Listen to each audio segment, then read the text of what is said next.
Chapter 4340. Isn't this normal? I have the blood of my mother's long family in me. Just like these mermen with mutated fishtails, I can swim freely in the water. Arbor thought to herself. She stomped her feet nonchalantly and returned to her husband's side. Long Qian stared at her deeply. Normal? No, this wasn't normal at all. When they were ordinary people, they would still feel the water pressure when they entered the sea. If they didn't have any protective measures, they wouldn't be able to breathe smoothly in the water.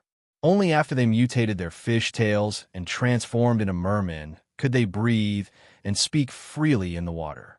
Arbor, however, entered the water alone. Without any barriers, she could easily run back and forth in the water. She could breathe and speak without any obstruction. How could this be normal? Longyan took a deep breath and closed his eyes. He turned around and looked at his sister. Both of them nodded. Everyone follow. Long Qian swayed his body and dove into the deep sea with his sister. While hanging onto her husband's arm, Xiaomu wriggled her limbs and pulled down the water droplets before grabbing Emolian's hand.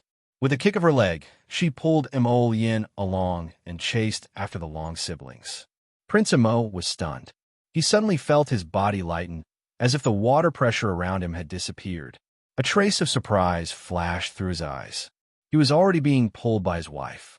They dove down without any obstruction. The others quickly followed. They used all their strength to dive down and shorten the distance between them and the Long family members in front. Emolian only realized how fast Jojo could move in the water after she was pulled by Jojo. She was able to drag a grown man like him so easily and effortlessly. With a casual kick of her legs, she was able to drag him down at least a few dozen feet. They quickly caught up with Long Shangyun, Long Qian, and the others who were leading the way. Still down there, Arbor kicked the water away and turned to look at Long Qian, who had a strange expression on his face. Young Master Long felt that his impression of his cousin was about to be refreshed again. This wasn't abnormal at all. It was extremely abnormal. The little stoic stood gracefully in the water. Her white robes rippled slightly in the water, and her black hair drifted gracefully. Her cold little face, separated by the blue water curtain, appeared to be very red. Although she was in the water, the strange thing was that there was not a trace of water around her. It was not an exaggeration to say that she had completely merged into the water. This attitude was too carefree and unrestrained. It was as if the surrounding seawater was nothing to her. There was no water pressure, and it did not hinder her movements or speech at all. Why aren't you saying anything? The little stoic knitted her brows and looked at Long Huan and his sister, who had strange expressions. Ever since the siblings entered the water, they seemed a little strange. When he asked them questions, they didn't open their mouths. He really didn't know what they were thinking.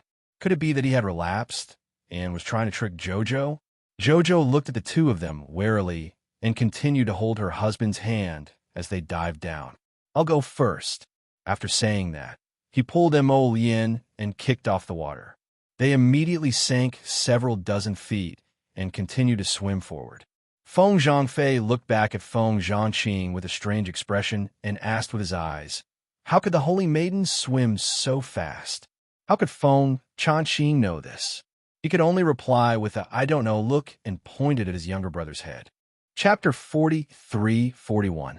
At this moment, they were diving deeper and deeper and could already feel the heavy water pressure coming from all directions. Even though they were in the God realm, they had to activate the godly armor or the barrier to protect their heads. Feng Zhangfei understood what his brother meant. He immediately waved his hand to create a godly armor and protective helmet to cover his head, leaving only his eyes exposed. Feng Zhangqing couldn't help but twitch his mouth. His brother's current appearance was simply he didn't know how ugly he looked swimming in the water with a weird helmet. What's that? Be careful. Be careful. It's coming.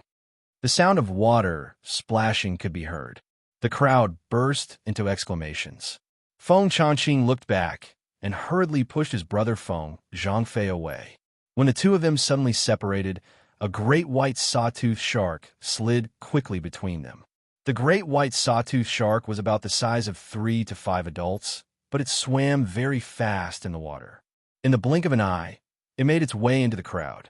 It opened its mouth and swallowed two of Qing Shui's maids. Its teeth were as sharp as knives and axes. In the blink of an eye, the two of them were chopped into pieces. Oh my God, is that a mutant zombie shark? No, it's not mutant. It's just run. A divine beast. It's a divine beast. Damn, how can a divine beast-level sawtooth shark appear in such a place? In front of a divine beast, even God realm masters of the same level could only bow their heads and accept their fate, let alone spirit realm cultivators. Qing Shueshu shouted anxiously, "Get out of the way. Go. Do you want to die? Go." Qing Hongsa subconsciously grabbed Qing Shueshu's hand and pulled her away from the shark's attack range. In the water, Hu Shurchin gestured to the Phoenix clansmen to disperse. Feng Changqing and the others hurriedly spread out and summoned weapons from their consciousness to hold in their hands.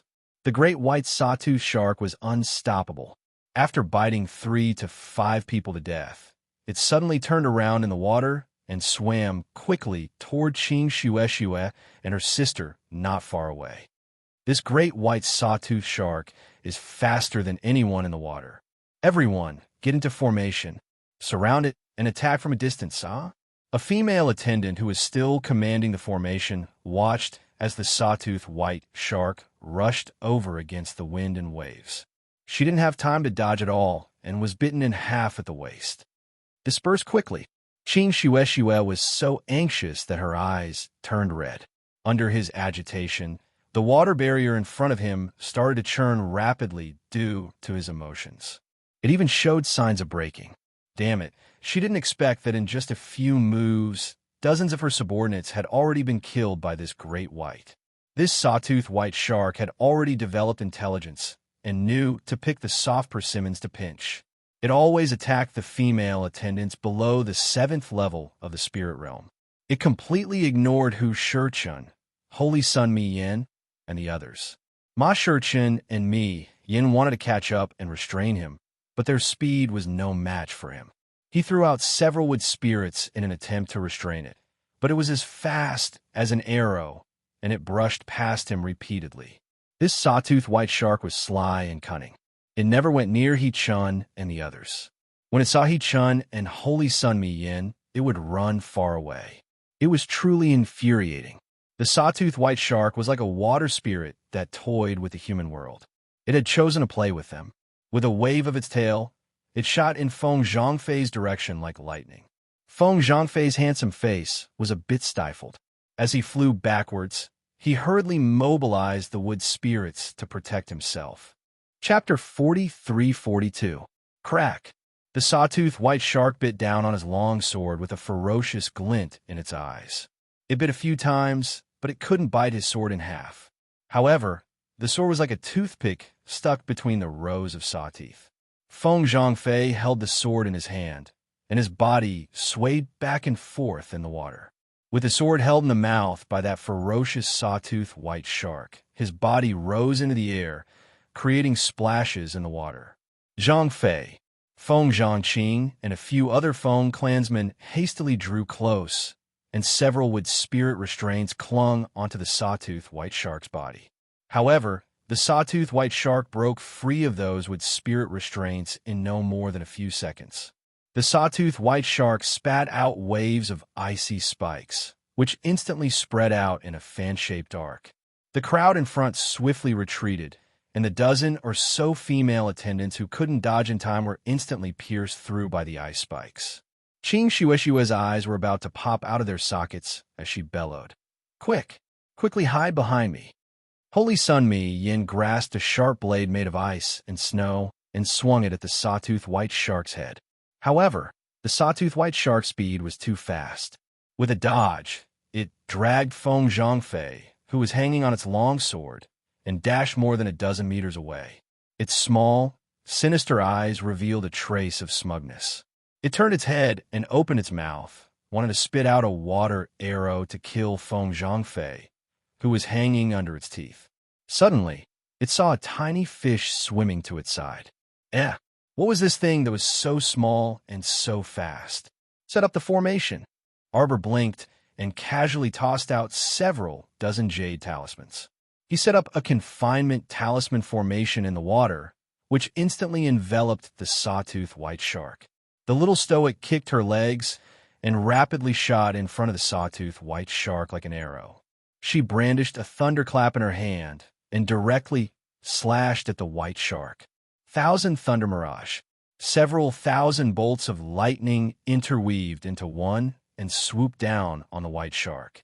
Even Yuan Shichun, who had always been calm, couldn't help but twitch his mouth and change his expression. Dot! With a flick of his finger, would spirit walls spread out from his body and merged with the water spirit walls that Holy Sun Me Yin slapped out, forming an enormous defensive shield in the water. 10,000, what the fuck? Ran through everyone's minds the thousand lightning phantoms that the little girl threw out flashed and rumbled in the sea. The lightning chased after the water and scattered in all directions. It conducted electricity indiscriminately and flowed to the surrounding people. Crackle, crackle, everyone's forehead twitched. Through the large defensive barrier, they could see countless electric currents flickering and crackling. It was as if there were electric whips directly lashing their bodies. It was inexplicably terrifying. How did they break through it? Long Shi and Long Shangyun used all their strength to barely keep up with the little girl's speed. At this moment, he was also blocked outside the defensive shield set up by the venerable Peach Blossom Immortal and Holy Sun Me Yin. Looking through the water and with defense, he saw the little stoic raise the thunderclap sword and fiercely attack the white sawtooth shark in front of her. In the chaos just now, Feng Zhongfei, who was originally hanging between the teeth of the sawtooth white shark, had completely disappeared. Feng Changqing couldn't help but sigh in relief. If her little brother, that idiot, was still hanging on the sawtooth white shark's teeth, perhaps he would be the first one to be electrocuted until he was charred on the outside and tender on the inside. The little girl's speed was so fast that it made people click their tongues in wonder. Originally, even the venerable Peach Blossom Immortal and Holy Sun Me Yin were helpless in front of the white shark's valiant speed. But now it really was extremely unlucky. Chapter 43:43. This white sawtooth shark truly had 8 lifetimes of bad luck for encountering the little girl. Previously, it could bite many people in half with one bite, but now it was trapped in the little girl's confinement talisman matrix. No matter where it fled to, it simply couldn't escape from her grasp. Even though this fellow forcefully tugged at the confinement talisman matrix to swim in the water, its speed still couldn't compare to the little stoic's. The little stoic was running haphazardly. She was sprinting around in the water, not swimming at all. She caught up to the white shark in a flash and raised her sword. Electricity shot out along the seawater, electrocuting that white sawtooth shark and causing it to roll several times in front of the little stoic. 10,000 horses galloped through everyone's hearts. They felt like there were no other words to describe this indescribable and strange situation. The little stoic was too frightening. This white sawtooth shark that looked so full of itself just now couldn't escape from her grasp at all. No matter how they looked at it, it felt sullen. The venerable Peach Blossom Immortal floated and finally controlled his direction in the water with great difficulty and floated to Mo Lian's side. Glancing askance at him, the venerable Peach Blossom Immortal reached out to lightly touch Mo Lian's arm and asked with his eyes, "Where did you swim to just now?" Mo Lian turned his head and gazed at him strangely. You might not believe it, but Xiao Xiao had already dived several hundred feet down while dragging me. If he hadn't heard the gasp from above, how could Jojo have pulled him back? Why were you so fast? The venerable Peach Blossom Immortal continued to ask while looking at Mo Lian strangely. How would I know? Prince Mo gruffly threw him, you know what you mean, look. He turned to look to the side and saw that fellow Mi Yin was also floating over while flopping in the water. Mi Yin pointed in the little stoic's direction and then pointed at Long Ji and Long Shangyun. When the venerable Peach Blossom Immortal saw him pointing here and there, he couldn't resist slapping his hand away in annoyance and said, "It's not like you can't speak. Why are you pointing at the sky and the earth?" After saying that, he pinched out a wisp of holy power from his fingertips and set up a water barrier around the three of them. Holy Sunmi, Yin stared blankly for a moment before letting out a long sigh. Phew, it's so uncomfortable. How much longer do we have to dive? Floating in the water all the time was really not a good thing. Let's see what young Lord Long has to say. The venerable Peach Blossom Immortal glanced at Long Shi. The latter's eyes were focused on Arbor. No one knew what he was thinking, but he seemed to be in a trance. The venerable Peach Blossom Immortal could not help raising his eyebrows. Long Shangyun was also a little stunned at this moment. Arbor was playing with the white shark for a long time. The unlucky shark was electrocuted to the brink of death. Xiaomu flew up and kicked its humongous body towards Mo Yin. Mo Yin, Ji Chun, and me, Yin hurriedly flung out several bursts of sacred energy, forcibly slicing the white sawtooth shark into several pieces. The little stoic swiftly darted over and grasped the divine beast core that flew out from the sawtooth white shark's body. She nodded in satisfaction. Enveloped in seawater, no one would detect anything unusual even if she summoned the three puppies from the star domain in front of other people. She was practically one with the seawater in all directions. Even if she suddenly disappeared in the sea, Long Shi and the others would probably only think that she was too fast and that her escape speed had far exceeded their visibility in the water. Woof, woof, woof. The three puppies happily pounced in the water. Chapter 43-44. The puppy in the middle opened its mouth and swallowed the crystal core of the white sawtooth shark. It chewed crisply and made crunching sounds. Everyone looked at that expressionless, stoic face in horror. Especially Qing Shuishue's guards, who had no ability to resist the attack of the white sawtooth shark just now looked at the little crown princess in front of them as if they were looking at a god. Wasn't a little too fierce. After Arbor put away the three puppies, she kicked her legs and flew to the stunned Qing Shuishue. How's the damage? Qing Shuishue's small face was a little bitter. She raised her hand and set up a water barrier in front of her. Then she said, about a dozen people died. I'm sorry for the inconvenience. Arbor raised her hand and patted her shoulder.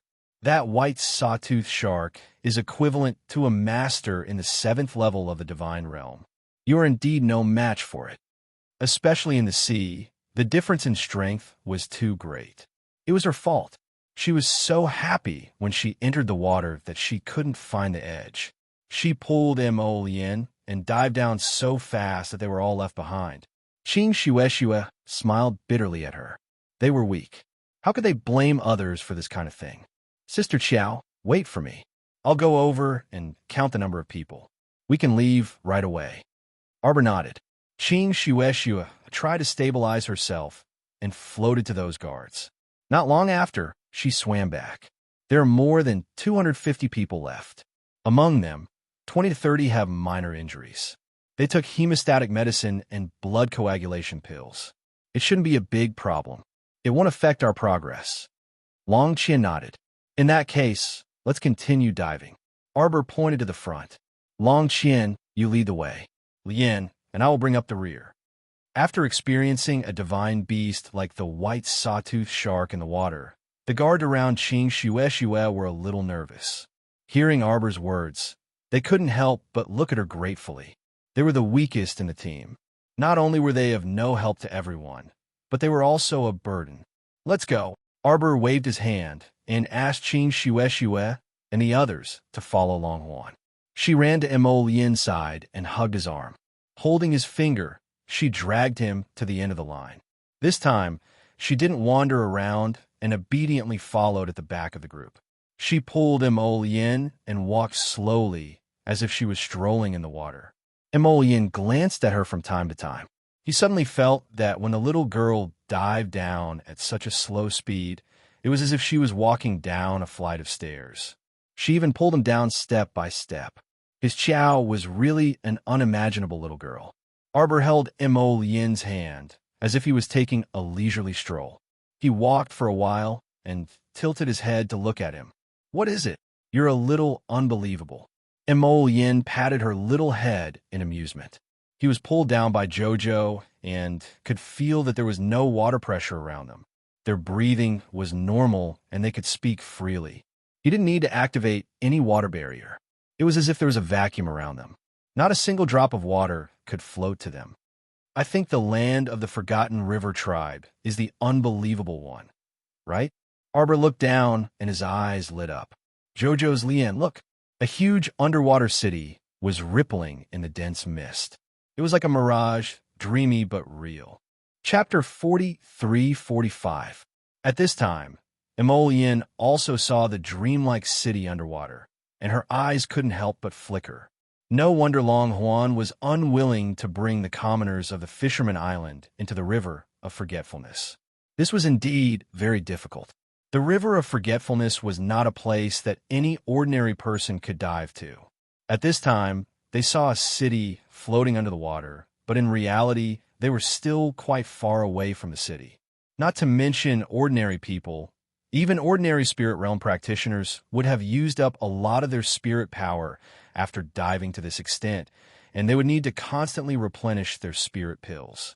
Long Huan glanced back at the team behind him from time to time, taking in everyone's expressions. Other than Qing Shueshu, Qing Hongsa, and the female attendants who had weaker cultivation, Mu Xingqian and the youths of the Phoenix clan were diving down quite easily and did not see any discomfort. But Long Shangyun secretly glanced at Mu Xingqian and then turned to look at her eldest brother. They knew very well that Mu Xingqian, who also had the bloodline of the Dragon Clan, was in a completely different situation from Arbor. At this time, Mu Xingqian had not seen any discomfort in diving into the deep sea, most likely because of his strong cultivation base. In Arbor, she was. The brother and sister looked at each other again, as if they could see a hint of boiling fanaticism in each other's eyes.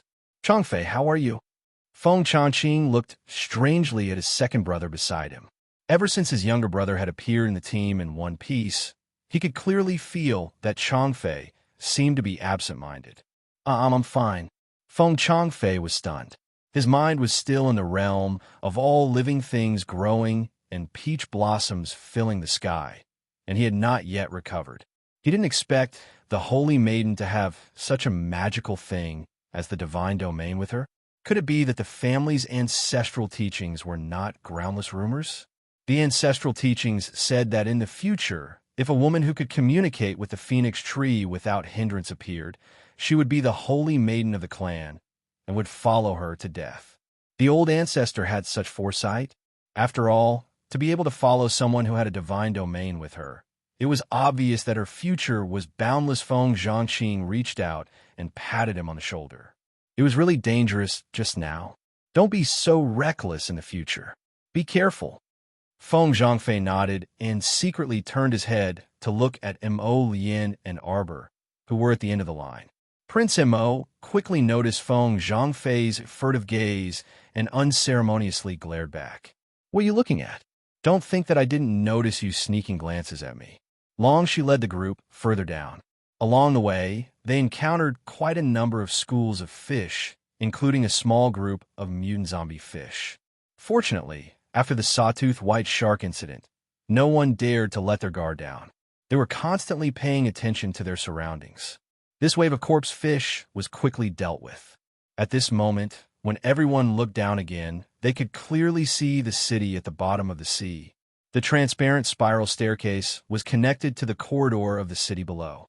Everything was like a dream, as if it was rippling in the water. It was as if it was made of transparent ice crystals, sinking to the bottom of the sea and emitting a faint and soft halo. It turned out that the River of Forgetfulness was so beautiful. Everyone's hearts were moved.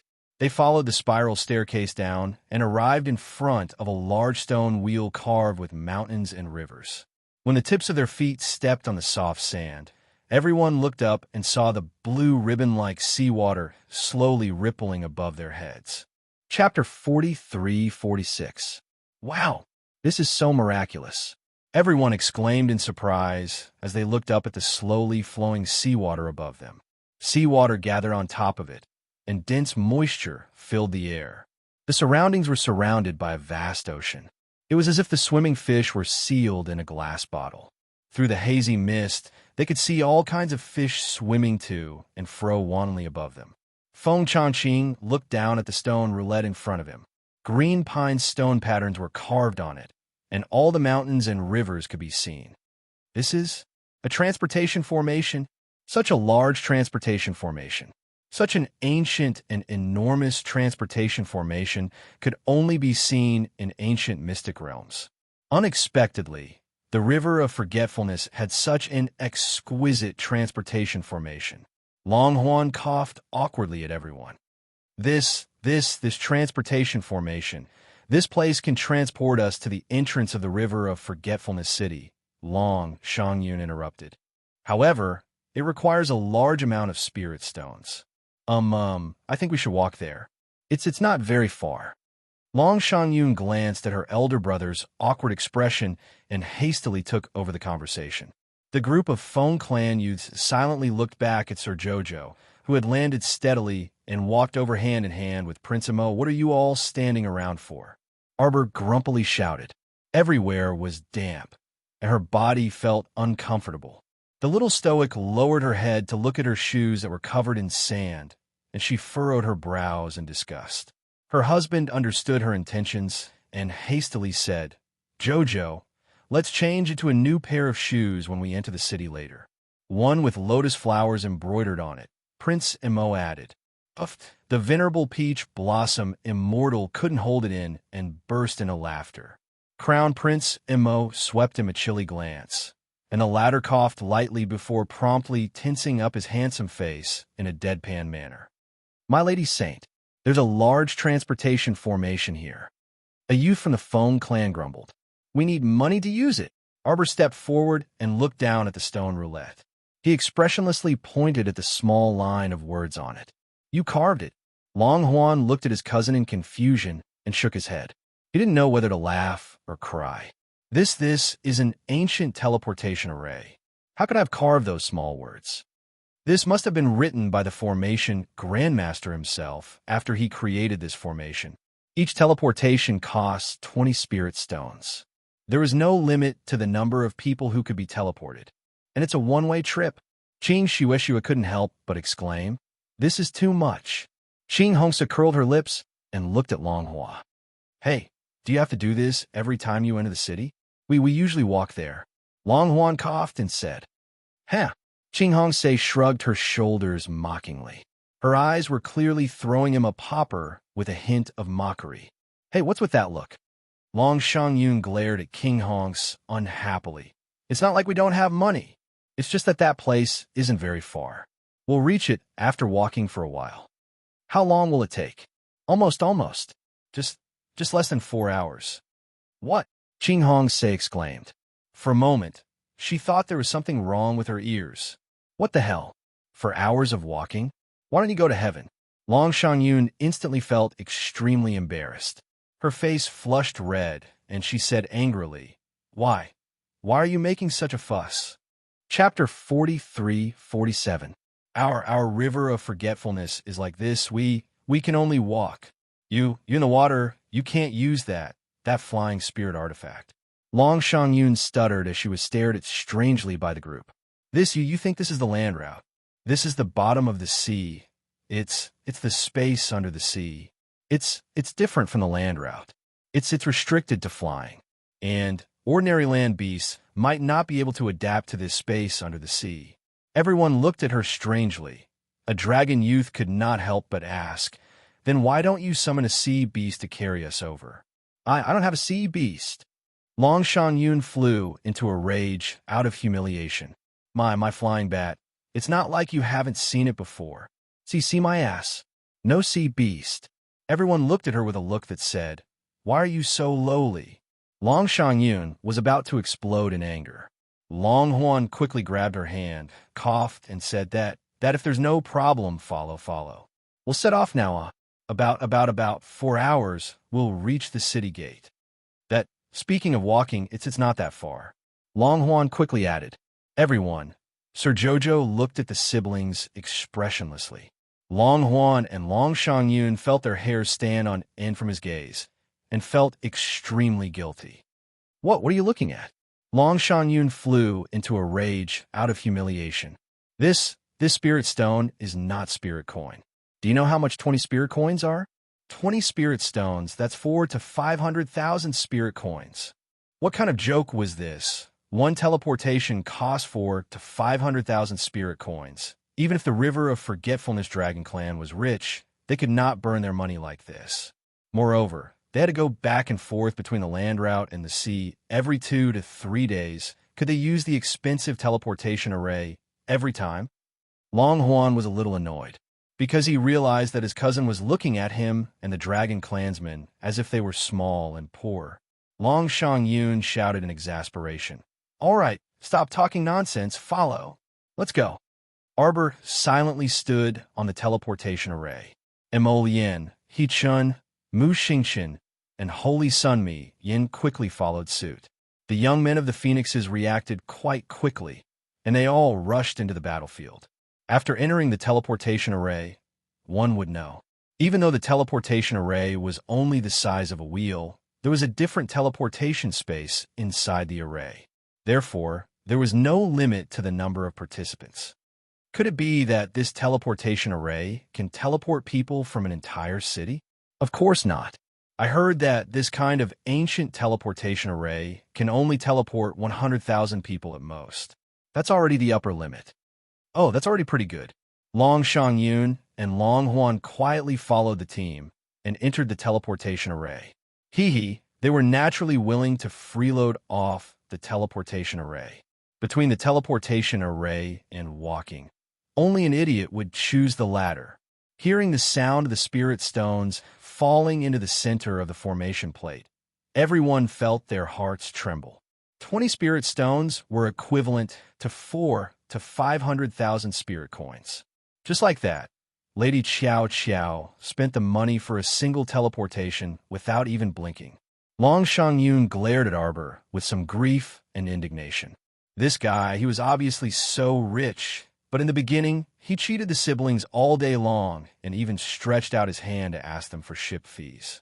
Chapter 43-48. No, the 20 spirit stones that Sir Jojo spent this time, wasn't it from them? Previously, he had lost 50 million spirit coins to her. Then, he had signed a bill for 70 million for the fairy fair. All these added up to more than 100 million spirit coins. 4 to 500,000? What was 4 to 500,000 spirit coins to Sir Jojo? What was that? Arbor threw down 20 spirit stones and led the group to the gate of Forgotten River City. Looking up at the crystal-colored gate of Forgotten River City, it was like a glacier palace presented in front of her. Arbor let out a small sigh. Wow, so rich. Everyone, this city wall is made of ice crystals. It is sturdy and beautiful. Even if a group of beasts besieged the city, I'm afraid they wouldn't be able to break this gate in a month. Arbor sighed and walked towards the gate with her little paws behind her back. She waved the bill in her hand. Remember to pay back the money as soon as you go back. Stop pretending to be poor. How poor could someone who could use so many ice crystals to decorate the city gate be? They were almost tricked by this pair of siblings again. Sir Jojo said with a cold face, 70 million spirit coins, plus 20 spirit stones for this teleportation. Not one less. You have to pay by tomorrow. Otherwise, Sir Jojo could only form a temporary debt collection team and go to collect the debt. How bad would that be? Long Yun's feet slipped, and she almost fell to the ground. She had an impulse to curse her ancestors. Did the ancestors of the Long family know that there was such a peerless weirdo among the younger generation? Long Qian smiled embarrassedly and grabbed his sister's hand. Yun, exhale. Inhale, exhale. Yes, slow down your breathing. She couldn't possibly anger herself to the point of fainting, right? Long Qian felt that if he wanted to get along well with this cousin of his, he must not be stingy, he must be generous, and he must be willing to spend money. Sob. Why did it feel like all of these were for the sake of spending money? Long Yun was speechless. She took a deep breath and exhaled. Then, she followed Long Shi to the city gate. The two merman guards naturally recognized young Master Long and Miss Long. Seeing this, they hurriedly bowed and saluted. No need to be so courteous. The two of them each took out a watercolored crystal card and waved it twice at the city gate. Everyone saw that the thin layer of enchantment that originally covered the city gate was slowly spreading to both sides like water ripples. A wide road, paved with soft, yellowish-brown sand, appeared in the middle of the road. It wasn't crowded, even when two cars were traveling side by side. The people walking in and out of the restaurants and tea shops on both sides of the road were all mermaids and mermen with fishtails. Strangely, when Arbor walked into this city made of ice crystals, he could feel an endless amount of water spirit energy boiling in his body. The little water child was chirping nonstop in her conscious. Master Silver, there are so many water spirits. There are water spirits everywhere. Quickly eat them. All right, eat slowly. Don't be noisy. Arbor was getting a headache from the noise. The water spirit energy here was very dense. Naturally, she could feel it clearly. But strangely, in this group, there were so many water spirit masters, but none of them felt as strange as her. Ever since she entered the river of forgetfulness and stepped into the depths of the sea, it was as if she had truly returned home. She felt a trace of desire from the depths of her heart. Water spirit, water spirit, water spirit. The water spirit here was so dense. It was as if she could use it all. Chapter 43-49. This was a very strange feeling of control. It was as if once she entered the depths of the sea abyss, she was the queen of the deep sea and could control everything here. This feeling? It was truly strange. Xiao Mu turned her small head and shuffled to her eldest brother's side with small steps. Big brother, how do you feel? Feel? I feel okay. Mu Xingqian looked dazedly at his younger sister. His younger sister must be worried about whether his body could adapt to the space in the deep sea. When he was walking in the sea abyss earlier, the deeper he went, the heavier his heart and lungs felt. Fortunately, he had many defensive spirit weapons, and his own strength was passable, so he didn't encounter any problems along the way. After entering the underwater city this time, it was as if he had entered another dry space. He removed the defensive barrier around him and could walk freely, so there weren't any problems at all. The little stoic expressionlessly gestured with her small hands and looked seriously at her older brother. Big brother, standing behind them, Mo Yin and Ma Shurchin couldn't help but facepalm. Why did it feel like this pair of siblings were talking like chickens and ducks? They were talking in two completely different worlds. Big brother, you don't feel anything? The little stoic gestured with her small hands again. Younger sister, let's not beat around the bush. What do you want to tell big brother? The Feng tribe youth on the side almost couldn't stifle his laughter. What was going on? Why did he feel like the little crown princess was inexplicably funny and adorable? The little stoic glanced at Mu Xingqian again. Big brother, watch. After saying that, her body leapt up with a so sound and flipped around in the air. The water spirit energy from all directions instantly surged crazily, as though it could topple the mountains and overturn the seas, rushing towards her side, fighting to be the first to enter her Dantian's godly ruins realm. The little water child cried out joyfully in her conscious. Oh haha, so pure, wahi, so awesome. Master Silver, do your best. Master Silver, work hard. Keep going, keep going. The little treant grumpily patted its head with its paw. Calm down.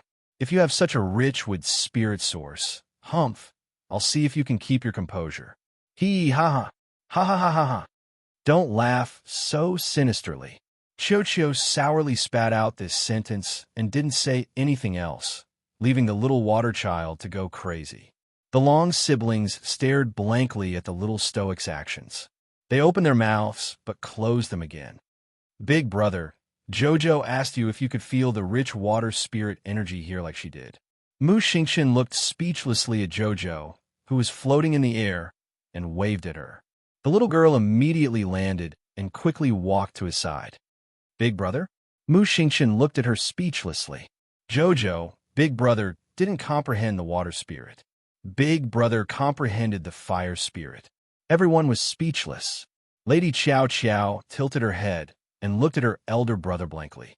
She thought that it was the effect of her bloodline power that allowed her to feel the rich and abundant water spirit energy here. Big brother also has the bloodline of the river of forgetfulness. Shouldn't he be able to sense it? Big brother, you don't feel it? As soon as Jojo walked into this world built from ice crystals, she could sense the water spirit energy rushing toward her limbs and bones from all directions. Long Shangyun irritably interrupted her. Only you can feel it.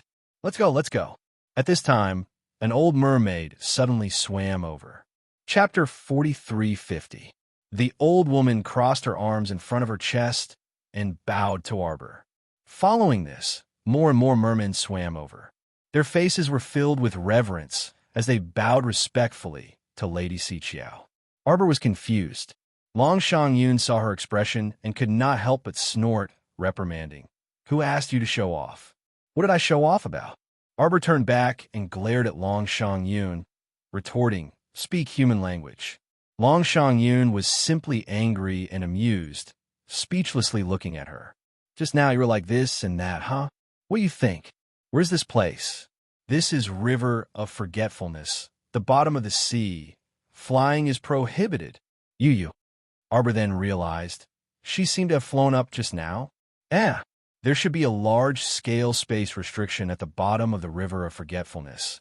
But it seemed that to her, this restriction did not have any meaning.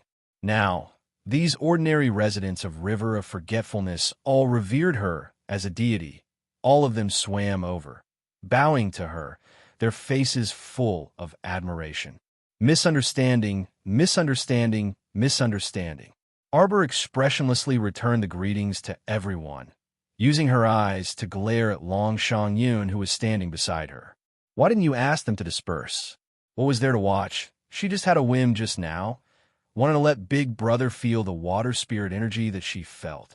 But Big Brother did not feel anything at all. It was really comical. Long Shangyun sneered and shrugged. You started it. Settle it yourself. Long Yun hurriedly swam forward to smooth things over, smiling at the crowd of mermen. All right. Everyone disperse. There's nothing to see. These are our guests who came from afar. Everyone, please disperse. Young master. Before Long Yun could disperse everyone, one of the two mermen who were originally guarding the city gate quickly swam over. What happened? A large group of people came to the city gate. The one leading them claims to be Her Majesty, the Queen of City Toppling Women Kingdom. What? Long Yun and Long Shangyun were stunned. Qing Shueshua walked forward with a face full of excitement. Really? The Queen of City Toppling Women Kingdom is here? Are you sure? Yes. How many people are there? Long Xie asked in shock. About 3,000 people. Now, they were all crowded around the city gate. The city guard merman felt very helpless. Long Huan pondered for less than a second before he said, Invite the queen and the others in first. Don't let them enter the River of Forgetfulness. An old voice interrupted Long Huan. Long Huan and Long Shangyun's expressions changed slightly at the same time. They turned around and bowed to an old woman who was walking over. Lord Prophet Tuesday. The merfolk commoners, who were still making a ruckus, quickly turned solemn when they saw this old woman swimming over. They also bowed and saluted. Tu Xianshur held a fox-head scepter in one hand and looked at Long Yun with a serious expression. Young master, the River of Forgetfulness does not take in outsiders. Arbor glanced at Long Huan coldly. She turned around and held her husband's hand. Let's go. Long Huan's heart skipped a beat. He quickly moved forward to block their path. Cousin, what is the meaning of this? The River of Forgetfulness does not take in outsiders. What are we waiting for? I think you don't have the sincerity to form the Killing Heavens Fate Battle Team, Arbor pointed out with a cold expression. Chapter 4351. You even said you wanted to form a Heavenly Fate Battle Team, Arbor said with displeasure. Do you want the warriors of the 3 continents to form a battle team while eating seawater and seaweed? Cousin, don't be angry. Long Shi hurriedly took a few steps forward and gave his sister, Long Shangyun, a look for her to go forward and block the little girl's path. This matter can be discussed. Prophet 2 didn't mean it that way, Long Shi hurriedly said. That senile prophet narrowed his eyes at Xiao Mu before unhurriedly shaking his head back. You are? Chu Yun's daughter? Mu Xingqian hurriedly took a step forward and stood in front of his sister. He looked at this senile prophet warily. Chu Yun's son and daughter are already so old. Prophet Tu glanced at them and nodded. Come with me. Arbor didn't react, so Mu Xingqian naturally wouldn't move either. Prophet Tu took 2 steps forward and saw the two standing there expressionlessly. They had no intention of following him at all. He couldn't help but frown and turn to the siblings. What's wrong? Mu Xingqian silently glanced at his sister. He was amused by the old man's attitude. What do you mean, what's wrong? The beautiful queen's group was still standing at the city gate. Why did this strange old woman suddenly want the siblings to leave with her? If this matter wasn't resolved, how could the siblings leave with her? She hurriedly took a step forward and said, Cousin, please don't take offense. This is our tribe's great prophet, Prophet Tuesday. The prophet doesn't mean any harm. It's just that the beautiful queen brought 3,000 disciples. I'm afraid our river of forgetfulness can't accommodate so many people at once. Moreover, most of them are ordinary commoners with no cultivation. Although I don't know how they got here, Aunt, you should have brought them here through the transportation formation. Arbor walked to Qing Shueshue and said, Let's go take a look. Qing Shueshue's eyes lit up, and she nodded repeatedly. She couldn't wait any longer. Ever since devastating island sank and no trace of it could be found, she could see the sinking island day and night when she closed her eyes and heard the miserable cries of thousands of people. It was as if she could see the scene of her mother fearlessly fighting for her life. It was as if he could see countless broken limbs dancing in the bloody light. That kind of scene was too tragic and painful. Now that she suddenly knew that her mother was safe and sound, the anticipation in her heart was naturally strong and passionate. There was nothing in the world that could stop her from wanting to see her mother. The teleportation rune array was probably left behind by my mother. At a critical moment, it can save Aunt Ye's life. Arbor thought to himself, but he didn't say anything to Qing Shui. As the eldest young miss of Wang Chuan, Long Chu Yun naturally knew some of the clan's secrets. For example, a fixed-point teleportation glyph could directly teleport people to a certain place in the River of Forgetfulness. It was just difficult for ordinary people to pass through the deep-sea passage. After reaching the underwater city, it was not much different from the land route outside. Perhaps the biggest difference was that the space here was different. There was no sun, moon, or stars, but there was space to simulate the scene of day and night. Another thing was the ban on flying. But for ordinary people, whether or not they were allowed to fly was none of their business. The two of them walked towards the city gate by themselves. Two Shinshers' gaze darkened slightly. Chu Yun's children should be surnamed Mu, right? Prophet Tu said coldly. What's your name? Chapter 4352. Long Huan cursed inwardly and was about to fly forward to stop two Xinji's reckless actions. Unexpectedly, a young merman in his 20s flew out from two Xinji's side and threw a ball of water at Arbor and Qing Shueshue without a second word. Qing Shueshue turned around and summoned the sword in her conscious, slashing apart that ball of water.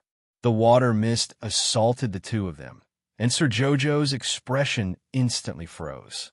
She gently raised her hand and grabbed, and the countless droplets of water slowly calmed down in midair as if they were intelligent fairies. Strand by strand, drop by drop, the water droplets slowly contracted as if they were dancing on her fingertips, once again condensing into a palm-sized ball of water.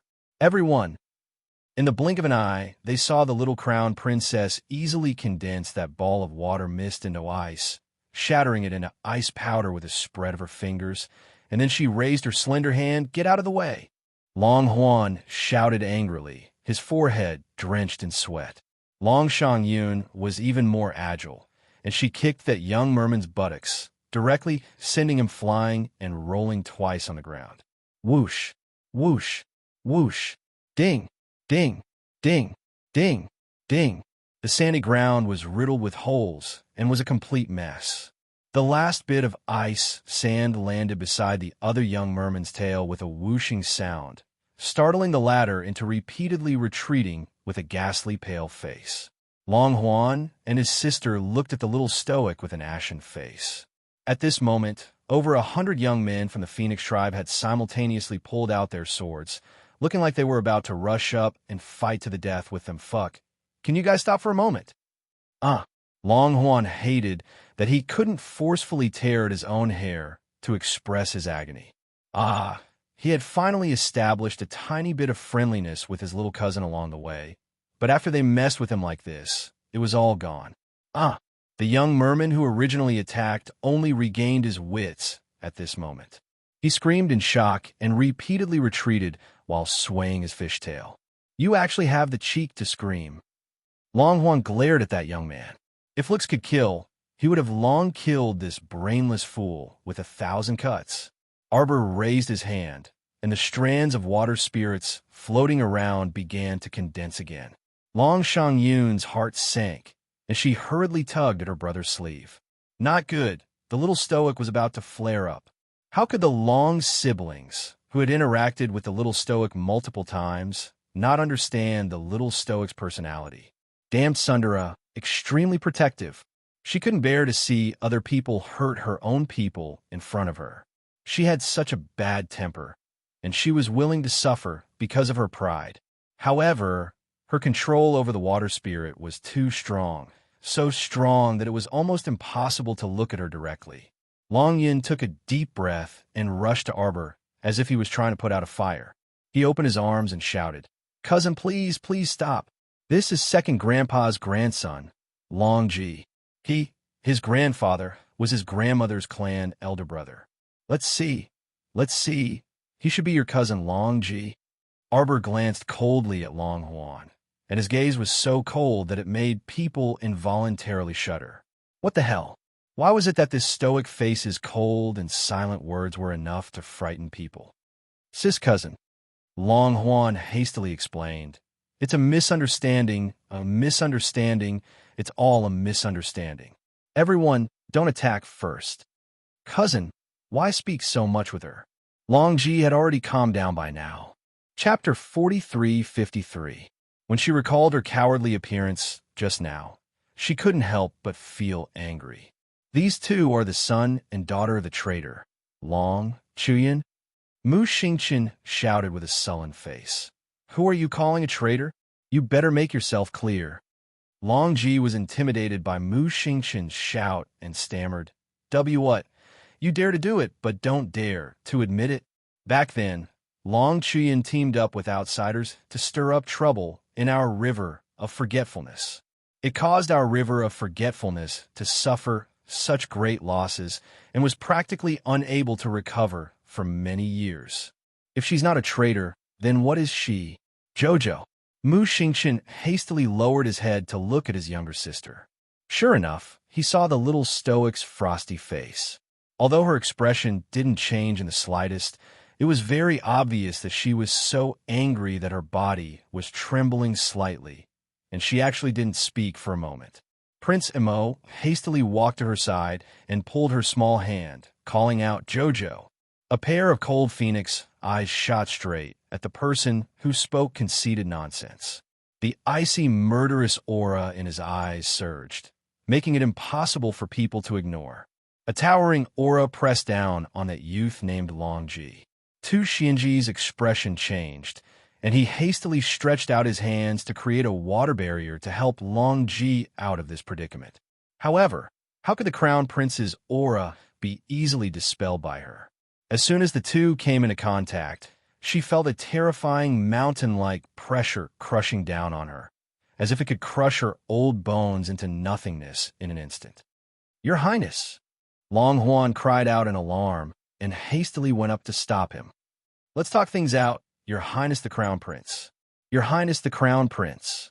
Long Shangyun also cried out. "Get down!" Emo Lien shouted angrily, and a crisp bang was heard. That youth named Long Ji suddenly bent over, and his entire body collapsed with a heavy thump. He involuntarily kowtowed with a bang, just like that. The surroundings were dead silent. The Merfolk commoners all felt the heavy pressure at this time. So how would they dare to gather? They only dared to stealthily distance themselves from this place and steal glances at each other. Tu Xianji first felt the pressure on his body lighten. He turned around and saw his junior, Long Ji, in an arch position. She bent down and lowered her head. She knocked her head heavily on the ground and could not even lift it up. Looking at his fishtail rubbing against the ground, it was obvious that he was under a lot of pressure, but he was desperately trying to raise his head. However, the other party's strength suppression was quite terrifying. Not to mention raising his head, even breathing was difficult for him. Long Ji struggled with all her might and felt a sense of helplessness. He had never seen anyone with such tyrannical strength. Even when he was facing his cheap paternal grandmother, he had never felt such a terrifying suppression. At this moment, it was as if a giant mountain was pressing down on him. He felt extremely uncomfortable. His breathing was irregular, and he could feel his neck bones creaking as if they could shatter at any moment. Long Ji, Tu Xianji was anxious. He suddenly looked up in Mo Lian's direction. "Stop. If I don't stop, what will you do?" Mo Lian stared coldly at Tu Xianji. Long Huan understood that gaze very well. Although he did not have much contact with this person, he had heard of this crown prince of the divine land. She was not a soft-hearted person. When she revealed such a gaze, it was killing intent. Long Huan's heart sank again. He hurriedly stepped forward to block Tu Xianji. Chapter 43-54. He looked mentally exhausted, but he had no choice but to put on a smile. "Your Highness the Crown Prince, please don't take offense. It was this one's cousin who was rude first. Please forgive, please forgive." Mo Lian glanced at Long Ji coldly, as if she was looking at a corpse. He actually dared to anger his wife to the point of speechlessness upon meeting her, and he still wanted to ask for his forgiveness? What forgiveness? This kind of thing should be properly taught a lesson. Things that did not know the immensity of heaven and earth had their eyes on the top of their heads. "Speak clearly," Arbor said with a chilly gaze. Long Ji's heart plummeted. He couldn't be more familiar with the little stoic's expression. Back in the imperial capital, when Shang Yun angered her, she also had this expression. The little fellow's attitude only gradually eased after she interacted with the siblings for a period of time on the boundless sea. But now Long Ji really wished he could slap this Long Ji youth to death. His efforts were all in vain. Previously, he tried so hard to establish a good relationship with the little stoic. He finally eased after breaking the ice with great difficulty, but with this interference today, everything returned to the starting point. It really wasn't an easy task to pry open this stoic face's heart and get close to her. How did my mother betray the clan? Arbor looked indifferently at Long Ji, who was kneeling on the ground. "Speak." Long Ji struggled to crawl on the ground. Suddenly, he felt the pressure on his head lighten, and he abruptly lifted his head up. The youth, Long Ji, glared at Xiao Mu indignantly as he sneered. "What are you still pretending for? Who doesn't know that your mother, Long Chuyun, is a traitor in the River of Forgetfulness? Back then, the imperial capital's Long family branch allied with your divine province's Gu family and others to attack our River of Forgetfulness and plunder our resources. Although they didn't gain anything in the end, our Sea of Forgetfulness suffered a great deal of damage. Why do you think we sank to the bottom of the sea? To build a city in the sea here? That's because in that battle more than a decade ago, the River of Forgetfulness merfolk suffered countless casualties. In the end, everyone had no choice but to live in seclusion and hide at the bottom of the sea to take refuge. We used to live near the pond Lotus Sacred Realm on Lisha Island, okay? We can also see the sun, moon, and stars. We can also feel the sea breeze and hear the roar of the sea. It's all your mother's fault, Long Ji said angrily. My father died because of her. In that war, how many people lost their loved ones? How many people were forced to leave their homeland and come to the bottom of the sea? Have you calculated the vastness of the forgotten river? How many islands have suffered? How many people have lost their homes? How can such a traitor return to the River of Forgetfulness? Enough! Long Ji shouted angrily and glared at the howling Long Ji with red eyes. There's no need to mention the past. What do you mean by not mentioning it again? Arbor looked coldly at the crowd in front of him.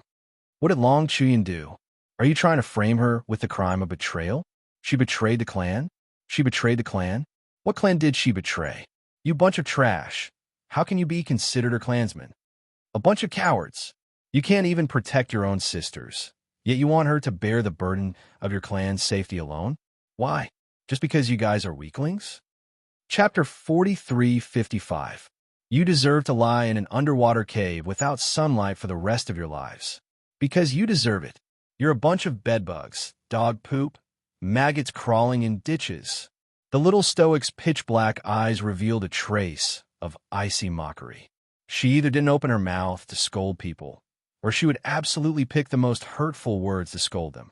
Once her venomous tongue opened, it would definitely make people feel extremely ashamed.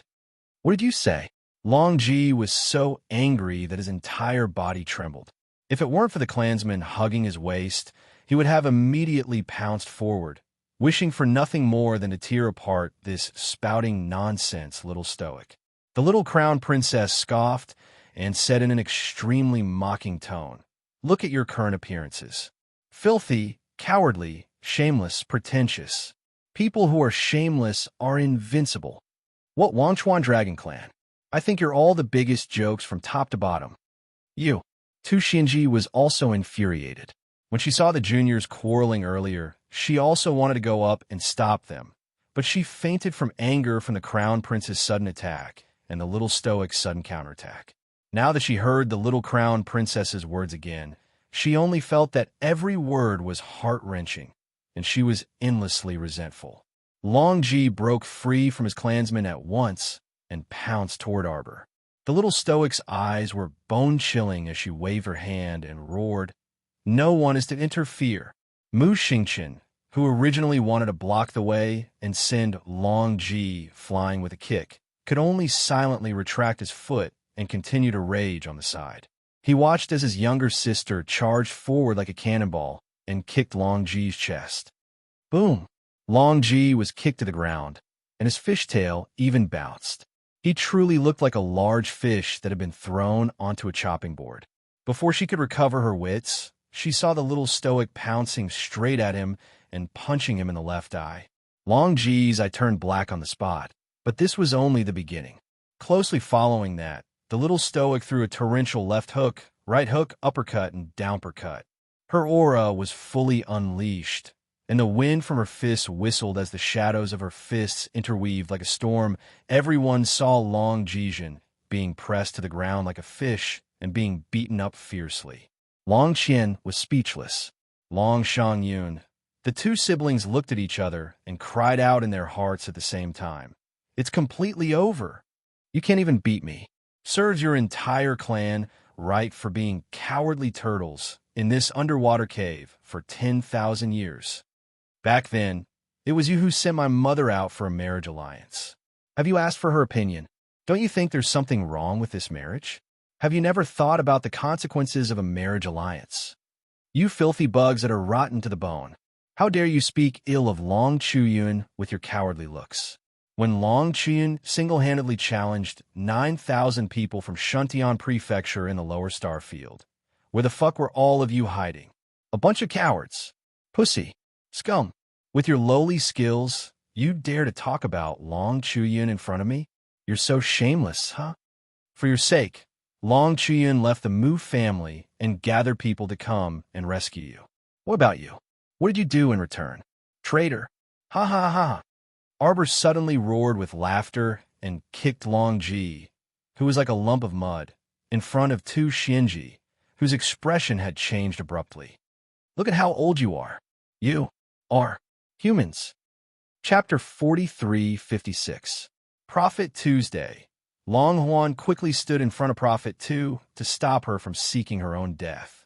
In the river of forgetfulness, everyone respected her because of her identity as a prophet. But that didn't mean that the little crown princess would think highly of him. His little cousin had always been a person who did not play by the rules.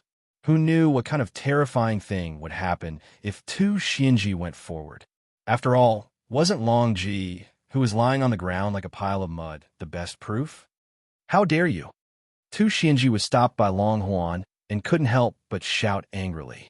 He stared at Arbor in shock. She had watched Long Chuyin grow up since she was a child. He was mature, steady, and determined. No matter what, he wouldn't be so brash and unrestrained. What did her daughter eat growing up? How could she be so domineering? Standing in the territory of the River of Forgetfulness, she dared to beat up the nobles of the River of Forgetfulness. It was obvious that the River of Forgetfulness did not exist in her eyes at all.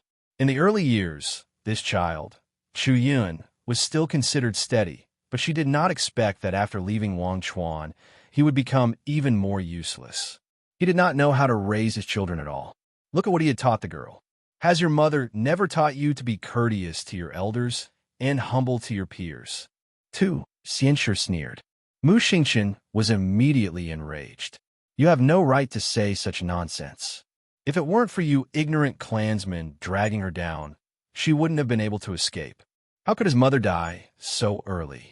Now you actually have the face to talk back to my sister? 2. Xianshi was stunned, and he seemed as if he'd just woken up from a dream. He nodded slightly and said, Right, Chuyin passed away a long time ago. I'm afraid your younger sister has no one to teach her all these years, prophet. Long Huan hurriedly interrupted her and looked at her speechlessly.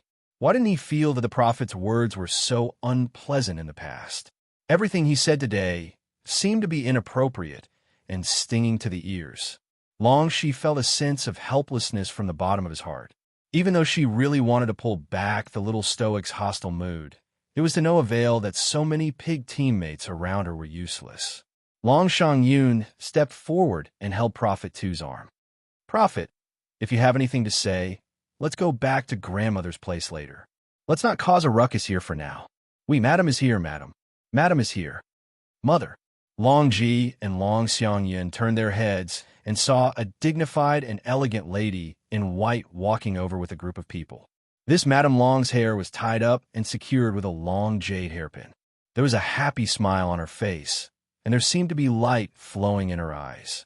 She was exceptionally beautiful. Since you're back, why aren't you going back to the mansion? What are you all standing here for?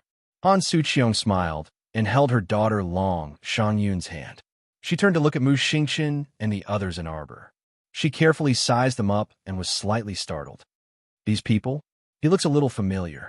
Mother, this is Aunt's son and daughter. Long Shangyun tugged at her mother's sleeve and said coquettishly. Han Suqiong was suddenly enlightened. She quickly stepped forward and looked at Mu Xingqian and Arbor. She excitedly said, Chu Yun's son and daughter have already grown up. I am your aunt, Han Suqiong. What's going on? What are you guys doing? Quarreling?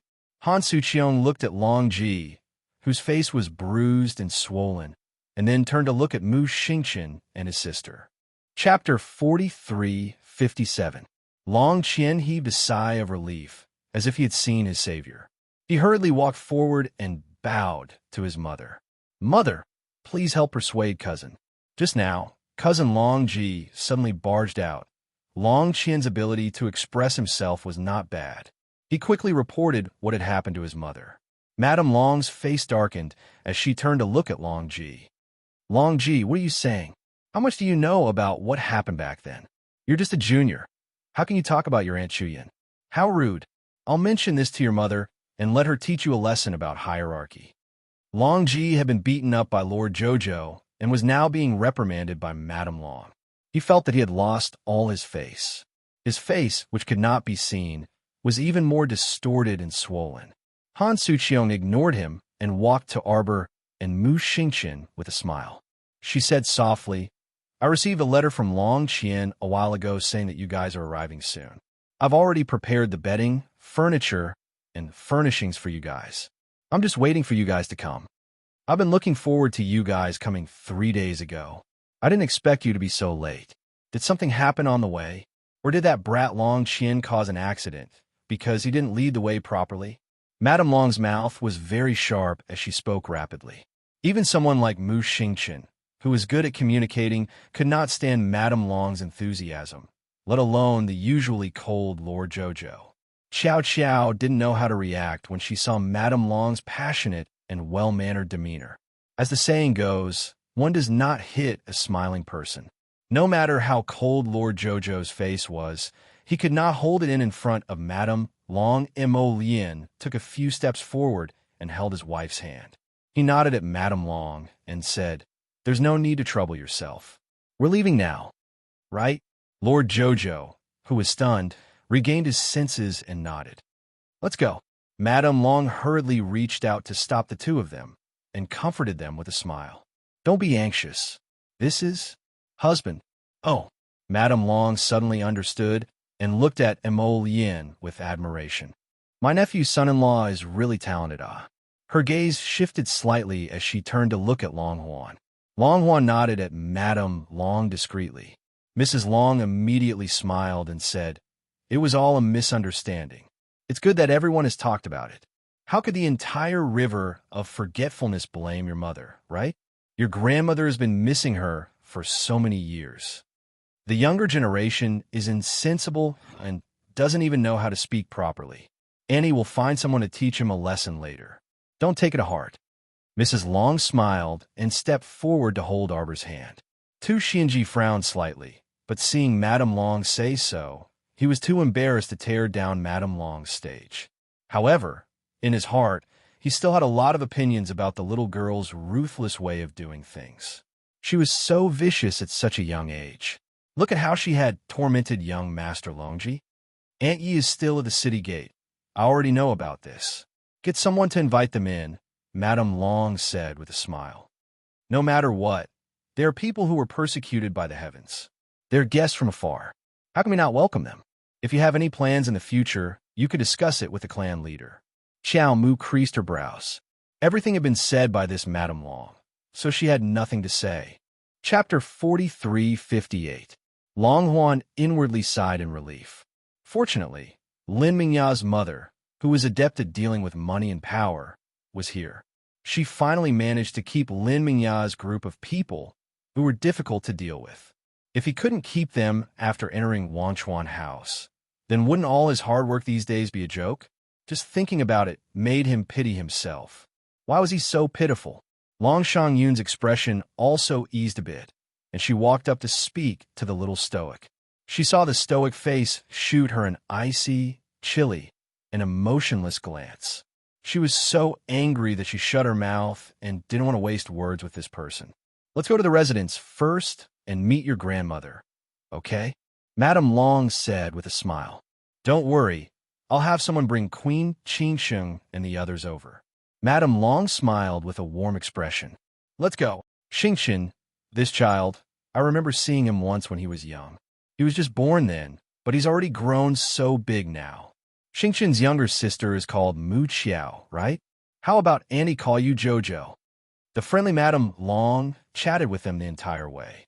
Even a child like the little stoic who caused an awkward silence as soon as she opened her mouth couldn't really cool down the atmosphere.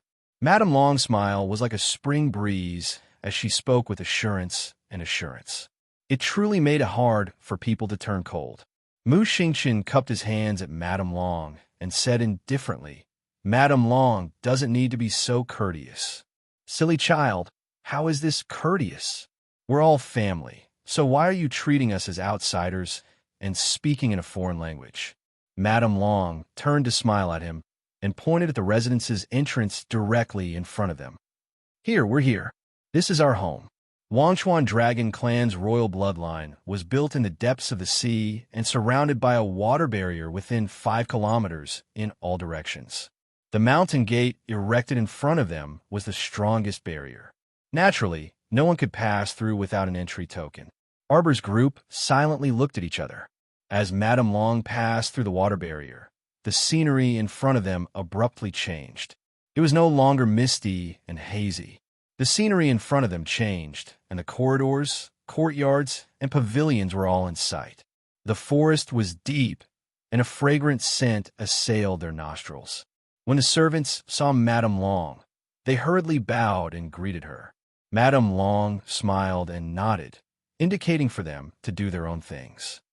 "Jojo, are you going back to Yinyuan first, or Madame?" A middle-aged servant came forward with a smile and bowed to Madame Long. "The patriarch has heard that young Master Mu and young Miss Mu have arrived. Please come with us."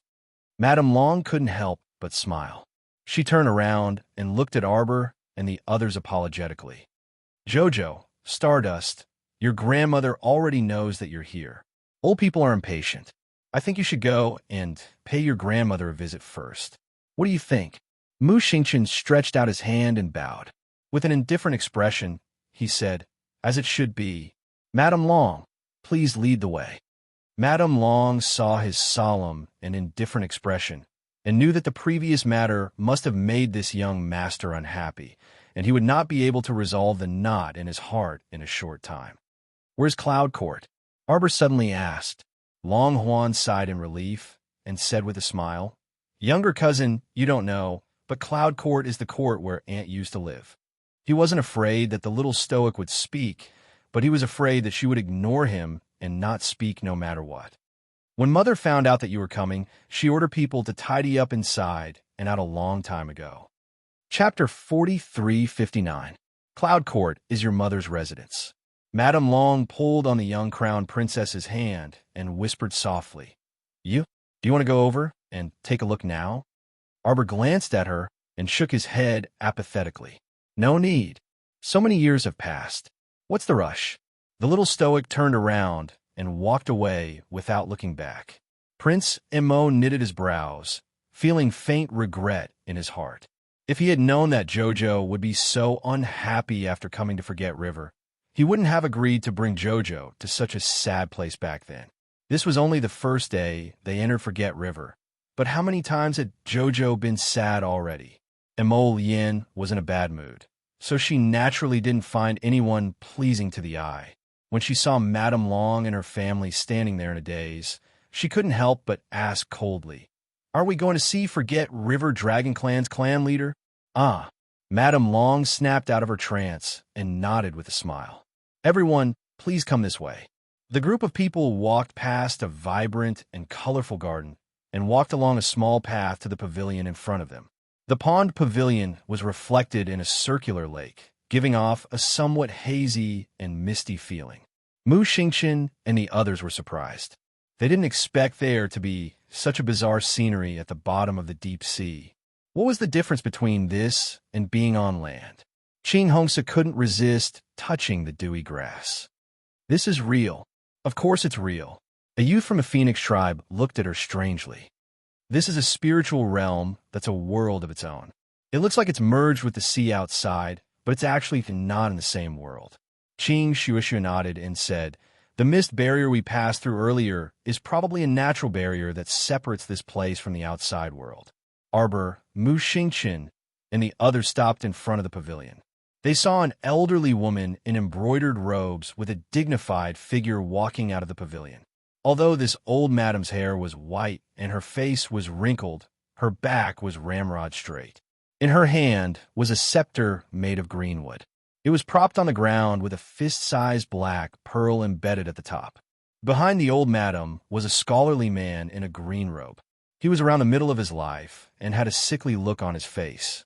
At first glance, one could tell that his body was weak and that he needed to be bettered in all year round. The two of them met Arbor's group, and the old woman's gaze instantly stopped on Arbor's face.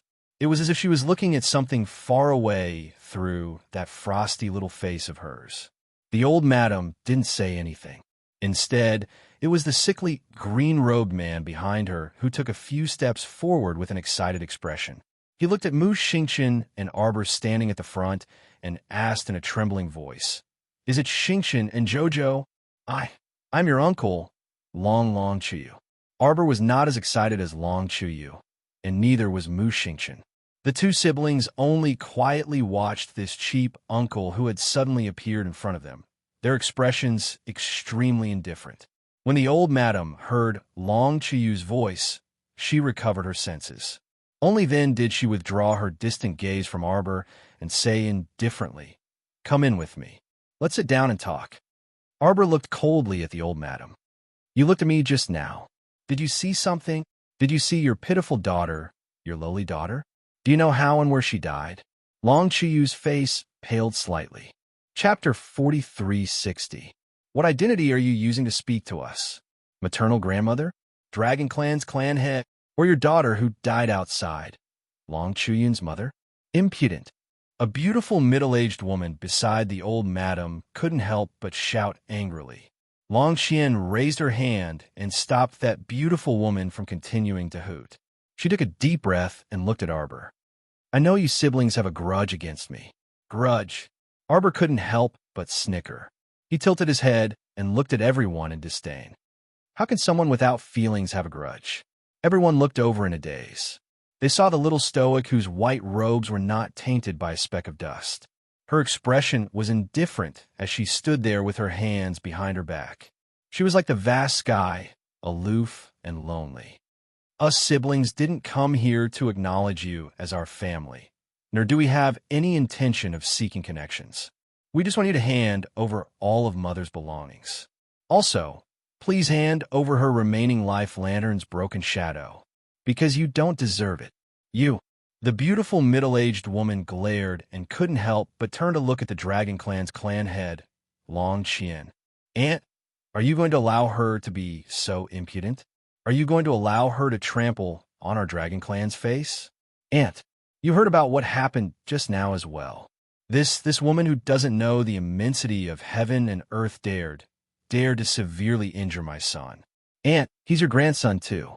Are you going to allow her to shut up? Long Qian looked sternly at that beautiful woman. Aunt. Bai Shuang stomped her feet in anger. She had already heard about her son Long Ji's incident, but she hadn't rushed over to see how badly he was injured. However, she felt like her heart was about to shatter when she heard the vivid description of the incident from the messenger. Must you speak like this? Old Madame Long Qian took a deep breath and leaned on the cane in her hand. Just now how can you not know what I did just now? That bastard called Long Ji insulted my mother at the city gates. This isn't something that happened overnight, right? Traitor? Is this the crime that you Dragon Clan scum are trying to frame her with? She is such a proud and aloof person.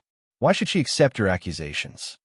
When she single-handedly fought with the Shuntian Manor, what were you cowardly clansmen who only knew how to hide at the bottom of the sea doing? Moaning about nothing, living like a drunken stupor. I only asked today, how much is Xiao Feng you? Look at her with a smile. She's such a foolish woman. She sacrificed her entire life for your despicable race. In the end, she even lost her life. It's funny, isn't it? I think it's funny too. Huh, what a sad life. Stop talking. Long Qian shouted angrily. She is destined to be alone for the rest of her life.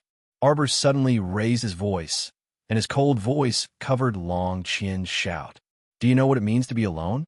Family, parents, brother, husband, son, daughter, everything is gone. In the end, he died miserably in that secret realm. Don't you have a heart? Don't you feel pain? She didn't know why her eyes were brimming with tears at the end. Long Qian gripped the cane and stood there with a stern expression. Yet Long Chuyu wailed bitterly and dashed forward to hug the little stoic.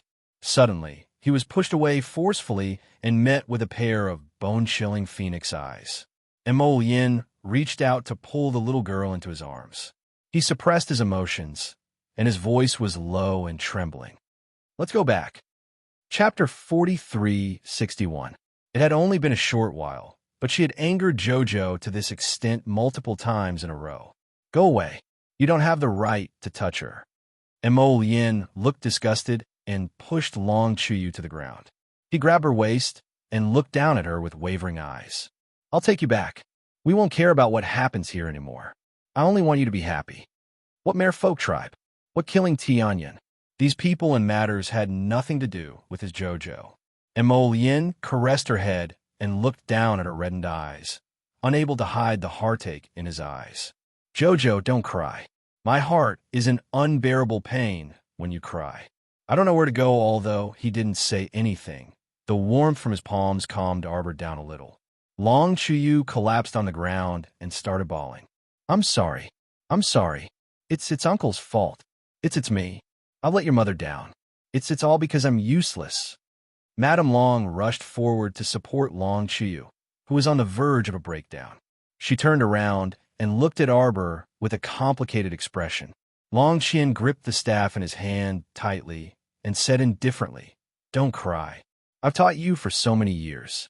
Why do you still only know how to cry when when something happens.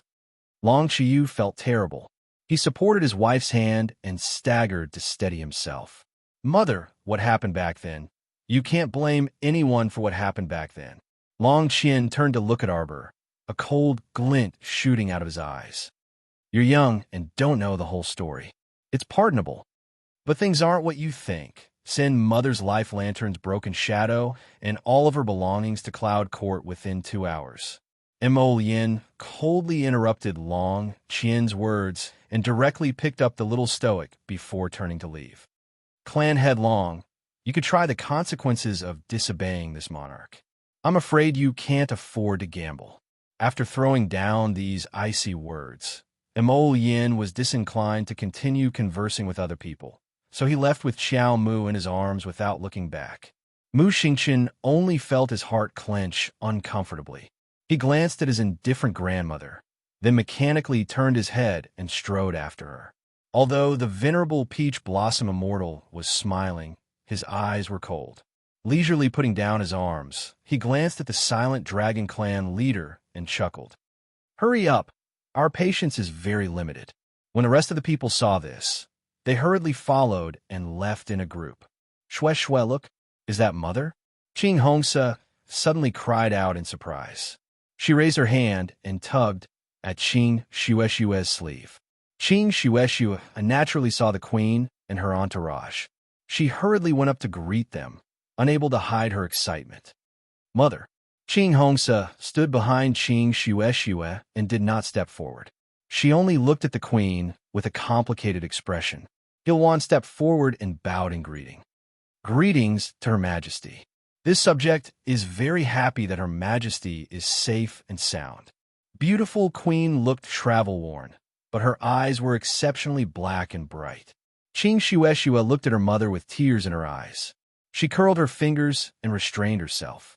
Only then did she not impulsively jump into her mother's arms. Qing Yi also looked at Qing Xue with a gratified expression. Shue, Mother is proud of you. Qing Yi reached out with a smile and hugged her daughter, who flew into her arms. She stroked her hair with a gentle gaze. Chapter 4362. When I came in just now, I heard that Jojo had some conflict with the merman. Where are they now? Mother, it's a long story. Let's talk as we walk. Qing Hongsa stood outside the crowd. She opened her mouth slightly and watched Qing Xue and her mother leave together. She froze on the spot. He Luan and the others followed the queen, leaving her standing there in a daze for a long time. Then she slowly followed them, dejected. So her mother really didn't like her. Didn't she already know this? Why did she still feel sad? Mother, are we really going to stay in Wangchuan? Qing Xue held the queen's left hand and tilted her head to look at her. If she lived under someone else's roof for a long time, it wouldn't feel good. Qing Yi looked at her with a smile. Aren't we going to set up the Tianyin battle group? Mother, you want to join? Lisha Island should be a good choice. Qing Yi patted the back of her daughter's hand. We'll take it one step at a time. Let's see first. Arbor pushed open a long window and looked up at the silver moonlight pouring down from the sky. Faint silver frost covered the window. The faint moonlight illuminated the courtyard. A gust of hot wind blew over, ruffling a strand of hair by her temples. Mo Yin walked slowly to her side and looked down at a small mahogany box on the table. Not long ago, the merman had sent her mother's belongings. There weren't many of them. After all these years, her mother only had this small box with her. A few pieces of jewelry and a few personal items. There was also a short knife inlaid with a row of blue gems. It looked very earthy. It was very ugly, and the handle of the scabbard had been worn out. It was clear that the owner liked this knife very much. Arbor took it out. The blade hadn't been used for so many years and was no longer shiny. There was even a small cut on the blunt edge of the knife. So ugly, Arbor muttered to herself. Her small hand touched the blade inch by inch and stopped for a moment. Fu Sheng. What? Mo Yin paused and looked down at his wife's hand. Fu Sheng. Arbor touched the blurry handwriting on the blade. Fu Sheng. Fu Sheng. Mo Yin murmured. Life is like a dream, but when you wake up from the dream, it's all in vain. Arbor put the blunt knife back into its sheath and held it tightly in his hand. My Jojo. Emolian reached out and hugged her slender waist. She sighed softly and said, "Tomorrow, we will go back. Don't meddle in these matters anymore." Arbor lifted his head and looked at him seriously. After a long time, he shook his head. Emolian raised his eyebrows slightly. "Not for anything else." Arbor put his hand over his heart and murmured softly, "For you, for our parents and siblings, for our friends. I hope that the 3 prefectures will be stable, that the country will continue to exist, and that the world will be peaceful and prosperous. I don't want to see this world become hell on earth, just like the previous world. Who would be willing to experience the world of desolation and ruins after having seen the beautiful flowers in full bloom? We don't fight for others. We only fight for the well-being of our future generations." Emolian's eyes flickered. He reached out and cupped her small face. He nodded with a smile. "Good, my Jojo is so good. Everything will be as you wish." "What do you think Fuxing means?" Arbor leaned against his chest and asked softly, how could the broken knife that her mother treasured so much be meaningless? Fusheng. Fusheng, what was Fusheng? Chapter 4363. The next day, the main hall of the Dragon Clan was filled with many people. Queen Qing Cheng sat on the left side and chatted with the clan leader, Long Qian, for less than 3 sentences when a servant announced their arrival. Long Qian looked up and saw the cold-faced little stoic entering hand in hand with a tall and slender black-clothed youth. They stood in the center of the hall. "Jojo." Queen Qing Cheng stood up happily and hurried over to greet him. Xiaomu looked over. When she met her smiling gaze, her expression relaxed, and her lips involuntarily curled into a faint smile. Long Xiangyan saw this and hastily tugged on her brother's sleeve. Long Xiang felt a bit bitter inside. This little stoic was too hard to get along with. The siblings had interacted with this stoic face for so many days, but they had never seen her show such a sincere smile to them. "Aunt Yi." Queen Qing Yi walked over and hugged her. She patted her shoulder. "It's great that you're all okay. Aunt Yi, is there a transportation formation at the bottom of the sea that will send you away?" Mu Xingchen couldn't help but ask. Qing Yi didn't hide it and nodded. "This transportation formation was set up by your mother. It's been so many years. I didn't expect that it would come in handy one day. That time we were still young. We often met up and went to the Sea Valley to train together. Your mother found it troublesome, so she asked someone to set up a transportation formation so she could find me anytime." Qing Yi couldn't help but yearn for it when she talked about her childhood. "In the blink of an eye, you're all grown up. That's all in the past. Jojo, Xing Chun. Yesterday? Yesterday was just a misunderstanding." Long Qian interrupted Queen Qing Ye's words. Arbor glanced at her coldly. "Our mission this time is to set up and kill the Heavenly Fate battle group. Let's cut the crap. Previously, when Long Xiang discussed with us, what island did he say we would do it on? When Long Xiang heard the little crown princess calling his name, he hastily came out from the Long clan and nodded. Yes, yes. The Dragon Clan is going to set up the base of the Celestial Fate Legion on Lisha Island. When everyone is gathered, we will begin the secret training. With half a year as the deadline, we, the Forgotten River Dragon Clan, will cooperate with the training of the 3 continents. Since that's the case, let's go together." Arbor turned to the queen and nodded. "All right." Long Qian's face was cold the entire time. When she heard this, she couldn't help but say, "Is this the only thing we can talk about? What else do you want to talk about?" Arbor looked coldly at the dignified old lady. "I want to talk to you in private," Long Qian said. "That won't be necessary." Emolian directly refused and said with a cold expression, "You just need to do as you said and provide that island. 10,000 elites from the Divine Prefecture should be able to reach the River of Forgetfulness in the next 2 days. There are 10,000 elites from the Tsang and Ming continent. They will probably arrive in 2 days." Emolian looked up at Long Qian and said, "So, you just have to prepare yourself." After Long Qian was reprimanded by Prince Mo, she didn't get angry. Of course, she knew who these 2 people were. However, she had to talk to the little stoic face to face. No one could stop her. "I know that you have opinions about me and the entire Long clan," Long Qian said coldly. Chapter 4364. But there are many things that are not as simple as you children think. Back then, the Wangchuan region was attacked by you humans. How many people died and how many resources were lost? Don't you know? Tu Xianzi walked out of the crowd with his cane and snorted. That's all in the past. We won't pursue the matter, and we won't seek any justice. Instead, we want to form an alliance with you. Shouldn't you show some sincerity? Dear Tu Xianzi, is our sincerity not enough? The venerable Peach Blossom Immortal waved the fan in his hand and looked at Tu Xianzi with a smile. We came all the way here from the land of the gods and accepted the alliance. What else do you want? Long Qian looked at Arbor seriously and said, I want to talk to you face to face. We have nothing to talk about. Arbor turned around and pulled Mo Lien out. Long Qian ordered coldly, stop them. Immediately, countless merman guards swarmed in from outside and surrounded the two of them.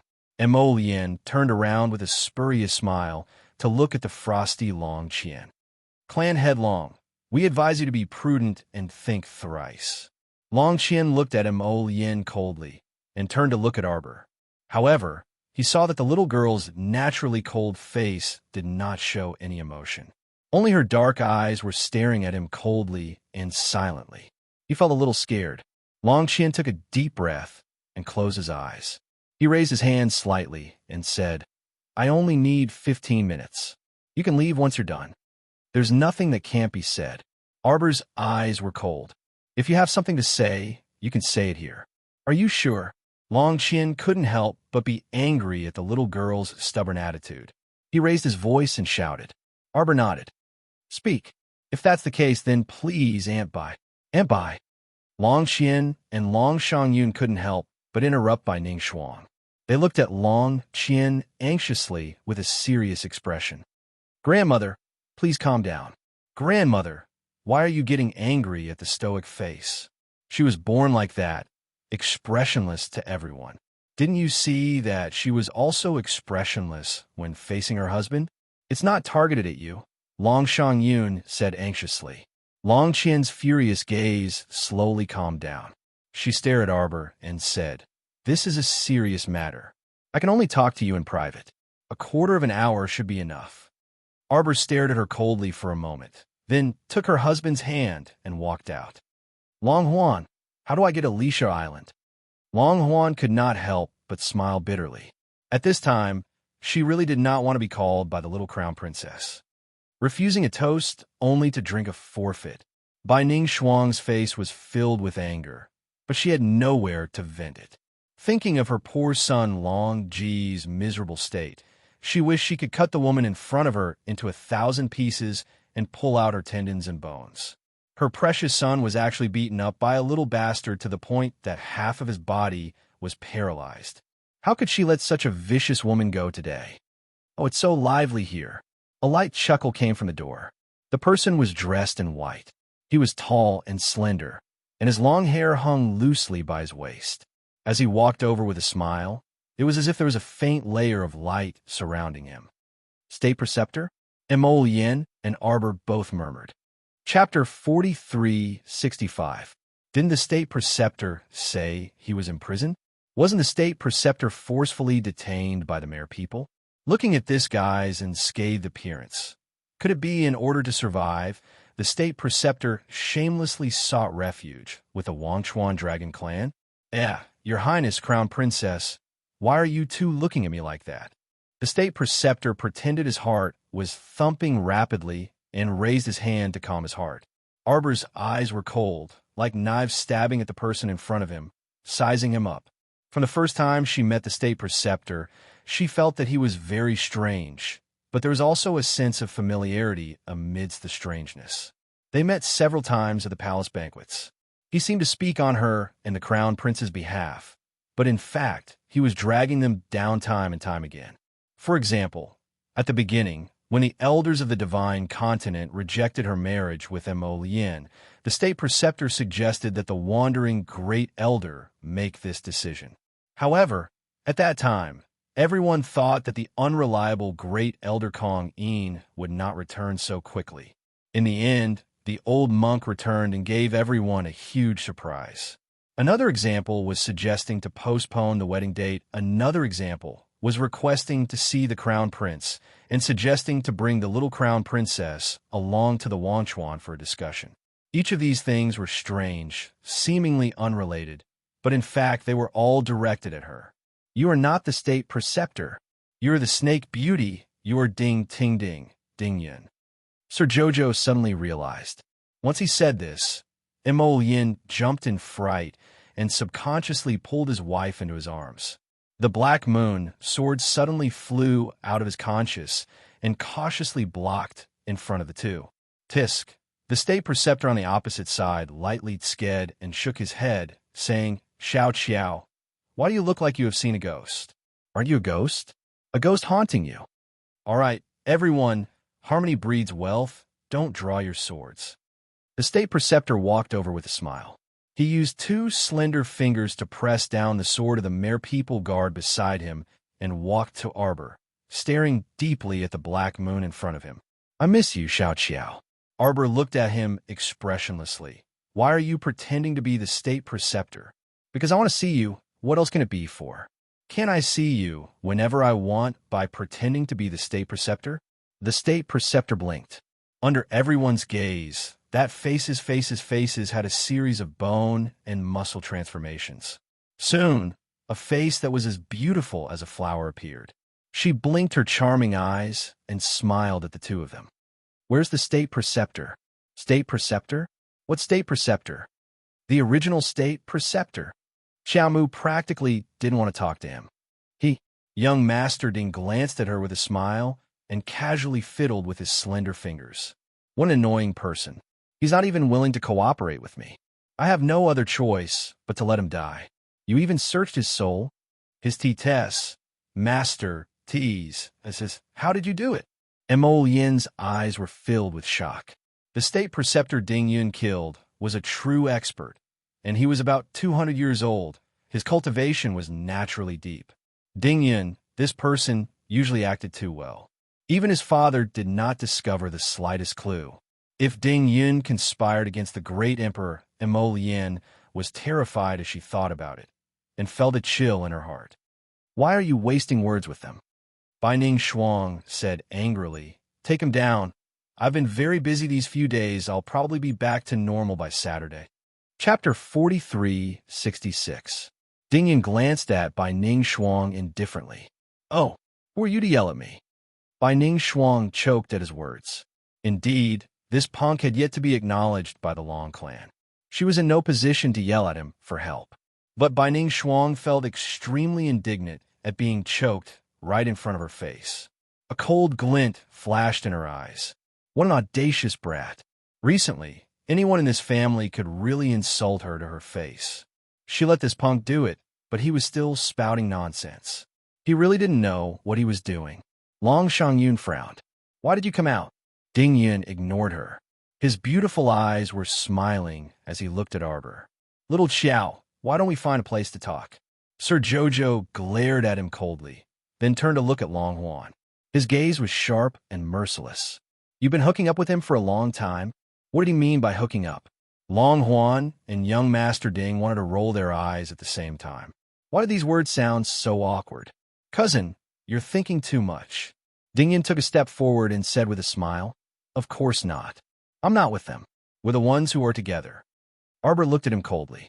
I met Sikong Fulling. Oh, I promised her to meet you. Cult Master Ding immediately beamed and nodded. That's great. Long Huan couldn't help but roll his eyes at young Master Ding. He dared to bet with his 20 years of intelligence that Sir Jojo's next words would definitely not satisfy young Master Ding. As expected, Arbor said coldly, Now that we've met, I've fulfilled my promise. Stay away from me in the future. Cult Master Ding was instantly flabbergasted. He stared at her for a long time. That means we've met? Are you blind? If this wasn't meeting, then what was? Xiao Mu grumpily rebuked him before turning to look at her husband. Mo Yin nodded knowingly, took her hand, and walked out. Young Master Ding was not angry. He waved his hand with a smile and ran out. Jojo, wait. I have something to tell you. Long Qian's face darkened as she watched them leave without looking back. Her face was extremely ugly. Bai Ning Shuang was flustered and exasperated. "Aunt, are you going to let them leave just like that?" "Shut up." Long Qian had lived for so long, so she was naturally knowledgeable. With Bai Ning Shuang's current state, how could she not know? Wasn't it because of Longji's incident that he harbored a grudge against Xiao Mu and her husband?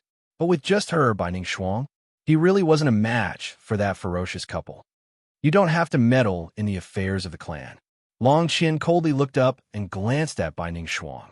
"It's time for your son, Long Ji, to be educated. He's always talking about Chu Yun's past. Who gave him the guts to do that?" Long Qian sneered. "He doesn't act like one at all. As his mother, you don't even know how to correct his nonsense. Now that he's being beaten up, he deserves it. You don't have to blame others." Bai Ning Shuang couldn't help but feel resentful. Who in the entire Forget Creek doesn't know about Sister Chu Yun? "Aunt, why are you saying this now? This was too unkind." This wasn't the first time she had said this. For so many years, the entire Forget Creek had been filled with stories about Long Chu Yun betraying the clan. Chapter 4367. They said that she watched helplessly as the Long family's cadet branch brought a large group of people to attack Wang Chuan. They said that she stood by and did not care about the lives of her family members at all. In the end, didn't they say that she was cold, selfish, and had no concept of bloodline? Why? Now that her daughter had returned, the old lady wanted to push all the blame onto her son. Her son, Longji, was not the only one spreading this rumor. If the old lady really cared, why didn't she stop others from spreading it before? Why did she have to say this when her daughter returned? Bai Ning Shuang's lungs were about to explode from anger. Although she was full of complaints and wanted to explode, she had no choice but to swallow all her words when she saw Long Qian's solemn and cold face. Bai Ning Shuang bowed. "Aunt, Longji may be reckless, but your granddaughter didn't go easy either. Longji is still lying on the bed and can't get up." Long Qian was already vexed about how to communicate with the little stoic face to face. Now that Bai Ning Shuang reprimanded her, she became even more indignant. "It's not like you don't know what's the most important thing right now." "Of course I know. Shui Yuan is so seriously ill. As her aunt, how can I not feel heartache?" Bai Ning Shuang pretended to use a handkerchief to wipe the non-existent tears from the corners of her eyes. She sighed and said, "However, Aunt, as you can see, your granddaughter isn't an easy person to get along with. Will she listen to us if we talk to her softly like this? Then what do you have in mind?" Bai Ning Shuang's expression darkened as a hint of viciousness flashed across her eyes. "Of course, we have to control them first. Once we have enough bargaining chips, we can discuss that matter with her. Isn't that right?" Long Qian sneered. "You're so naive." Bai Ning Shuang's face flushed red, and her lips quivered. For a moment, she didn't know how to respond to Long Qian. The Dragon Clan leader glared at Bai Ning Shuang coldly. "Go back and watch over your son. Don't cause trouble for me." Bai Ning Shuang was intimidated by the Dragon Clan leader's stern tone. Although she was indignant, she could only return. When she returned to her own courtyard, she was even more displeased by the Dragon Clan leader's words. Seeing her son whining nonstop on the bed, Bai Ning Shuang's heart ached, and she gritted her teeth. "Ah Chun!" A nimble figure appeared in front of Bai Ning Shuang. The Kong's line. Ever since benefactress came to this river of forgetfulness, she seems to be even busier. We can only see each other a few times in a day. The little monk was wearing a small, white monk robe. He was holding a lollipop in his mouth as he squatted under a peach tree, mumbling softly. Another moon-white figure squatted beside the little monk Kong with a lollipop in her mouth. She couldn't help but shake her head and say, Kong, do you miss my sister?" The small monk pursed his small diamond-shaped lips and remained silent. Kong's. To her, to be a? Kong. Jolin sucked on a lollipop and said with a grin, "Actually, I've always been curious about something. Mrs. Sister, please tell me." Chapter 4368. The Peony Fairy and the Ginkgo Fairy, who were sitting not far behind this pair of adult and child, were leisurely snacking on melon seeds and drinking tea. When they heard their bizarre conversation, The corners of their mouths twitched uncontrollably.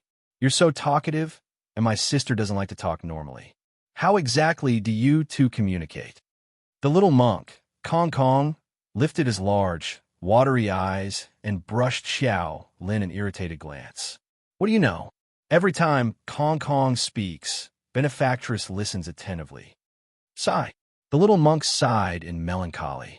He raised his small, shiny, bald head and gazed at the peach tree at a 45-degree angle.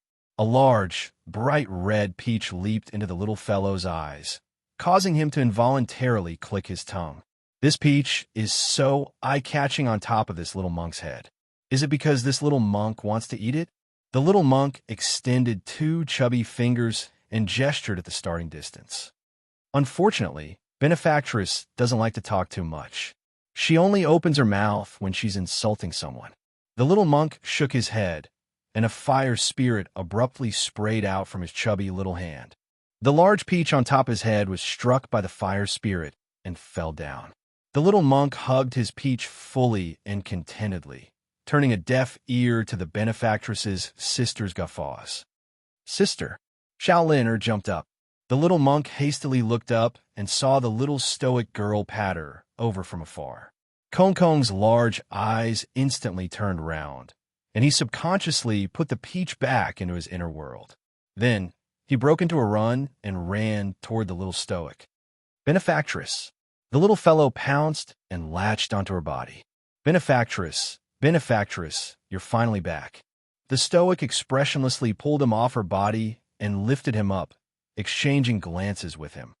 "You got fat again," the little stoic pointed out mercilessly. The little monk blinked.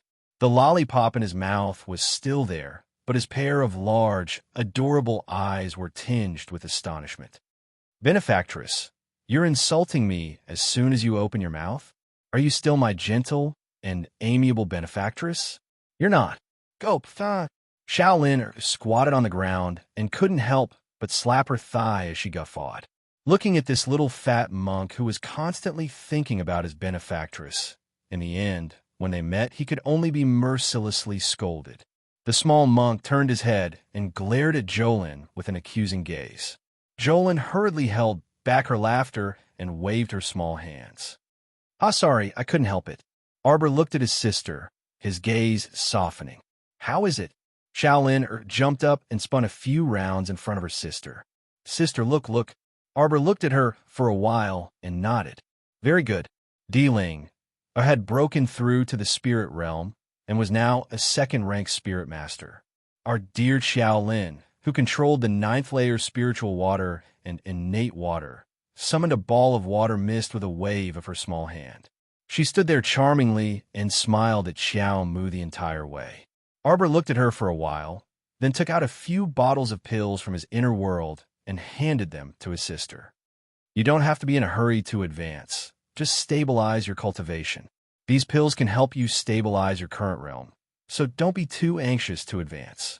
Jolin nodded repeatedly and took the pill bottles, storing them in her inner world. "Sister, I'll listen to you." Arbor was very satisfied and patted his sister's small head. Chapter 43:69.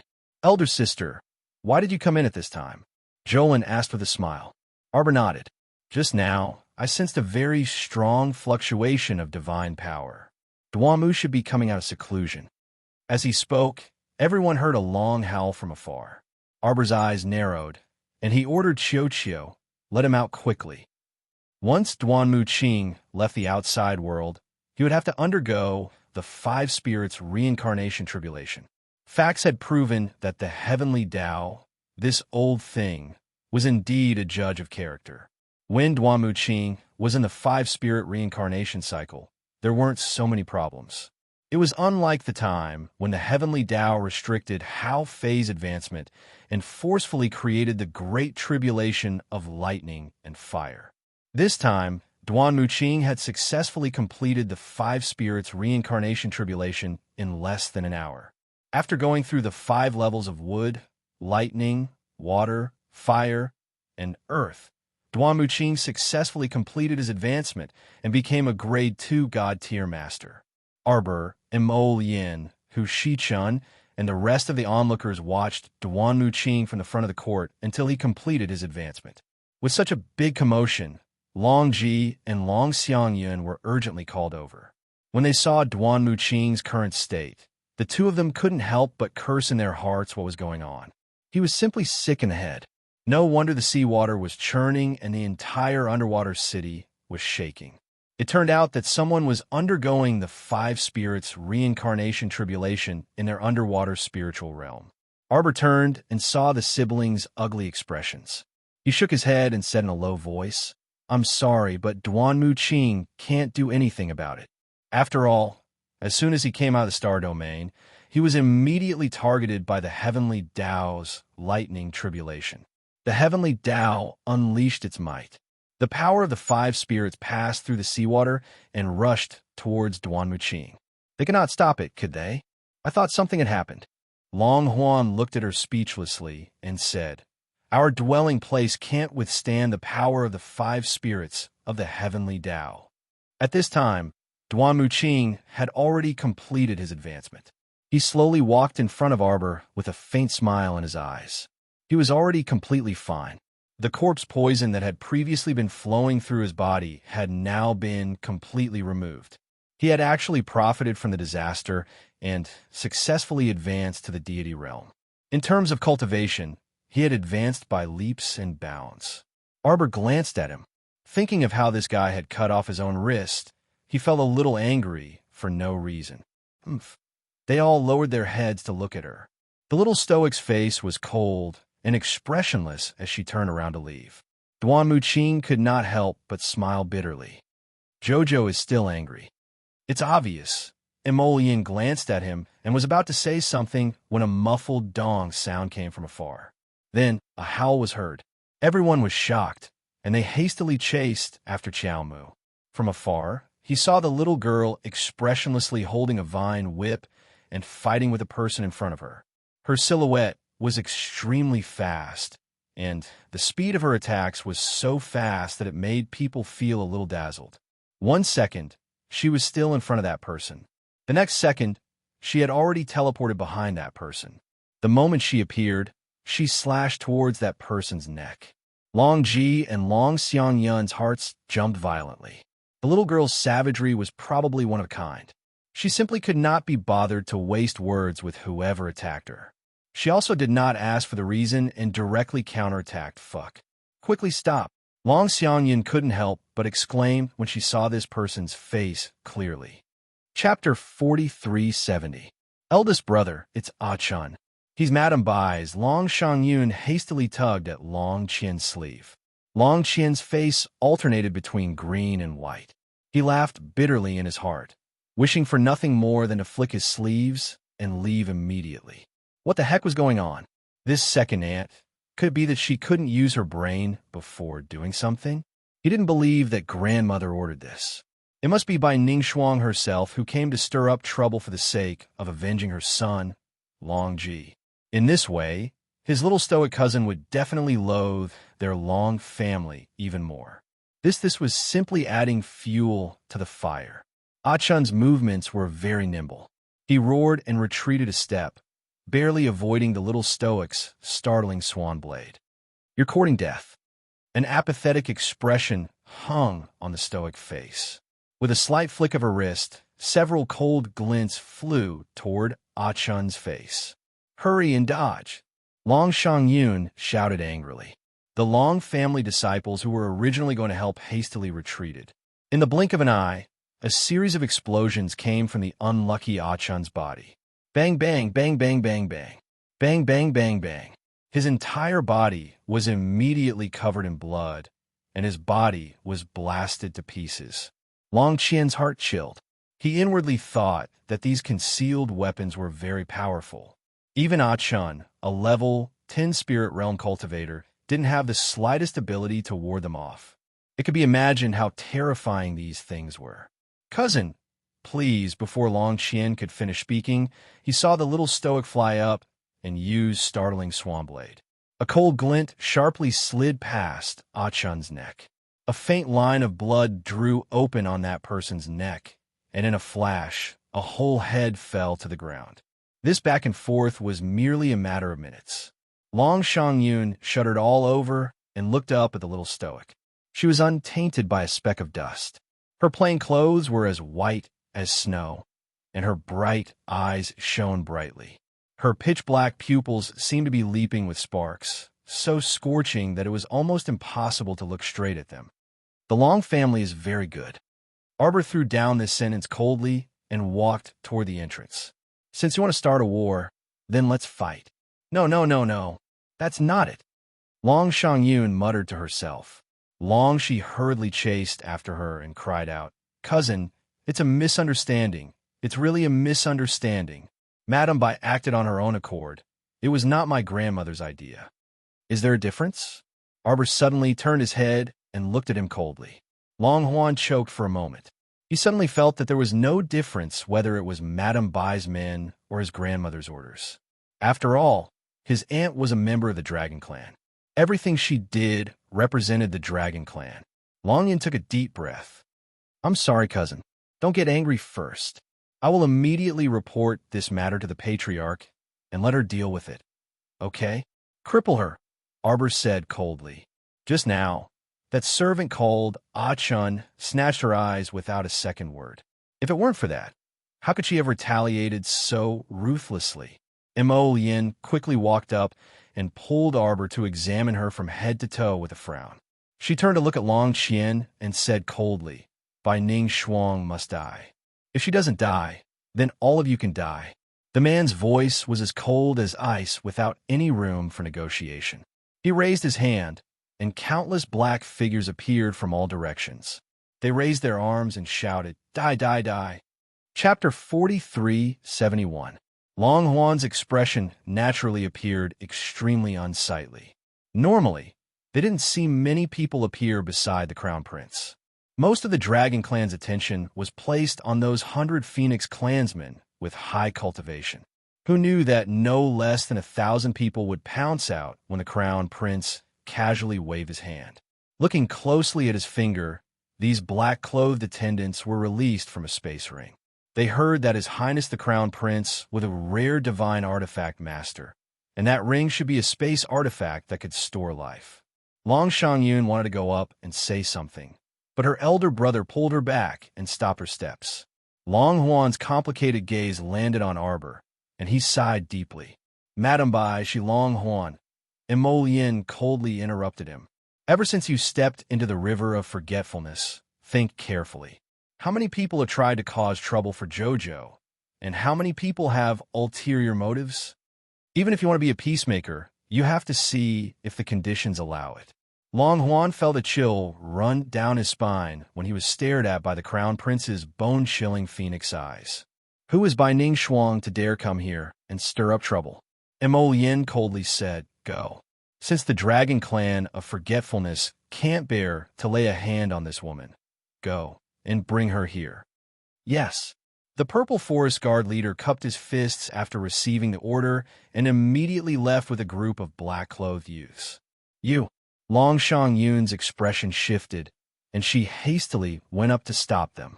Crown Prince, this is the river of forgetfulness. Don't long-winded. Prince Mo interrupted Long Shang-yun's incessant chatter.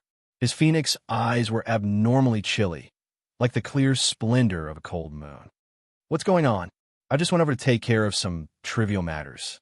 Long Huan, why are you arguing with Jojo again? A giggling voice came from afar.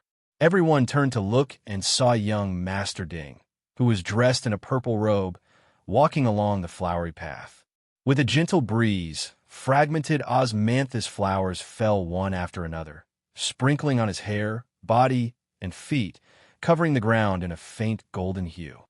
So ugly, the little stoic expressionlessly said, Everyone, can you be any more dishonest than you already are?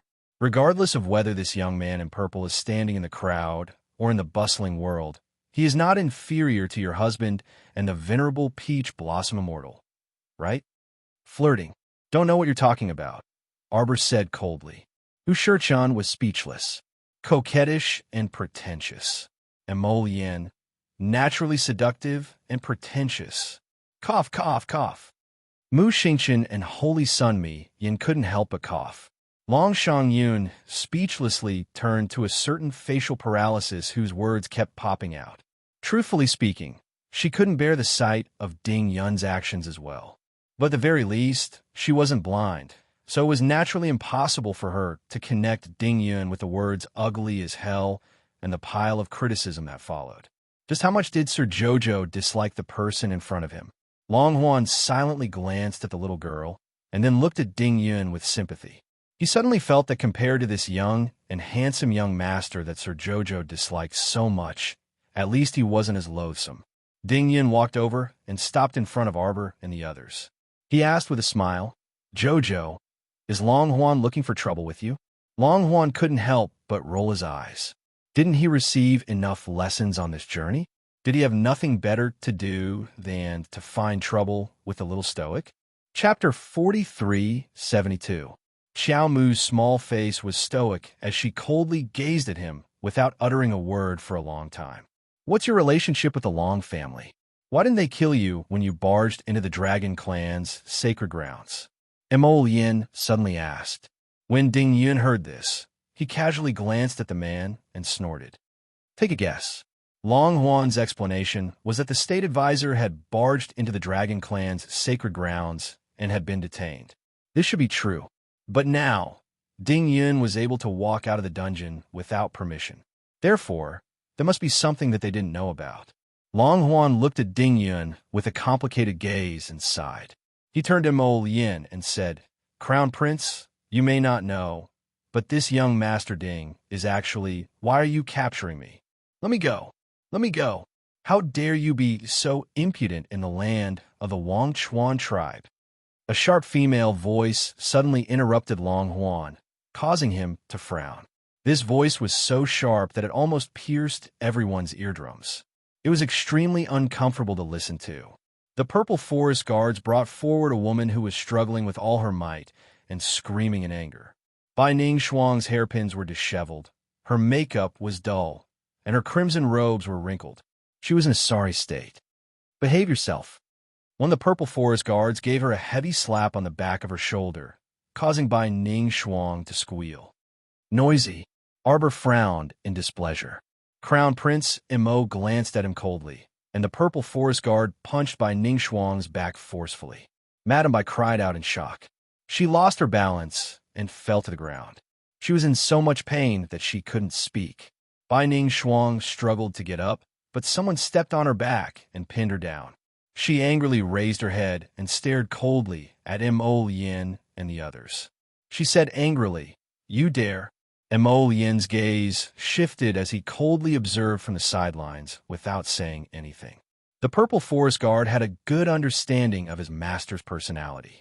Even the slightest of glances would be immediately understood. Without another word, the long sword in his hand slashed towards Bai Ning Shuang's neck. Clang! A curved blade spirit artifact that was spinning through the air abruptly collided with the Purple Forest Guard's long sword, instantly parrying his sword strike. Arbor turned to look.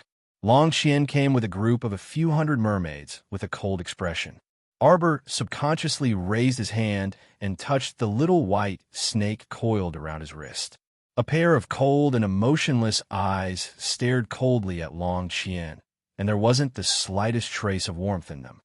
"Everyone, listen to my order." The little stoic ordered icily. "Here, those who stop me will be killed without mercy. Yes." Long Qian's eyes narrowed slightly. Arbor raised her hand and summoned the Thunderclap sword.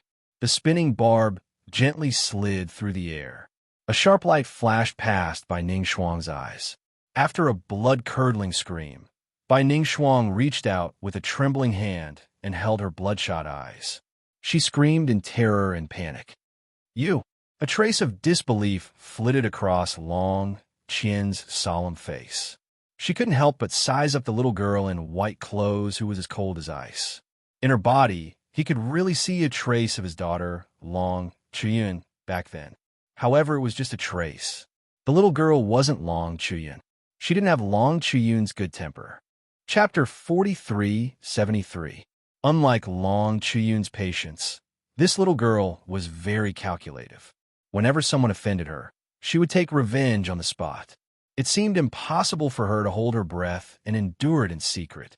Long Qian took a deep breath and looked down at Bai Ning Shuang, who was kneeling by Arbor's feet with her hair in a mess. Now that you've punished her, can you hand her over to me? Mo Lin couldn't help but sneer. Do you think it's that easy? The long sword in the purple forest guard's hand pressed down on Bai Ning Shuang's shoulder, causing her to bend over. Long Qian said coldly. Bai Ning Shuang was the one who made the first move. She didn't think it through and did something wrong. However, the two of you have already punished her. She lost her eyes, so let's end this here. Humph. Mo Lin stared at Long Qian coldly. Who do you think you are? What kind of tone and attitude are you using to talk to me? You don't have the right to decide how to end this. I have the right to decide. Long Qian's breath was stuck in her chest, and she didn't know what to say. Long Qian quickly stepped forward and said in a low voice, Forget Chuan invited the Crown Prince and the Crown Princess here to form the Celestial Fate Legion.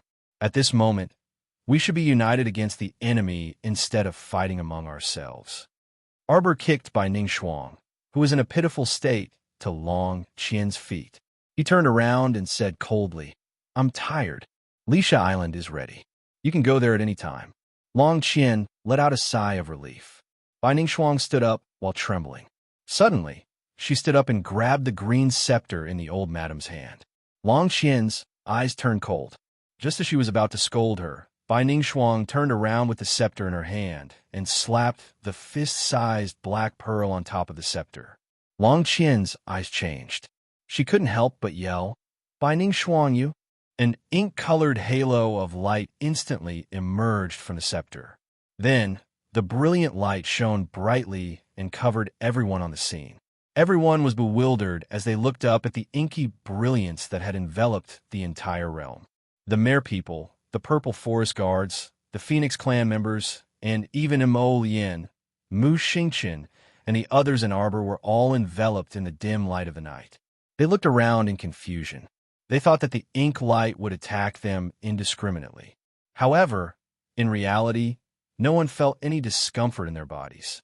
They felt as if this domain was natural, and it was just blocking this space. What's going on? Feng Zhangfei looked around blankly. Why are you protecting us? Do you want to fight? Feng Zhangqing raised his hand to stop the group of Feng brothers who were ready to make a move. He looked at Mo Lin with a puzzled gaze. While holding Qiao Mu's small hand, Mo Lin was in the midst of vigilantly inspecting their surroundings when he suddenly felt the little fellow's small hand tighten around his. He looked down and saw that his Jojo's face was slightly pale. Large beads of sweat rolled down from her temples. Her slender body was swaying as if she couldn't even stand properly. Jojo! Everyone saw that she was different from usual and quickly gathered around her. Arbor felt that the Divine Ruins realm was abnormal, and he couldn't suppress it. His body swayed a few times. Mo Lin reached out to hold him, and he spat out a mouthful of blood. Chapter 43-74. Jojo, Mo Lin was greatly alarmed, and her expression changed drastically. Jojo, Hu Shichun, Mu Xingqian, and the others' expressions also changed. What was going on? Everyone was normal, but Jojo was the only one who became like this.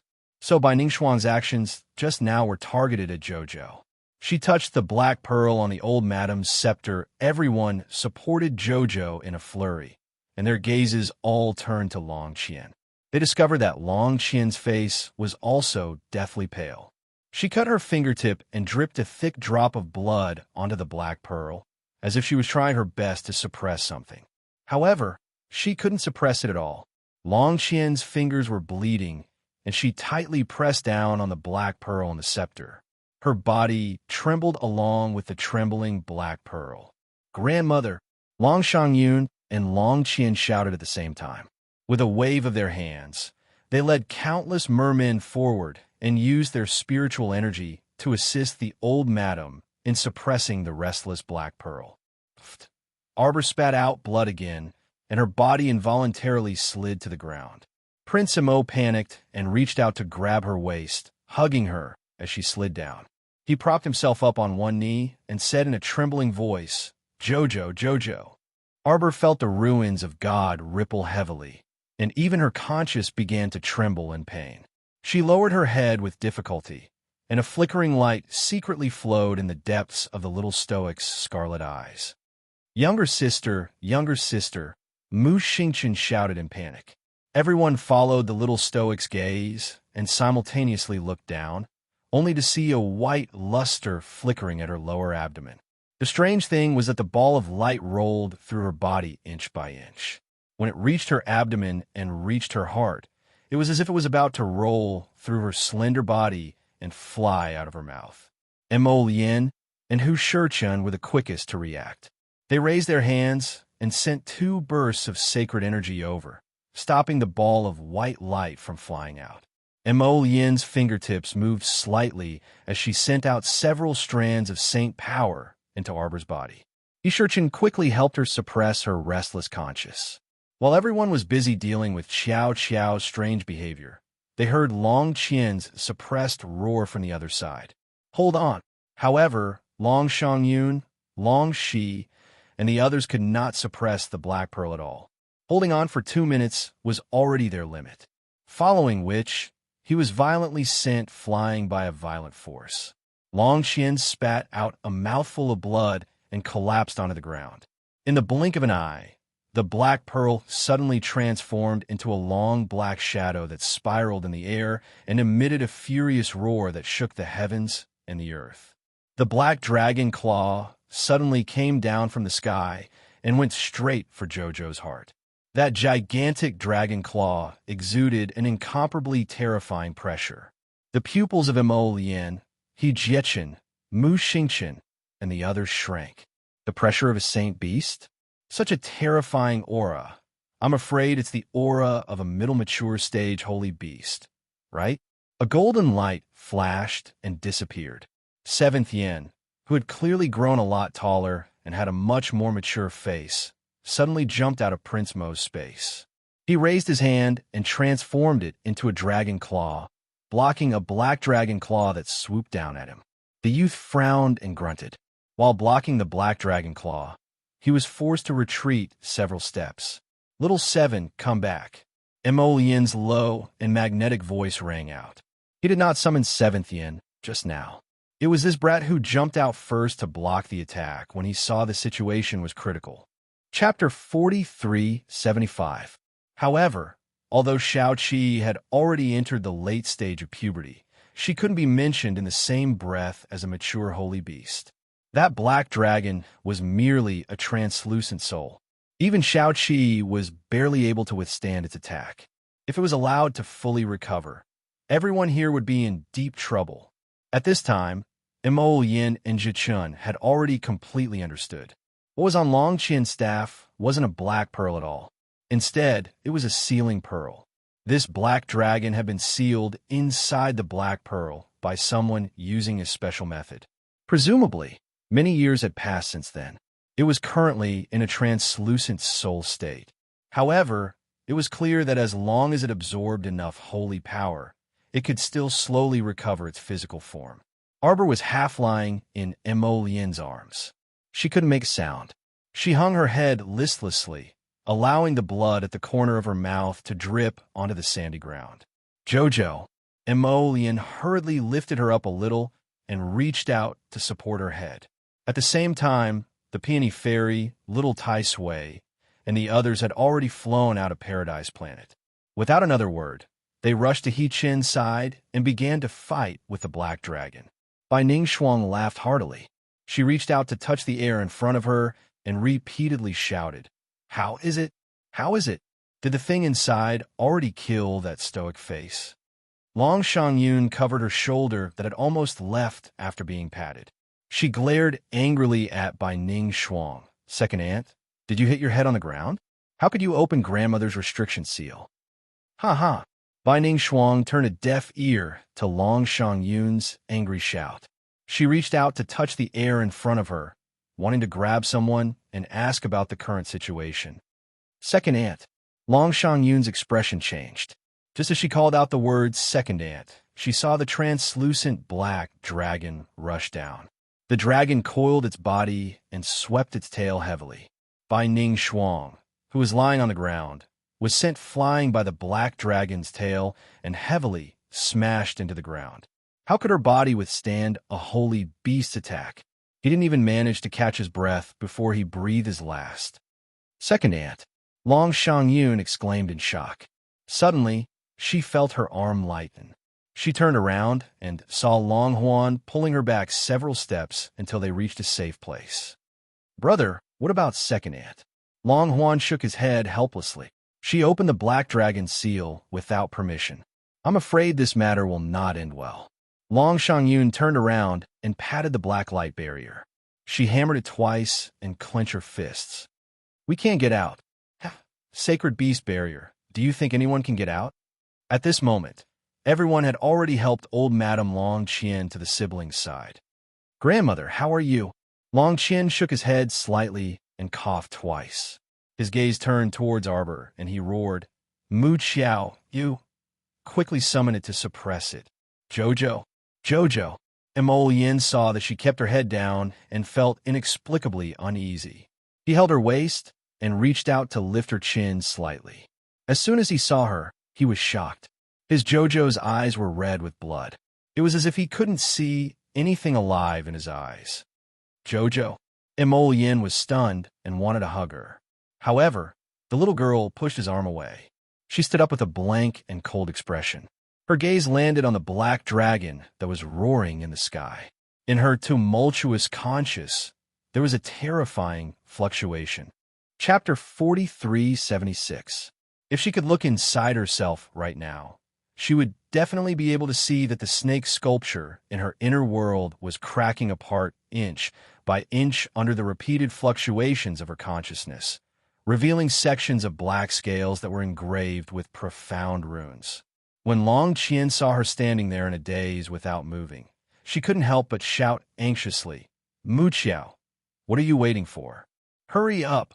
Arbor's body suddenly trembled, and a huge wave of pressure suddenly emanated from her body, rushing toward the black dragon in midair. Bam! Seventh Yin pulled back his tail that had hit the black dragon and turned to look at his master's wife in surprise. This little girl's body actually emitted a trace of an ancient sacred beast pressure. She had many sacred beasts around her, but most of them were sacred beasts in their growth stage. Compared to this half-soul sacred beast in front of her, they couldn't be compared at all. But now, the sacred beast's pressure that was seeping out of her body had an unprecedented sense of oppression. In the blink of an eye, a pitch-black dragon abruptly broke free from the snake sculpture and flew out of Qiao Mu's inner world to protect its master. It swiped its claw at the black dragon in midair. Roar! The merfolk stared dumbfoundedly at the three dragons that were fighting inside the sacred beast barrier. Their ferocious and terrifying power would occasionally hit one or two innocent merfolk passers-by, turning them into a pile of dust. Cries of agony came from behind Long Qian. All the merfolk felt that they were unlucky to be involved in a fight between three giant dragons. How unlucky must one be to experience such a thing and be deeply troubled by it? At this time, Hu Shichan, little Tai Sui, and the others had already returned to Arbor's side. How is it? The crown prince had tried to get close to his wife countless times, but every time, he was pushed back by his little wife without any hesitation. Hu Shichan looked up and saw that the crown prince's handsome face looked as if there was nothing left to live for. Stop fooling around. Her conscience should be in a mess right now, right? For some reason, the energy in her body is also in a mess. Let's calm down the divine energy in her veins first. Hu Shichan tugged at Mo Yin and said, how could Mo Yin not know this in her heart? But even if she wanted to appease him, she had to get close to him. Jojo wouldn't even let him get close to him, which made him very anxious. Moreover, the blood-patterned black dragon that came out of Jojo's body was also very strange. Where did it come from? These people stayed in Xiao Qiao Star Field every day. He knew very well what kind of holy beasts there were in the star field, and how many of them there were. But where did this dragon come from? Although the blood-patterned black dragon was a mature, holy beast, it was a pity that it had just reached the early stages of maturity. If it joined forces with Shao Qi, they would be able to stop the brutal black dragon. But as time passed, it was hard to say. After all, no one knew how many years it had been asleep. Now that it had just broken out of the seal of the sculpture, it had yet to fully adapt. Long Qian used her scepter to knock on the sacred beast barrier behind her with a deep frown. She abruptly turned to Qiao Mu and said, "Mu Qiao, what are you still hesitating for? Why are you in a daze? Quickly summon that thing to deal with the black dragon. If the sacred beast realm is not broken, we will all be innocently affected. Hurry up and break it. Break it." The mere people couldn't help but roar angrily. Long Qian's gaze was serious as he stared at Arbor without blinking. The latter turned a deaf ear to the many complicated roars around him. His gaze only landed on the black dragon's half-soul that was roaring in the air. As if it was summoned by something, it opened its small mouth and a bright white pearl flew out. Chapter 4377. 10,000-year-old Shark Pearl. Shark Pearl. It's the 10,000-year-old Shark Pearl. It's the real 10,000-year-old Shark Pearl. The genuine 10,000-year-old Shark Pearl. The 10,000-year-old Shark Pearl that had been polished and tempered by countless seniors was actually in this little stoic's body? Why? This thought bubbled up in the merfolk's minds. It's Long Chuyun. It must be eldest Miss Long Chuyun who gave it to her. Long Qian, Long Shangyun, Long Qian, and all the mermaids were staring at the round jade bead in the air at the same time. Their eyes were burning with passion. Everyone stared fixedly at the round pearl that had abruptly leaped into the air, their emotions surging. They involuntarily straightened their bodies, wishing for nothing more than to pounce on it and grab it. Mo Lien, He Jichen, and the others' eyes flickered. They glanced at the white pearl before looking back at Jojo. Arbor had completely lost consciousness at this time. He was only relying on his instincts to control the jade pearl to fly back and forth, up and down. The god power roaming in his body was wandering randomly through his meridians, and he couldn't control it for the time being. The little stoic's entire body shook. She clenched her fists and roared at the sky with all her might. She abruptly turned around, her eyes red as she coldly stared at the black dragon fighting in the air. That pure white pearl, emitting a jade-colored light, flew to the black dragon with a whoosh with a flick of her finger and fiercely tangled with it. White light exploded. As though this wasn't the pearl's first time fighting the black dragon, it was abnormally ferocious. She didn't care about the other two dragons and only focused on smashing the black dragon's head countless times. Every time it landed, it would cause the black dragon's half-soul to dim slightly. The black dragon roared, and its body flipped and smashed furiously in the air. The lightning it spat out attacked indiscriminately, instantly killing several merfolk. This sudden turn of events caused the merfolk to struggle out of their daze as though they had just woken up from a dream. They all cried out in alarm and dodged in all directions. "Hurry and open this barrier. We can't get out of the sacred beast barrier. Why do you talk so much nonsense?" The peony fairy sneered and waved the thunder pestle in her hand. "If you can't get out, then die. So much nonsense that it's annoying." One of the mermen glared at the peony fairy and said angrily, "How can you say that? If you don't have the ability, then shut up and wait for someone to save you. If you spout any more nonsense, this old lady will summon lightning to strike you to death right now." The merman immediately shrank back behind Long Hua, glaring at the peony fairy but not daring to say anything. "Mu Qiao stole our race's sacred artifact, the 10,000-year mermaid pearl," a merman said indignantly. "She should return it. Yes, it should be returned." Emolian was already in a bad mood. Hearing those mermaids and mermen's nonsensical words, she coldly glanced at the crowd. When he smiled, his eyes seemed to sparkle like a sky full of stars. When he was incomparably cold, it made people feel fearful and timid. The merfolk who were hooting instantly froze on the spot when she glared at them. Their muttering voices also quieted down. "Get into formation," Mo Lien ordered coldly. A group of purple forest guards immediately stepped forward to protect the crown prince. They formed a formation and moved forward.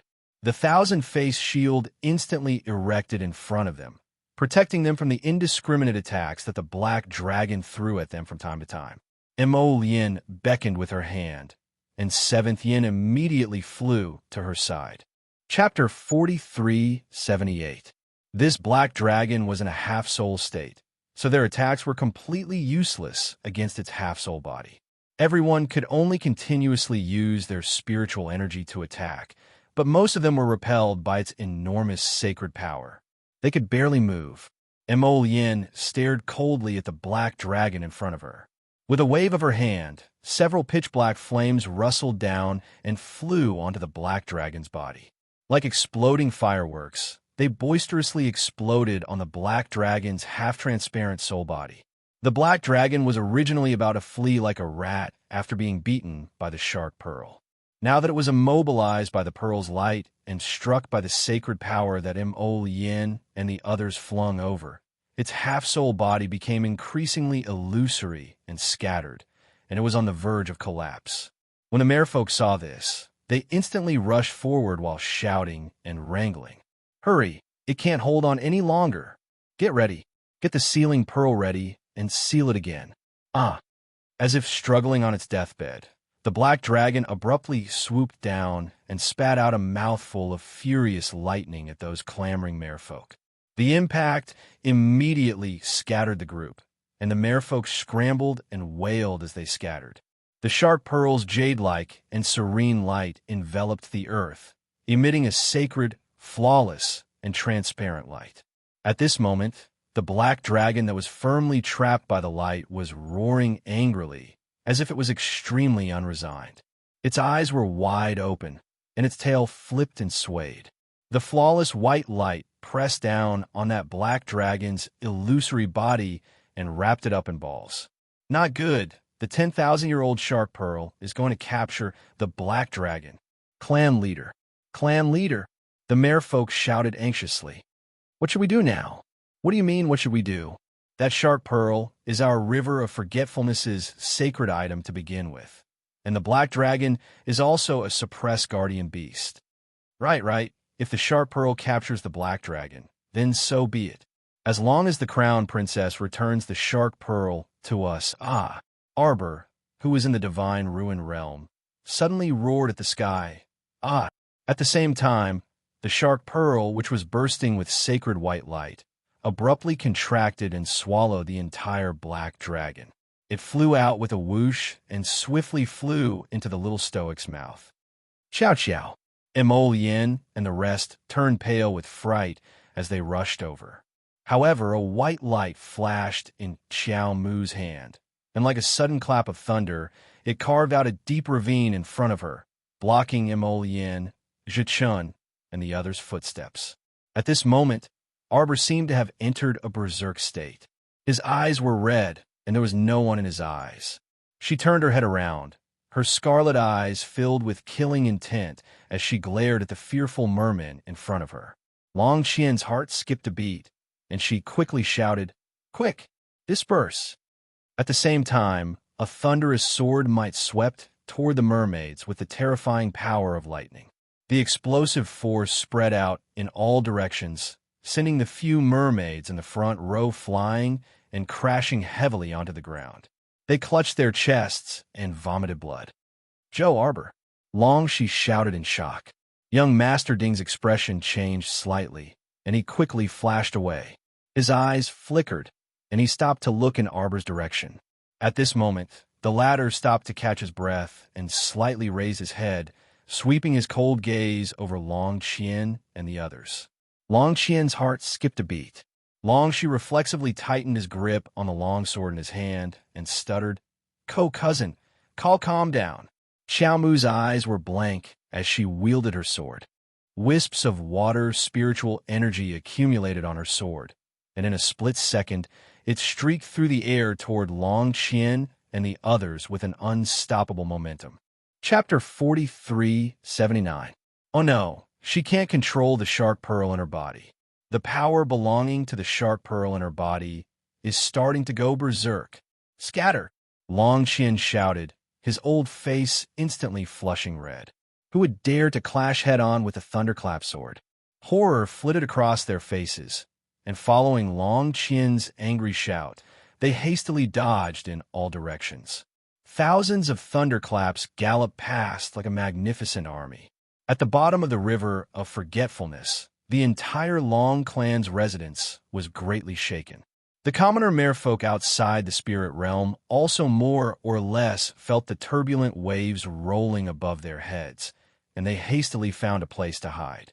At this time, the little stoic stood alone in front of the thousands of ravines at the bottom of the sea, her body emitting a dazzling white light. Her fists were tightly clenched, and her bones creaked.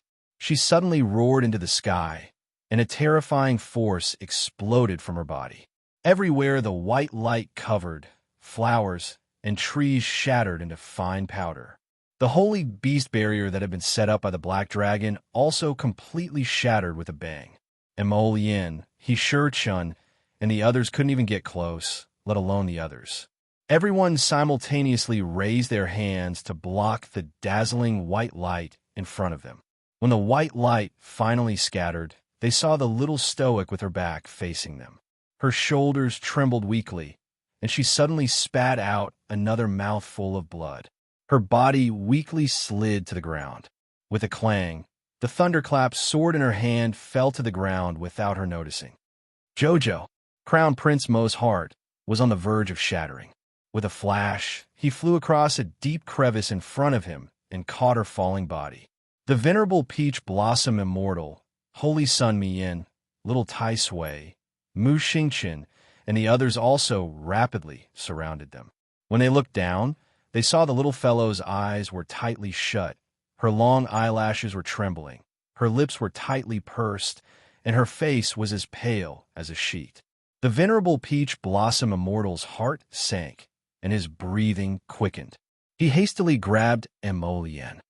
Quick, quick, suppress the sharp pearl in her godly ruins first. The sharp pearl was so powerful that it was only temporarily stabilized by the combined efforts of all the Transcendence Realm experts present. Long Qian supported herself with a long staff as she struggled to walk towards Mo Lien and the others. She said anxiously, "We have to think of a way to get the shark pearl out. She can't control her body at all." Previously, it was Chu Yun who took the initiative to seal the mermaid pearl in her body. When the power of the mermaid pearl awakens, her body will not be able to withstand it, nor will she be able to control it. It must be taken out immediately. What a load of nonsense. Mo Yin and Ji Chun were both enraged. They each threw out a fire spirit and a wood spirit. The powerful Saint Power rushed towards the old woman who could not stand steadily. "Grandmother!" Long she exclaimed from behind. Long Qian's eyes narrowed, and she quickly turned around to dodge. She barely dodged a fire spirit when the wood spirit viciously hit her in the chest. Pooh! The old woman spat out a mouthful of blood, but her gaze was still extremely stubborn. What I said is true. If you leave the mermaid pearl in her body, it will be like leaving a Saint Power pearl that will explode at any given time. You speak as if it's true. Who are you trying to fool? Feng Zhangfei could not help but say angrily. If that black dragon sealing pearl was not suddenly broken by someone, why would the mermaid pearl lose control on the spot in order to suppress it? Why are we wasting our breath on them? Let's go, the peony fairy said angrily. Mo Lien carried Arbor with both hands. After taking 2 steps, she turned around and looked at Long Qian coldly. She said in a low voice, "You knew about it from the start, didn't you?" Chapter 4380. So this time, you did everything possible to lure her back, not because clan leader Long has 1 foot in the grave and is in a hurry to see your granddaughter. It's because you want the sharp pearl. Mo Yin's breathing was labored, and she did her best to suppress the boiling fury in her heart. When she spoke, her voice was laced with grief and anger, so gloomy that it was heartbreaking. The dragon clan of Wang Chuan is truly disgusting. The peony fairy, Fairy Ginkgo, and the others glared fiercely at the dragon clan members before hastily following her. Long Qian coughed dully as she stared emotionlessly in the direction they left. Grandmother, grandmother. Long Qian called out twice and couldn't resist letting out a long sigh. Grandmother, why are you doing this? Young Master Ding suddenly chuckled. He turned around and waved his hand, laughing loudly as he left. The dragon clan of Wang Chuan is truly disgusting. Ha ha ha ha. Long Qian angrily glared at his back and clutched her aching heart. Let's go back first. Emolian was extremely fast. She carried Arbor back to Yun Court in a flash and placed him on the bed. Jojo was unconscious, and her Danton, Godly Ruins realm, and conscious were both sealed, so she naturally couldn't communicate with Chio. Water's here, water's here. Give it to me.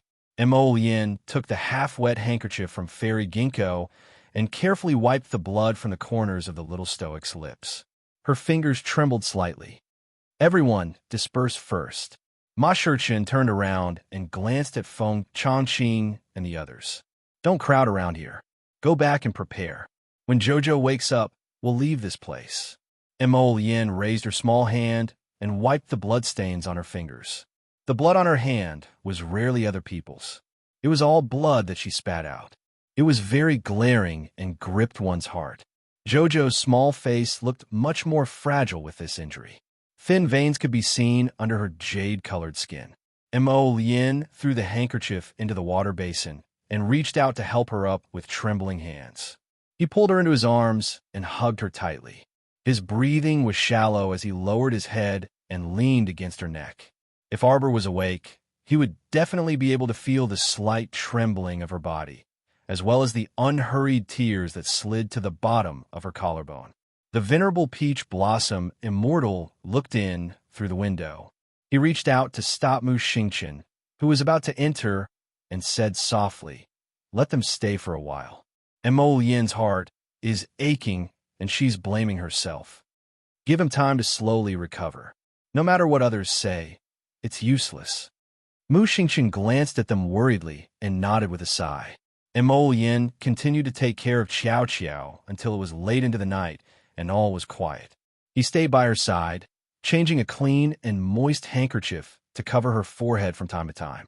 He held her small hand tightly, listened to her murmur lotus, and answered her Jojo anytime, anywhere. However, at this time, Arbor was already in a daze.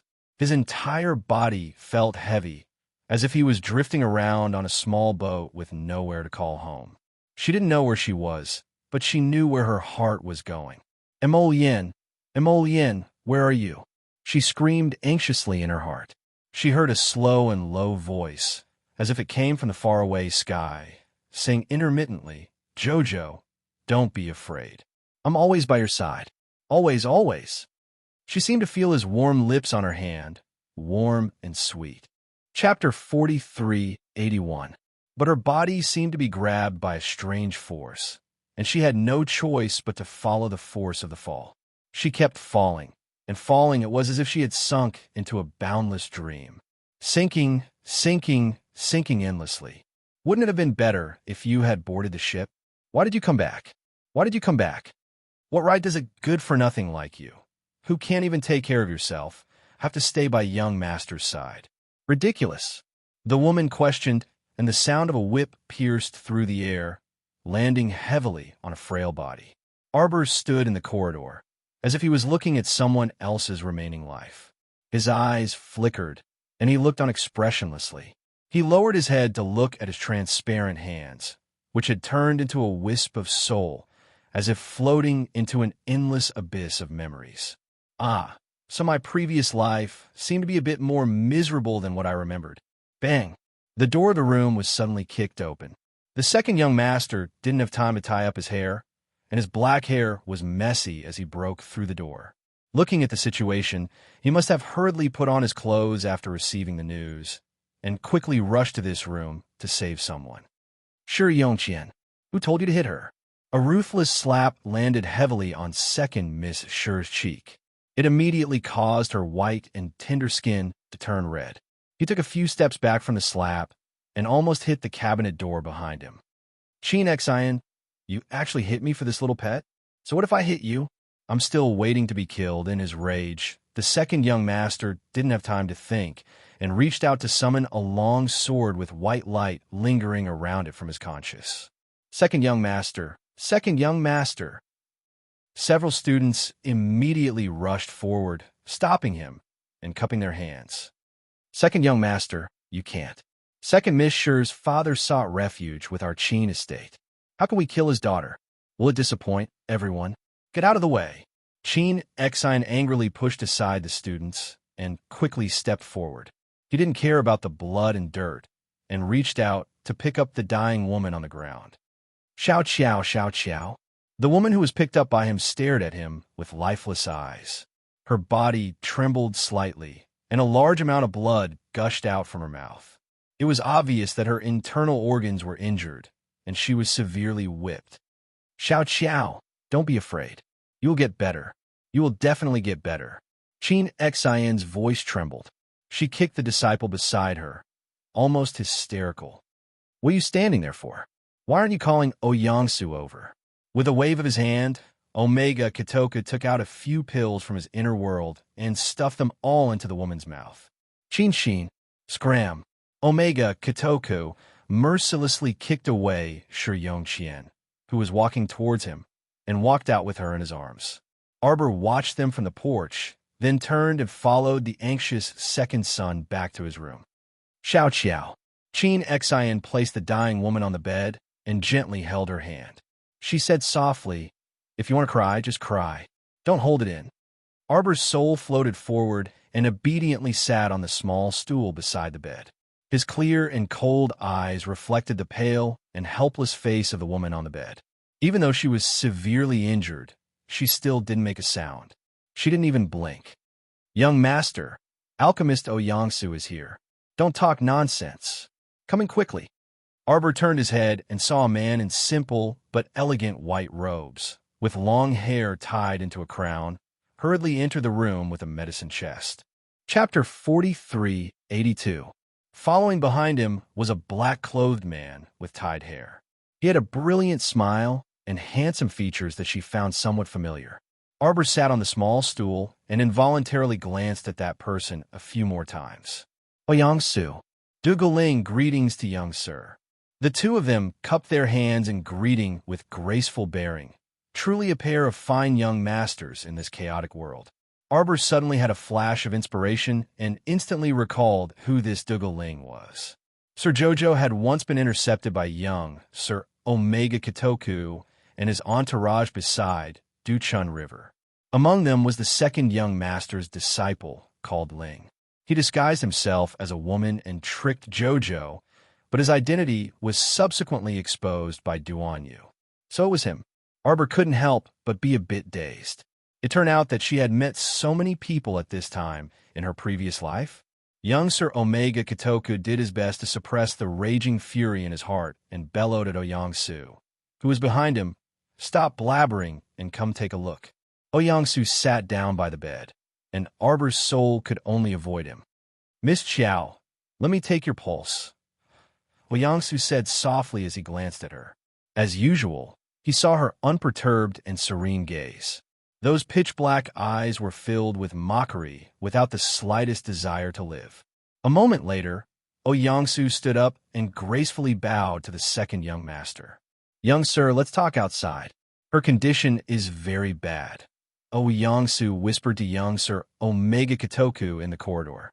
He involuntarily cast a glance inside the window and sighed softly. Miss Qiao's heart is set on death and has no desire to live.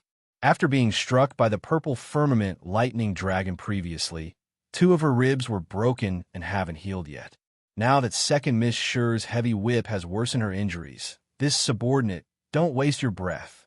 The second young master's suppressed roar interrupted Ouyangsu. "You must save her, you must. I don't care what method you use, I want her alive. Young sir, this subordinate will certainly do his best. However, her depression is not beneficial to her injuries. It's best if she can release it, hey." Arbor frowned and looked coldly at Duguling, who always liked to pretend to be a transvestite. Duguling had stolen her aunt and was talking to her previous life. "You're so young. Do you really want to die? A person must have the will to live in order to have hope in the future. Dugaling looked at her with a smile. You're still so young. Why do you always want to seek death? Think about it. It's so good to be alive. You can drink wine, eat meat, and have endless spring flowers. It's enough for you to appreciate. Oh, of course, the world today can't see thriving greenery, but there has to be some hope. Who knows, we might see in the future. Dugaling, Omega Kitoku entered the room and said in a deep voice, Okay. I'll go. Dugaling felt a chill run down his spine. He quickly got up and ran out. Second Sheen unhurriedly and lightly walked to the bedside with a head of black hair that hung down to his waist. She reached out and placed a very old doll on her chest. She wanted to touch her hair, but her fingers curled up and stopped. Last time, it was my fault. I lied to you and said that I tore it apart, causing you to be heartbroken and have nightmares. I know I didn't treat you well in the past, but in the future, I'll change, okay? People can't always look back on the past. They have to look forward. Omega Kitoku stood by the bed and looked down at her. Can you trust me this time? Chapter 4383. Arbor's eyes moved, and her gaze landed on the old doll. This was the doll that her mother had given her in her past life, and she had secretly given it to Shaolin. She remembered that when Shaolin died in her past life, she was still holding on to this doll. After that, when she was collecting her sister's body, she had kept this doll by her side. Now that she suddenly saw this doll, Arbor couldn't help but get closer to it, wanting to take a closer look. Was this real? Her transparent fingers passed through the doll's head, but she didn't grab anything. After all, she was just a spirit. How could she grab anything? Arbor lowered her head and saw that she was silently crying on the bed. She didn't make a single sound, but she could see the tears rolling down her cheeks. This feeling was really strange. It was as if she was watching someone else's tragic life. She wanted to reach out and hug the person who was crying silently. She wanted to pat her head and comfort her so that she wouldn't cry anymore. So, I was actually this depressed when I cried in my past life. She didn't even make a single sound, as if she would alarm someone if she made a sound. She just laid there and cried silently. She looked at the gauze above her head with a cold expression. Arbor didn't feel good about it. So, I cried a lot in my past life. As she thought about it, her gaze landed on the bed. She looked at her past life and let out a long sigh. Suddenly, her gaze froze as it landed on the stomach of her past life. He could clearly see a ball of something emitting a faint white light. Yes, it's the 10,000-year-old mermaid pearl in my body. Arbor pondered for a moment and thought to herself, did I have the 10,000-year-old mermaid pearl in my body in my past life? That's right. Based on what Long Xian and the others said, the 10,000-year-old mermaid pearl was given to her by her mother. That meant that she had this pearl in her past life. But why didn't she know anything about this pearl in her current life? Did she purposely seal it away? Or did she not want to remember anything? If she had a physical body, Arbor would definitely break out in cold sweat, because she realized that she seemed to have peeped into some profound mysteries buried deep in her heart. She seemed to know something. As far as his eyes could see, the 10,000-year mermaid pearl was emitting a gentle light that kept swaying in his previous life's body. When Omega Kitoku entered, the light slowly subsided. The soul that was wandering in Arbor had been wandering in front of his previous life for the past few days like a spirit behind his back. That second young master came to see her almost every day. This made Arbor feel very strange. Did she really lose a lot of her memories after she self-destructed? At least, she had never remembered this part before. It had almost become a habit for the second young master to visit her every day. It was as if he had changed into a different person. Suddenly, he was very nice to her. However, in her previous life, she was still the same. Usually, she would only listen to him quietly and never interact with anyone. Ouyangsu would come to check her pulse every afternoon. In the afternoon, Omega Kitoku would push her out to bask in the sun and get some fresh air. The whip wounds on her body were slowly getting better. One day, Arbor saw her fingers moving on the side of the bed. She couldn't help but widen her eyes in shock. How could this be? Arbor thought to herself, In the past, her limbs were all broken and she couldn't even move a finger. Why was it happening now? It wasn't an illusion or an illusion. Her fingers really moved. Chapter 4384. This is for you. A pitch-black ring was rudely tossed onto her head. A 15 to 16-year-old youth in black poked his head out of the window and snorted. He shouted at the person who was half lying on the bed in a daze. I whipped you before, so master whipped me 10 times. We're even now. That youth retracted his head from under the window and didn't wait for her reaction for a long time. So he suddenly poked his head back. Seeing that she was half lying there without moving, he simply flipped over and jumped in through the window. Why aren't you saying anything? He stomped to the bedside and glanced at her irritably, nagging, Actually, it's all your fault. If you didn't suddenly bite Master's finger like you wanted nothing more than to bite it off, why would I have smacked you like that? Hey, you're not a mute. Why aren't you saying anything? The youth couldn't help but feel exasperated when he saw that the other party didn't react at all after talking for a long time. The little stoic was still sitting on the small stool beside the bed, sizing up the youth in front of her. Could this be the sacred beast, purple firmament, lightning dragon's transformation? Arbor pondered for a moment and felt that he should have guessed the truth. Was there such a scene in the past? Why did this purple firmament lightning dragon look so dumb? It could be paired with Seventh Yin, that little rascal. They were both Sundara. Could it be that the attributes of dumb dragons were roughly the same? Seeing that she didn't utter a word for a long time, the youth was so angry that he directly picked up the ring he threw at her. He forcefully pulled her hand over and roughly put the ring on. I'm telling you, this defensive sacred weapon was forged from my scales. It's very strong. In the future, don't mention being smacked once by me. Even if I smacked you 100 times, nothing would happen to you. I'll guarantee your safety. Why is your face so stoic? I'm giving you a defensive sacred weapon. So why are you so grief-stricken? You should be smiling, you know. How about smiling? The youth bent down, and the long black hair trailing behind his head swayed lightly as he moved his head back and forth. What are you two doing? The little stoic turned around expressionlessly and saw young Master Omega Kitoku standing at the door with a solemn expression, his cold and severe gaze gazing at the two people inside the room. The youth blinked and looked back at the Omega Kitoku with an uneasy expression. Emma Master, get out. Omega Kitoku glanced at him, and the latter quickly ran out of the door.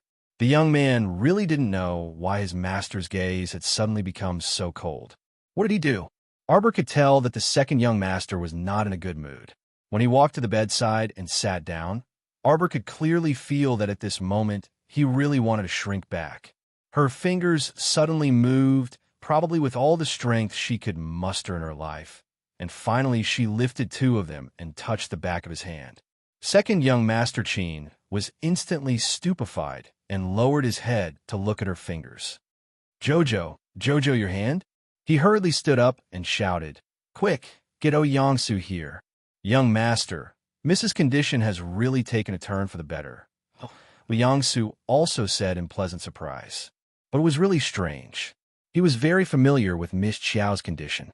The meridians in her limbs had been broken for many years. Even if he wanted to save them, it was impossible for them to improve in the short term without finding those god-rank medicinal herbs. Although he had been using medicine on her, the medicine shouldn't have taken effect so quickly. Chapter 4385. Arbor realized that she was recovering faster and faster in her previous life. She had originally been like a withered weed, but now, under a strange power, her body was inexplicably recovering.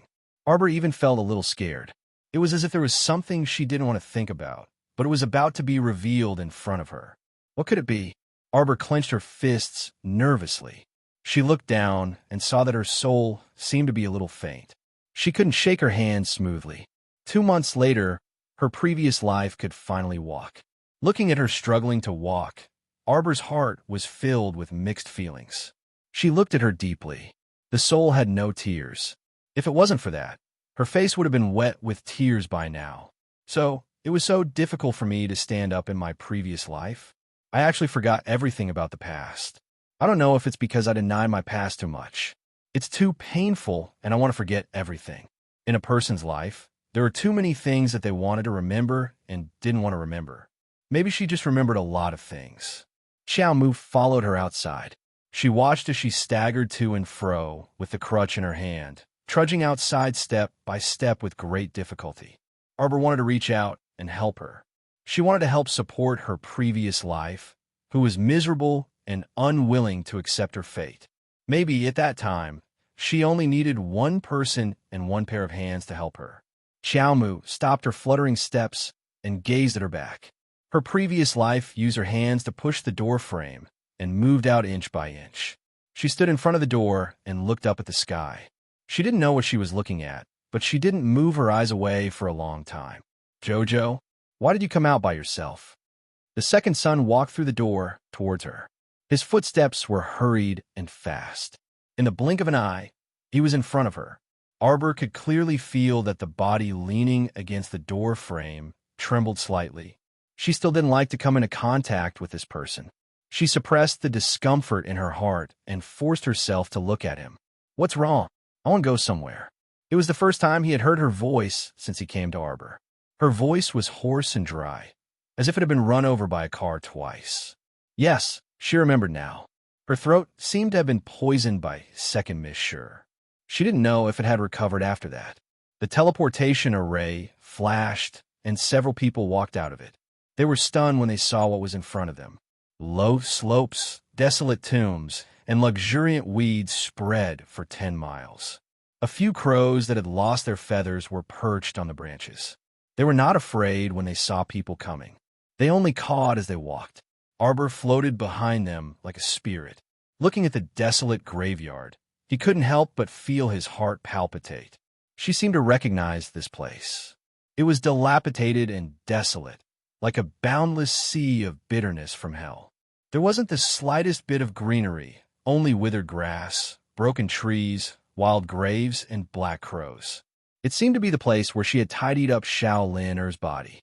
It seemed like he had moved the remains of his mother and brother here, as well. Therefore Arbor stood there in a daze. That feeling of wanting to cry, but not being able to shed tears was simply too terrible. In her previous life, she moved through the desolate graveyard bit by bit, found a place to return, and sat down. The sky was filled with paper money like snow. Arbor's heart ached. She only heard her murmur in a low voice, I haven't come here for 3 years. Chapter 4386. To all of you. Arbor saw her pick up her wine cup and take a sip before sprinkling the rest of the wine on the graveyard beneath her feet. The second young master's breathing seemed to have become erratic. He stood nearby and watched for a long time. Ever since she returned from worshiping the graveyard, her previous life seemed to have become even quieter. She was very cooperative with the treatment every day. She ate whatever Ouyang Su told her to eat and took whatever medicine he told her to take. At night, a faint white light would emit from her abdomen. At this point, Arbor had no choice but to take the shark pearl seriously. It was a fact that she had always been unwilling to think about and had always been unwilling to admit. It was the shark pearl. It really was this 10,000-year-old shark pearl. At this moment, she should understand why the wounds on her body would often disappear miraculously. It was the effect of the shark pearl.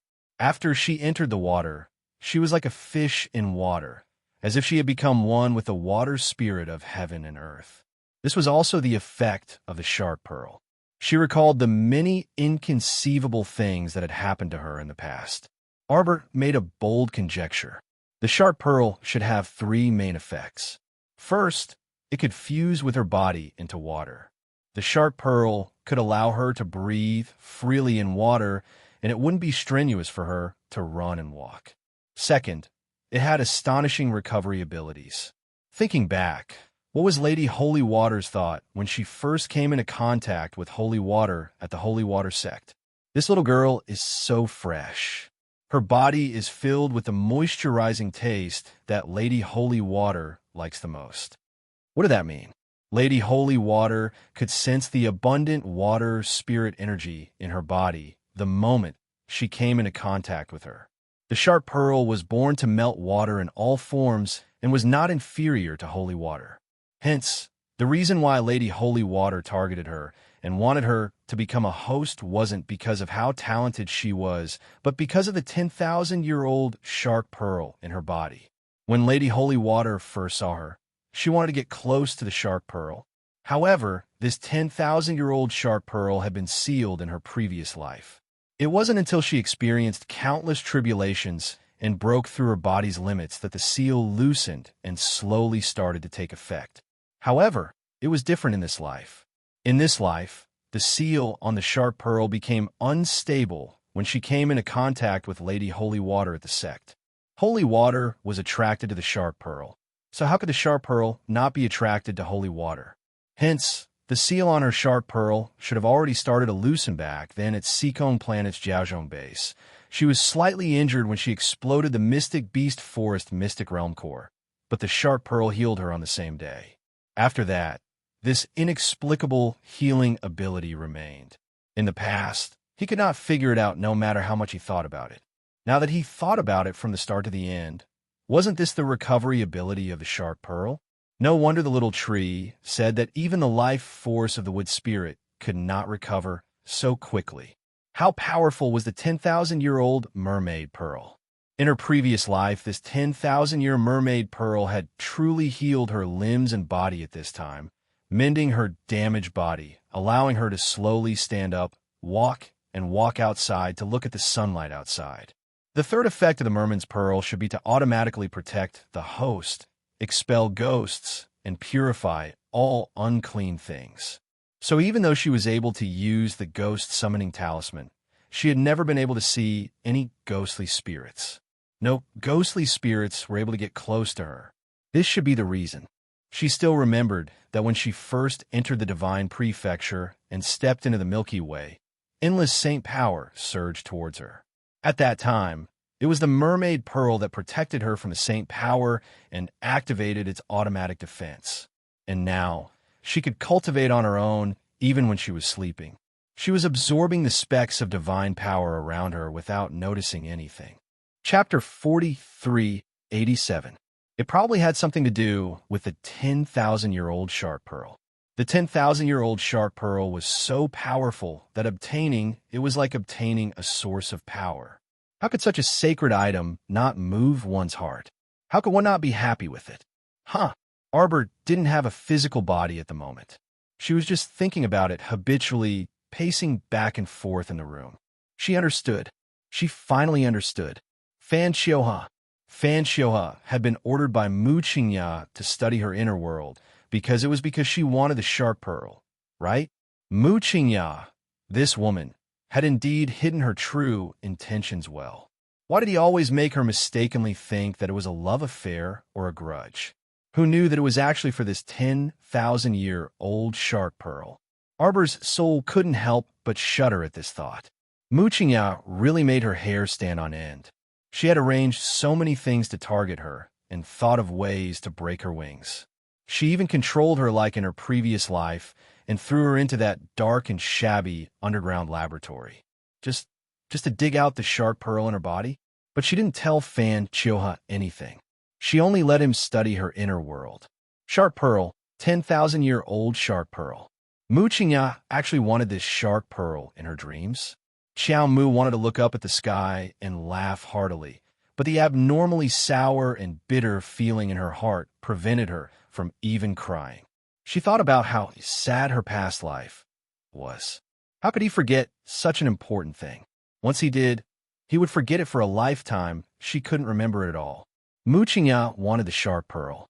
The Wangchuan dragon family also wanted this shark pearl. They all wanted it. Did she have to give it to them just because they wanted it? What a joke. This 10,000-year-old shark pearl was left to her by her mother. So was hers. She was stupid in the past and didn't know the reason. Now that she knew, she would take good care of it. She had to go back. Go back immediately. Go back to Jojo's side. Her soul struggled for a while. As if sensing her restlessness, Emolian hastily reached out to hold her slightly cold, small hand. A pair of warm hands held her small hands firmly in his and cupped them. "Jojo, do you feel cold?" Jojo hasn't woken up yet? Mu Xingqian walked in and glanced at the bed worriedly. You can't just stay here all the time. Go eat something. Mu Xingqian glanced at Mo Lien and couldn't help but sigh. It had only been 3 days, and this fellow had almost turned himself into something that was neither human nor ghost. Mo Lien ignored her and continued to hold Arbor's hand, muttering, Jojo, Jojo. The venerable Peach Blossom Immortal walked over and extended his finger to release a strand of divine consciousness. He frowned slightly and only withdrew his divine consciousness after a long while. Logically speaking, he should have woken up. At this time, Arbor's divine ruins realm and consciousness had all stabilized. This morning, they could all contact Xiao. Why didn't she wake up? She's in a dream. Sikong Fuling's cold voice sounded from outside the window. Beside her stood the smiling young Master Ding. Miss Sikong. Mu Xingqian was desperate and hurried over to push open the door. Do you have a way to wake Jojo up? Of course. Sikong Fuling picked up her nightmare demonic flute. The ancients used to fight poison with poison. This saying is not false at all. I can enter a dream with a dream and order him to wake up immediately. Will it hurt his divine consciousness? The venerable Peach Blossom Immortal frowned and asked in a low voice. Chapter 4388. Sikong Fuling shook her head decisively. Of course not. The venerable Peach Blossom Immortal and Mu Xingqian both glanced sideways at Mo Lien. This matter still had to be decided by Mo Lien. Should they let Sikong Fuling interfere in Jojo's matter? What were the chances of success of entering a dream with a dream that Sikong Fuling spoke of? No one could be sure if it was really as she said, that Jojo's divine consciousness would not be harmed at all. Sikong Fuling did not force them. She only glanced at Mo Lien and said mildly, You'd better make a decision as soon as possible. In her situation, if she can't withdraw in time, it will harm her divine consciousness instead.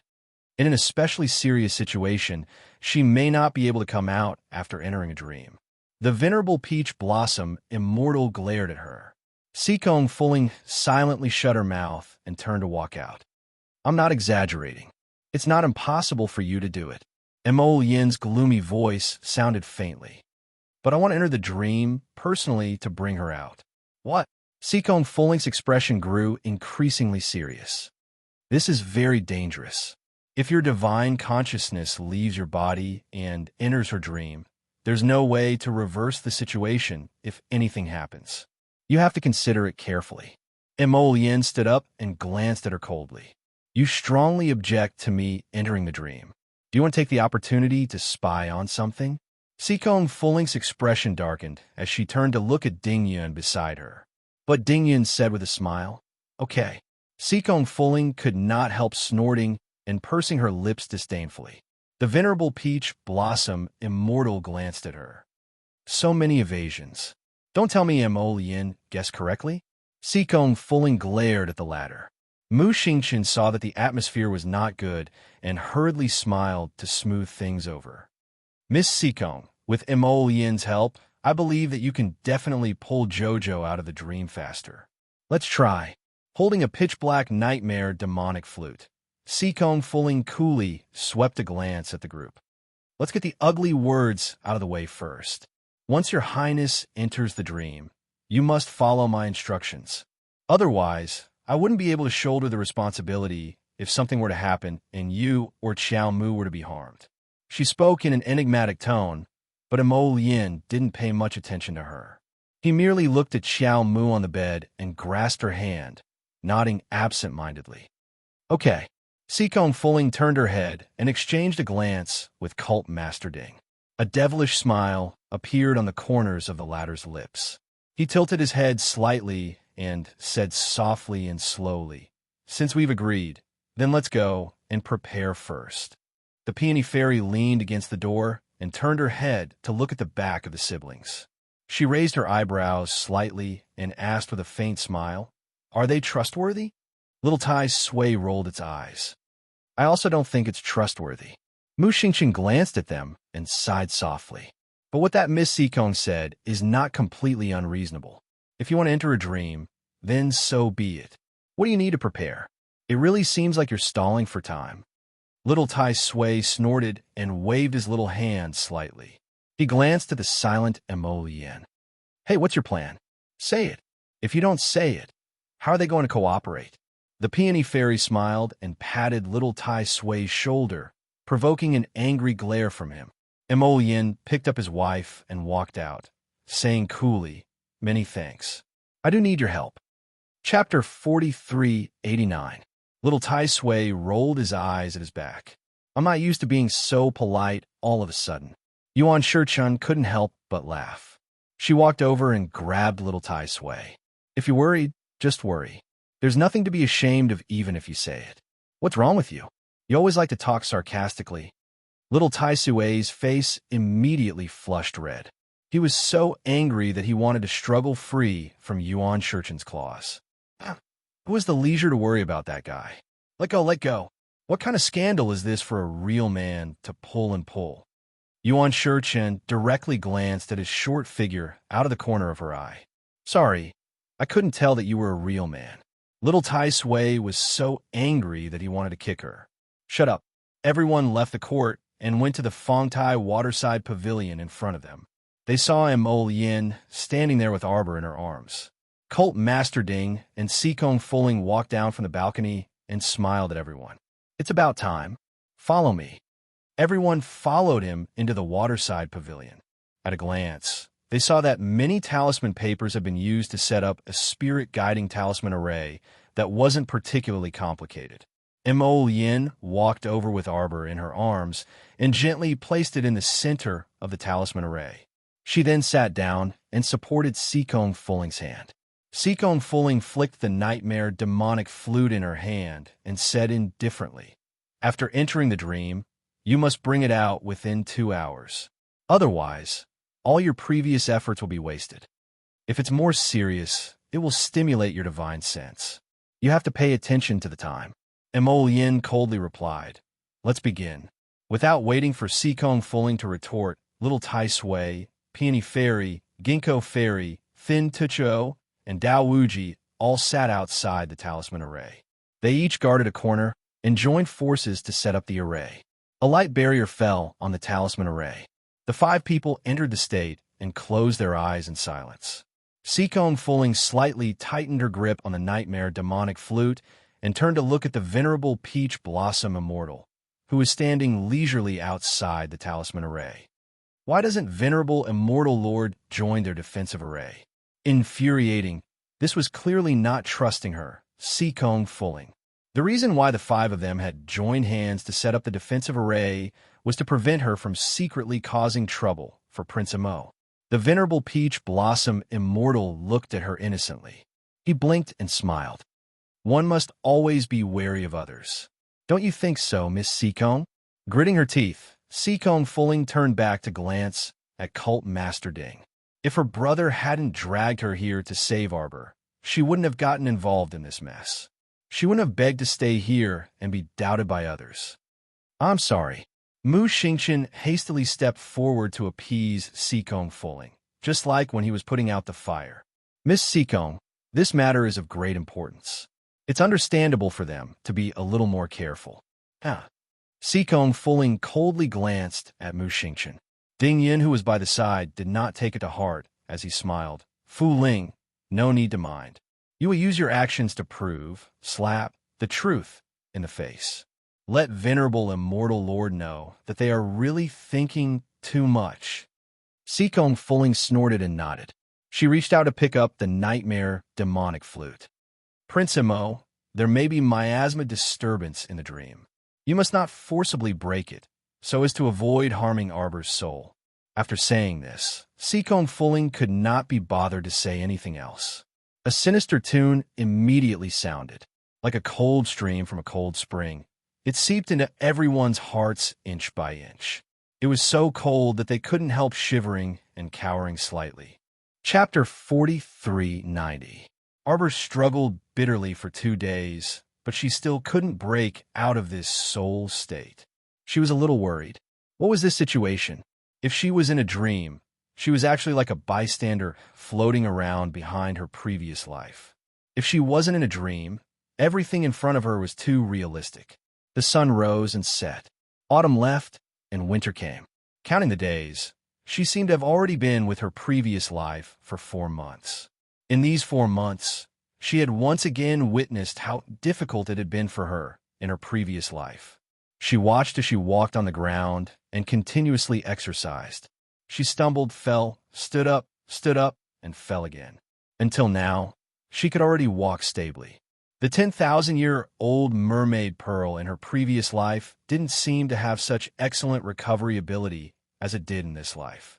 Arbor thought to herself, it's probably because the mermaid Pearl seal was only torn open a little in her previous life, so not much power flowed out. Unlike her current life, when the mermaid Pearl fought the black dragon at the bottom of the River of Forgetfulness, the seal was completely broken. Hey, stoic face, look here and here. Where are your eyes looking? A young man's clear voice suddenly sounded at the entrance of the courtyard. Arbor turned around and saw the black-clothed young man, transformed from the stupid dragon, standing in front of the pavilion under a pear tree that hadn't bloomed for a long time. He looked over with a smile. The previous life looked at him expressionlessly. Her long hair fluttered slightly in the cold wind. She was dressed in a plain snow-white robe, and her eyes were calm. Arbor was a little dazed for a moment. Why does this feeling of looking into a mirror feel so strange? Looking at her is like looking at my own stoic face. Arbor subconsciously reached out to touch his small face. So I've been stoic for 2 lifetimes. Is this your sword? He ran over and handed her a purple-black longsword that looked a little old. Although her previous life's limbs had recovered quite well, she obviously couldn't pick up such a heavy sword.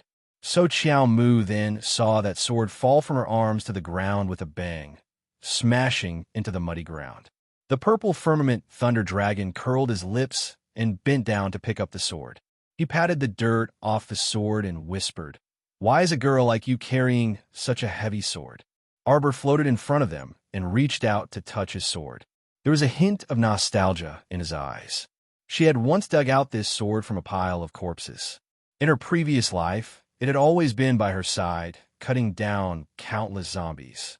Although in the end, it had become so blunt that it could not cut anything, it was still a thought in her mind. Everything had changed too much in this life. Even if she tried her best to find it, she was afraid that she would not be able to find it. Therefore, she never thought of looking for it in the first place. There were some things that were enough to be remembered in one's heart. There was no need to seek perfection in everything. Here, the youth pushed the sword into her arms, such a heavy sword. In the future, let the armament master refine it for you. No need. Classmate Purple Firmament Thunder Dragon blinked and suddenly jumped up. Are you talking to me? Did the heavens open their eyes today? One had to know that his master had asked him to protect this stoic face. He usually came to this courtyard for a stroll when he had nothing to do. He didn't know how many times he had talked to her, but she never responded. Many times, the youth was about to shut himself off. When a mute speaks, an iron tree blossoms. Chapter 4391. Qian Sheng glanced at him. No, Purple Firmament Thunder Dragon couldn't keep up with her thoughts and scratched his head dumbly. No what? But Qian Sheng ignored him and laboriously hugged her sword as she turned around.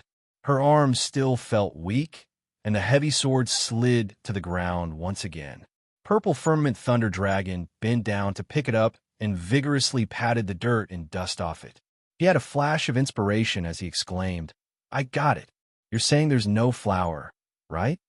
Arbor couldn't help but roll her eyes. When she turned around, she saw 2 young sirs in snow-white robes strolling over from one end of the corridor. Their robes were light and broad, their sleeves fluttering. Their features were picturesque, as if in a dream. It was actually eldest young Master Qin, and that 5th young Master Qin whom she had met a few times. Arbor naturally felt an indescribable shock. Why doesn't she remember anything? From the looks of it, she really did know quite a few people from the Qin estate in the past. She vaguely remembered how she felt when she first saw Omega Kitoku at the Qin estate's entrance as a servant girl. Some were stunned, some were shocked, and some were confused. She recognized this nightmarish person and she also recognized his pair of cold and beautiful eyes. But she couldn't remember his name. Did she really not remember? Or was she deliberately trying not to remember? It was completely unknown now. As Xiao Mu stood stiffly in that courtyard, she could clearly hear eldest young Sir Qin's low, teasing chuckle. Who is that? Eldest young master, fifth young master. This is second young master's Miss Qiao. The steward's voice lowered. Second younger brother seems to be slacking off recently. Eldest brother, I think that girl is quite nice. She's much better than that noisy second young Miss Sure. Eldest young Master Qin couldn't help but burst into laughter. In your opinion, it's better not to make a fuss than to make a fuss. Arbor stood there in a daze for a while. Her memories were in a mess, and she couldn't connect them. When had she ever seen so many people? Even worse, since she had already stood up in her previous life, why did it feel like all her limbs were broken and she had never crawled back up in her subsequent memories? Was she still missing an important part of her past? What was it? What was it? Arbor's soul floated in the air, reaching out to hit his own head. However, she heard the Omega Kitoku's calm voice coming from the entrance of the courtyard. Jojo, I brought the person you wanted to see. Arbor subconsciously looked over, and his eyes couldn't help but sway slightly. She saw a skinny young man in green standing 5 steps away from the second young master, staring at her in a daze. Of course, the young man wasn't looking at her. His gaze went past her and looked at his previous life standing on the stairs. Arbor turned around and looked at her. The former life's eyes reddened, and she suddenly smiled at that person. In an instant, it was like a blooming flower. That smile also made Arbor feel a little surprised. I actually look this good when I smile. I'm not being narcissistic. Although this face is pale and without any makeup, it is still beautiful when she smiles. So this is where I first met Duan Muqing. I don't seem to remember anything while Arbor was in a daze. She suddenly felt a slight ripple in the air in front of her. A pair of hands abruptly reached out from the torn void and hugged her tightly. Who is it? Arbor heard the 2 young masters of the Qin estate shout angrily. 2 gusts of wind followed. Chapter 4392. However, she was immediately pulled into the spatial fissure. She couldn't help but pat her chest as she mused. Eldest Qin and Omega Kitoku. These 2 people are quite sharp. She was merely a soul. When she was pulled out of the dream, there was a faint spatial fluctuation, and the 2 of them immediately detected a clue. It truly wasn't easy. That pair of hands that tore open the void just now was undoubtedly her dear husband's. However, Arbor couldn't help but frown when she saw that she was in a boundless white fog. What was going on? Didn't hubby pull her out of that dream? Why was hubby gone now, and she was the only one left? Why couldn't she even see a ghost in this white fog? Hubby, quickly come out. The little stoic called out in displeasure with a stoic face. She ran back and forth in the white fog for who knew how long, but she still didn't see his figure. What was going on? Could it be that this white fog was also her dream? She actually hadn't escaped from the dream yet? From afar, she seemed to see a figure continuously waving at her. Arbor strained her eyes to look over and saw a woman walking over from the rolling fog. She held a flute in her hand, and a demonic tune rose in spirals. This flute tune sounded familiar, as if she had heard it somewhere before. Arbor was slightly alarmed, and she looked down at her soul. This drifting appearance truly made people feel very helpless. The rolling white fog in front of her didn't seem to disperse, and the flute tune was getting closer and closer. When Arbor saw the figure of the person in front of her clearly, she couldn't help but be shocked. It was Sikong Fulling? Did Sikong Fulling enter her dream? Hubby clearly grabbed her just now, but the 2 of them separated in the blink of an eye. Could it be this Sikong Fulling's doing? Quickly come over. Sikong Fulling was also somewhat exhausted at this time. Arbor's dream simply made her want to vomit blood. Although she had mentally prepared herself that a crafty little girl like her would definitely be engulfed in white fog in her dream, she reckoned that she wouldn't be able to see anything useful. However, she still didn't expect that this girl would be so deranged. How is this white fog? It was simply level 18 fog, all right? As soon as she entered the Arbor dream, she almost lost her sense of direction. She had no idea where to go. All right, I won't be able to find any useful information anyway. It was better to get this swindler out of here as soon as possible. As Seekong Fuling thought this, her heart couldn't help but feel stifled when she saw the young lady's expressionless face and suspicious gaze. She really regretted entering the dream to see this guy. Wouldn't it be better to have so much free time to eat melon seeds and drink tea? Why did he have to come and help Prince Imo enter his dreams? Why did his body suddenly fly up? By the time Seekong Fuling realized it, she had already flown out and landed heavily in the thick fog. Should he thank this stoic face for making the surrounding fog so dense? She fell into the thick fog, but she was not injured. When she stood up with a stupefied look on her face, she saw that Mo Yin had already rushed to Arbor's side and pulled her into his embrace. Seekong Fuling couldn't help but secretly grind her teeth. She had deliberately used the sound of the flute to separate the two of them. However, she didn't expect that this guy, Prince Mo, would actually be able to return so quickly. Hubby, the little stoic felt extremely aggrieved when she saw him. Why did you take so long to come? She had been on tenterhooks in her dream for 4 months and couldn't even leave. It was truly worrying. Mo Lien hastily hugged his wife, his heart aching terribly. Jojo, it's my fault I came late. Punish me, punish me, punish you for kissing me. Chapter 4393. Seekong Fuling's jaw was about to drop. Why did this Prince Mo seem to be even more stinky and shameless than when he was on Seekong Planet? Who were you letting down by publicly throwing dog food in front of her like this? Wait a minute. Seekong Fuling suddenly thought of something and sized the two up with an inexplicably strange gaze. You guys, how is this possible? Hugging each other? Strictly speaking, this was Arbor's dream. How could Prince Mo, as an external divine sense body, be hugging Arbor's soul body? She had to calm down. She breathed in, and exhaled again to calm her mind. Seekong Fuling glared at them. Seeing the two of them hugging each other intimately, she couldn't help but get angry. Still not leaving? Look at this stoic face. He created so much fog here, but we don't even know where the exit is now. Mo Yin hugged his wife and turned to glare at Seekong Fuling. As expected, you're up to no good. He had clearly hugged Jojo just now, but the scene before his eyes had changed in an instant. The two of them had probably been disturbed by Seekong Fuling's flute music, which was why they had inexplicably separated. Seekong Fuling naturally wouldn't admit it. She said angrily with a cold face, "Isn't that because this stoic face is so guarded? Who else could set up fog in a dream so dense that we can't even see the path clearly?" As she spoke, she felt something bump into her back. Seekong Fuling was greatly alarmed. She gripped the nightmare, demonic flute tightly and swiftly turned around. Who is it? This stoic face wanted to trick her again, right? Sorry, Miss Seekong. Did I accidentally hurt you? Mu Xingqian's voice drifted into her ears through the thick fog. Seekong Fuling gritted her teeth in anger and thought. This stoic face, this swindler, made the place she was standing in especially dense fog. He actually only realized now that Mu Xingqian was behind her. Why are you here? I saw that a lot of time had passed, but you and Mo Lien still hadn't returned. In my impatience, I followed you into the formation. Seekong Fuling took 2 deep breaths and couldn't help but twitch her mouth when she turned around.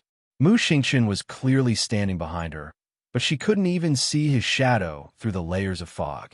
Seekong Fuling could only continue to play her flute to explore the path, occasionally speaking to Mu Xingqian expressionlessly. Don't blame me for not reminding you. Your sister is such a troublemaker. She messed up her dream. If you don't obediently follow my flute music, you won't be able to leave and will be locked in your sister's dream forever. Mu Xingqian hurriedly said, Miss Seekong, don't worry. I've been following behind you. Where did my sister and brother-in-law go? How would I know? Seekong Fuling unhappily roared at him. If she knew, why would she still be here talking to him like a poor mushroom? While he was talking to Mu Xingqian, Arbor and Mo Lien both disappeared. Seekong Fuling had an impulse to run over right now, grab that stoic face, and kick her to death with punches and kicks. I really have nothing better to do than to get involved in such muddy water. Ah, hurry and leave. Seacone Fulling's flute music paused for a moment before she discovered that the thick fog all around them was sweeping over. Thus, she didn't dare to stop playing and continued to use the nightmare demonic flute to search for a way out. She could only secretly curse Arbor in her heart for causing trouble. What do you think she's after? She's just an onlooker. Isn't it good to just watch the show? Chapter 4394. It was her fault for not being rewarded for her kindness. Yet, she had to come here and cause such a scene. Miss Seacombe, be careful. A strong force suddenly pushed her to the side from behind. At the same time, a black dragon's claw suddenly reached out from the rolling fog and flattened the hillside in front of her in an instant. Fuck, what's going on? Seacombe Fulling looked at the scene in front of her with trepidation. Just a moment ago, the scenery in front of her rapidly changed. Without the dense fog, a clear sky instantly appeared before her eyes. At this time, she and Mu Xingqian were standing on a barren hillside, and the black dragon that was flying in the air and extending its claw toward her, its entire body exuded a terrifying holy beast coercion. With her current realm, let alone a claw from a holy beast, she was afraid that a single toe from it would be enough to pulverize her. It's a black dragon. Mu Xingqian couldn't help but be alarmed. That ancient black dragon. Seacone Fulling clutched the nightmare demonic flute tightly and shouted as she ran in a panic. Mu Xingqian, you recognize this guy? Jojo was previously injured by this black dragon at the bottom of the River of Forgetfulness and then fell into a coma. Mu Xingqian said briefly and then asked with a puzzled expression, but why is it here? Why are you saying so much? It's chasing after us. Seacone Fulling was so anxious that she stomped her feet and roared. She turned around and hurriedly ran forward while playing the flute. Mu Xingqian was naturally not stupid. Looking at this black dragon's ferocious appearance, it didn't seem to be here for a heart-to-heart talk in Jojo's dream. This black dragon inexplicably appeared and suddenly swept toward them. The two of them rolled and crawled down the hillside and rushed into the forest in front of them without a care. The more they ran, the more familiar it seemed. Fuck, this looks a bit like the Phoenix Mulin. Seacone Fulling roared against the wind. It is the Phoenix Mulin. Miss Seacone, quickly get out of the way. Mu Xingqian pushed Seacone Fulling away. The black dragon's huge tail swept across a circle of trees in a split second, sweeping up the towering trees behind them and flinging them away. The two of them were running at full speed. From time to time, the dragon would poke its ferocious head out from between the gaps of the trees, extending its claws and slapping the two of them on the back. Oh my God, what kind of pervert did I provoke? Seacone Fulling's face scrunched up, scrunched up, scrunched up again, and then scrunched up again. She looked up to the sky and howled in grief and indignation. I know. Your sister is a freak. She materialized the dreamscape. What? You still don't understand? Seacone Fulling angrily clenched her fists as she ran through the forest. The stoic face really is a pervert. She views me, who invaded her dream, as an enemy. Materialization of the dreamscape, summoning corporeal, ferocious beasts. She wants to keep me here. How is that possible? Sister won't hurt us. Why not? What do you think she won't do in her dreams? Also, not us. It's me. Mu Xingqian silently lowered his eyes. I think she did it unintentionally. Seacone Fulling madly charged forward. Arbor, get out here. Damn stoic face, get out here. If the stoic face was in front of her right now, she would definitely pounce on her and bite her to death. Regardless of whether it was intentional or not, the fact that this damn pervert could do such a thing proved that she wasn't human at all. What kind of person could be so strange and come up with so many deceptive tricks in their dreams? It's her, it's only her. Chapter 4395. Mu Xingqian ran wildly with Seacone Fulling and hurriedly placated her. Miss Seacone, don't panic. I'll call a younger sister and have her stop first. Seacone Fulling looked up at the sky in grief and indignation, wanting to cry but having no tears. She rolled and crawled to avoid several trees that pounced on her. Arbor, get out here. Seacone Fulling roared angrily, startling countless birds in the forest. Haha, this stoic face really did create a complete forest of phoenix trees in his dream. Miss Seacone, don't panic. Let's head forward. There's a cave up ahead. Let's go in and take shelter. Arbor pulled Mo Yin's hand and suddenly appeared at the top of a tree. Why did Big Brother also come in? Jojo, don't let your imagination run wild. Put away that black dragon. Mo Yin was speechless. Big Brother can't handle it. What kind of joke was this? He and Ma Yingshun weren't a match for that mature sacred beast, even if they worked together, let alone a mere deity realm Mu Xingchen. Okay, Arbor nodded. With a thought, that black dragon that was chasing after Seacone Fulling and was about to bite off half her head with a crunch. Amidst Seacone Fulling's wailing and howling, she abruptly transformed into a black whirlwind that hurriedly swept into the sky and abruptly disappeared without a trace. Seacone Fulling fell to the ground with trembling legs, her calves twitching uncontrollably. Her eyes contained indescribable horror as she looked at Arbor and Mo Yin, who floated to the ground. You. Seacone Fulling pointed at Arbor with a trembling finger. She was stifled in her heart and couldn't take a deep breath for a long time. Arbor looked at her expressionlessly. You entered my dream with ulterior motives and wanted to spy on my past. You wanted to trick me. Who wants to trick you?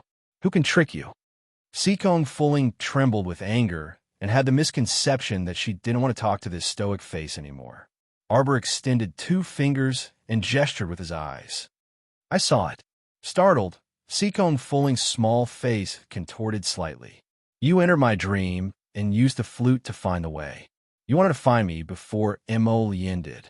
You deliberately used the flute to lead him to another fork in the road. If not for the fact that Jojo's lotus had the ability to tear through the void, he would probably have to go around in circles several times in this dream realm and might not be able to find her before Seacone Fulling. Mo Yin gave Seacone Fulling an icy look. In the end, Seacone Fulling fell silent. She had never intended for Mo Yin to get involved. Unfortunately, he insisted on entering the dream and personally bringing Arbor out, which really made her feel very inconvenient.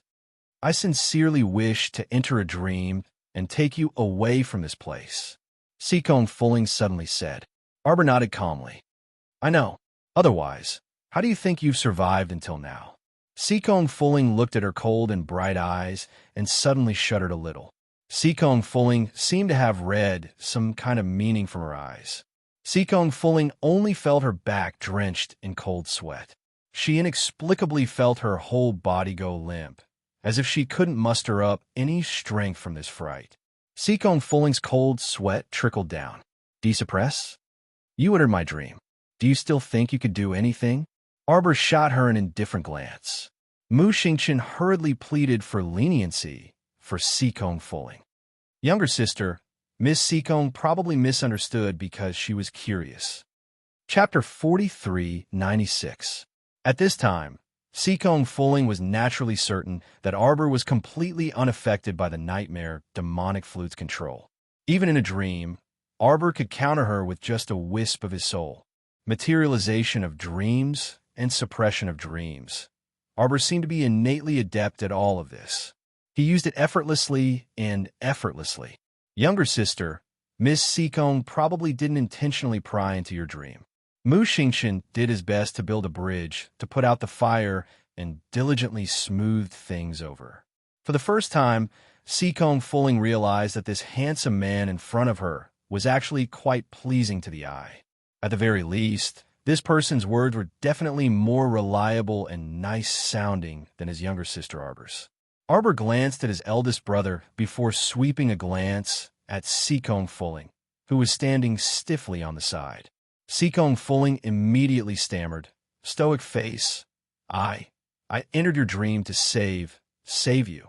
Arbor retracted his gaze and clenched his small fists.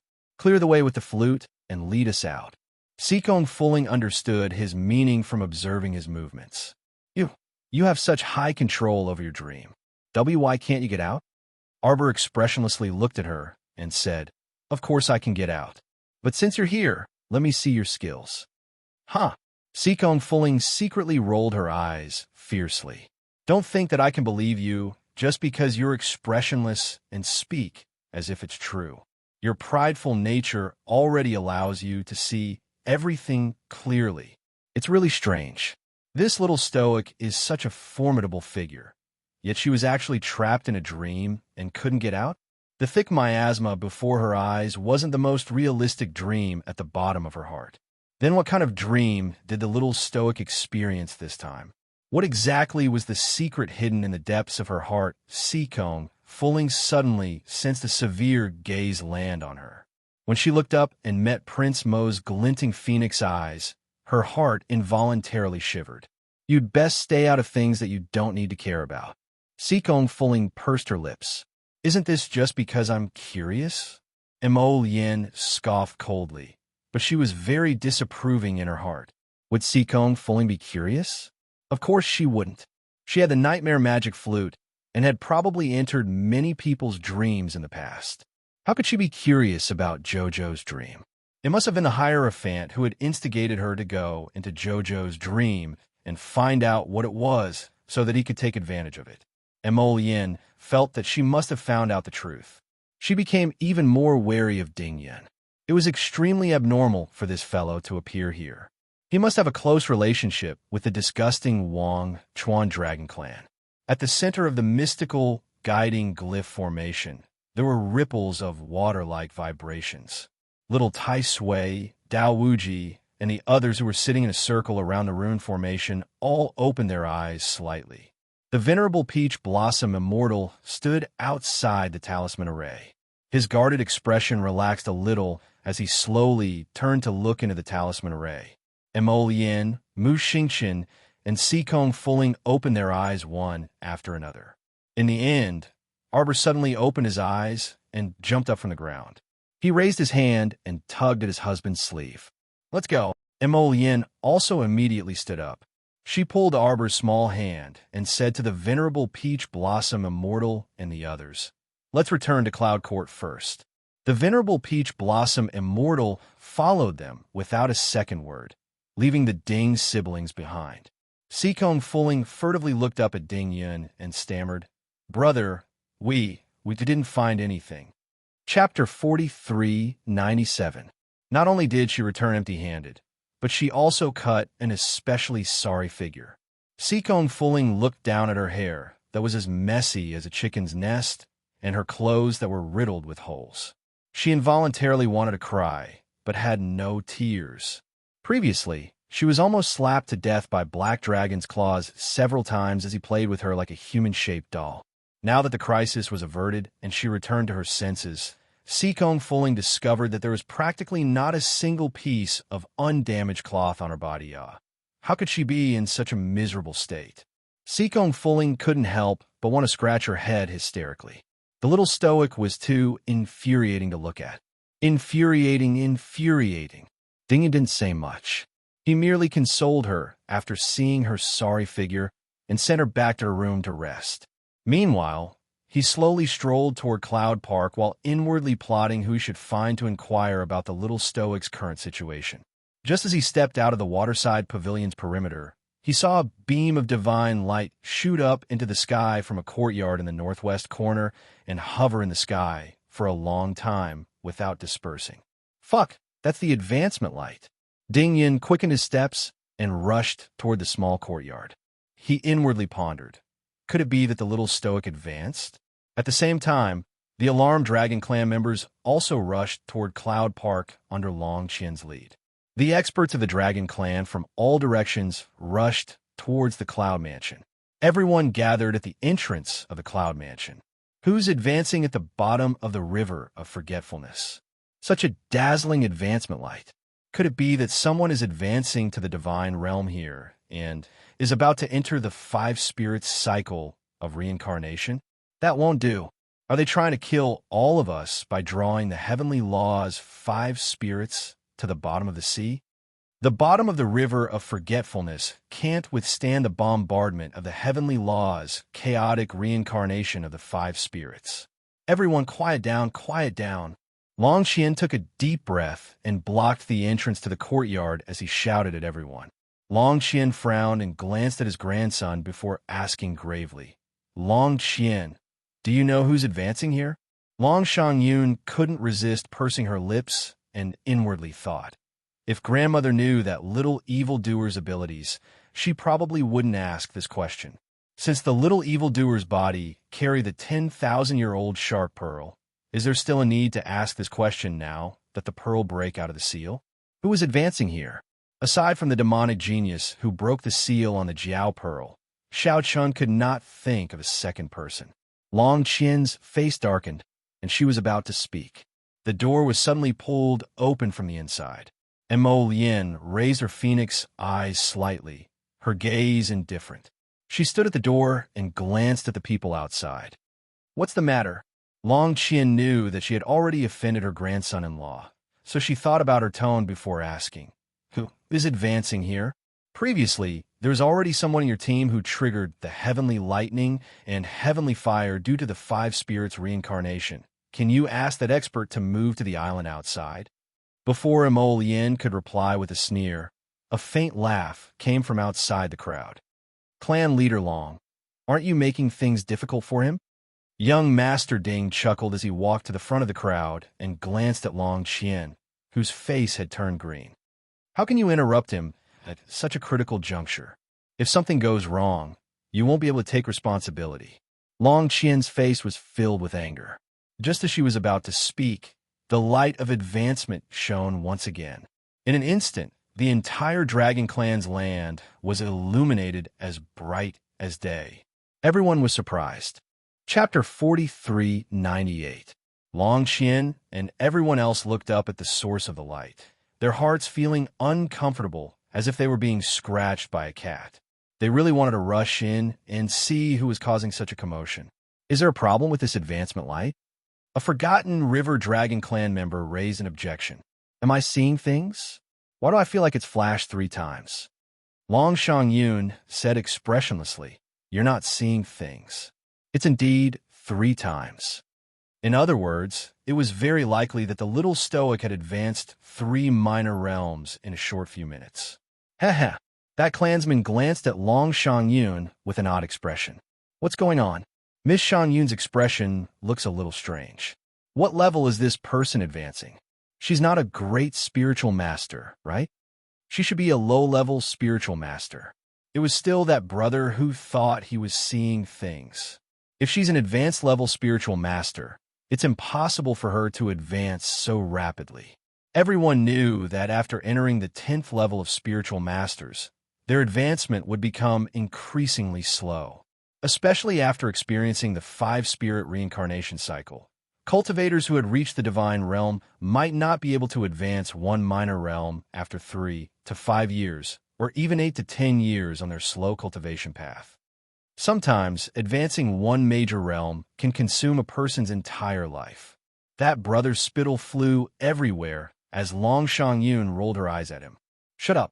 She couldn't take it anymore and interrupted that idiot's incessant rambling. Don't you smell an aura that surpasses spirit power coming from all directions? Surpassing spirit power? What kind of power could it be? Naturally, it was the mighty divine power of a divine realm cultivator. The analytical emperor, who had been analyzing confidently, instantly widened his eyes. It can't be? That's right, it couldn't be. The forgotten River Dragon clan members all looked at their clan leader, whose expression was turning increasingly ugly. Long Qian took a deep breath and turned to Mo Lien with clenched fists. She's advancing? No wonder there was such a big commotion. Do you think it's a good thing to indulge her like this? Once she can't control the power of the 10,000-year-old mermaid pearl, then she bang. Mo Lien didn't hold back at all and directly slammed the court door shut in front of this Dragon Clan leader. A few of the younger generation of the Dragon Clan, who were filled with righteous indignation, raised their swords and sabers, wanting to kick the door open and argue with Mo Lien. However, when he kicked it, it was as if he had kicked a hard iron plate. Taking a closer look, Yin Mansion was surrounded by a defensive barrier. Prince Mo must have left something behind to prevent them from barging in. Long Qian didn't leave with her men. Instead, she stood at the entrance of Yin Mansion, feeling tormented and exhausted. His body and mind were ravaged as he looked at it, and the light of advancement kept coming out of it. When dawn came, everyone's faces were numb, and their eyes were red as they stared in the direction of Yin Garden. They waited for another hour. The Emperor of Analysis from before finally opened his mouth and said weakly, It seems to have stopped advancing. Only then did everyone heave a sigh of relief, as if they had been granted amnesty. 19 times. That night, that pervert demon leveled up 19 times in a frenzy. He skipped 3 to 4 major realms in a row, which was a total of 19 minor realms. Everyone from the Forgotten River Dragon clan really wanted to knock on the door and ask the person inside, "Are you still human?" Arbor exhaled deeply and slowly opened his eyes. The first thing he saw was Mo Lien, who was standing at the door and smiling at him. The little stoic's eyes lit up, and she hopped off the bed. Chapter 4399. Mo Lien could not help but laugh. He reached out to catch his wife, who was bouncing over, and rubbed his chin on her furry head. "Jojo, how do you feel?" Arbor raised her little head and looked at him with sparkling eyes. Not bad. Her advancement this time was surprisingly smooth. In less than a day, her cultivation had increased by leaps and bounds. Arbor subconsciously raised her hand and touched her lower abdomen. This time, the Divine Ruins realm had strengthened and expanded. When she looked inside herself, she could clearly see the 10,000-year-old shark pearl that was hiding in the Divine Ruins realm and did not dare to see her. This 10,000-year-old shark pearl was very intelligent. It seemed to have realized that when the seal had exploded, it had caused her to be injured, and its behavior was very bad. Therefore, it was very understanding. In order to make up for its previous mistake, it tried its best to help her advance. She had started from a level 2 God-tier master and reached the peak of a level 5 God-tier master. She had jumped over so many small thresholds that she could not even count them with 2 hands. She could not even count the number of times she had advanced so quickly in the 3 continents. When ordinary people stepped onto the God-tier master's steps, 10 or 20 years would be like a day. There were many people who would risk their lives to climb a small step, but she had advanced 3 major realms in one go. It was really indescribable. The Divine Division Record's soul chapter had already broken through to the 10th level. A 10th branch vein had formed in her spirit vein. When the seal on the shark pearl was broken, the trembling of her tendons and her god power had disappeared. Between the 10 branch veins and the main vein, god power was endlessly flowing. It was as if a river had gathered and formed an ocean. Mo Lien couldn't help smiling when he saw her glowing eyes and glowing with vigor. He liked to see her bright and spirited appearance. Reaching out to pull her into his embrace, Prince Mo raised his hand and gently caressed her cheek. "Jojo, you really scare me before." Arbor looked at him apologetically and patted his chest. "Don't be afraid. Haven't I profited from this disaster and am safe now?" Profited from this disaster. Mo Lien muttered to herself. She pinched her little chin and said, "This is a blessing in disguise. You really scare me to death." Xiao Mu tilted her small head and nuzzled in his embrace again and again before wrapping her arms around his waist and hugging him tightly, blatantly flirting. "Don't mess around." Prince Mo didn't know whether to laugh or cry. He reached out to support her body and lowered his head to bite her lips. "Your husband will resist." The little stoic threw him a small "come at me" look and even tilted her head, her expression very deadpan and taut. It was too vivid. She was like a little kitten scratching his heart with her 2 little claws. Mo Lien grabbed her waist and gritted her teeth. "Huh, you asked for it. Don't beg for mercy later if you have the guts." Before he could finish his words, there was a knock on the door. The little stoic suddenly giggled at him and pushed away her pitiful wooden-headed husband. She turned around and ran to open the door while saying, "What are you knocking for?" "I'm here." "Greetings to the Crown Princess." A hidden guard stood at the door and bowed respectfully. Suddenly, he felt 2 knife-like gazes on him. The hidden guard inexplicably glanced at them and immediately straightened his body like a statue. He stammered, Greetings to His Highness the Crown Prince." Why is His Highness looking at me with such a murderous gaze? He didn't do anything out of line. What is it?" The little stoic asked. The hidden guard continued to stutter. The night pavilion sent news. Chapter 4400. The secret guard peeked at the crown prince's tense face and became even more anxious. The 10,000 elites that we sent previously met up with the elites from the Tsang province in front of the Wangchuan Snowy Ridge, but what? Arbor frowned and quickly asked. The secret guard was stuttering, and it was tiring to listen to him. The secret guard quickly cupped his hands and said, "It disappeared very quickly. Even the night pavilion couldn't contact them." Disappeared near the Wangchuan Snowy Ridge? 20,000 people? Arbor was in disbelief. Yes. The secret guard quickly nodded. I heard that there's a large deserted island nearby, and no one has set foot there in the past few decades. 20,000 elites from the Tsang province, and the Tsang province had mysteriously disappeared from a deserted island near the Snowy Ridge. This wasn't good news. The elites from the two provinces had quietly disappeared from the Wangchuan Snowy Ridge. They weren't ordinary soldiers, and they were all above the 12th level of the spiritual realm. How was it possible for them to disappear without any warning? Also, it was impossible for them to gather so many elites in such a short period of time. Arbor knew that the situation was serious, and he quickly turned to look at the crown prince. Prince Mo walked forward and said in a deep voice, "Continue to ask the night pavilion to gather information. We must find out what happened." Yes. The secret guard quickly cupped his hands and left in a hurry. Arbor turned to look at Mo Lien with a serious expression. "Do you want to go and take a look?" 20,000 people suddenly disappeared, and it wasn't a small matter. Mo Lien nodded. All right. There was something fishy about this. How could 20,000 elites suddenly disappear from a deserted island in front of the snowy mountains? With so many people, even if there was a battle, it wouldn't be a small matter. Arbor walked out of the door and said, "I'll inform everyone to move out." And Mo Lien quickly followed him and pulled him to her side. Long Qian is outside. Arbor sneered. One wouldn't visit a temple without a reason. Could it be that these mermen are here for the ownership of the 10,000-year mermaid pearl? Mo Lien looked down at her and said softly, "You don't have to care about what they say." Of course. Arbor's expression was cold. Who has the time to care about them? Whether these people lived or died in the future had nothing to do with her. Mo Lien grasped her small hand and lowered his head to look at her. "Are you angry?" "No." Arbor shook his head and pulled him out of the door. He whispered, "Don't worry. These people have nothing to do with me." Mo Lien smiled and gently squeezed her little hand. "If you don't want to see them, I'll ask someone to chase them away." "No need. Why should we care about them? We will depart immediately." Arbor raised his head slightly and gave him a calm expression. "All right." Mo Lien nodded slightly. The two of them held hands and walked out of the room.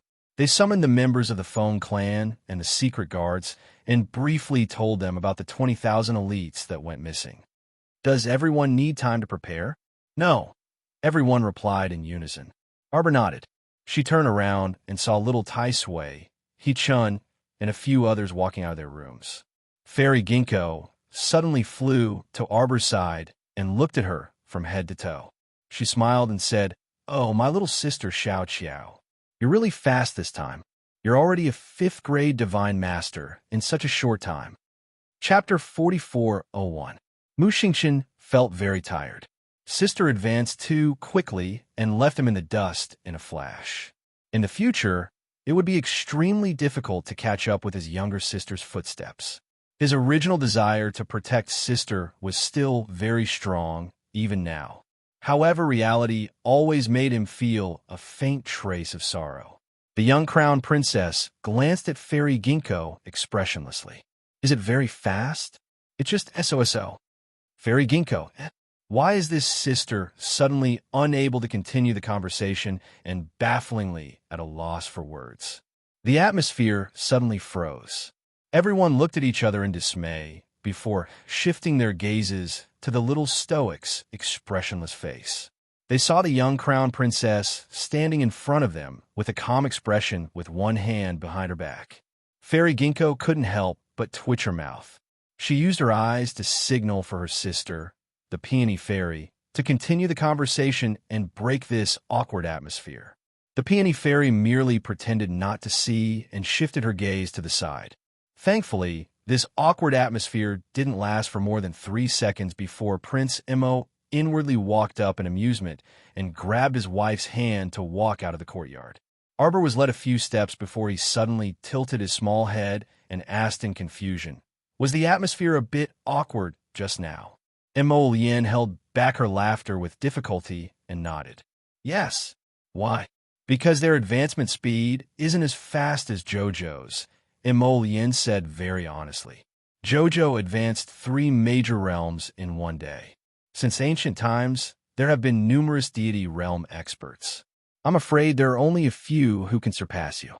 Oh, Arbor nodded. Imo Lien twitched her mouth. It's not ordinary at all, so that's why.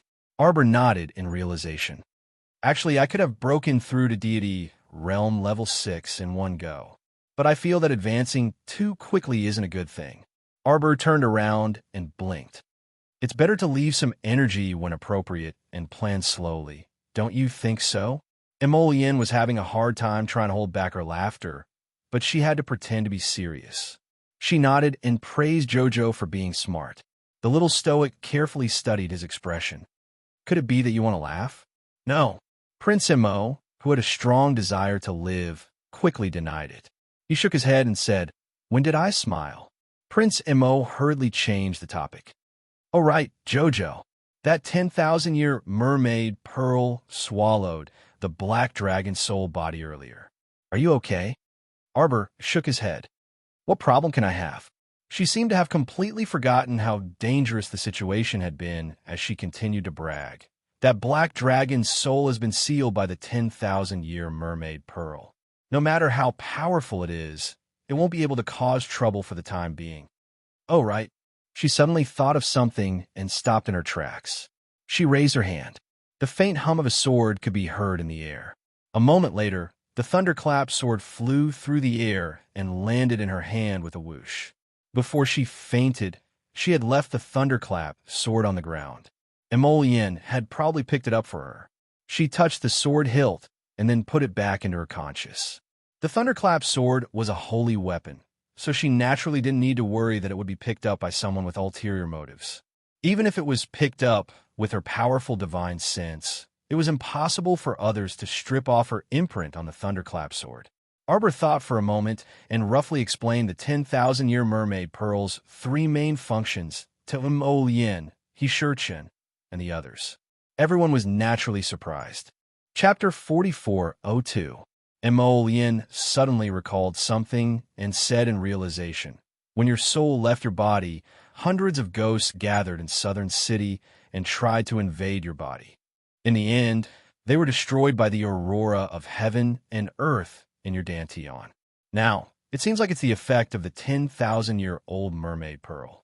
After the 10,000-year-old mermaid pearl broke its seal, it had been protecting its master's body and doing its best to protect its little master. So what kind of deep hatred did the mermaid pearl have with the black dragon when it lost control of itself? Seeing that black dragon, he didn't even care about his beloved little master's body. Mother put the mermaid pearl in my body." Arbor turned to look at Mu Xingqian.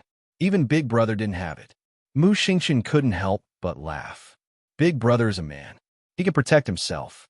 Mother must have her own reasons for leaving the mermaid pearl with you. Of course, she has her reasons. Long Qian's cold voice came from the door. When the 10,000-year-old mermaid pearl enters the body, even a dying person can be pulled back from the gates of hell. Long Qian looked at the little stoic in front of her with a complicated expression. Your mother was hunted down in the Lower Star region. The battle with the Shuntian prefecture was so intense. How could she not be injured? Arbor looked at the old woman in front of him coldly. He suddenly felt that her wrinkled old face was especially glaring. What do you mean? Imo Lien coldly interrupted Long Qian's chatter. Shut up. Arbor reached out to pull her sleeve and said calmly, "If you have something to say, just say it. Why do you have to beat around the bush?" Long Qian's icy gaze swept past Imo Lien, then Ji Chun, before finally settling on Xiaomu. she stated without the slightest ripple of emotion. If it weren't for this shark pearl, you would have already died prematurely. Do I need to say it clearly? Long Qian took a deep breath and continued. It was the 10,000-year-old mermaid pearl that saved your life. When you were still an infant, it was the 10,000-year mermaid pearl that entered your body and pulled you back from the brink of death. You've come back to life, but your body is so weak. You were just an infant back then. You couldn't control this 10,000-year-old shark pearl at all. That's why your mother had no choice but to seal the 10,000-year mermaid pearl. Arbor's eyes were cold and lonely. He stared at her for a while. Your guess? It's just speculation, but I know your mother. I know all of her thoughts. Long Qian replied calmly. She would do anything for you. As long as it's something that can save you, she would definitely try. How do you think your mother died? Stop talking. Mo Yin roared in anger. Her face was filled with rage, and her eyes were cold. Without another word, she whipped the black flaming spirit whip towards Long Qian. Grandmother! Long Shangyun and Long, who could not help but exclaim. Long Qian suddenly reached out and grabbed the flaming spirit whip that was coming towards her. The strong aura of a transcendent god rushed towards her. Her palm was burned by the flaming spirit whip. In an instant, there was a sizzling sound, and her entire palm was burned black. However, she looked at Arbor and Mo Yin with a mocking expression and said coldly, Your mother died to save you. If she had kept the mermaid pearl, she wouldn't have died so early. Shut up. Mu Xingqian, He Chun, and the others were furious. I'll make up for it tomorrow and adjust the time. See you at 4 p.m. Chapter 44:03. Long Qian clasped his palms together while a defensive light suddenly emanated from his body, and it was used to resist the force that was being thrown at him simultaneously. Rays of light danced in the air and landed on the old woman's defensive barrier. It shattered with one hit, and it shattered instantly. Long Qian took a few steps back and was sent flying. In the blink of an eye, two green figures passed through the crowd and rushed to Long Qian's side. The two of them moved at lightning speed, grabbing onto Long Qian's arms at the same time, stopping her from flying away. Elder Zhu, elderly. The crowd bowed and greeted them. The two elders must have been alerted by the commotion caused by her advancement, right? Even the two elders were alerted. Seriously, the mermaids and mermen whispered among themselves and secretly looked at Arbor. Mo Yin, He Chun, and Mu Xingqian quickly turned to look at Arbor's expression. They wondered if Jojo could handle what Long Qian said. On the other hand, Qiao Mu's expression was unexpectedly calm and collected, but her eyes were still coldly staring at Long Qian. Let's go. Long Qian was stunned, and so were all the mermaids and mermen. After the Dragon Clan leader said those words, this child actually did not have the slightest reaction. He didn't even have a change in his emotions. Stop right there, Long Qian shouted. Mother! Long Chuyu, who heard the news, ran over as fast as he could while panting. Madame Long had a strange expression on her face, and she looked at Arbor with a strange gaze. Mother! Long Chuyu cupped his hands together and bowed to the two elders beside Long Qian. Elder Zhu, elderly. Mother! Long Chuyu said anxiously. What are you trying to do, Mother? The 10,000-year-old mermaid pearl was left behind by our ancestors. Since it chose little sister, it belongs to her. Now that little sister has given it to her own daughter, there is no way to deny it. Long Qian looked at her son coldly. What do you know? Do you think I'm after the pearl? I'm just telling them the truth. She can't control it. The reason why everything was fine before was because the 10,000-year-old mermaid pearl was sealed by Chu Yun. But now, how could it be the same as before? Right. A merman immediately called out. For the sake of this merman pearl, many people have been sacrificed. The mermaid pearl chose first miss, but not first miss's daughter. Now that young miss is dead, the 10,000-year-old mermaid pearl should be returned to our merman race. Let's choose another destined person. Yes. Moreover, the shark pearl has devoured our clan's guardian black dragon. It should be returned. Return it. The mermaids and mermen's eyes lit up. They stared at Arbor like wolves and tigers. They had already tossed the matter of Mo Lien and the others injuring Long Qian to the back of their minds. In the face of such tempting benefits, most people would probably throw away their brains. Arbor looked at these ugly faces coldly. He opened his mouth slightly, and a white jade bead as bright as the sun and moon flew out of his mouth. It hung silently in front of her. 10,000-year-old mermaid pearl. A young merman stared at the white jade bead with desire. Without saying a word, he was the first to rush forward and reach out to touch the sharp pearl. Suddenly, a strong light was emitted from the mermaid pearl. Long Qian's eyelids twitched, and he quickly said, "Back off." However, it was too late. The young merman screamed as the white light covered him. Chapter 4404. Under the illumination of this white light, his entire person disintegrated into snowflake-like fragments, completely dissolving from head to toe. His body and Tao vanished, and his soul was extinguished. Not even the slightest trace of his existence could be found between heaven and earth. Arbor suddenly laughed uproariously. His laughter was calm, clear, and icy. However, Mo Yin, He Chun, and the others didn't feel too good about it. The little stoic coolly glanced at Long Qian, who had an unsightly expression. With a wave of her hand, the pure white mermaid pearl landed in her palm. "Do you see it? What's the difference?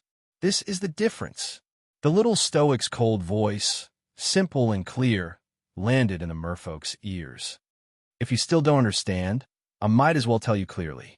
I am the person you said was destined for the 10,000-year-old mermaid pearl. You could try again if you don't believe me." Arbor held the mermaid pearl in one hand and walked to the other two merfolk without a second thought. "You want to try? Or you want to try?"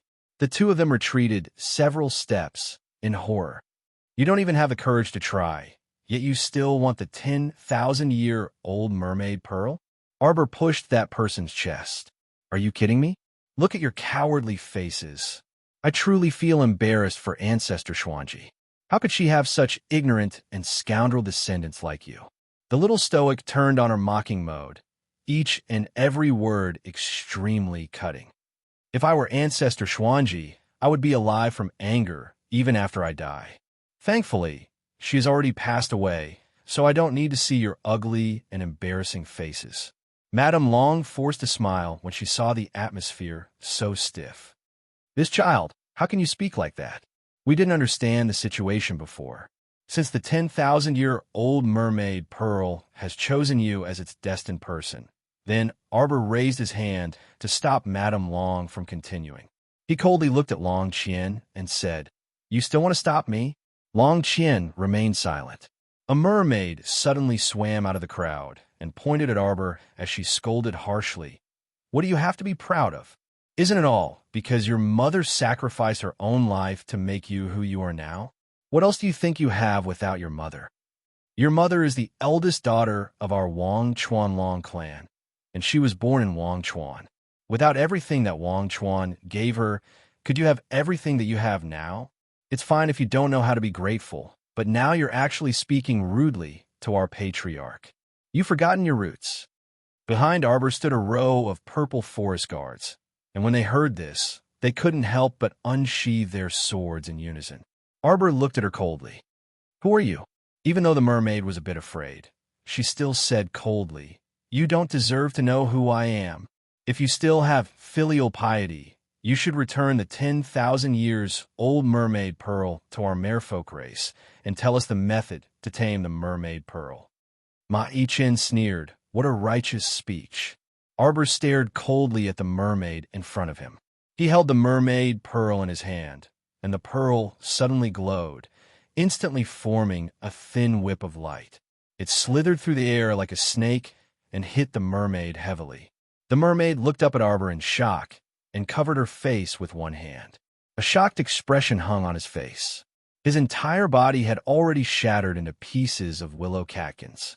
With a bang, he shattered and scattered with the wind. Those who stop me die. Chapter 4405. The air instantly froze, and it was as if time and space had stopped. Everyone stared in shock at the little stoic standing in front of them. She was enveloped in the light of the 10,000-year-old mermaid pearl and was emitting a terrifying halo. At this moment, Arbor was exuding a powerful aura from top to bottom. The mermen couldn't help but tremble in fear and be speechless. Several mermen in the front row suddenly felt the ground beneath their feet trembling violently. They looked down and instantly cried out in horror. The seabed is shaking. It wasn't just the seabed that was shaking. The entire Forgotten River's secret realm was shaking.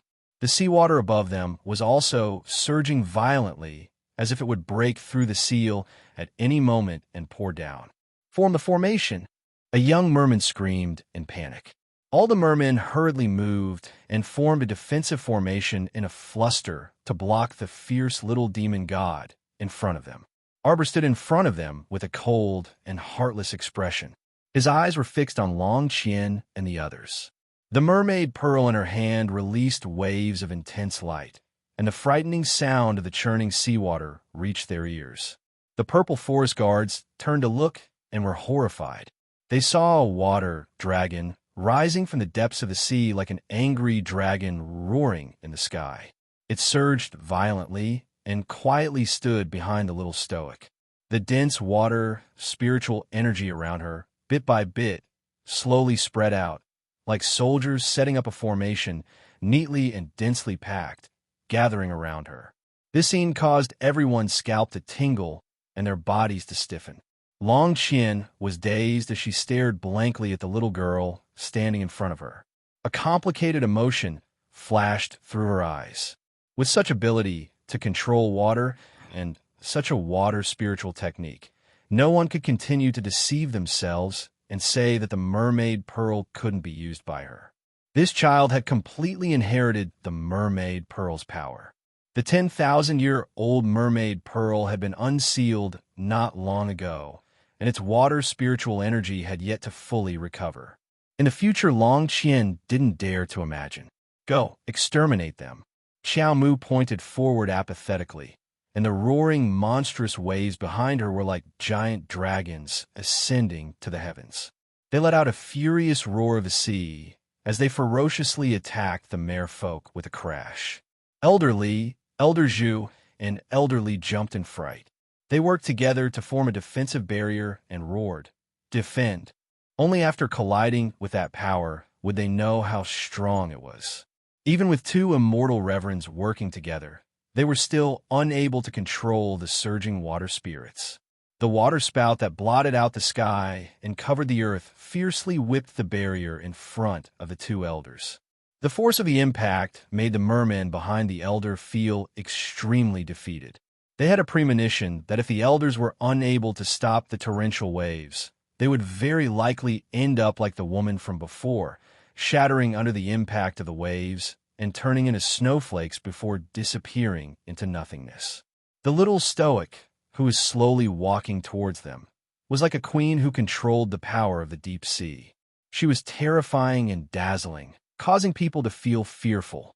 Long Qian's old injuries had yet to heal, and now that she had new injuries, she was truly unable to join forces with the two elders to resist this destructive force. Long Shangyun was supporting her with one hand over her heart.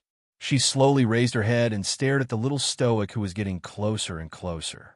"I knew a long time ago." Arbor coldly stared at Long Qian and said in an unusually cold voice, "Didn't you ask me if I knew the true cause of Mother's death?" "I know. The moment I saw the mermaid pearl, I knew." Chapter 4406. Long Qian's heart skipped a beat. There was an indescribable feeling in her heart as she stared coldly at her granddaughter. At this moment, it was as if she was looking at her high-spirited, laughing daughter again. Their figures somehow overlapped with each other. No, they didn't look alike at all. Her daughter, Long Qian, might have been arrogant when she was young, but she definitely wasn't as cold and unfeeling as the little stoic in front of her. "Didn't you ask me what else I have without my mother?" "Yes. Without my mother, I am nothing." "Jojo." Mu Xingqian's heart tightened, and he couldn't help but murmur softly, "My life was given to me by my mother. For me, she disregarded her own life and did everything she could to keep me alive. Arbor stared coldly at Long Qian and said in a deep voice, "That is why I have to live well. Live, continue her life, and continue her future. Walk my own path, and continue my future. Do you know what this is?" Arbor stared coldly and mockingly at Long Qian. Long Qian's heart sank, and her eyes narrowed. "This is called mother-daughter kinship. How would you heartless and unscrupulous people understand? How would you understand? Mother didn't give me life to let me wallow in the past, and she definitely didn't want me to be filled with guilt. You don't understand." Arbor sighed deeply. "She only wanted me to live well. There is only hope if you live. There is only a future if you live. Living is so easy to say." Arbor placed his hand over his heart and looked up coldly at Long Qian. "I have a clear conscience. I know what I want to do. I understand. You don't understand." Mo Lien stared at her wife's back with endless tenderness in her eyes. Mu Xingqian's eyes were slightly red, and he pursed his lips tightly as he looked at his sister with relief. Xiao Mu slowly lowered her hand, and the torrential seawater behind her churned up into the sky, engulfing Long Qian and the others like a gigantic curtain of water that blotted out the sky. Seeing that the huge water curtain was about to hit their defensive barrier, they suddenly stopped. The two elders' faces darkened. Their saint powers surged as if they were facing a great enemy, waiting for the power to fall. However, the water curtain shattered bit by bit, disintegrating into wisps of watery mist in front of their eyes, spreading out in all directions and letting out soft, sizzling noises. Long Qian's eyes were already open wide, and she was just waiting for the attack to arrive. However, the scene before her caused her to be unable to react for a time. "Cousin." Long Shi felt like he was about to die, and he took a deep breath. He secretly loosened his clenched fists and wanted to say a few more words. Arbor's cold and resolute voice rang clearly in their ears. "This is the last time. For the sake of Ancestor Xuanji, I'll let you off. For now on, Arbor has severed all ties with the Forgotten River Dragon Clan. We have nothing to do with each other anymore. If there's an invasion, just like this." Xiao Mu swatted over with a backhand palm, and a giant stone lion that was 30 feet away instantly disintegrated into fine powder amidst a flash of white light. Long Shi's eyes widened. He looked at Arbor and then turned to look at his grandmother. Long Chiyu was deeply affected and had already fainted. Madame Long quickly called for someone to help support him. She looked at Arbor with a complicated gaze. Long Qian also felt a buzzing sound in her ears as she stared coldly at Arbor's back. Chapter 4407. The words, "We'll sever all ties and have nothing to do with each other," echoed in her ears. Long Qian couldn't help but spit out a mouthful of blood, and her complexion withered even more. "Grandmother, grandmother." Long Shangyun supported Long Qian, and Long Qian also hurried forward to help. After saying that, Xiaomu didn't look at the Dragon Clan clansmen anymore. It was as if looking at them a few more times would dirty her eyes. She turned around and walked toward the city gates with an indifferent expression. Everyone else naturally followed her. Mo Lien and He-Chen both paused in their footsteps and turned around simultaneously.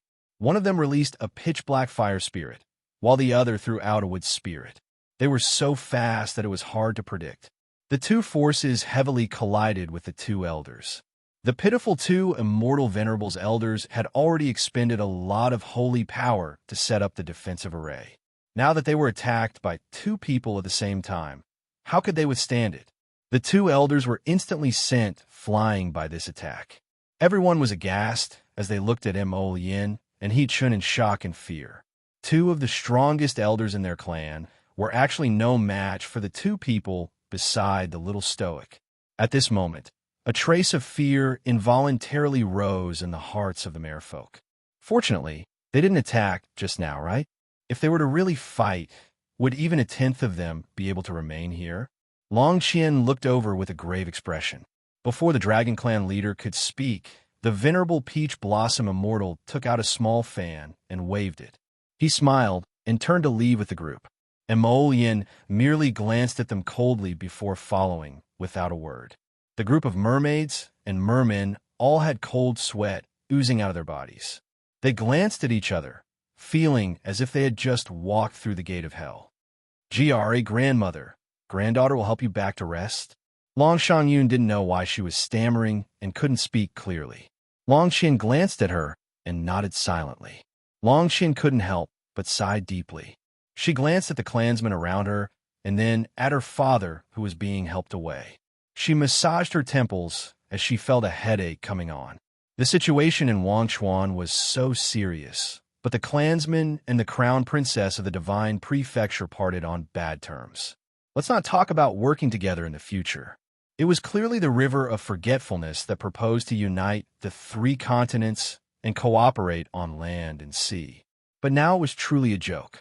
If the little Stoic didn't participate, then perhaps the Zhangzhou and underworld provinces would also withdraw, right? Long Huan couldn't help but let out a long sigh.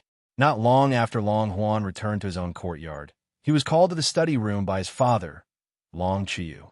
His father's body had always been frail, and he was bedridden all year round. Now, because of the little Stoic's matter, he was overly worried, and his complexion had become increasingly unsightly these past 2 days. When Long Huan saw this, he could only offer a few more words of consolation.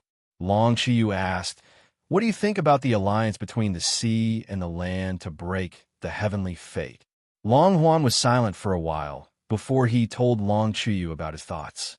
"Cousin has cut off all ties with our Forgotten Creek Dragon clan, and has already said so. I think, when Long Qiyu thought of what happened just now, he could not help but feel a burst of heartache. He had always known that his mother, Long Qian, was excessively headstrong and self-opinionated. Once she set her mind on something, she would insist on accomplishing it and would not care about anything else. But he really didn't expect things to turn out like this. Breaking the heavenly fate is the right thing to do," Long Qiyu said in a deep voice. "Why don't you follow the original plan and arrange for Jojo and the others to go to the base on Leisure Island?" Chapter 44:08. Long Huan couldn't help but smile wryly. "Do you think they'll be willing? The little Stoics group must have returned to the Divine Province by now." "No, you should go and talk to her." "Father, aren't you being too optimistic?" Long Huan said helplessly. "Cousin has already broken off relations with our Wangchuan Long clan. Breaking off relations with us is a personal matter. Cooperating is for the greater good of the 3 provinces." Long Qiyu looked distressed. "Although father hasn't interacted much with your cousin, I can tell that this child is someone who clearly distinguishes between gratitude and grudges. She won't destroy an alliance against the Heavenly Fate Empire for her own selfish desires." Realization dawned on Long Huan. Although his father's health had always been poor, he knew that his father was a man of great wisdom. "All right, father, I'll go find them now." Long Huan inwardly decided that no matter how the people around his cousin beat or scolded him, he would endure it all. Long Qiyu raised his hand and patted his shoulder. "You've been wronged." Long Huan shook his head and forced a smile. Suddenly, a royal guard's report came from outside the courtyard, and Long Huan called him in. "What is it?" "The Crown Princess's group is heading towards the snowy mountain range." "What?" Long Huan was involuntarily startled. Why would they go? Long Huan turned to say to Long Qiyu, "Father, I'll bring people to find them now." Ferocious beasts roamed the depths of the snowy mountain range. Although the little Stoics group had many people and many of them had high cultivations, it would probably be troublesome if they were surrounded by a group of ferocious beasts. Long Qiyu also nodded quickly. "Why are they going there?" "Oh, that's right, go call Yinner over," Long Qiyu added. Long Huan's gaze was a bit complicated, but he still nodded. He turned to walk to the door and called a royal guard over to give him some instructions. That royal guard was taken aback and hastily said, "Young Master Ding? He seems to have left with the Crown Princess's group." Long Qiyu was startled. What happened?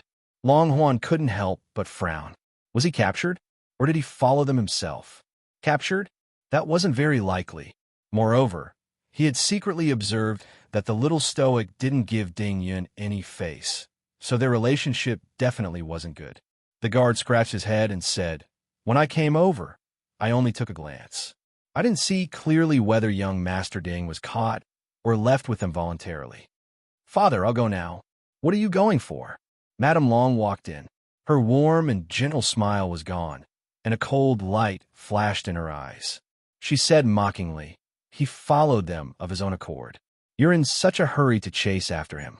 It's as if you care about your son. I've been back for so long, but I've never seen you treat him differently. So it turns out that you didn't dare to show it because of my presence. You're really good at pretending." Madame Long sneered. Long Qiu was choked by her words and was a little speechless. "Mother." Long Qian looked at his parents awkwardly. As a son, it was difficult for him to be sandwiched between his parents. He couldn't help his mother criticize his father, so he just stood there awkwardly. "What's wrong with you now? What about me? Tell me what's wrong with me. What, you Long Qiu, hid it from me for so many years and secretly gave birth to a son outside. Yet I can't tell you." Long Qiu originally wanted to speak, but he was stopped by a violent cough. "Father." Long Huan hastily went up and handed him a cup of water. "I'm not done yet. Wait a moment." Chapter 4409.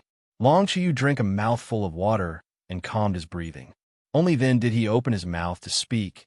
"Haven't I already explained this matter to you? I didn't know that Zian, you still call her so affectionately." A trace of disgust flitted across Madame Long's eyes. "Back then, if I hadn't acted first and went to reason with that bitch Ding Zian, I wouldn't have been able to do anything." "Long Qiu, who do you think should sit on Madame Long's seat today?" Long Qiu naturally lost face after being scolded by his wife in front of his son. He couldn't help but fly into a rage out of humiliation. Unreasonable.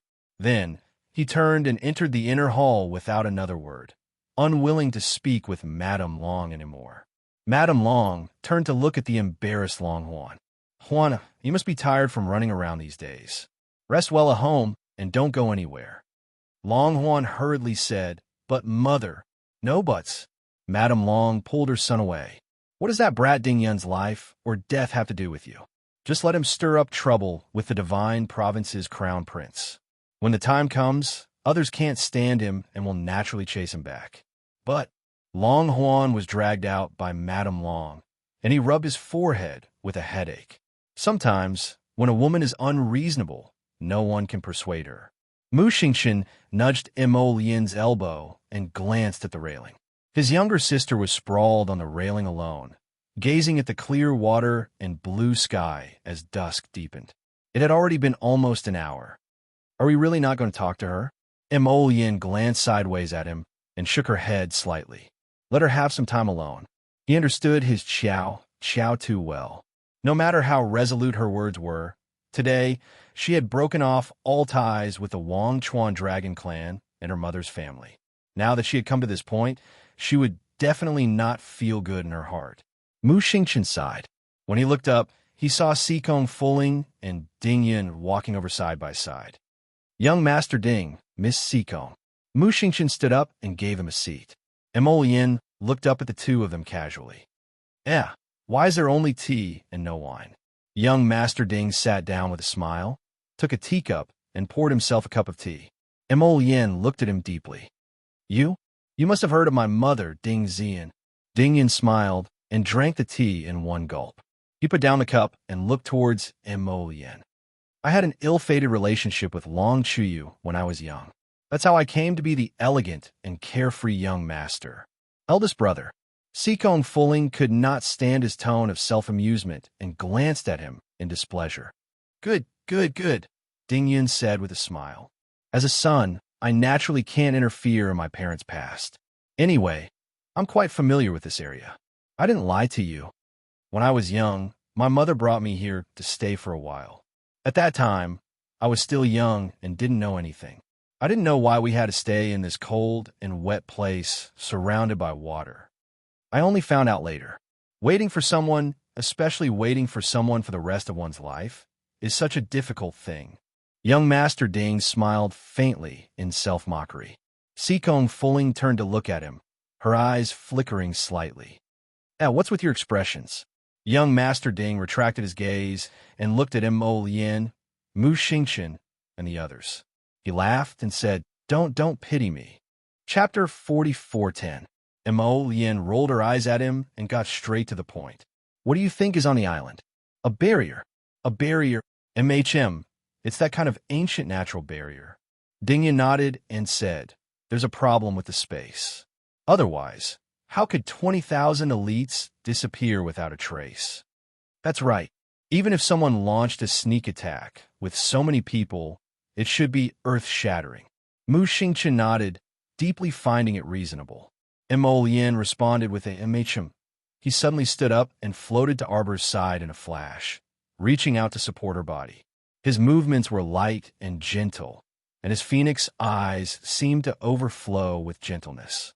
Mu Xingqian rolled his eyes at his back and grumbled, "Didn't you just say not to disturb her and let her have some peace and quiet?" In the end, he floated over himself in less than a quarter of an hour. Emolian naturally heard his brother-in-law's grumbling, but he was disinclined to retort.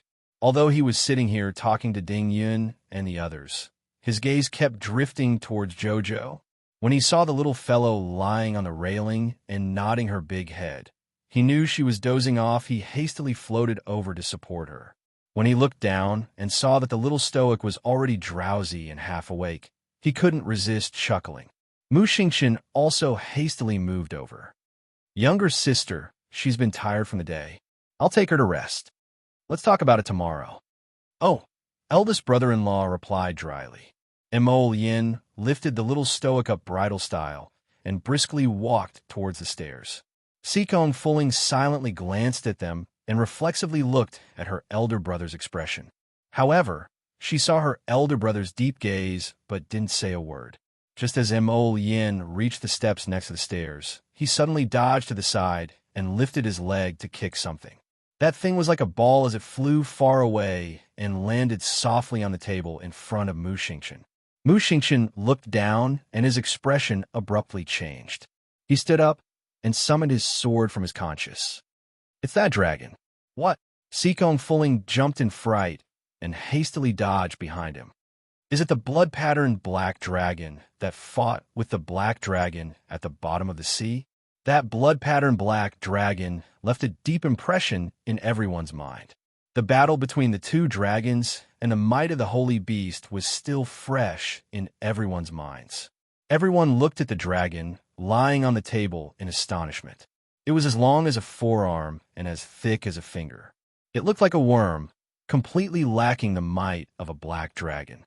After being kicked by Mo Lian earlier, it was still lying limply on the ground, unable to catch its breath. Everyone was speechless as they turned to look in Mo Lian's direction. That old man didn't even look at Shui Wenlong as he carried his chow up the stairs and left. Everyone looked sympathetically at the goods lying on the table. "Which corner did you crawl out from?" Mu Xingqian withdrew the sword in his hand, thinking that he had been too nervous just now. They had seen this blood-patterned dragon with their own eyes. It seemed to have flown out of their little sister's inner world. Was it their little sister's personal sacred beast? "What's wrong with you?" Sikong Fuling couldn't help but ask, feeling that the little worm was a little pitiful.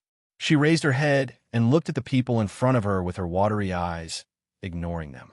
Following that familiar feeling in its memory, it wriggled down to the ground and swam in the direction of Arbor. "Hungry, so hungry, master. I'm hungry." Everyone was speechless as they watched this fellow wriggle up the stairs and chase after Arbor with tears in its eyes. "See you tomorrow at 4 p.m. Chapter 4411.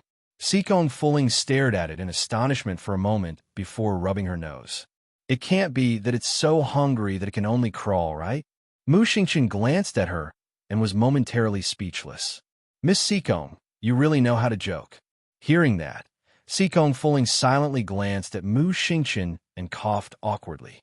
That was true. She had indeed never heard of a holy beast being half-starved to death. This should be their misconception. "Hungry, so hungry, master.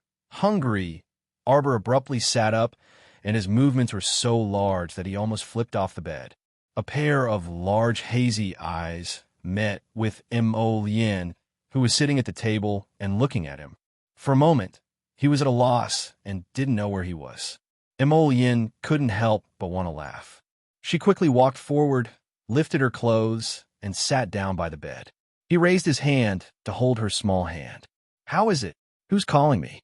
Arbor looked sternly at the crown prince and extended a finger to point in the direction of the door.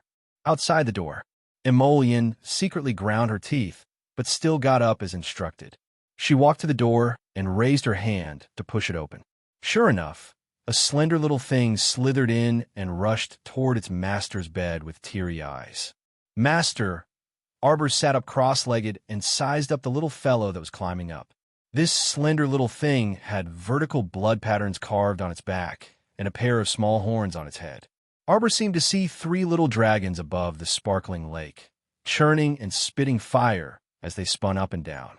Each of the 3 little dragons had a pair of dragon horns on their foreheads, and their blood-red bodies meandered upward. The flames they spat out were also blood-red.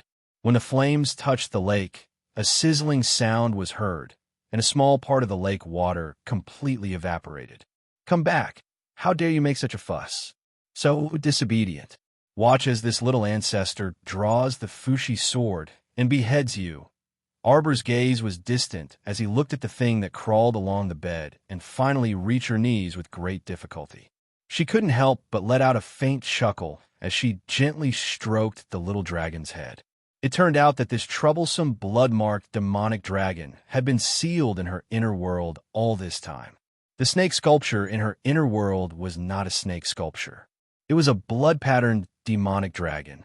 She had hatched the 3 blood-patterned demonic dragons with great difficulty.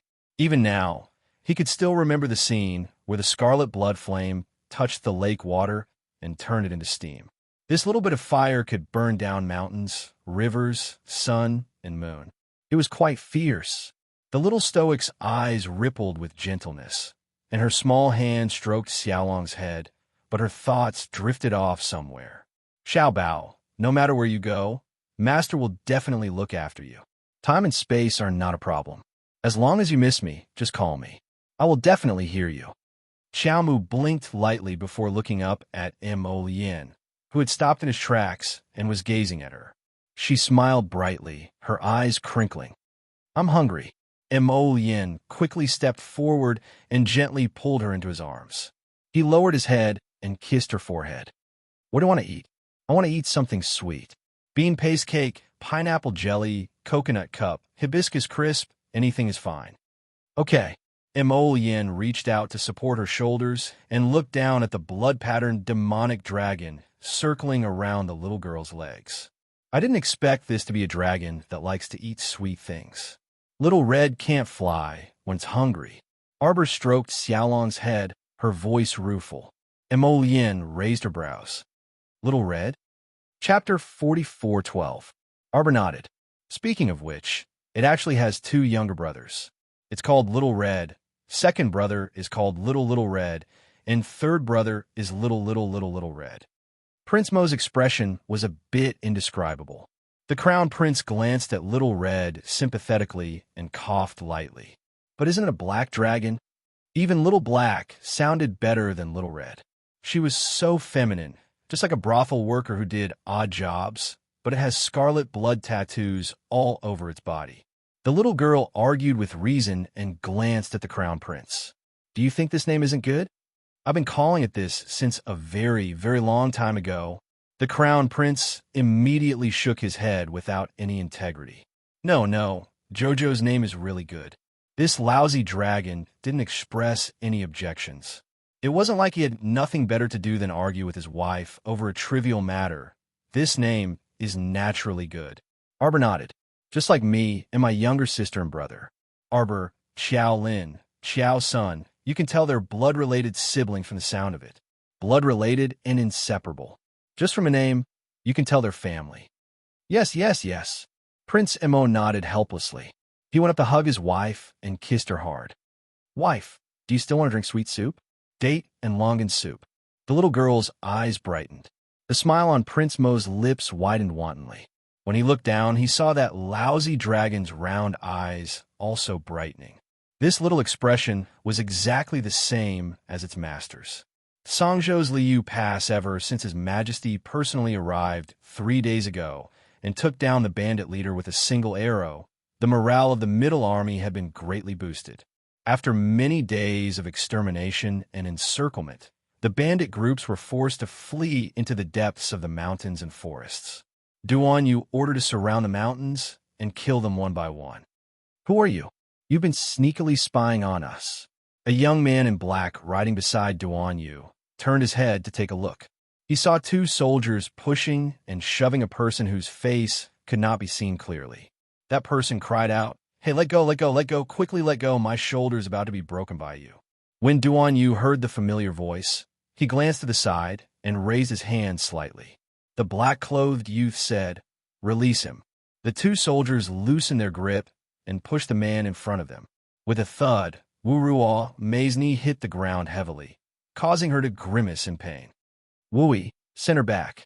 Duan Yu swept her a glance before turning to leave.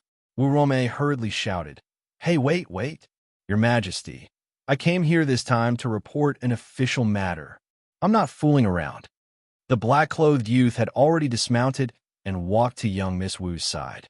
Just as he was about to take this troublesome young Miss Wu away, he heard her repeatedly shout, "Big matter, big matter. I have the letter can prove it." Duan Yu waved his hand and had someone present the letter in her hand. After skimming through it, his gaze landed on her deeply. "Does your father know about this matter?" Wu Ruomei scratched her head with a mischievous grin. "My father, he probably doesn't know." Duan Yu expressionlessly glanced at her. "If you don't use a messenger talisman, you'll have to run back and forth for several days and nights. By the time you tell him about this matter, it's already out of control." Wu Ruomei looked at him in bewilderment and cautiously asked, "Your Majesty already knew?" She thought she had gathered a big piece of news from the streets. Chapter 44:13. Duan Yu ignored her and turned his horse to leave. He said, "Send her back to the Prime Minister's estate." Then why hasn't His Majesty returned to the capital after such a major incident? Wu Ruomei was a bit perplexed and hastily asked. Wu Yi gruffly pulled her up. All right, you don't need to meddle in His Majesty's affairs. Why should a woman like you meddle in so many men's affairs? Wu Ruomei pushed Wu Yi back. So what if I'm a woman? Wu Yi couldn't help but be amused. Nothing if I'm a woman. It's just that you, Wu Ruomei, suddenly summoned her long sword from her conscience. Unsheath your sword. I want you to pay the price for this. The surrounding onlookers. Wu Yi twitched his mouth and rolled his eyes while crossing his arms. I never raise a hand against women. Are you looking down on us women? Let me tell you, someone like you won't last more than 100 moves in the hands of Commandery Princess Wu Shuang. He didn't expect this eldest miss of the Prime Minister's estate to hold Commandery Princess Wu Shuang in such high esteem. This degree of blind adoration could rival that of a moron. All right, stop making a fuss. His Majesty is busy with proper business. How am I making a fuss?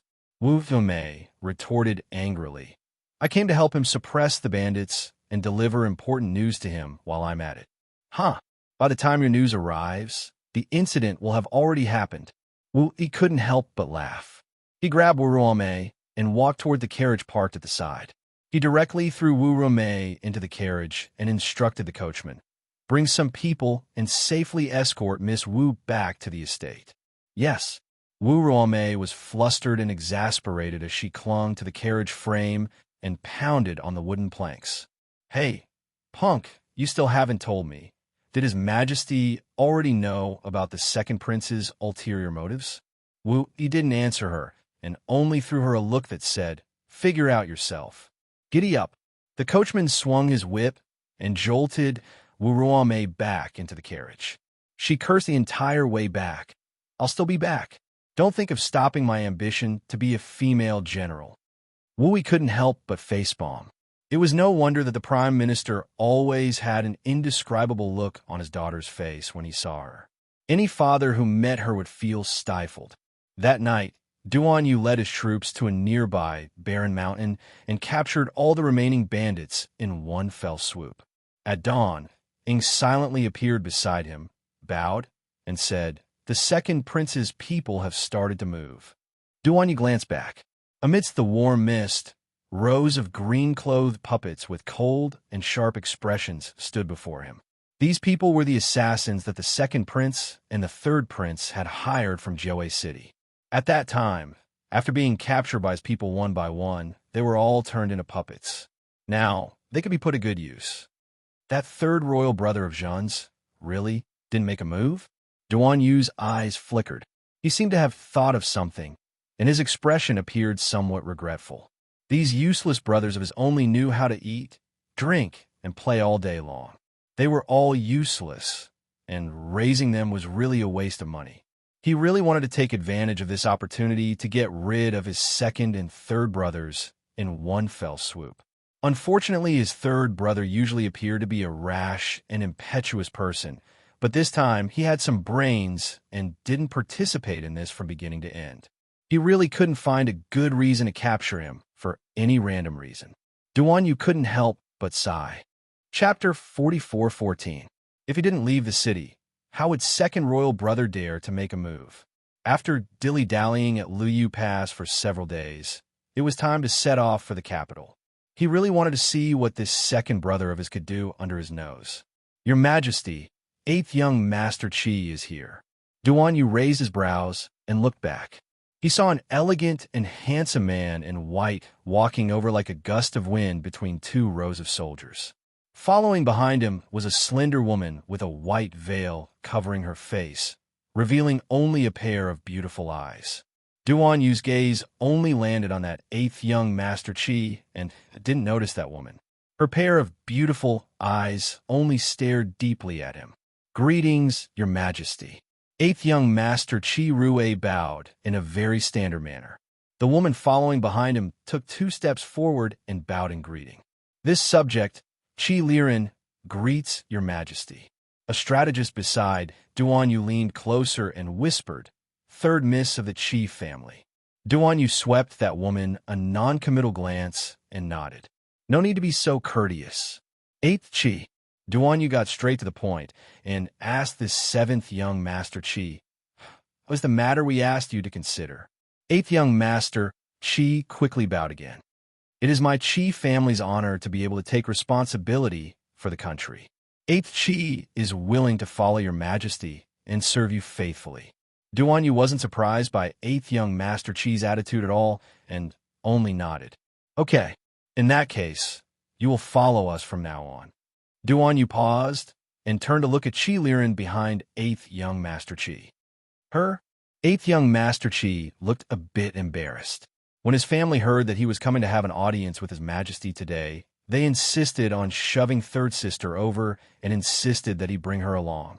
He had already said that His Majesty was not interested in this kind of thing, but that unreliable father of his still insisted that he bring third sister along. He couldn't find any other excuse at this time. Third sister is the most talented person in our Qi family. 8th young Master Qi smiled awkwardly. To outsiders, everyone only knows that my talisman skills are outstanding, but third sister is actually slightly better than me. At this point, even a fool would understand that the Qi family still wanted this third miss to stay by His Majesty's side. Duan Yu's expression was aloof as he shook his head. Third Miss Qi has the heart to serve the country, which is commendable. There is a difference between men and women.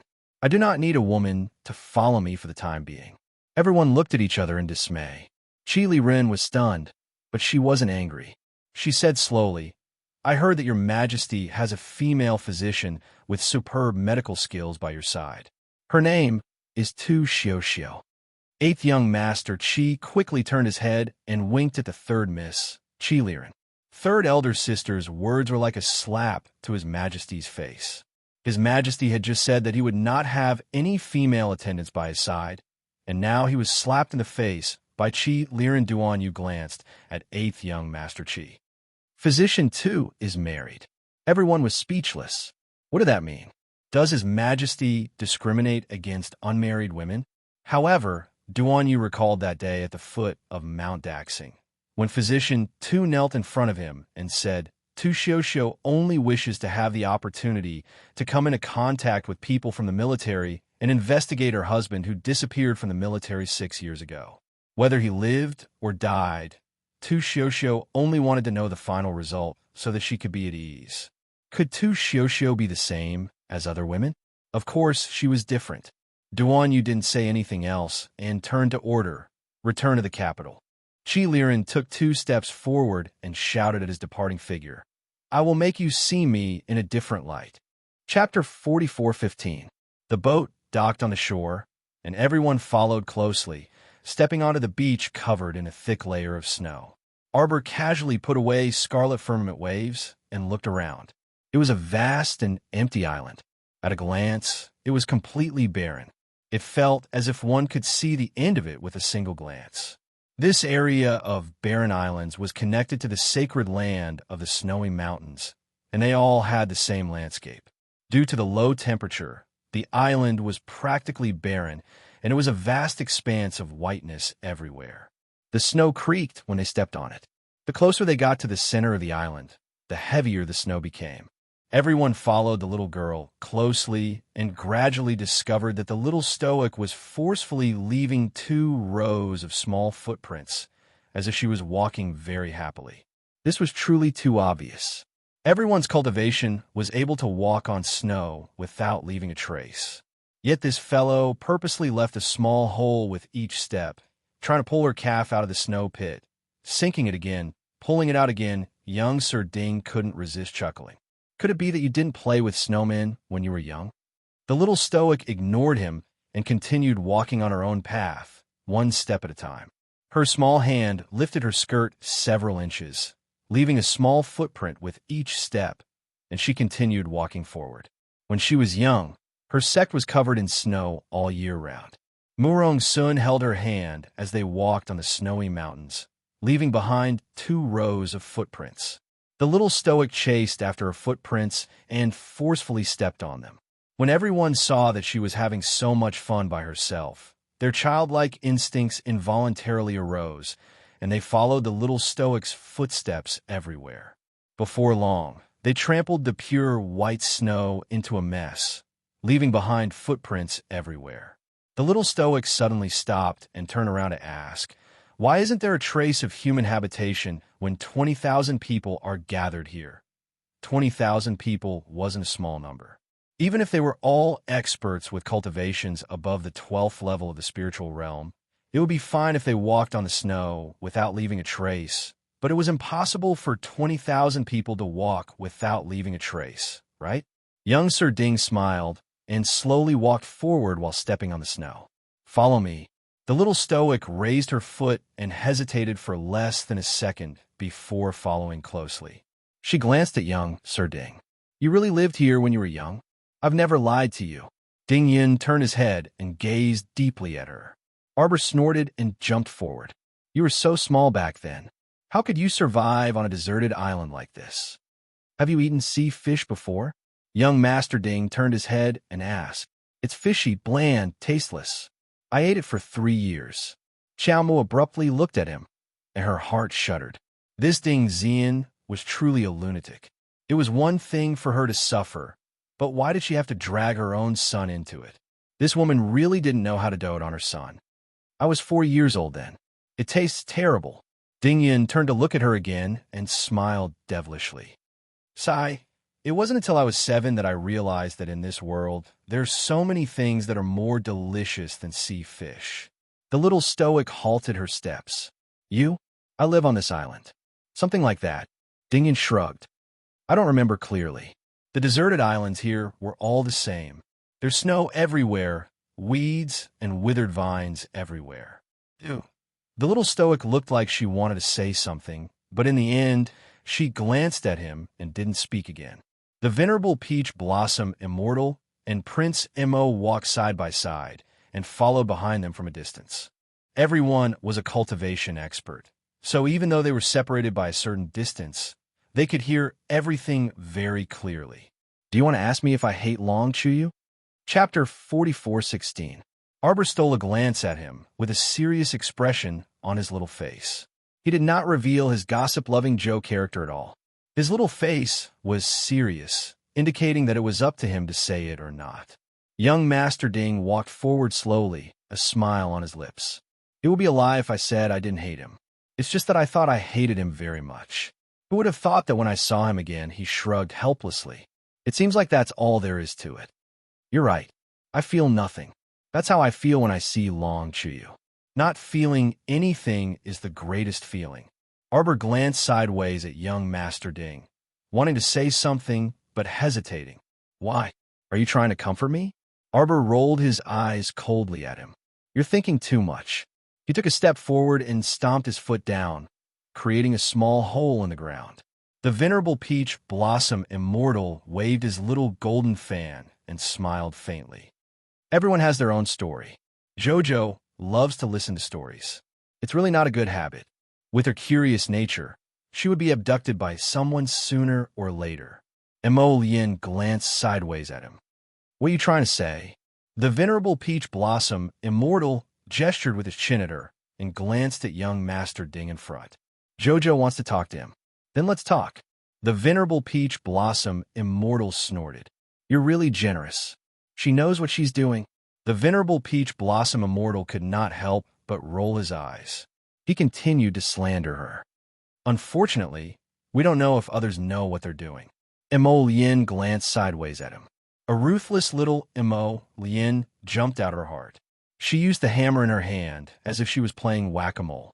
Thump, thump, thump, thump, thump, thump, thump. She hammered 18 times in a row. She hammered Eldest Qin, Omega Kitoku, Ding Yin, Mingyasi, Yuan Shurchin, Feng Changqing, and a bunch of other people who kept popping out of the pit. Especially the Feng clansmen who had been indoctrinated by Feng Hepping into the concept of boy toys. Mo Lien held a small hammer and hammered Feng Changqing and Feng Changfei's two big heads. Who asked you to marry Jojo? I'll beat you to death, beat you to death. When the venerable peach blossom immortal saw that he did not speak, he could not help but cast a sideways glance at him, only to see him staring at him with a strange expression. What's with that look? Mo Lien turned her head without a word and walked away. After taking a few steps, she couldn't help but cover her face with her hand. How could he have such a strange and childish idea? Wait, why did it feel like something was missing from the gopher hole? Husband, Peach Blossom. Arbor suddenly turned around and waved at them. There seems to be a boundary here. We can't pass through it. Be careful. There's something strange about the space on this island. Mo Lien and He-Chin floated in her direction one after the other. Suddenly, they saw the layer of snow under the little stoic's feet abruptly collapse, and she instantly plummeted downwards. Young Master Ding, who was standing closest to her, subconsciously reached out to grab her wrist, trying to pull her up. However, Jojo's speed of descent was too fast, so he grabbed empty air. Anxious, he jumped down without thinking. Jojo, Mo Lien and He-Chun were both alarmed. Oh no, there seems to be a spatial formation here. Feng Changqing cried out in alarm. Everyone be careful. Just as he finished speaking, a few people suddenly fell into the snow hole in the ground. Miss Sikong. Mu Xingqian turned around and saw that Sikong Fulling's feet had loosened. Just as she was about to rise into the air, everyone saw a withered vine shoot out from the ground and coil around her feet. Mu Xingqian reached out to grab her arm. Abruptly, he felt an irresistible force, and he also plummeted downwards with Sikong Fulling. Chapter 44:17. Xiaomu knew that things were bad, but before she could break free and fly up, she felt an extremely majestic force dragging her small body down the entire way. As soon as she fell, she knew that there was indeed something wrong with this space. In reality, she didn't fall into any snow pit. She was probably pulled in by the mutated space here. The deserted island near the Snow Ridge Holy Land should be filled with natural space barriers and traps, as Dingyan said. Chio, what will happen if I hide in the star domain now? Master Silver, why don't you hide in here and eat something before continuing to fall? Arbor chuckled with a fake smile. Was Chio not joking? But it was true. There was no use hiding in there now. She would still appear where she went in. If she wanted to fall, she had to continue falling. Therefore, there were many things that were useless to hide. She still had to face what she had to face. Based on your guess, how long more will I fall? I don't know, Master. The tree man who was watching the show had a large basin of pills in front of him and was throwing them into his mouth. To be honest, the little tree man didn't feel anxious at all. After all, she was his master. She was already a peak level 5 God Realm cultivator. How could she be troubled by such a small matter? While munching, Chocho said, "Master, don't worry. You'll fall to your destination eventually. Pay attention to your defense. Open your defensive barrier. If it doesn't work, I'll set up a wood spiritual barrier for you. Master and Silver will protect you. Go, go, go, Master, go." Arbor. She really didn't want to talk to it right now. Arbor waved her finger. Several defensive talismans floated around her and instantly formed a small defensive talisman formation around her. She continued to fall, but she could feel that the speed of her fall seemed to have weakened a lot. Master, young Master Ding also jumped down with you just now. Chocho didn't mind watching the show and gloated. It's a pity that this space is very strange. As soon as he jumped down, he seemed to have been led astray into another passage. Arbor ignored it. She felt that she had fallen for a quarter of an hour before she saw a ray of light below. She took out a gravity talisman and slapped it on herself. Xiao Mu's body sank in midair, and when she looked down, she saw a stretch of jade-colored grass below her. The wind blew the grass and leaves, and everything was green. Stepping on the soft grass, Arbor pursed his lips and remained silent for a while. Then he stretched out his fingers again and stuck a few defensive talismans on himself. Master Silver, do you feel unwell?" Arbor raised his hand and summoned an ordinary spiritual sword from his inner world. He gently stirred the grass in front of him and walked forward expressionlessly. He didn't feel any discomfort, but he felt discomfort everywhere. It was very likely that the scene of green grass in front of him was just an illusion. Perhaps, wherever she walked, there would be mountains of corpses and seas of blood out of caution. The little stoic was willing to wrap herself in several layers of defensive barriers. She didn't want her skin to come into contact with anything around her. Master, do you want Chocho to come out and accompany you?" Arbor was silent for a while before he said, "No need. All right, then Chocho will cook noodles for Master. If Master is hungry later, you can come in and eat." Arbor thought about it and nodded. Okay. She knew that Master would definitely pay attention to her when it came to food. Chapter 44:18. Chocho jumped down happily, then turned around and went to work. Xiaomu walked for about half an hour in this expanse of lush green grass before finally stopping. Looking back, everything was still filled with an emerald color. Turning around and looking forward, the fragrant grass stretched to the heavens and the earth, as if there was no end in sight. Arbor leaped into the air and looked into the distance, but there was nothing out of the ordinary. As far as her eyes could see, there was still green grass. There seemed to be nothing out of the ordinary. She landed on the ground and sat cross-legged, her beautiful brows furrowed slightly. Right now, the situation was like a turtle trapped in a jar. It was as if it was completely trapped within the spatial barrier. However, she did not know where this domain was, and for the time being, she could not find a way to break this barrier. Arbor looked up at the sky. There were no clouds in the sky, and it was a clear blue. Who would have thought that they would be able to see such pure blue light in a domain like this? Since she was already here, Arbor was not in a hurry. She waved her hand and brought out the bowl of vegetables and meat noodles that Chocho had cooked. "Master, do you have any plans after finishing this bowl of noodles? Why don't you let Chocho try and see if it can break this barrier?" Arbor slowly picked up her chopsticks and put it into her mouth expressionlessly. She did not say anything. Chocho was familiar with her personality. When she was thinking, she did not like to respond to anyone.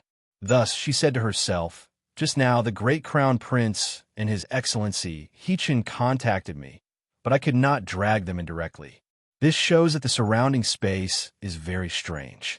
The people who seem to be around us may be separated by thousands of mountains and oceans." Xiao Mu was sitting on a small, sparkling golden stool.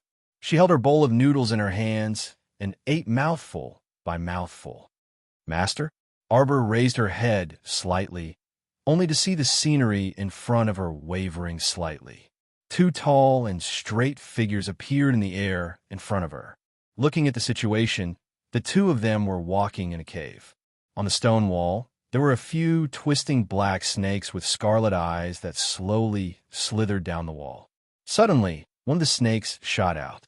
The venerable peach blossom immortal glanced at it from the corner of his eyes. With a flick of his finger, a stream of energy pierced through the snake's head and split it into two. Soon after, the shadow faded away. Like water ripples, it slowly rippled. Arbor's chopsticks paused for a moment before she continued eating her noodles. After finishing the broth, she tossed the empty bowl to Chio-Chio. Master, Master, the crown prince is with the peach blossom immortal venerable. You don't have to worry, Arbor said expressionlessly. When have I ever worried about them? Then why didn't you say anything earlier? Chio-Chio said, feeling wronged. She thought that her master was in a bad mood because she was separated from the crown prince and was worried about her husband. That's because you are too noisy. I don't want to talk to you, Arbor said bluntly. Chio-Chio was immediately speechless. Could it be? Was it being despised by its little master? Arbor put away the small golden stool she had prepared and stood up. She patted the non-existent dust off her clothes. The defense talisman array covering her body was faintly discernible, its talisman power seemingly about to dissipate. Arbor did not hesitate to slap a few more defense talismans on herself and walked forward. I don't know when this will end, Chio-Chio said softly. Chio-Chio said in a small voice, Master, why don't we burn all the grass here and see? Can you burn this area? Arbor said indifferently.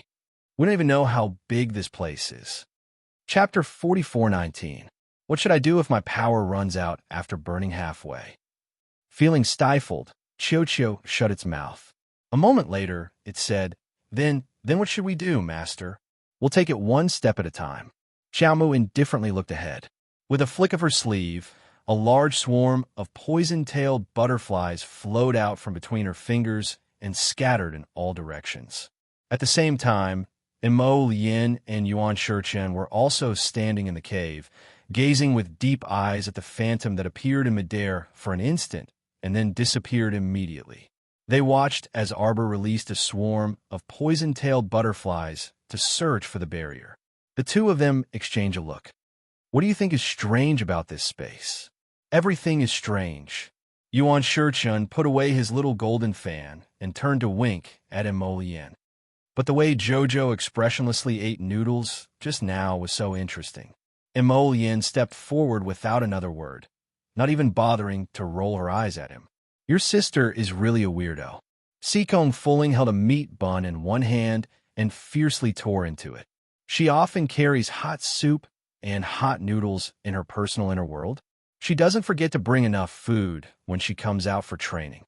Sikong Fulling was currently sitting cross-legged on a round log and chewing hard on the meat bun in her mouth. Compared to my sister, I think you're also quite a weirdo. Mu Xingqian stood on the other end of a log and gazed at the bubbling blood pool around them. You can actually eat a meat bun in this kind of blood pool and sea of corpses? If you're not a weirdo, then what are you? Huh. Sikong Fulling directly swept away a withered white claw that was clinging to the log with the hilt of her sword. How am I a weirdo? She looked down at the bun in her hand. What do you think these surroundings are? I'm telling you, they're all illusions. The smell of rotting corpses you smell, and the blood pool and sea of corpses you see before you actually don't exist. To put it bluntly, this space is just for us to imagine for ourselves. Whatever you imagine will appear around you.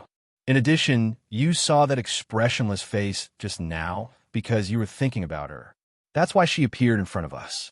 In fact, she is isolated in another sealed space, which may be thousands of miles away from here. As he spoke, bubbles suddenly appeared in the blood pool. Suddenly, a few blood crocodiles with their mouths wide open jumped out and bit at the logs under their feet.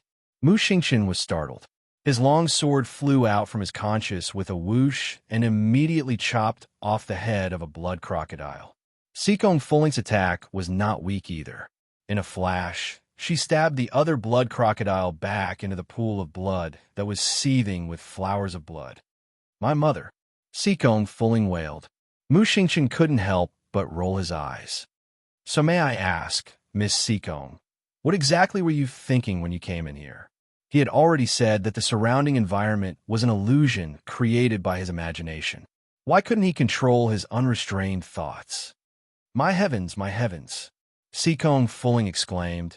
In all honesty, I didn't think of anything at all. I really wasn't thinking of anything just now. Seekong Fuling suddenly felt her hair stand on end. She turned her head in unison with Mu Xingqian and saw a sinister dragon head emerge from the rippling pool of blood. Mu Xingqian exclaimed in shock. You, why are you thinking of that black dragon again? Chapter 44:20. I wasn't thinking about that black dragon.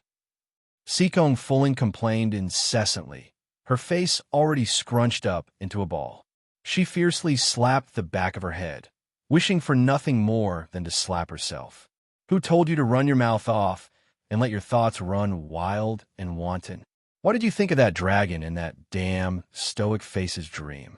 This fellow recalled in horror that she indeed rejoiced for a split second in her heart just now. Thank goodness, it was only a few blood crocodiles that weren't too big or too small, and not that violent black dragon in the Tsundere little stoic's dream. In the end, she seemed to have met a tragic end right away. Hurry and paddle, Mu Xingqian. Seekong Fuling couldn't care that much anymore and directly used her long sword as an oar to paddle the bloody water in the pool.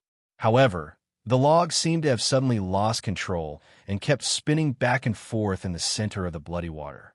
Mu Xingqian lifted her up, kicked the log aside, and fled in the air. Hurry and recall that black dragon in your head.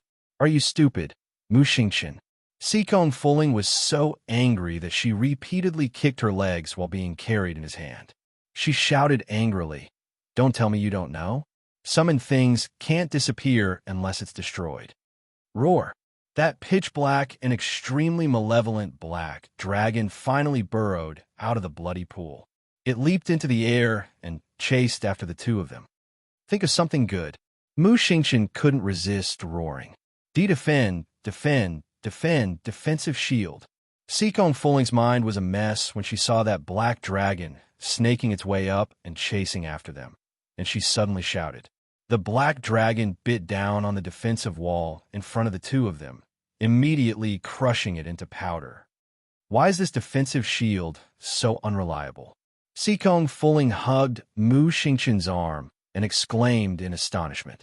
Because this isn't a defensive shield you summoned at all, Mu Xingqian said helplessly. This was merely a defensive boundary he set up, so it naturally couldn't withstand a single blow from a holy beast. I understand. Mu Xingqian pulled her up and shouted, "Hurry and run." Apart from summoning things that harm others and themselves, this godforsaken place seemed to be unable to summon anything good. Even if you want to think positively now, there's no way to realize it. On the contrary, Mu Xingqian hurriedly stopped his surging thoughts and shuddered violently. He almost blurted out something again. Mu Xingqian. Seekong Fuling staggered in midair and nearly fell into the blood-colored pool. Mu Xingqian hurriedly reached out to grab her. When he looked back, he saw Black Dragon chasing after them with a roar. "Let's go." Xiao Mu paused in her steps and suddenly looked back.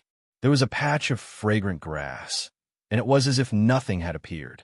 She turned around and took 2 more steps. Suddenly, the sound of a spirit sword leaving its scabbard rang out. The spirit sword in his hand stabbed backwards at extremely fast speed, bringing out a figure that fell to the ground with a plop. The little stoic expressionlessly turned around to look. That thing slowly arched up, and the bones all over its body creaked. His head slowly rotated in a 360-degree circle before facing Xiao Mu head-on, and his pair of dead fish eyes rolled upward. Gah! That thing suddenly let out an ear-piercing shriek and shot toward Arbor with abnormally swift and violent movements.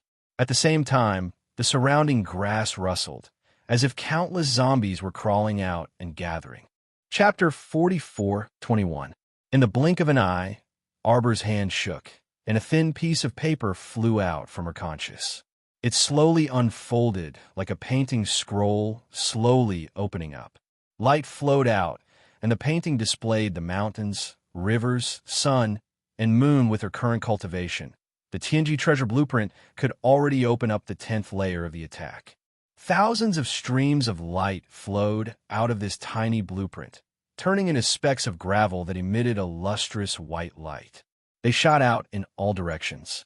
A moment later, Arbor looked at the already quiet air around her and silently put the Tianji treasure blueprint back into her conscious. Chochio, I was just wondering if there would be corpse puppets here. In the end, Master Silver, this place can't be the legendary realm of misfortune, right? Realm of misfortune? Chochio simply flew out of the star domain and climbed onto Arbor's shoulder, dancing with joy as it said, "Legend has it that in the realm of misfortune, all fantasies will come true." The little treant climbed onto her shoulder and looked around. But, generally speaking, after entering the realm of misfortune, everything you see before you is an extremely terrifying place. Master was indeed quite a weirdo. From the moment she entered until now, apart from the batch of corpse puppets she had imagined, which the Tianji treasure blueprint took care of in a matter of minutes, she really did not encounter any other dangers. Moreover, in front of her, the sky was clear and green. No wonder it did not associate this place with the realm of misfortune at first. How can we leave this realm of misfortune? Arbor asked straightforwardly. Since the little treant knew what the hell this place was, it should have a way to deal with it. Chochio scratched its head and giggled. It's extremely difficult for others to get out. But if Master wants to get out, it's really too easy. Speak. Master, you can refine this realm of misfortune. Arbor's eyes flickered. Is that really possible? Yes, of course it's possible. Chochio nodded with a grin. Once Master refines it, the space barrier here will immediately be broken. At that time, everyone will fall out of the realm of misfortune. Arbor nodded, not fully understanding. Judging from Chochio's words, Jojo's Lotus, Yu Jiechin, and the others should have also entered the realm of misfortune, but they were separated by this mystic realm. If the secret realm was refined, they would naturally be released. Without saying a word, Arbor waved his hand and laid out a blanket. He sat down cross-legged and slowly closed his eyes. Divine power from all directions gathered toward her and quickly enveloped her entire body. This wasn't Arbor's first time refining a mystic realm. This level of refining was already a walk in the park for her. As such, he quickly got into the zone right from the start. Even Chochio was a little taken aback. Master Silver was so formidable. Previously, when refining the mystic realm, there had been at least a period of preparation. But now he did not need to expend any effort at all and directly started. At this moment, young Master Ding was standing on an abandoned hill with a frown, looking up at the mirage in the starry sky. He did not know what the little fellow was doing. A large wave of corpse puppets had been destroyed by the Tianji treasure blueprint, just like that. Now, she was sitting on the ground as if nothing had happened. Was it because she had overused the divine power she had injected into the Tianji treasure blueprint just now? Young Master Ding could not figure it out no matter how much he thought about it. He realized that the mirage in front of him was slowly disappearing. Chapter 44:22. What's Jojo doing? Yuan Shichun pulled out his sword from the wall and turned to look at Mo Lien, who was studying the illusion carefully. This place was really strange. It did not allow them to meet Jojo, but it allowed them to see Jojo's movements from time to time. It made them itch and annoyed. Mo Lien was silent for a long time. The venerable peach blossom immortal walked over impatiently and pushed him. What's wrong? We'll probably meet Jojo soon. Oh. Yuan Shichun's interest was immediately piqued. They had been walking back and forth in this dark and gloomy cave for a few hours. It was the same path, the same scenery. They had already killed 3 snake kings that were as thick as bowls, but they still could not find a way out. However, each snake king was stronger than the last. Can you stop letting your imagination run wild? Rein your thoughts. Mo Lien looked at him helplessly. Why do you keep thinking about snakes and snake kings? Can't you think about scorpions and centipedes? As Mo Lien said this, he suddenly realized something. He slowly turned his head and met Rotten Peach Blossom's eyes. The two of them quickly turned their heads and saw a large number of centipedes and scorpions climbing down from the wall. Without another word, they broke into a run. Their slender figures flashed through the cave like lightning. Fuck! The venerable peach blossom immortal could not help but curse. Mo Lien, Are you a pig? You told me not to think nonsense. What are you thinking about? Can't you think about 17 or 18 Jojo? Jojo hugging a gold brick. Jojo hugging a jade pearl. Do you think it's a perfect picture? There's no use thinking about it. There's nothing beautiful in this place of misfortune. Wait, conjure up 17 or 18 Q-jajas. Dream on. So why don't you think about centipedes and scorpions? Why don't you think about an 8-horned centipede king that broke out of the wall? Boom! The cave in front of them collapsed. The shadow of a black and white behemoth crawled out of the crack in the wall. Emol felt her scalp go numb. She slapped the black line of fire away and scolded. You're the pig. Ma Shurchin wished he could bite off his own tongue. Mu Xingchen, I'm telling you, block it. Block it. Sikong Fuling clutched her bloody arm and widened her eyes in horror as she stared at the big black dragon spewing lightning across from them. If you do that again, I'm telling you, I'm done for. It's over. If it were any other time, Sikong Fuling's rippling voice would certainly make people laugh. But now, they really didn't have the energy to laugh, and the two simply couldn't cry. If I die, then so be it. Mu Xingchen closed his eyes and took out 17 to 18 divine power bead from his inner world. Wait. Could it drop? Will it affect us? What's going on, Mu Xingchen? Did you notice that the ground is shaking? No, that's not right. It seems like the entire space is shaking and shattering. Mu Xingchen grabbed Sikong Fuling and leaped backward. He was about to throw out the divine power beads in his hand when he saw the black dragon baring its fangs and brandishing its claws in midair. It seemed to be bound by something as it roared and rolled in the air. The dragon's entire body was tightly constricted in a whirlwind, as though it was being sucked away by some demon-subduing spirit weapon. It turned into a cloud of dust and disappeared before their eyes. The sound of something shattering could be heard. The two of them looked at each other and screamed as their bodies fell down. Arbor caught a pitch-black round heart of misfortune when he heard a chuckle behind him. Jojo. Chapter 44:23. Arbor turned to look and could not help but frown. Why was it him? Young Master Ding was dressed in a light blue robe that was spotless. He looked rather elegant and at ease. It seemed that the realm of misfortune did not cause him any trouble. This guy did not look disheveled at all. What a coincidence, Jojo. Arbor did not say anything. She only glanced at him from the corner of her eyes, then looked around.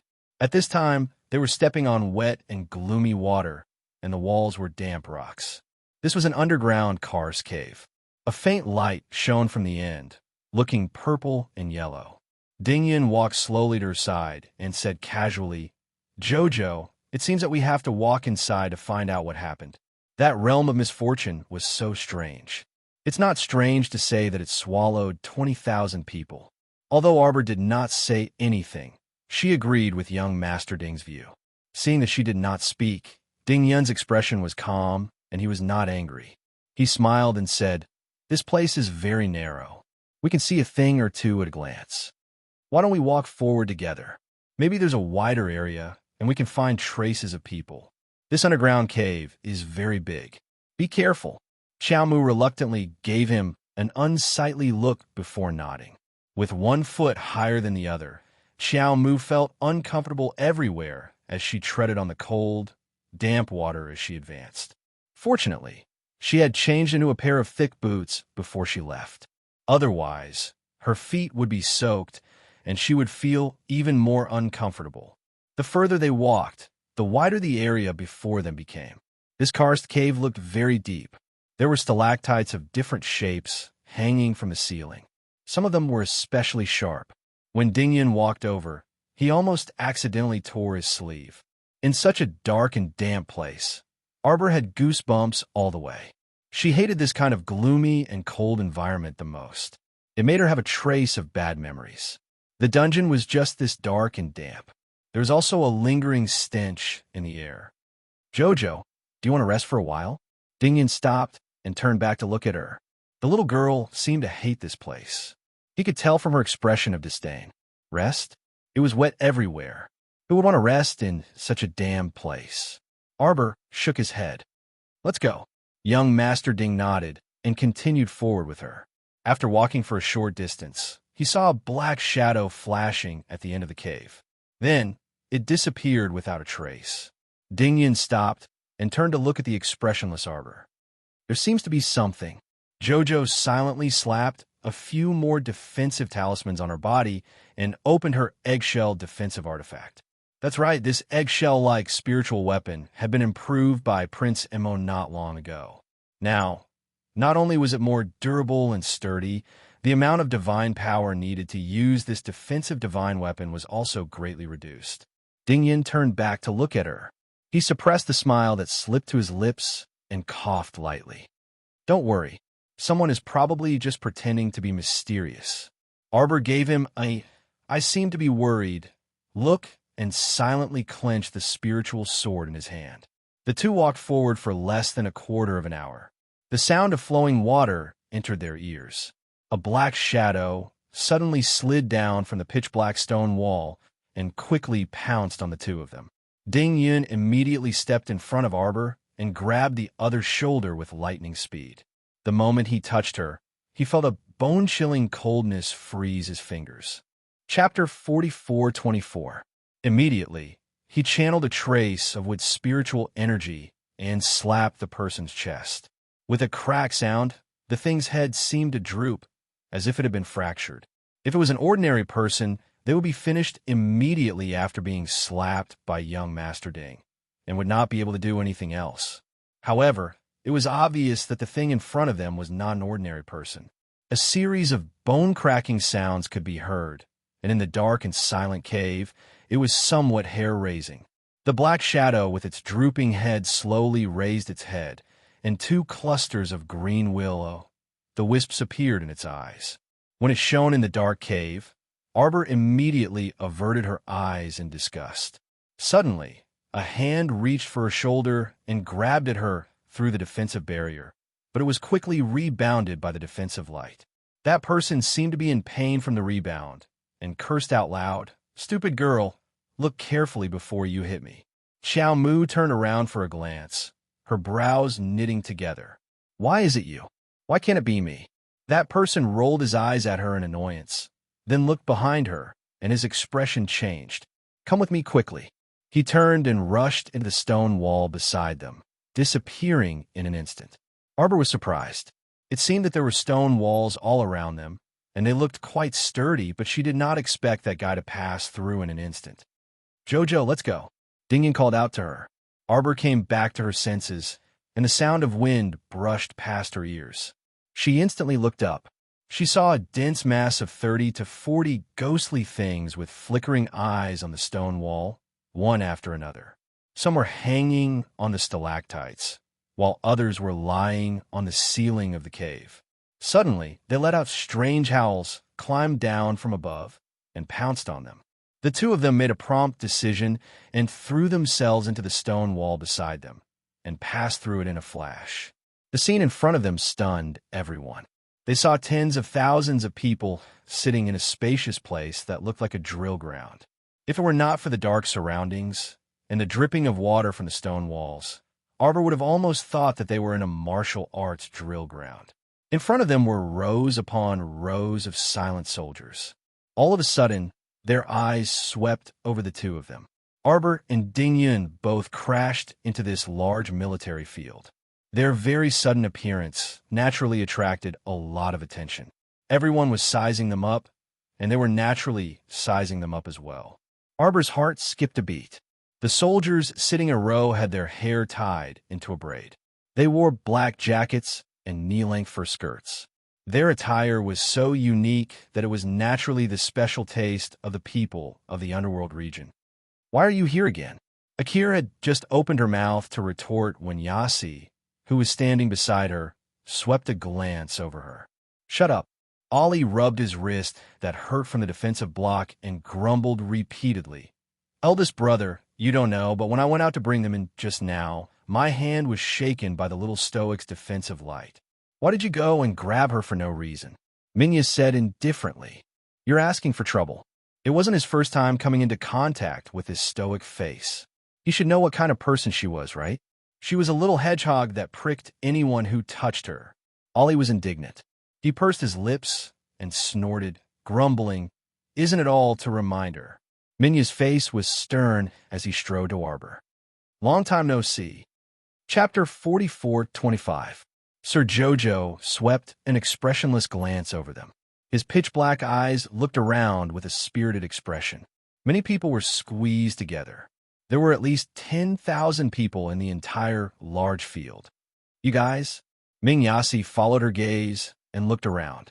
"We were originally planning to gather here and rest for a while before informing you." Indeed, this place wasn't far from the Lishan Island they'd originally booked. Most importantly, it was difficult to sail the ship due to the fierce winds and torrential rain that day. Ali pursed his lips. "Big Brother said that we should take shelter on the island." Ming Yasi nodded slightly in silence. Arbor was rather surprised. She'd received news that 20,000 people from the Divine Prefecture and Tsang Prefecture had arrived on the island. She hadn't expected that the Dark Prefecture army had already arrived. "How long ago?" "We've been trapped here for at least 5 days," Ming Yasi said with certainty. After they'd been trapped, he'd been instructing people to keep track of the time, so he was well aware of the passage of time. Xiao Mu creased her brows upon hearing this. This meant that Ming Yasi's group had arrived earlier than the elites from the Divine Prefecture and Tsang Prefecture. But didn't they find it strange? Arbor glanced over. "Why must we rest on this deserted island?" Ming Yasi's expression froze. He thought back to that day and said in a low voice, "That day, the winds were fierce and torrential. A few ships just happened to run aground." When he said this, he also felt that this matter was rather coincidental. He was an intelligent person to begin with, so he immediately understood some things. "Jojo, you mean that someone deliberately set up a formation in the water to lure us onto the island?" Arbor nodded. Wasn't this already very obvious? When she'd come to the River of Forgetfulness with Long Shi's group, they'd also passed through this waterway, but nothing had happened to them then. There's a natural realm of misfortune on this island. Have you encountered it before? Of course not. Otherwise, these people wouldn't still be in such a neat and tidy state. Although these soldiers were all experts above the 12th level of the spirit realm, most of them probably wouldn't be able to escape unscathed in the realm of misfortune. Arbor looked up at Ming Yasi when she thought of this. As expected, Ming Yasi looked at her and shook his head. "Realm of misfortune? Never." "Oh," the little stoic replied faintly. Everyone's gazes simultaneously looked towards the little stoic's expressionless face. Why did he suddenly feel that the air was a little quieter, as if there was nothing to say? Could it be an illusion? The soldiers looked at each other, then silently shifted their gazes to His Highness Myas. Ali couldn't help but chuckle. "What realm of misfortune? You make it sound so mysterious. In any case, we've never met them. What's wrong? Did you fall into the secret realm?" Young Master Ding smiled and nodded elegantly. "We did fall in, but Jojo quickly fished us out." Ming Yasi creased his brows and approached the little stoic. "Come here." Xiao Mu straightforwardly took a step back. Everyone's gazes instantly landed on her. There were very few women who dared to be so impudent in front of His Highness. Young Master Ding also stepped forward to block her and said with a smile, "Ming Province's Crown Prince, the most important thing we should do right now is to immediately discuss a strategy to leave this place." Ming Yasi's cold gaze swept over young Master Ding. "Move aside." Chapter 44:26. I don't need you to remind me. This Highness naturally knows what's most important. Ming Yasi glanced coldly at Ding Yun. Just as he was about to speak, he heard Akira's cry of alarm from the other end. "Brother!" She staggered over as if possessed by a sickly beauty. She clutched her chest with one hand and fell towards Ming Yasi in a panic. Ming Yasi's body movements were honest, and he very swiftly shifted his position to the side to avoid her fall. Seeing Akira fall head first onto the ground with a cry, Ali hastily reached out to support her. He then called out, "Akira, what's wrong with you?" Young Master Ding turned to look and just happened to see the little stoic's taut face. She rolled her pitch-black eyes, a faint disdain showing on her face. This little expression was truly so vivid that it made people feel that this stoic face suddenly radiated with a bit of brilliance. Poison Poison. Akir's face flushed red, and she cast a sidelong glance in Arbor's direction. As a result, the surrounding soldiers, as well as young Master Ding and Ming Yasi, naturally focused their gazes on the little stoic again. Everyone knew that this stoic face was an extremely outstanding pill talisman master. Miss Akir's pained expression couldn't have been that this stoic face had secretly attacked her as soon as she came in, right? Who knew that the little stoic would expressionlessly glance at Akir?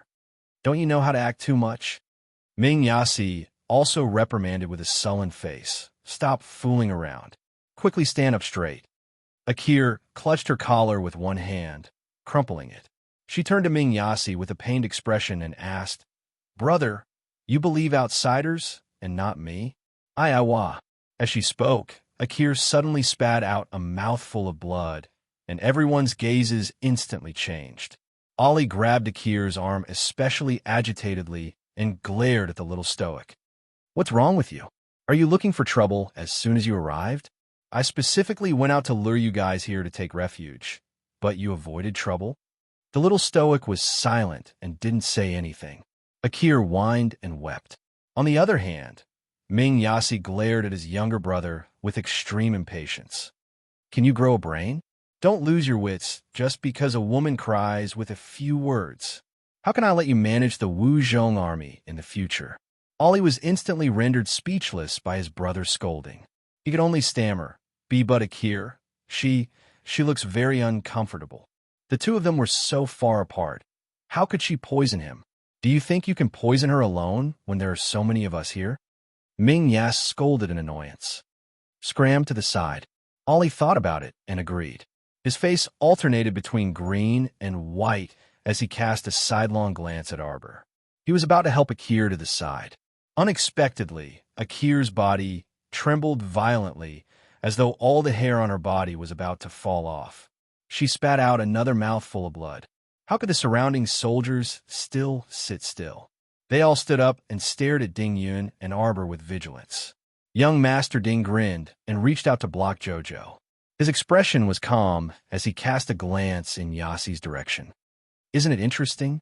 Ming Yasi's handsome face darkened as he stared coldly at the smiling man in front of him. "You did it?" Ding Yun tilted his head. "Isn't it interesting to pretend to come true?" "You." Ollie pointed at Ding Yun. "Hurry and treat Akir's poison." Young Master Ding shrugged. "That will depend on our luck." Chapter 44:27. Ming Yasi's gaze changed, and he looked at the person in front of him warily. Just now, most of his attention had been on this person. This person looked like an elegant and gentle gentleman, but he didn't expect him to be so ruthless. Other than Arbor, probably no one present knew when he attacked and how he poisoned her. As expected, young Master Ding's special ability was extremely interesting. Not only could he change his appearance at will, but he also fused the venom of the evil beast, Fire Qilin Fang's snake, and turned it into his own ability to dissolve poison. This was a person who was born with poison. He didn't need to wave his hand at all. As long as he wanted to, he could release poison and kill people with just his breathing and speech. "Akir, hurry up and get over here," Ming Yasi called coldly. Under his icy gaze, Ollie could only quickly retract his hand. Once he let go, Akir weakly fell to the ground with a plop, and her entire body lay on the ground powerlessly. "Your clumsy act has already been exposed," Ming Yasi said coldly. "Hurry up and apologize? Don't you want your life anymore?" Akir glared furiously at Arbor. This person was born to oppose her, right? Ever since she started fighting with this person, she had never gained any advantage over him. The most abominable thing was that this kind of woman actually had an ancient marriage contract with Big Brother Yasi. Truly infuriating, truly infuriating. Her brother said she was acting, but she clearly hadn't even started her act when she was really fucking poisoned. Gazing at Arbor's infuriating, exquisite stoic face, Akir pursed her lips as if she found it difficult to speak, and a mosquito-like voice came from her throat. "So sorry." A wave of fury assaulted Akir's heart. Why did she have to lie here and apologize in a battered and exhausted state while the other party looked down at her with an indifferent gaze from above. His gaze was as if he was looking at something filthy, and it made Akir's heart burn with rage. Her anger burned endlessly. Arbor walked out of the crowd. Ollie looked at her in bewilderment and shouted at her back. "Hey, what do you mean by this? Didn't you detoxify the poison in her body?" "I poisoned them?" The little stoic cast them a chilly glance. "But this?" Ollie looked at her and then turned to look at the innocent young Master Ding. "If you open your mouth, this young master will detoxify Akir's poison." Arbor's cold eyes fell on Ollie's face. That cold gaze instantly made the young man tense up. He had an instinctive premonition and wanted to avoid it immediately. "You want to die?" Everyone stared at her in shock. Wasn't the little stoic a bit too arrogant? She and that young master were facing the entire Underworld Prefecture's army of 10,000 people. How could they say such harsh words to young Master Ollie? "Whoever placed the poison should treat it. You've asked the wrong person for help," the little stoic said coldly. He was so angry that he was trembling a bit. He pointed at the little stoic before looking up at his elder brother, whose expression was still unsettled. You really can turn hostile and be heartless." No one present was a fool. Once they heard this, they knew that the little girl was evading the responsibility. It was only then that Akir panicked a bit. She looked pitifully at Ming Yasi. "Brother Yasi." Ming Yasi's patience with her had long run out. The more he looked at her, the more annoyed he felt. He had nowhere to vent his anger, so he turned to shout at Ollie. "I already said not to bring her here to stir up trouble. You brought this upon yourselves. Deal with it yourselves." Chapter 44:28. Akir couldn't resist wailing, and she did her utmost to restrain her trembling emotions. Ollie couldn't bear it when he saw this. He walked up and whispered in front of Ming Yasi, "Brother, you have to help Akir." Akir didn't do it on purpose. Young Sir Ding floated past them with a grin. Ollie immediately glared daggers at him. "You brat, stop right there. You're quite impressive. You dare to be so arrogant in the midst of an army of 10,000? Hurry and detoxify the poison in my sister's body." "Did you not understand Jojo's meaning?" Young Sir Ding turned around and winked at him. "Jojo said not to save her. Let her suffer." Ollie was so angry that his lungs were about to explode. When did the little stoic say this? Can't you tell? Jojo's every breath from head to toe and that icy expression on her face are all saying this. Young Sir Ding answered very naturally. Ollie turned to look at Ming Yasi. He didn't say anything, but his gaze also seemed to reveal the same meaning. Only you guys can understand the little stoic's thoughts. He doesn't know anything, right? Ollie rolled his eyes and took a deep breath. Just as he was about to walk towards Arbor, he heard a loud rumble coming from the wall beside them. Some of the soldiers who were originally sitting on the ground hastily stood up. When they turned around to look, they saw a large hole in the wall.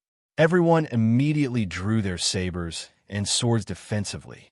The atmosphere was so tense that it could erupt at any moment. Everyone was prepared to fight those monsters with green eyes outside. They saw a few soldiers in short armor jump out of the hole with two whooshing sounds. They looked at them with big eyes and hurriedly said, "Heir presumptive Crown Prince, there are Ming Province soldiers here." When the little stoic saw a person come out of the hole, her eyes clearly brightened. She skipped forward in high spirits and looked behind that person. His Majesty didn't come. Vassal Heir Roan glanced at her helplessly. For some reason, he instantly understood what the little anticipation in her eyes meant. As expected, after his words stopped the little stoic's movements, this fellow immediately put on an icy expression and glanced at him. Crown Prince Roan was well aware of the young lady's tricks, so he quickly said, "His Majesty is not a liar. It's just that I've just ascended to the throne and there are many things to do, so I don't have the time." "His Majesty misses you very much." Crown Prince Roan coughed lightly and said, "He wanted me to tell you, Jojo, I've received your space ring. I can't repay you for your deep affection, so I can only repay you with my body in the future." Everyone's expressions changed. After this weird conversation, they already knew which weirdo was the one who said this. Mr. Jojo stared at Crown Prince Roan expressionlessly. "What happened to your hand?" "It's nothing. It's just that there was some friction when we were fighting the monsters outside, Crown Prince Rong said calmly. Come here. Arbor roared at him. Everyone's expression changed again. The little crown princess attitude towards the people of Sangzhou was obviously different. Did you run into Jojo's Lotus and the others on your way here? The little stoic asked as she applied medicine for Crown Prince Rong. Crown Prince Rong shook his head. Prince Imo also came. All right, why are you here? To find you, of course. Arbor glanced at him and turned on his mocking mode. 20,000 people. Oh no, it should be 30,000 people now. They disappeared without a trace after landing on the island. Heh, a bunch of weaklings. Everyone heard a bit of disdain in his voice. Chapter 44:29. It wasn't difficult for Rong Qing to discern the slight disdain in the little stoic's tone. She glanced at her with a rather helpless gaze. Actually, it really was just an accident. Our fleet encountered Commandery Princess Wushuang. Both sides were negotiating when suddenly violent winds and torrential rain, lightning flashed, and thunder rolled. How do you know? Rong looked at her curiously. Arbor glanced askance at Min Yasi, who was quickly walking forward. He also encountered it. Rong wasn't stupid and immediately caught on. We were tricked by a formation? Who do you think tricked us? Is it Tianyin? Does he want to slaughter us all in one go? Arbor turned to Rong Qing and the others with a stoic face. Based on my intuition, Rong Qing nodded, looking like she was listening attentively. It's probably because your large group was annoying, so someone purposely set up a formation to temporarily trap you on the island for several days. Once the time limit is up, you'll probably be able to leave. Everyone was stunned. Arbor glanced at them coldly. The person who lured you onto the island definitely had no intention of harming you. Otherwise, they only needed to lure you into the realm of misfortune. Arbor swept a glance over them. Just the nightmares alone are enough to scare you to death. The realm of misfortune was equivalent to a realm of certain death. How many people did they think would be able to escape unscathed after they entered? Then what about those green-eyed monsters on the island? Aren't those strange things created by Tianyin? Someone immediately questioned. Arbor shook his head. Those corpses can only climb and can't stand upright. Their eyes even emit green flames. They should be puppets controlled by a kind of ghost fire, heart-devouring worm that likes to parasitize corpses. Ollie still wanted to speak, but Arbor continued indifferently. Tianyin has already improved the corpse puppets to special class rank 2 and created a type of corpse puppet that can control zither, sounds to kill humans. So how could this kind of thing possibly catch their eye? Tianyin already disdains playing with such low-class things. Now, Tianyin is wantonly refining and improving the medicinal liquid to accelerate the crystallization in the corpse puppet's brain. In the future, he may be able to create a perfect corpse puppet that is closer to a human. It may even be able to hide in the crowd and be unknown to others. Hearing this, Rong Qing, Ming Yasi, and the others couldn't help but shudder. Tianyin can actually develop the corpse puppet cause to such an extent? Arbor nodded with an expressionless little stoic face. It's up to you to believe it or not. Of course I do. Crown Prince Rong immediately nodded his head, showing his unconditional support. When His Majesty left, he instructed us to listen to your opinions. His Majesty praised you for your intelligence and wisdom, which is unique in the world. Your analysis is so orderly and logical. It must be correct. Everyone couldn't help but burst into laughter. This Prince Qing's heir looked like a talented, elegant, and exceptionally fine young master, but she didn't expect that he actually had the habit of being a lackey. He didn't forget to seriously praise the little stoic every 3 sentences and conveniently mentioned that this was their monarch's intention. His heart was clear to all. The little stoic looked at him very expressionlessly. However, everyone inexplicably felt that the little girl seemed to be in a pretty good mood right now. Could it be that this fellow subconsciously liked to listen to other people's praises? But it made sense when they thought about it. This stoic face might normally be expressionless, but her mental activities were probably richer than anyone else's. Chapter 44:30. Probably, the more arrogant and icy her face was, the more awkward and fiery her heart was? Everyone couldn't help but glance at the little stoic a few more times. Her expression was solemn as she asked without batting an eyelid. You said Wu Shuang also came? Rongqing nodded. A day ago, she exchanged a few words with Commandery Princess Wu Shuang across the boat. At the time, third young Master Fu was also by her side. We're fine, so those two should also be fine. Rongqing merely thought she was worried about the safety of the Divine Prefecture Army, so she comforted her. Arbor muttered to himself for a moment before nodding and saying, That's probably the case. May I ask who lives on this deserted island? Rong asked in confusion. What are your intentions for keeping us here for no reason? Arbor appeared very calm. Since we're here, let's just take things as they come. There was no use in being anxious. In any case, everyone had an inner world and had food and drinks. If worst came to worst, they could just cultivate here. What do you mean since we're here? Of course you can say that when you're not injured or in pain. If you're locked up on this deserted island for 3 to 5 years, let's see if you can still smile at that time. Ollie grabbed Akir, who was twisting her body with all her might. Akir, don't. He wanted to persuade her to stop provoking this fiendish little stoic. In the end, he simply couldn't hold onto this jealous woman and flung her away. Hand over the antidote. Arbor turned around and stared icily at the woman who stumbled over. Before she could even get close, Crown Prince Rong signaled with his eyes, and the woman was stopped by 2 Sangzhou guards. Akir struggled with all her might as her arms were grabbed. She shouted like a madwoman, Woman, don't push your luck. Hurry and hand over the antidote. Arbor couldn't help but frown and turned to look at Ming Yasi. I've always wanted to ask you a question. Ming Yasi's intuition told him that this guy wouldn't ask any good questions. His mouth silently twitched, but his expression was very calm. Speak. Why do you always keep an idiot by your side to cause trouble? Doesn't this show off your intelligence? Ali's eyes couldn't help but widen. You? How could he speak like this without giving Akir any face? Akir understood the meaning in her words. She bared her fangs and brandished her claws as she angrily said, What did you say? You woman, how dare you?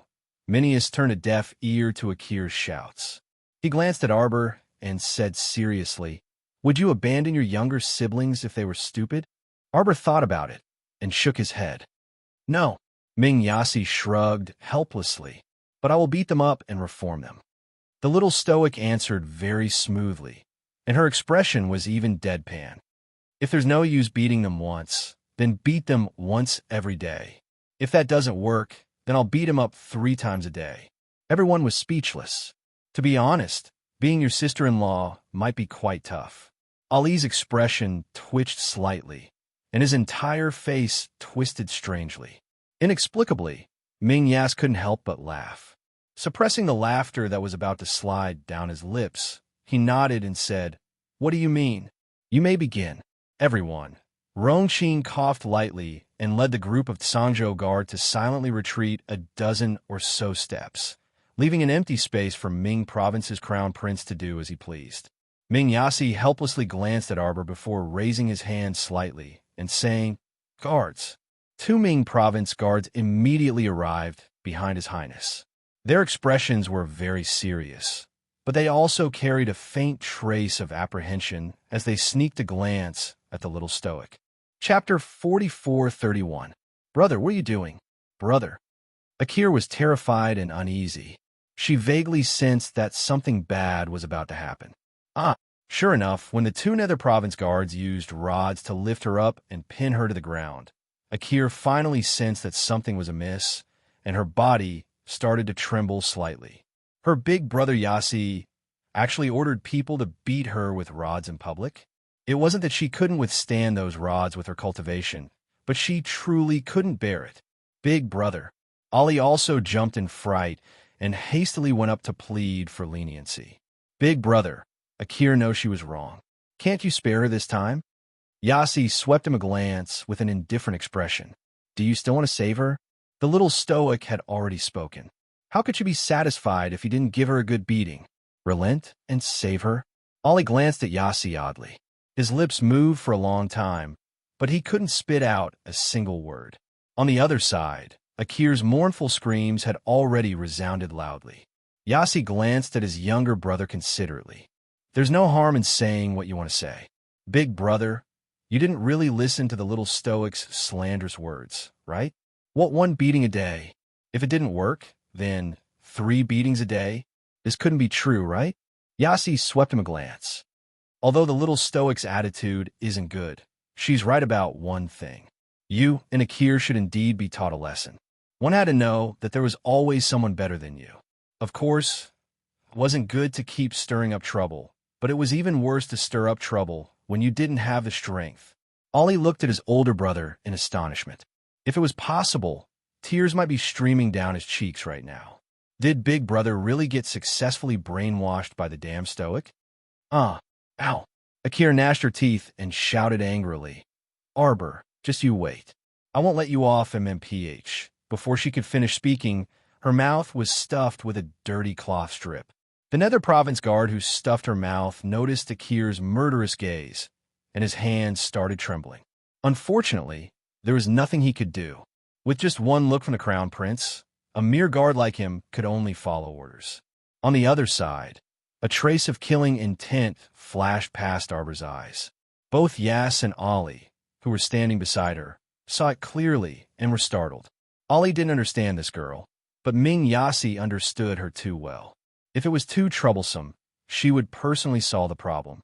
Akir, this fellow, spoke without thinking, but she didn't know that she had reached a critical juncture of life and death. Don't worry, after we go back this time, I will send her to the northern desert to train her temperament and skills. She will never appear in front of you again. When Ollie heard this, his face instantly turned pale. He turned to look at Akir, who also had a shocked expression, and hurriedly begged for mercy. Big brother, how can Akir go to a place like the northern desert? Everyone else can go there to train, so why can't she? Ming Yas glanced at him coldly. Akir was indeed extremely stupid. She still didn't know the principle that trouble comes from a mouth. He was saving her. He felt stifled just thinking about it. His sister-in-law was unreliable, and the little stoic was right. Education really had to start from a young age. Back then, when she courted death, he would beat her 3 times a day. He guaranteed that she would be obedient. Now young Master Ding floated to Arbor's side and glanced at her. Release? Sir Jojo swept him a glance before his gaze landed on Ming Yas's face. Chapter 4432. You see immediately understood and nodded. It's a deal. It was already pretty good that Akir's life could be preserved. Wasn't it just throwing her into the northern desert for training? Perhaps she could even improve her abilities and combat strength. Of course, whether Akir could understand Big Brother's painstaking efforts was another matter altogether. Ollie glanced at Yassi and opened his mouth, but under the latter's stern gaze, he ultimately shut his mouth. At least he still had some brains, and naturally saw that the little stoic already had the intention to kill Akir. If Akir still didn't know what was good for her, she would very likely become an ice-cold corpse. With his stoic, stubborn personality, if she really wanted to kill, even Big Brother probably wouldn't be able to stop her. Ding Yun's poison was related to his special ability. Normal antidotes were completely ineffective, and only apothecaries could cure it. However, the level of the medicine was lower than the level of his special ability, so it couldn't be cured. Yassi glanced at him somewhat guardedly. For the majority of people, special groups like Poison Masters and Demonic Masters seemed to be classified as malicious and were very dreaded. Akir was knocked unconscious and carried away. Upon seeing this, Arbor's gaze was full of disdain. She actually fainted after just 20 or so strikes. It could be seen that she was truly spoiled since childhood. After all, she wasn't a normal person. She was clearly a spiritualist, but her body was so delicate. She was truly a dregs piled up by medicine and couldn't be compared to spiritualists who had properly advanced. When Ollie saw the little stoic's gaze, he couldn't help but feel extremely stifled. However, he learned his lesson this time and silently shut his mouth, no longer criticizing this fellow. Arbor walked along the large field and looked at the hole in the stone wall that someone had dug out. There's a tunnel next to it. It's connected to a cave about the same size as this one. Rongqing followed beside her and said, "When we came, we already cleaned up those corpses. At first, everyone thought it was a zombie produced by Tianyan." Rongqing paused. "Now that I think about it, it really is the deep fire heart devouring worm you spoke of. No wonder there are always two balls of fire emitting from the eyes after killing the corpses. That thing shouldn't be difficult to deal with." Rongqing thought of a nether fire heart devouring worm that could be destroyed with a single slap. "I just don't know how many there are. Although there were quite a few of them, if they were to really fight in this cave, they were afraid that the flying spiritual energy would accidentally injure their own people. At that time, he really didn't know whether to fight or not." "How big is this place?" Arbor asked on a whim. "I'm afraid it won't be too small." Rongqing pondered for a moment and said, "Just look at these two caves. They can hold over 20,000 people. You can see how vast this underground cave is. I wonder if the people who locked you up here can hear you." Arbor muttered to himself. "What?" Rongqing lowered her head and saw the little stoic take out a trumpet-shaped object. The corner of his mouth twitched unconsciously. Little rascal's hand gestures flew, and dozens of talismans were thrown out. Ripples immediately appeared in the surroundings. Rongqing raised her eyebrows. "A soundproof wall?" After a few whooshing sounds, a faint explosion was heard. Yasi walked up and looked around. "Someone actually set up a soundproof wall? Why?" "Naturally, it's because I think you guys are noisy," Arbor answered honestly with disdain in her eyes. Chapter 4433. "How are we arguing?" Ollie retorted indignantly. "Ever since we stepped onto this lousy island, we've been locked up in the same place for more than 4 to 5 days. There's no way out at all." Arbor uttered an "oh" and raised the megaphone in his hand. "What are you doing?" "MHM. You do it." Arbor suddenly handed the megaphone in his hand to Ollie. She felt that she needed to maintain her stoic and calm image in front of outsiders.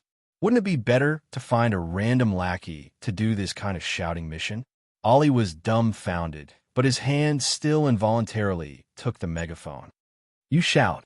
Arbor nodded at him. "Shout what?" "Shout whatever you want. You can even curse." "Ollie, I'm crazy, right? Casually shouting and cursing at the air? Don't dilly-dally." Arbor glanced at him with an expression that said, "Why are you so stupid?" If Jojo's Lotus was here, there was no need for Jojo to say so much nonsense. He would know what Jojo meant with just a glance. Ollie looked at Ming Yasi and Rongqing in bewilderment. Ming Yasi said helplessly, "Go ahead and curse." "Don't you know how to curse? How do you usually scold old who?" "Scold him again."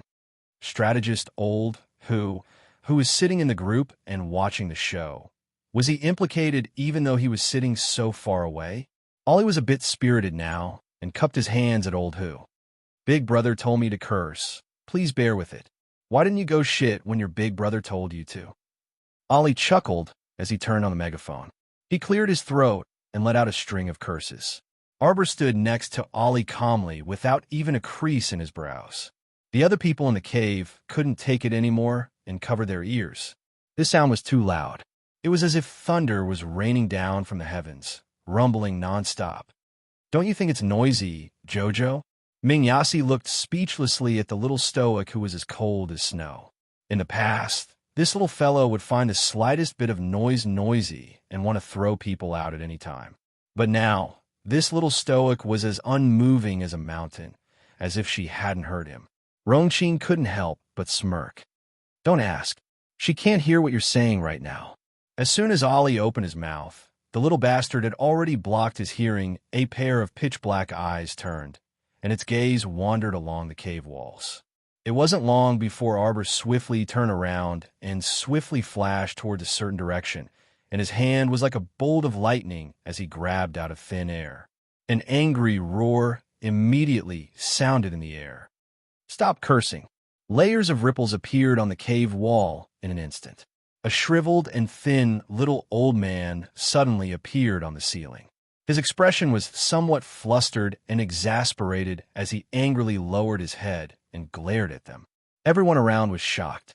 When did this person appear on top of the cave wall? His aura was so faint that no one noticed it. Could it be that he used some kind of teleportation talisman? "You little child, how dare you be so rude to this old man?" The old man fumed as he glared at Arbor, who was hovering in the air in front of him. Arbor didn't say another word and reached out to grab his left hand. The old man retreated a step, and his figure flickered like a candle. Arbor swiftly retreated several steps and threw a dozen or so reveal talismans at a corner. He swiped his hand and picked up a golden club in passing, running over with it on his shoulder. Thump, thump, thump, thump, thump. That bandit tyrant's skills were breathtaking. Arbor swung his golden club and smashed it against the wall. Chapter 4434. His speed was so fast that the dumbfounded crowd was completely bewildered by his actions, unable to make heads or tails of his actions. Shishi, Ollie, who had already stopped making noise, turned to look at big brother Mingyasi. What is she doing? What was going on? Why did he feel like his intelligence couldn't keep up with the little stoic's speed? There should be quite a few people who felt the same as him among the crowd. Among so many people were Big Brother, Rong, and young Master Ding the only ones who could understand what this fellow was doing. Breaking talisman formations. Mingyasi glanced at Ollie exasperatedly. He wanted to give him some pointers, but he muttered to himself for a moment before saying, "Ollie, you should read more books." Ollie, could it be that he couldn't keep up with the little stoic's unrestrained thoughts if he didn't read books? Was this his fault? This fellow didn't say anything when she did things, so who could understand the meaning behind her eyes? After Arbor smashed the stone wall fiercely, the stone wall directly collapsed with a loud bang, and a pile of rubble slid down with a crash. It instantly provoked a wave of furious roars. "Stop, stop, stop! You little bastard, stop right there!" The shriveled little old man they saw on the ceiling earlier jumped out from behind the stone wall with a bang, his face covered in dirt.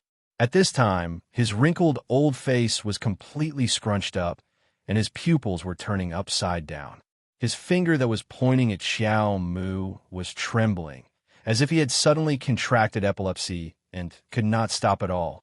Sir Jojo cupped his hands in salute and said solemnly, "Senior, this junior greets you." Everyone, my heavens, this young crown prince consort was so ferocious just a moment ago. How did she become so adorable all of a sudden? Sister-in-law, sister-in-law. Is my sister-in-law inside? Get the fuck out of the way. Why are you blocking my way? Sister-in-law, sister-in-law, sister-in-law, sister-in-law. I heard your voice, sister-in-law, sister-in-law. Schwang, schwang, don't be so agitated. Lil sister-in-law is inside. Why are there so many people? Go away, go away. Sister-in-law, sister-in-law, did something happen to you? Did anyone bully you? I'm coming, sister-in-law.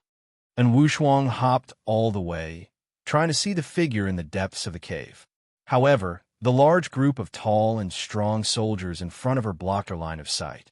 She could only keep jumping and shouting, "Sister-in-law, sister-in-law, Shuang Shuang is here to save me." Arbor's face darkened as he turned to look. His line of sight was blocked by Ming Yasi, young Master Ding, and Rong. She glanced at them and suddenly asked, "Is it funny?" Crown Prince Rong was the first to shake his head. "What's so funny? What a joke." Jojo's way of doing things is rather serious. "It's not funny at all." Young Master Ding was speechless. Did this guy inherit Duan Yu's genes? Or perhaps, before he left, Duan Yu had solemnly warned him about the key points he had to understand when interacting with Sir Jojo. It had to be said that Cult Master Ding was telling the truth. Along the way, when Crown Prince Rong had nothing to do, he would take out the letter the monarch gave him and study it. Sure enough, he immediately gained a favorable impression of Sir Jojo upon meeting him. Insolent child. The shriveled old man finally shouted after inhaling and exhaling for a long time. You scoundrel, brat, look at what you've done." The old man was fuming with rage as he pointed at the mess behind him. Chapter 4435. Arbor followed his finger and looked in that direction. She saw several long tables and benches placed in an inner room behind the stone wall. The tables were piled with all kinds of shiny ores and crystals. A four-legged cauldron was suspended in the middle of the room.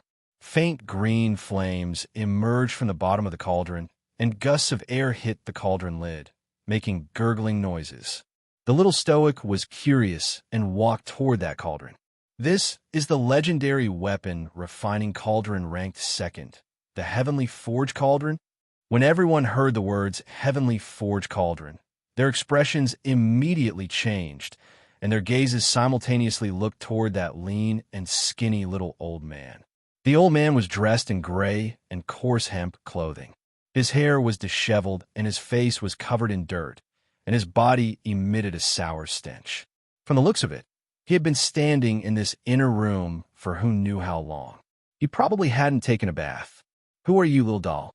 The old man stroked his 3-inch short beard and glanced at her. He said in deadly earnest, "You actually know the name of this old man's Heavenly Forge Cauldron. This old man has been in seclusion for many years, so I didn't know there was someone in this world who could recognize this old man's Heavenly Forge Cauldron. You're Senior Hao Guang, right?" "That's right." Hao Guang put on a gratified expression and stroked his short beard again, his expression easing for a rare moment. "What is this little doll's name?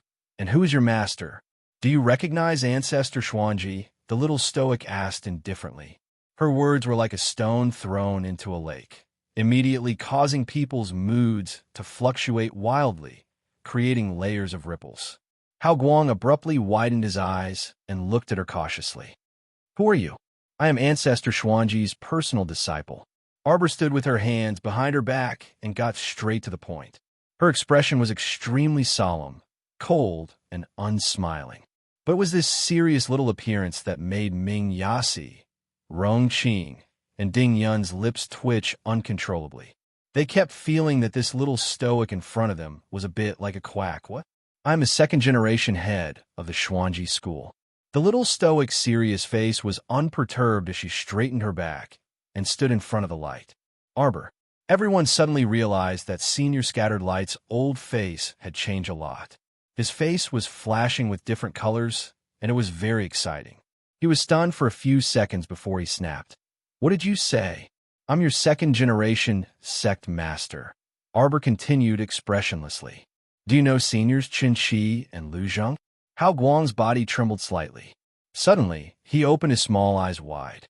Looking at his shocked expression, his eyeballs almost fell out of their sockets. "Qin Shi? Lu Zheng? You really are you? The second-generation sect master of the Xuanji school?" If he had not come into contact with Qin Shi and Lu Zheng, how would he know their names? Moreover, the little girl's serious expression made him unable to think of anything else.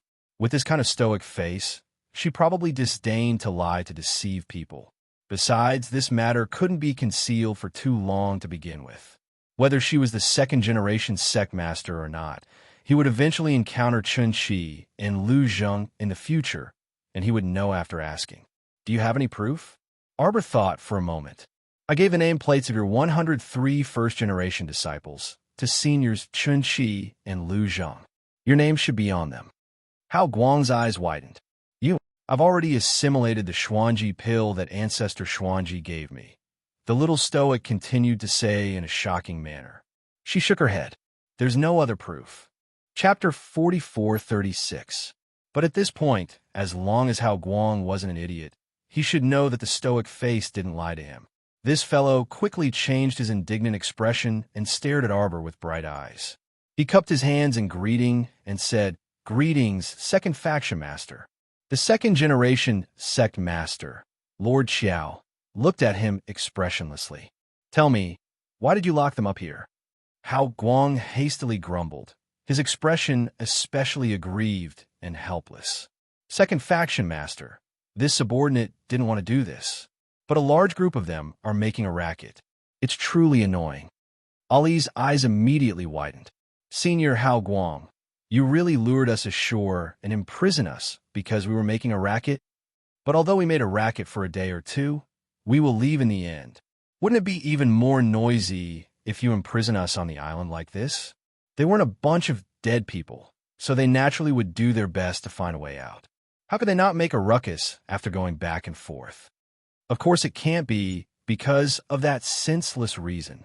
Hao Guang glared at him grumpily and looked at the people standing around the little stoic as if she wanted to say something, but hesitated. He turned to look at Arbor and said, "Second Faction Master, there's a reason for this. The Tianji Mystic Realm in the Snow Ridge Holy Land will open in a few days." That old man stroked his short beard and harumphed. "If these people accidentally step inside, humph, they will die without a doubt. One of the entrances is at the bottom of the sea where the formation is set up. I lured them ashore so that they wouldn't continue to dawdle there. If these people insist on staying there, I reckon they won't be far from death." Arbor glanced at him and said with a slight nod, "Many thanks.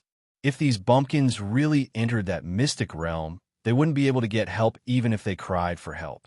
It would be a joke if the elites of the 3 provinces were scattered in a lousy mystic realm before they were assembled." Senior Hao Guang lamented. "Actually, there are at least 2 mystic realm entrances nearby. The one at the bottom of the sea is one of them. There's a realm of misfortune on the island. Speaking of which, when I came out of seclusion today, I sensed that the realm of misfortune had disappeared for no reason. I don't know what happened." Hao Guang sighed with a perplexed expression. Young Master Ding silently glanced at the little stoic beside him. Just as the latter was about to speak, he heard a joyful cry. "Sister-in-law!" And Wu Shuang finally squeezed through the crowd and ran to her side with a cheer. "I didn't hear wrongly." And Wu Shuang tilted her head with a grin and quickly hopped up to her. "You're really here. It's great to see you." Princess Wu Shuang looked around her and asked, "Where is my eldest brother?" Speaking of this, Sir Jojo was a little angry. His little stoic face tightened as he said, "Your big brother has been running for a long time. We don't even know where he is now." Logically speaking, after the realm of misfortune was broken, Emole Yin and the venerable Peach Blossom Immortal should have been able to sense her aura. But now, the sapling also spread out its hands, indicating that neither of them had contacted it. "Eldest brother is missing?" And Wu Shuang was astonished. No wonder it was so strange. She knew it. If sister-in-law was here, how could eldest brother not be by her side? "Sister-in-law, don't worry. I'll accompany you to find him." Princess Wu Shuang grasped in Wu Shuang's small hand. She looked at the old man in astonishment, as if she had just realized that there was someone in front of her. "This senior is?" Chapter 44:37. This is Senior Hao Guang.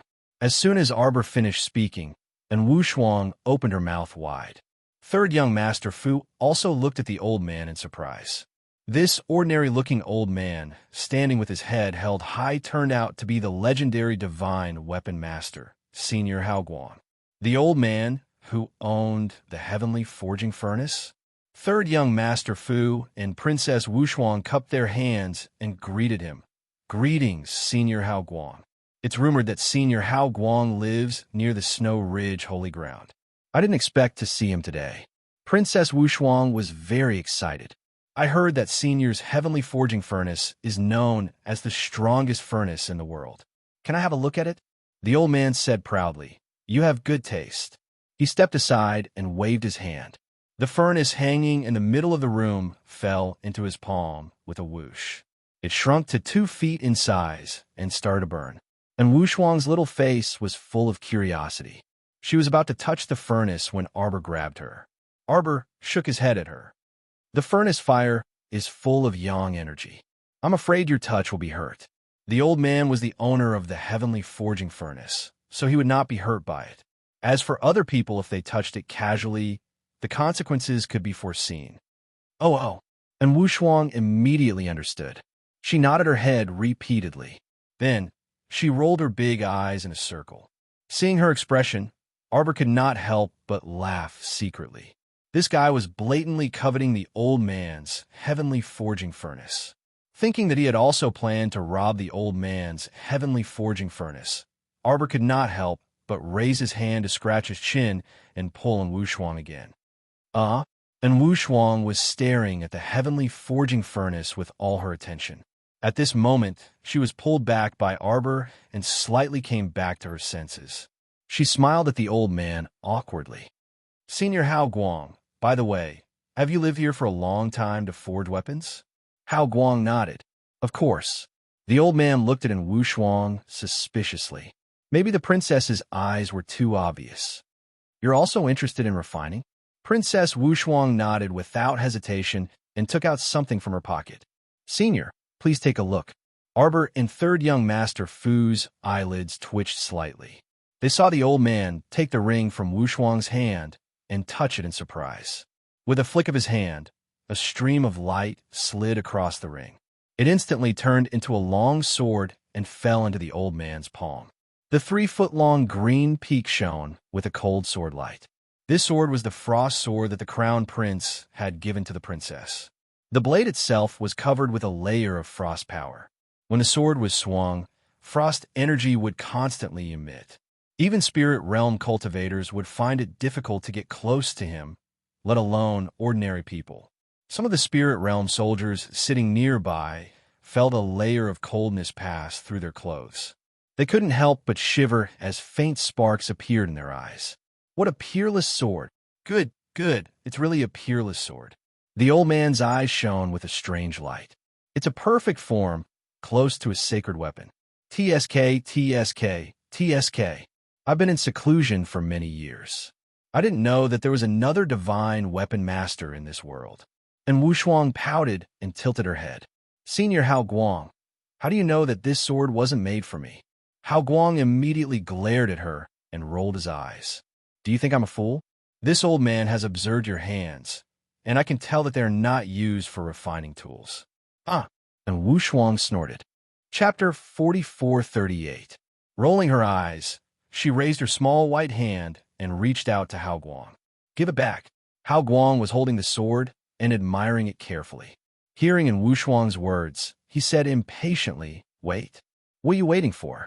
And Wushuang glanced at him and continued to poke him with her finger. Give it back. Don't dawdle. It's my sword. This sword has a talisman array attached to it. The power of frost is not affected at all. The old man sighed. There are always new talents in every generation. Girl, don't rush to take it back. Hao Guang's dog eyes were almost shining. May I ask who made this sword? Princess Wushuang smiled at him and crooked her small hand at him. Mr. Jojo looked at Hao Guang expressionlessly. He stretched his head and approached Wushuang. Senior Hao Guang, is this heavenly forging furnace for sale? Third young master Fu pressed his twitching eyebrows and looked at Arbor. He said helplessly, Shuang. And Wushuang glanced back at him and then turned to the old man. Senior Hao Guang, is it for sale? And Wushuang snatched the sword from his hand, turned it around, and put the ring on her finger. Guess, how old was this divine weapon grandmaster when he forged this sword? She asked. Guess, how old was the divine weapon grandmaster when he forged this sword? Miss Wushuang said proudly. Obviously, she didn't want the old man to guess. She said, 21 years old. The old man opened his small eyes wide. His eyes were shining. Is it for sale? Miss Wushuang asked again. Anyway, it will be more useful in your hands than in his. You don't want this divine weapon to be covered in dust, master? The old man thought for a while and coughed. You just want to find an excellent heavenly forging furnace, right? I can provide one for you, but not this heavenly forging furnace. The old man's eyes turned slightly, and he said with a smile, I see that you are all young talents, and your cultivations are very good. How about this? I'll point you in the right direction. Inside there, you'll definitely be able to find a refining furnace that's even better than the heavenly forging furnace. Sure enough, as soon as the old man said this, Wushuang immediately took the bait and asked with sparkling eyes, Where? Arbor was speechless. A mystic realm.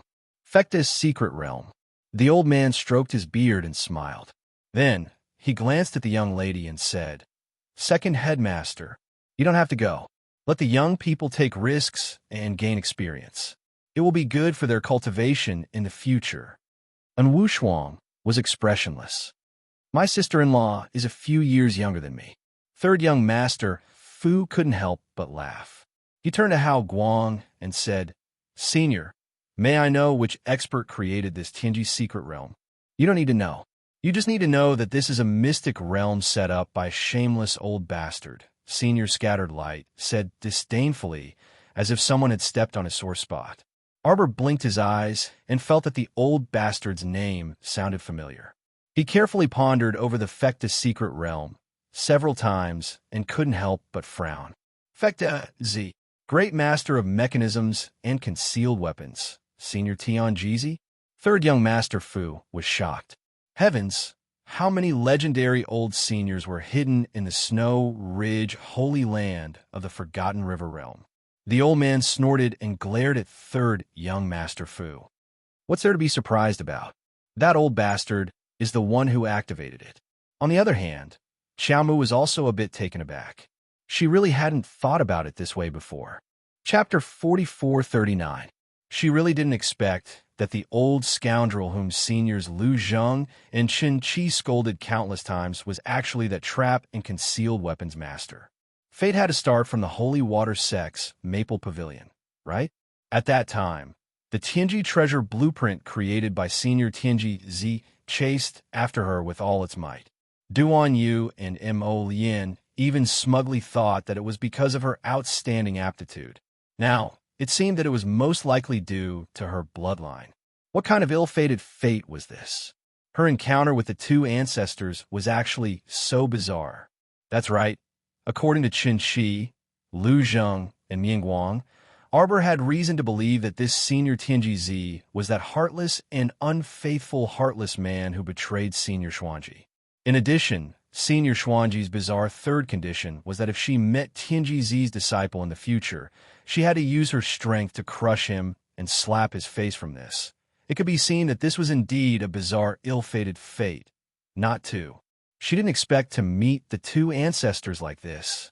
Everyone secretly glanced at her stoic face. There seemed to be undulating waves under her stoic and serene appearance. Why? Everyone was puzzled and looked at Sir Jojo's serene expression. What is it? Is there a problem? And Wu Shuang asked hastily. Arbor shook her head and looked up at the old man. When will the mystic realm open? Probably in the next 1 or 2 days.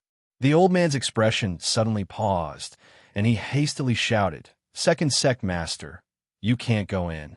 You still have to lead our Xuanji sect to glory. She couldn't just die like this in the mystic realm that the old scoundrel set up. Arbor's expression was unruffled as she calmly said, I must go. Eh? The old man couldn't help but secretly regret it. If he had known earlier, he wouldn't have tricked the little girl next to him. The second sect master was actually so loyal. She was going to accompany her friends on an adventure, right?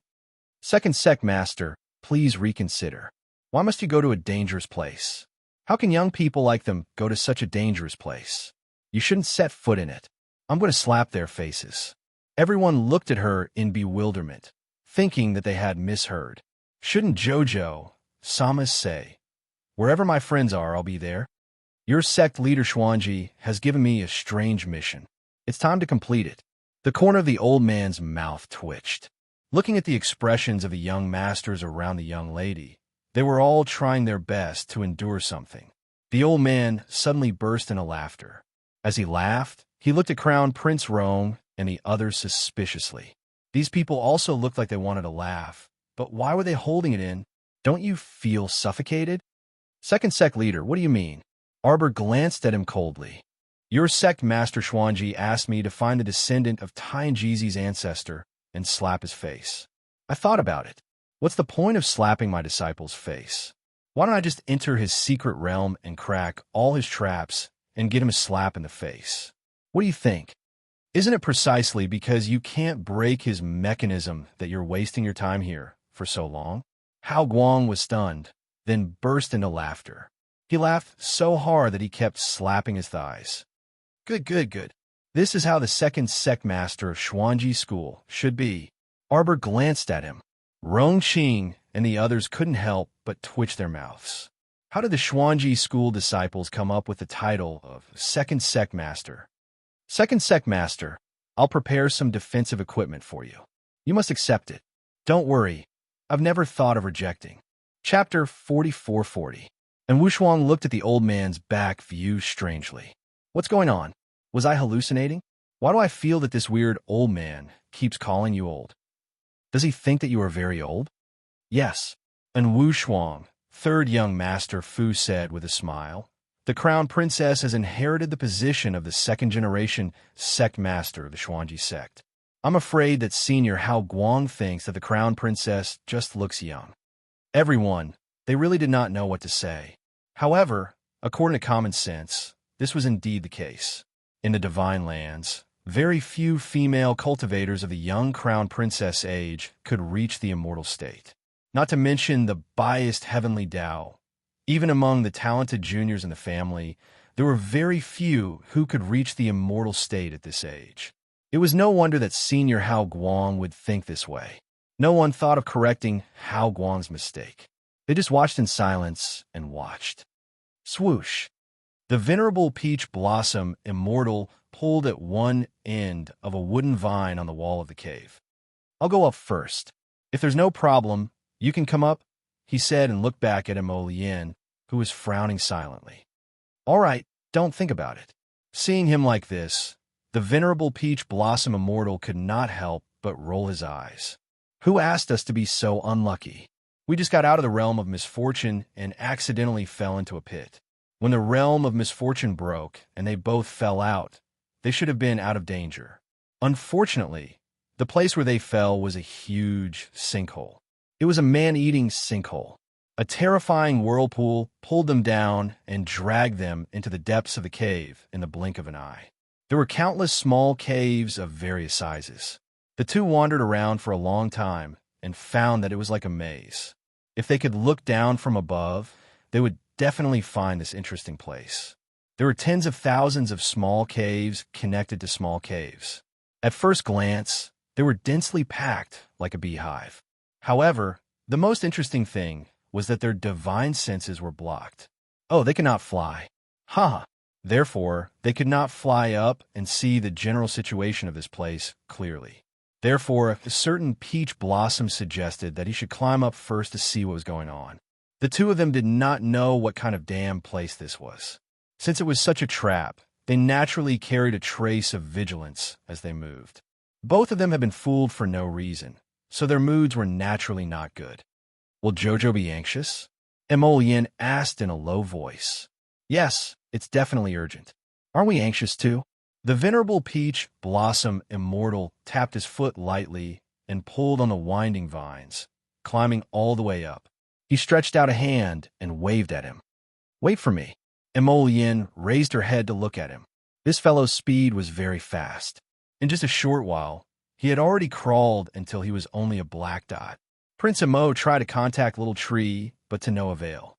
Since even divine sense could be blocked, it was obvious that external objects could not be contacted. With his consciousness sealed, he couldn't even summon Little Seven. Prince Emo could only stand at the bottom of the cave wall and pace back and forth, counting mushrooms. He was extremely frustrated. Suddenly, Emolien heard a series of shattering noises, and in the nick of time, he dodged to the side. He saw a slender white figure suddenly descend from the sky. Just as he was about to crash headfirst into the ground, Crown Prince Emo reluctantly went up to give him a kick out of camaraderie. The venerable peach blossom immortal staggered and swayed. He barely stabilized himself. "Why did you kick me?" Chapter 44-41. Emolien rushed forward, summoned Raven Moon, and stabbed at his shoulder. He-Chun hurriedly turned his head to take a look, only to see that His Highness the Crown Prince's hand was extremely fast. In a split second, Raven Moon had picked up a wisp of ghostly fire on his shoulder and flung it at the cave wall.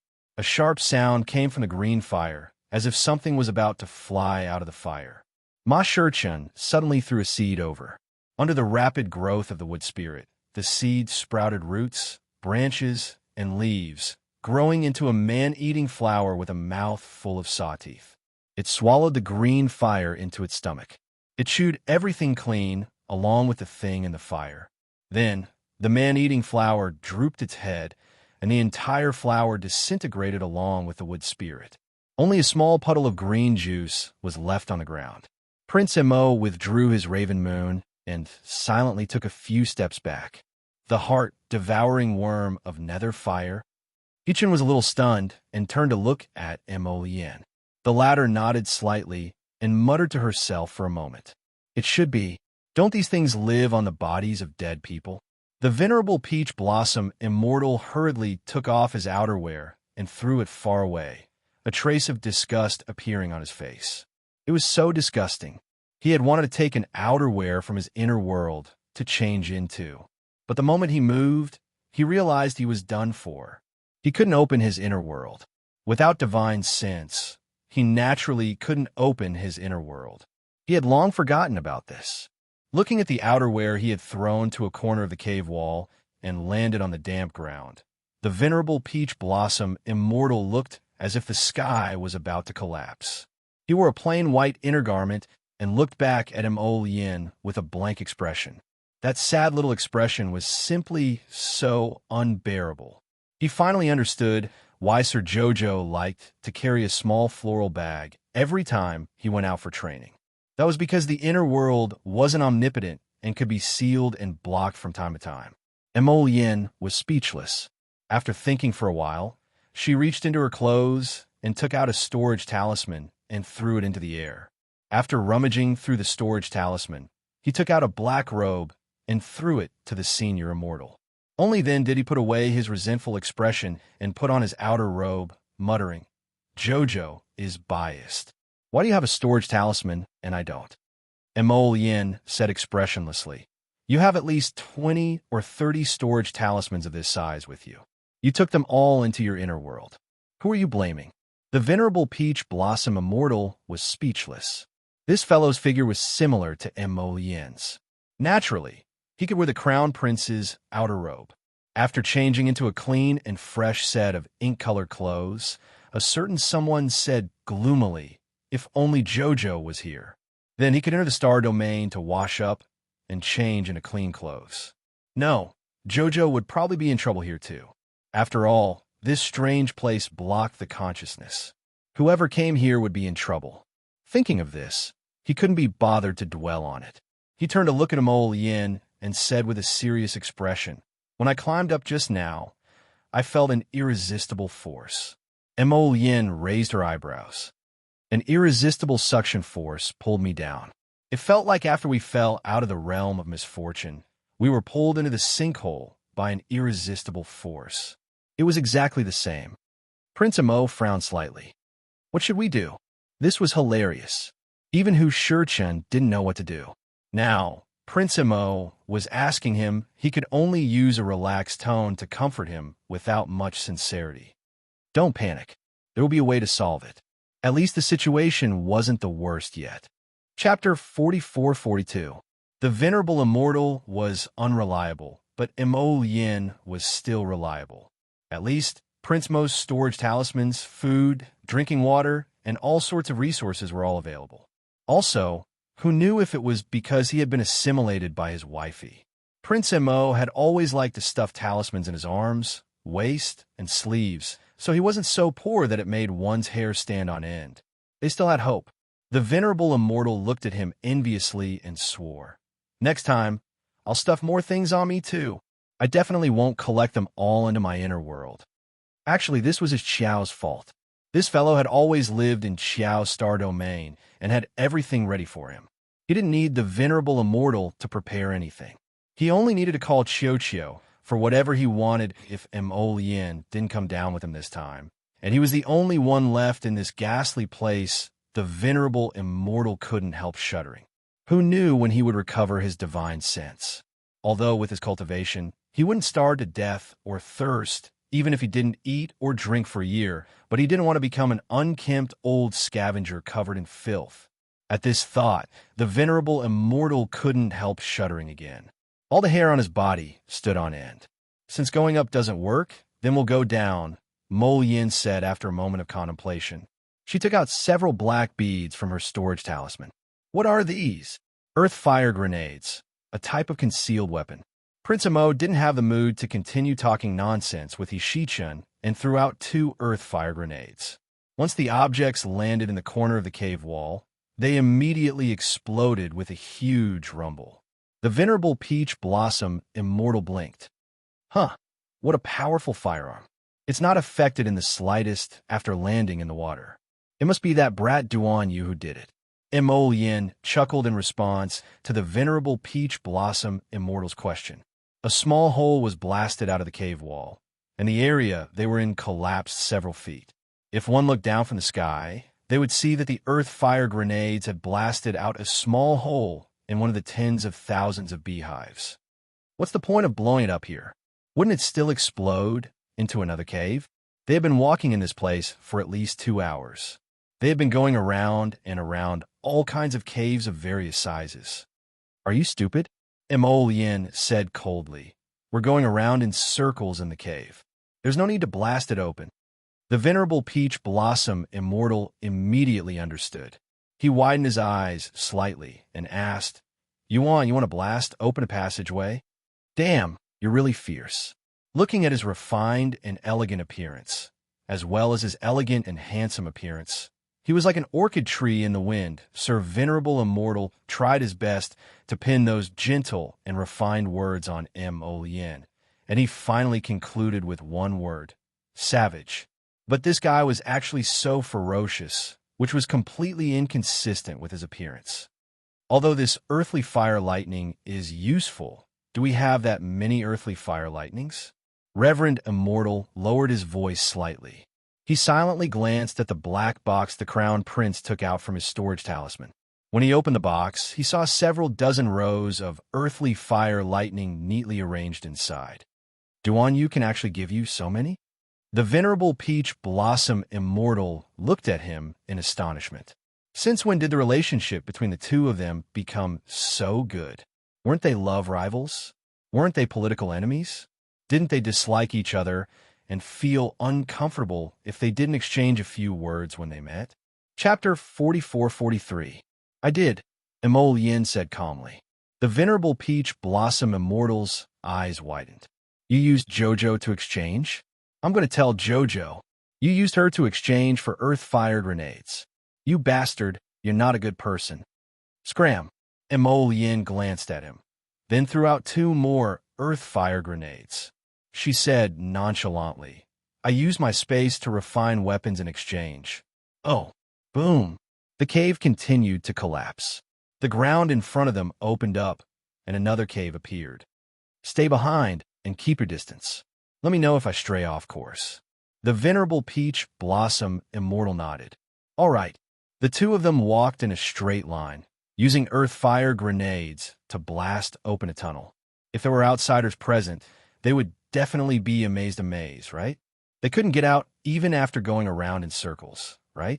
Then they would blast open a straight line and see who could stop them. Lord Jojo didn't know that the 2 idiots were still busy blasting open the walls underground. Everyone felt that the ground would occasionally shake, but the tremors weren't too big. Therefore, no one raised any questions despite their worries. Second Sect Master. The old man stepped out of the inner room excitedly, holding a pile of defensive spirit weapons in his hands. Take a look and see if these are to your liking. Second Sect Master, these are for you. The old man stuffed a ring into her hands, his face full of pride. These are the best defensive divine weapons I've ever refined. Second Sect Master, keep them with you at all times. I guarantee your safety. Xiaomu swept him a glance and nodded before hugging the large pile of things the old man handed over to her. Were you the one who caused those nether-fire, heart-devouring worms outside? The old man hurriedly shook his head. Of course not. Why would I create such disgusting things? They escaped from the old bastard's mystic realm. As he spoke, he scratched his head in embarrassment. I've been to the Fecta mystic realm several times, but every time I entered, the entrance was completely different from the last time. As he spoke, he placed several handmade maps in Arbor's hands, which were holding a pile of defensive spiritual artifacts. These are the places I've been to. The last time I went in, I accidentally triggered a mechanism and a group of heart-devouring worms flew out. They even followed me out of the secret realm. Where are the corpses? The corpses should belong to the adventurers who came to the island to train over the years. Hao Guang curled his lips and said, They always say that there are treasures in the holy land of Snowy Ridge, including the Dragon King's secret treasure. Actually, the Snow Mountain Range is completely barren. There's nothing there at all. The only possibility is that the nearby sea region is connected to a mysterious abyss of the sacrificial sea. There might be secret treasures in the Fectus secret realm, but are they something that humans can take out? How many people go in and die? They can't come out at all. The old man looked at Arbor worriedly. Second Secmaster, I was wrong. I just wanted to trick those juniors to go in and suffer. I didn't expect you to go in as well. It's best if we don't go in if we can. That old bastard Fecta is not easy to deal with. Arbor nodded, but his expression was firm. Don't worry. I'll keep an eye on them. I'll make sure that the number of people who go in will come out. How Guang glared at him. Second Secmaster, I'm just worried about you. The others were none of his business. Arbor patted him on the shoulder. Don't worry. Chapter 44-44. Why do I feel so uneasy? Mi Guang thought. Lord Saintus. Crown Princess. Princess Wushuang. Third young master. A cacophony of voices came from behind the crowd. Arbor didn't even need to look back to know that the youths of the Phoenix clan and the Purple Forest Guards had finally arrived. They're here. They're here. Don't push. More and more people gathered. Arbor couldn't help but facepalm. There are too many people. Arbor looked expressionlessly at Ming Yasi and the others. The consequences will be unimaginable if chaos ensues. Tell us what to do. Crown Prince Rong quickly nodded. We'll just do as you say. Arbor glanced at the crowd. Let them stay here for now. I'll go to the beach with Wu Shuang and wait. No, I want to go with them. Crown Prince Rong shook his head and refused decisively. What a joke. If his emperor knew that he had left the little ancestor alone in such a dangerous situation, how could he expect to live a good life in the future? Arbor glanced at him and nodded. All right then, make arrangements for them. While speaking, Feng Zhangqing and the others finally managed to squeeze over. They wiped their sweat and asked, Why are there so many people? Changqing, come with me to the Fectus secret realm. Zhang Fei, take the clansmen and the Purple Forest Guards and stay here temporarily to wait for my big brother. No matter how big the drill ground was, it still felt congested with 30,000 people crammed into it. Feng Zhangfei glared at him. I want to go too. Don't mess around. Feng Zhangfei hurriedly comforted his jumpy younger brother and said in a low voice, Stay here and take care of the clansmen. Feng Zhangfei curled his lips unwillingly. The spirit energy on this deserted island is quite dense, Arbor said calmly. It's also very spacious. When a matter is settled, we might as well train here. He felt that it was better than Leisha Island. Most importantly, she had already shed all pretense of cordiality with the Forgotten River Dragon clan. Wasn't it reasonable for her to establish her own clan? This place was neither close nor far from the Forgotten River Dragon clan's territory. They were separated by a snowy ridge. Presumably, the Forgotten River Dragon clan wouldn't be so shameless as to visit this deserted island. All right. Without waiting for Crown Prince Rong's reply, Ming Yasi nodded with a cold expression. Wasn't it just requisitioning an island in the River of Forgetfulness? It didn't matter to him where he requisitioned. Come over here. Arbor moved to the side and walked out of the crowd. Many people who were going to the secret realm quickly gathered around him. Ollie glanced in that direction and snorted as he turned around to face the soldiers. What are you looking at? Don't you have anything better to do? All of them were cultivating on the ground. It's still early. We have to stay here for a few more days. And Wu Shuang, Fu San, Feng Changqing, and Rong Qing stood together and whispered a few words. On the other side, young Master Ding and Ming Yasi looked at each other in disgust, then hurriedly turned their gazes elsewhere. Arbor distributed a large pile of defensive spirit artifacts that Senior Scattered Light had forged to the people present. When he passed them to Ding Yun, his hand paused slightly. He asked expressionlessly, Are you going to stay here and wait for Sikong Fulling? No need. Young Master Ding giggled. That girl Fulling is very clever. She should be here soon. Most importantly, a place like the Fectus Secret Realm is so interesting just thinking about it. How can I miss out on the fun? Arbor tossed the items into his hands, turned around, and glanced at the 6 people. Let's go. Chapter 44-45. How could Senior Scattered Light be at ease? When he heard that they were about to set off now, He hastily ran out of the inner room and shouted repeatedly, "Second sec master, second sec master, this subordinate will bring you there. Be careful. There's a realm of misfortune on this island that can kill without spilling blood. If you fall inside, you'll be even more troublesome than that old geezer Tianjizi." That was a natural realm of misfortune. It was possible to break through it with humans, but a natural mystic realm, seriously, there's nothing more to say. Arbor expressionlessly looked at Senior Scattered Light. Ding Yun couldn't resist chuckling and said in a low voice, "Senior Scattered Light, don't worry for nothing. That whatever realm of misfortune, it's already, let's go." The little stoic raised her small fist and directly cut off young Master Ding's nonsense. With a serious expression, she turned around and strode toward the tunnel outside the Karst cave. Scattered Light glanced at the little stoic in confusion before turning to look at young Master Ding, who was holding back his laughter. He snorted and said with a glare, "Hurry and follow." Arbor's group of 7 followed Senior Scattered Light, who was nagging as he led the way, out of the underground Karst cave and walked through the long underground tunnel. After 30 minutes, they finally emerged from the surface, and a vast expanse of snow reappeared before their eyes. Hao Guang said complacently, "Only this old man can bring you out of this place so quickly. If you wander around inside, you might not be able to walk out even after several days and nights. Let me tell you, this isn't the most complicated terrain. Ha! If one of you happens to fall into the 1,000 caverns and 10,000 caves, that's really bad luck, ha ha." As if he thought of something amusing, this old man actually started laughing out loud on his own halfway through his speech. Arbor kept a straight face and asked without batting an eyelid, "What do you mean?"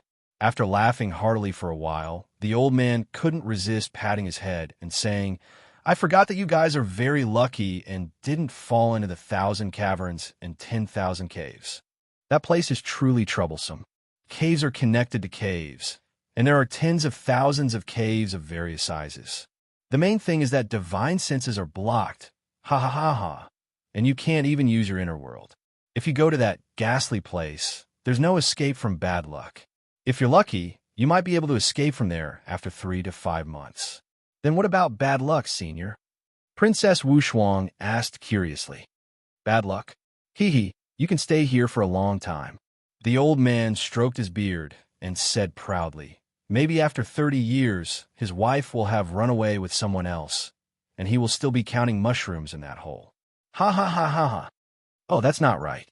No matter how strong a cultivator is, if he doesn't eat or drink for 30 years, he probably won't be able to survive." The corners of Crown Prince Rome's mouth twitched. "Senior, have you stayed in the 1,000 caves before?" The old man blew his beard and glared at Crown Prince Rome. That's right. I did stay there for 3 months. He drew hundreds of maps. I'm finally out. Ha ha." Senior Scattered Light, who is good at drawing, revealed a boastful expression. "You guys haven't been to that place before. If you have, you'll know how amazing one's wisdom is to be able to come out." Everyone couldn't bear to listen to his boasting and hurriedly interrupted, "Senior, let's go to the beach quickly. If we miss the opening of the mystic realm, it won't be worth it." "What's the rush?" The old man rolled his eyes at them. "Although the mystic realm opens these 2 days, how could it be so coincidental that it opens when you go there?" Chapter 44-46. Arbor looked ahead expressionlessly and said coldly, "What's there to brag about? You sealed your inner world for 3 months. You couldn't eat, drink, wash, or even change your clothes. When you came out, you were still a barbarian." The old man's expression twisted slightly. Thinking of the painful experience, he couldn't help but want to bang his head against the wall. In the past, he hated making spatial artifacts the most, but after this guy made a bunch of spatial artifacts and hung them on his waist. He didn't dare to be careless anymore. No matter how strong a cultivator was, when they sealed their inner world, they could only stare at their own consciousness and roll their eyes. The 7 of them followed the angry old man to the beach. Suddenly, they stopped and looked at the big ship on the beach with a surprised expression. Seeing the ship, Rong Qing seemed to have thought of something. "All right, Senior, where's our previous ship? Did you hide it all?" Mi Guang snorted. So many ships. Don't you find it annoying to have so many noisy ships parked there? I kept them all in the ceiling ball. Everyone was silent. They looked at each other and moved their gazes to the ship on the beach. A ladder was put down from the ship. A group of people walked out and walked down the stairs. Arbor recognized at a glance that the girl walking at the front was the City of Shadows' fourth miss, Mu Xiaoxue. The girl's face was beautiful and gentle. There was a mole at the corner of her eye. She didn't move like Sir Jojo. This weak little beauty was like a piece of paper that would be blown away by the wind. Even her voice was as soft as a mosquito. Arbor met her face to face, and his gaze froze. For some reason, every time Arbor saw this daughter of the City of Shadows' first city lord, Mu Jinghong, he felt a strange sense of familiarity. The girl was a year younger than him. Logically speaking, such a weak and fragile appearance wouldn't enter Sir Jojo's eyes. But now, he had a trace of curiosity. The two flower protectors, Gu Yishuan and Zhao Yi, followed behind as expected. When everyone got off the boat, the two men, one in front and one at the back, held the corner of Mu Xiaoshue's dress while the other held Princess Xiaoshue's hand and led her down step by step. Arbor looked on expressionlessly, and Wu Shuang couldn't help but burst into laughter. And this is? Her memory was really bad. In fact, she should have seen the little princess of the City of Shadows before. Crown Princess. Mu Xiaoxue came forward and bowed politely. Her voice was very gentle and amiable, like a feather brushing one's heart. Jojo asked stiffly, "Why are you here?" Before the little princess could answer, Zhao Yi was the first to get angry. "Crown Princess, we're not from China. You'd better be more polite." And Wu Shuang rolled her eyes. "How is my sister-in-law rude? You're thinking too much. Don't tell me we all have to be like you, going up to your princess and holding her paws."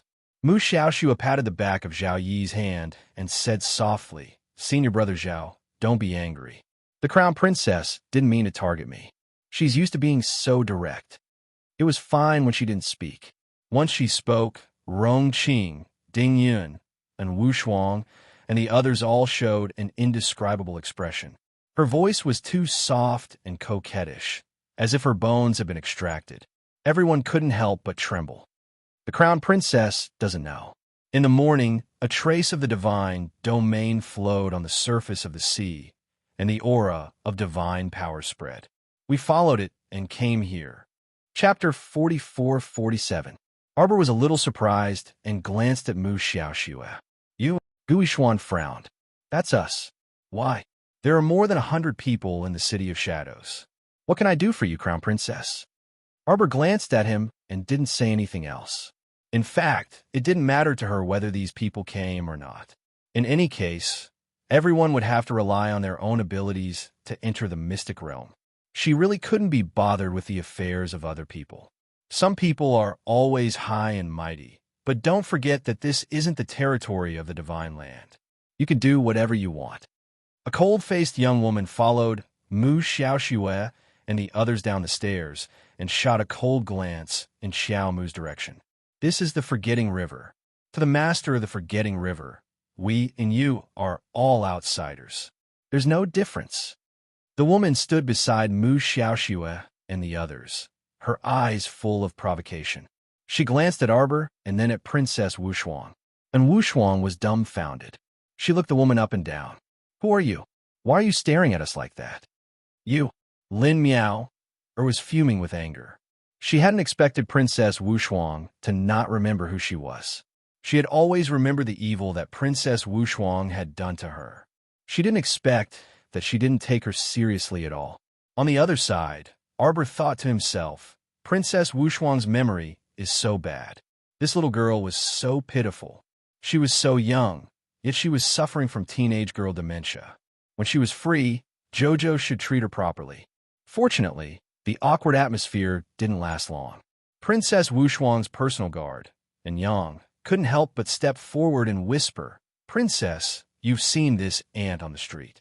Lin Miao of the Lin family in Rong City. You even asked me to investigate her family." Oh, is that so?" And Wu Shuang was still in a daze. Although she said a few times, it was obvious that she had long forgotten about the trivial matters of the Lin family of Fuzhou City. Lin Miao sneered. Do you think you're the only ones who know that there is a secret realm on this island? Previously, the light on the surface of the sea increased greatly. The people nearby should have seen it. The deity domain is about to open, and the aura of divine power is everywhere. Soon, more and more people will gather here, and there will be an endless stream. You want to resist all the cultivators gathered here with just a few people. Lin Muir laughed. Don't joke around. Are you done with your nonsense?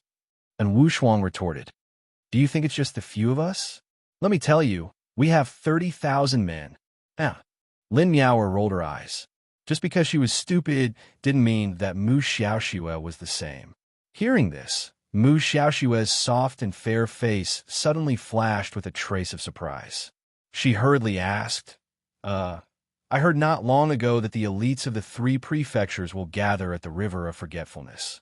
Could it be that you are? This girl looks like she has a brain. And Wu Shuang nodded. Her gaze swept over Lin Muir's slightly darkened face with disdain. She deliberately sneered. The Lin family in Rong City is really a small family. You haven't even heard of such big news. Lin Muir was so angry that she was about to step forward, but her sister Lin Zhen'er pulled her arm. She stopped in her tracks and glared at Lin Zhen'er angrily. Chapter 44-48. Lin Zhen'er had suffered several losses at the hands of Arbor and already knew how powerful she was. Even the entire Lin family together was no match for the crown princess. How could she resist by herself? Seeing Lin Muir glaring at her, she didn't care and stepped forward with a very polite smile. Sorry for making a fool of myself. What my sister said just now is true. There is no lie. Lin Zhen'er looked at Arbor and said, the aura of the divine realm can be clearly felt in the nearby sea.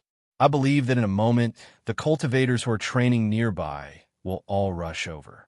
Arbor looked disapproving and said, ending the conversation completely. Everyone in the City of Shadows and the Lin family felt a little depressed. They originally wanted to mock the other party, but in the end, the 30,000 people scared all their words back. They could swallow their anger and be humble and say a few words to the other party, but in the end, the other party would completely dismiss them with a single word. There was nothing more infuriating than being ignored. Just like Lin Muir, in her heart, she regarded the little crown princess as an imaginary enemy. But in the end, the person you regarded as an enemy didn't take you seriously at all. Lin Zhen'er hurriedly stopped Lin Muir, who still wanted to go forward and make a scene. She smiled slightly and looked at her sister with some warning in her eyes. They're here. While they were talking, someone suddenly shouted. Arbor and the others looked up and saw more than a dozen flying spirit beasts carrying groups of people over. Hao Guang stroked his beard and looked over with disdain. Humans die for wealth and birds die for food. There were so many people who didn't care about their lives. These people probably abandoned the ship midway and came here to follow the aura. They still had the salty and wet smell of the sea breeze on their bodies. Arbor withdrew his gaze and looked at Hao Guang. You go back first. Mu Xiaoxue looked at Hao Guang curiously and asked softly, May I know who this senior is? Hao Guang glanced at the crowd and didn't have the intention to explain at all. The old man turned to Arbor and cupped his hands. Second Sec Master, I'll go back first. Arbor nodded with an indifferent expression, similarly turning a deaf ear to Mu Xiaoxue's words. This kind of attitude didn't matter to others. However, in the eyes of the 2 flower protectors, Zhao Yi and Gu Yishuan, it was truly intolerable. Such an innocent and adorable junior sister is courteously asking for your name, and you actually dare to not answer? This was simply intolerable. Stop. Zhao Yi was the first to speak. What kind of attitude is this? At the same time, more than a dozen flying spirit beasts landed on the beach at the same time. About 100 people dismounted from the backs of the spirit beasts one after another and walked towards them. Among them were some juniors from aristocratic families who had come out to gain experience. They were escorted by their elders to join in the fun. Most of them were mercenary groups and ordinary shioja who were adventuring everywhere in search of opportunities. Most of the people didn't recognize Crown Prince Rong, Ming Yasi, and the others.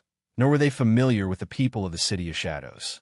Since they weren't familiar with each other, they didn't speak rashly and just maintained a wait-and-see attitude. Another 4 or 5 spirit beasts flew over and landed on the beach one after another. Mio, a voice called out. Lin Mio, turned to look and immediately smiled. Isin, you're here too. Big brother. Gu Isin quickly stepped forward. When she looked at Mu Xiaoxia, her eyes flashed slightly. Miss Mu, big brother, what are you doing? Chapter 44-49. Gu Isin glanced over suspiciously, only to see Gu Yishuan and Zhao Yi standing in front of a skinny old man. Their faces were filled with anger. Gu Yishuan only had time to take a glance at his younger sister before glancing away, still glaring at Hao Guang. Hao Guang was simply baffled and looked at the little stoic standing on the side. Is there something wrong with these people? Why are they blocking this old man's path? Arbor's expression was unperturbed, and she didn't even bother to blink. Ignore them. Go. You. Zhao Yi's face darkened, and he summoned his gray sword in the blink of an eye. Arbor, who had been ignoring them, gradually darkened her expression, and her voice as cold as ice slowly rang out. You want to die? Everyone's heart skipped a beat, and they inexplicably felt a heavy pressure assault them. A portion of itinerant cultivators and mercenaries hastily retreated, their faces revealing incredulous expressions. This young lady in front of them actually made their chests constrict with just her aura, making them practically unable to breathe. They absolutely couldn't carelessly offend such a young lady with such outstanding cultivation.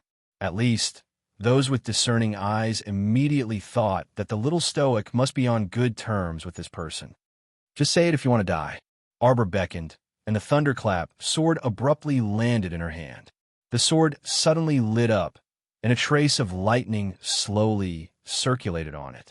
Zhao Yi instantly became vigilant, and he slowly took a step back with the spirit sword in his hand. Meanwhile, Gu Yishuan was enraged and took a step forward. Don't tell me you want to commit violence in public?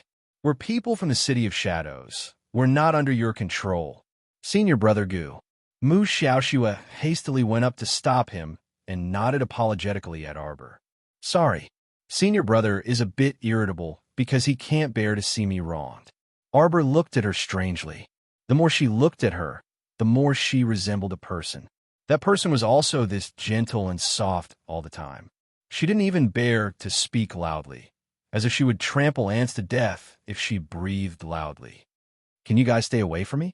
The little stoic looked at them speechlessly. My temper really isn't that good. When I get angry, I might not even be able to control myself. Everyone was speechless. Also, Miss Mo, your voice is too soft. I can't hear you. Pooh. Princess Wushuang was amused. She wished for nothing more than to pounce on the little stoic and hug her while shouting, "Great minds think alike." She had long had enough of this group of strange people. Your brother and sister are close to each other. Can't you find a secluded place and enjoy yourself alone? Why do you have to put on such a show in front of them? Who doesn't have a man with good looks and temperament by their side? Was there a need to show off like this? Bah! And Wushuang realized that she was thinking too much. She guiltily looked at Third Fu, who was standing beside her. Third young master Fu sharply noticed the look his wife was giving him. He quickly turned his head and smiled at her. Wife, Princess Wushuang immediately turned her head around. Her face was inexplicably hot. This guy was getting more and more shameless recently. Ever since the betrothal ceremony, this guy started to indulge himself more and more. Every time he saw her, he would randomly call her wife and look at her with flirtatious eyes from time to time. This stinky, shameless guy. Hao Guang saw that his second-generation sect master was imposing and didn't look like someone who would suffer losses, so he relaxed. He turned his head and whispered a few words to her. Then, he turned around and led Yang and the others toward the Karst cave. Chapter 44-50. However, they had only taken a few steps when they suddenly heard a huge tremor coming from the depths of the ground. The sound was so close that it seemed to have exploded under their feet. The huge impact made everyone's expression freeze slightly. The mercenaries and itinerant cultivators on the beach all showed a vigilant look and summoned their swords and sabers from their consciousness. Boom! The huge tremor came from under their feet again. The old man, scattered light, widened his eyes and looked into the distance in a daze. He saw that a huge hole had been broken in the ground by something, and thick smoke was coming out from it. It was so choking that everyone took a few steps back. Could it be that some giant beast was going to climb up from the bottom of the hole? Everyone's expression was solemn and cautious. They tightened their grip on the swords and sabers in their hands for no reason. Senior and Yang could not help but call out, "Is there another guardian beast here?" Senior, scattered light, looked at the hole in confusion for a while and racked his brains to think. Smoke was still billowing from the hole not far away, but nothing was climbing out. The old man quickly shook his head and said, "I've never heard of it." No, it was because he had lived here for so many years and he had never encountered any giant beast. There are indeed giant beasts in the Tianji mystic realm, but I have never released them. He would not go so far as to deceive them to such an extent. If all the big guys in the mystic realm were to be released, the old man could not help but shudder. He had not lived such a peaceful life all these years. Everyone thought so too. If the senior released something, he would definitely tell the second-generation leader in advance. After all, in the senior's heart, the second-generation leader was the most important. In the old man's eyes, even a strand of hair of the second-generation leader of the Xuanji sect was more precious than them. Boom, boom, boom, boom. While everyone was whispering and asking each other, a few more tremors were heard. This time, they could not help but sway from side to side. Arbor glanced at the huge hole. He saw a familiar figure jump out from the hole. Then, he spat twice and wiped the dust off his face. Immediately after, another person came out, his sleeves fluttering as he swept the thick smoke in front of him. Both of them were dressed in black robes. Their appearances were handsome and slender, but at this moment, their robes were stained with a lot of dust. A thick smell of smoke lingered around their bodies, making them look somewhat comical. Without waiting for the crowd to recover, they saw the two people walking like the wind, one in front and one behind in their direction. When they saw Sir Jojo's expressionless face, the two of them moved even faster, and in the blink of an eye, they were already in front of the little crown princess. Jojo, what a coincidence! A certain crown princess's small face was expressionless, and no one could see any other emotions. And Wu Shuang's eyes widened, and she couldn't help but burst out laughing. "Oh my God, big brother! What's wrong with you, big brother? How did you climb out of that hole? Aha! Look at you, you look so pathetic." Could it be that Senior was right, and the two of you fell into the 1,000 caves and 10,000 caves? Get lost! Mo Yin glanced speechlessly at the troublemaker Princess Wu Shuang and threw a warning look at Third Fu. "Third young Master Fu, what did I do? You can't control your sister's mouth, so you're glaring at me?" Ah! Princess Wu Shuang did not know how to restrain herself and continued to laugh at her brother. Chapter 4451. It couldn't be helped. He was normally upright, clean, and handsome. It was rare to see him in such a sorry state. If she didn't properly dig at him, how could she live up to her venomous tongue? Ha ha ha ha ha! Shut up! And Mo Lien irritably glared at his younger sister, who was dragging him down, before turning to look at his wife with bright eyes. His wife was still the best. She never mocked her husband. Arbor imperceptibly took a step back. His pitch-black eyes swiveled as his gaze roamed over the two people. The venerable Peach Blossom Immortal immediately widened his eyes and whipped Mo Lien's arm with his finger. "She's despising us. Did you see that? She retreated. She's despising you. You were contaminated by the deep fire heart-gnawing worm just now. Stinky." Mo Lien rebuked the venerable Peach Blossom Immortal with a frosty expression before taking a step forward. Sir Jojo stood there stiffly without moving. He blinked, his gaze landing on the dust on the crown prince's long hair. Then he suddenly took out something like a rag from his inner world. The little stoic raised her hand to wipe the crown prince's head. Everyone, Prince Mo silently twitched his mouth. He didn't know whether to laugh or cry as he pulled down his wife's hand. "Jojo, do you know that Rotten Peach Blossom and I are really miserable? Right, it's really miserable, my Jojo. I want to take a bath right now. I want to change clothes. The venerable peach blossom immortal hastily clamored behind them. Before Arbor could reply, old man Hao Guang, who was standing nearby in a daze, suddenly jumped up and shouted while pointing at the two people, You too. Hey, you two brats, could it be that you really came out from the Thousand Caves? Who is this person? The venerable peach blossom immortal turned to look at the jumping old man and asked in confusion. Arbor waved the rag at him. Wipe? The venerable immortal was speechless. He caught the rag the little fellow threw and wiped the dust on his sleeves. Arbor pointed at Hao Guang. Xuanji School's first-generation disciple, Hao Guang. She didn't lower her voice when she spoke, so everyone around heard her. A person who looked like an elder of an aristocratic family quickly walked out of the crowd and saluted with his hands cupped. Hao Guang, is it the legendary artifact master, Senior Scattered Light? Hao Guang ignored him and glared at Mo Lien and the venerable peach blossom immortal. Brat, didn't you hear what I said? How did you get out just now? The venerable peach blossom immortal raised his head and smiled at the old man. Didn't you see? Of course, it was blasted all the way out. Hao Guang looked at them in astonishment. 1,000 caves? If you're talking about the Karst Cave, then it should be. The venerable peach blossom immortal thought for a while and nodded. What did you fall in? How long did it take you to come out? The old man asked anxiously with a cold expression. Mo Yin looked at the old man who was jumping up and down. Her expression was very calm. It took more than 2 hours. Impossible. The old man immediately waved his hands agitatedly. His skinny old face was filled with disbelief. Absolutely impossible, impossible. To think that this old man, who is so smart and skilled in drawing, spent more than 3 months in the 1,000 caves and 10,000 caves before coming out. How could these two brats, how could it be?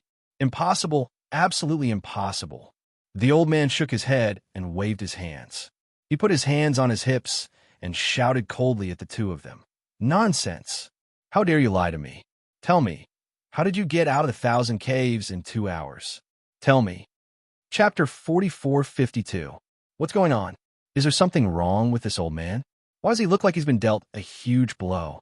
Mo Yin gazed at the old man strangely before explaining dryly. Using a type of firearm to blast open a straight path, and you'll come out. Old man!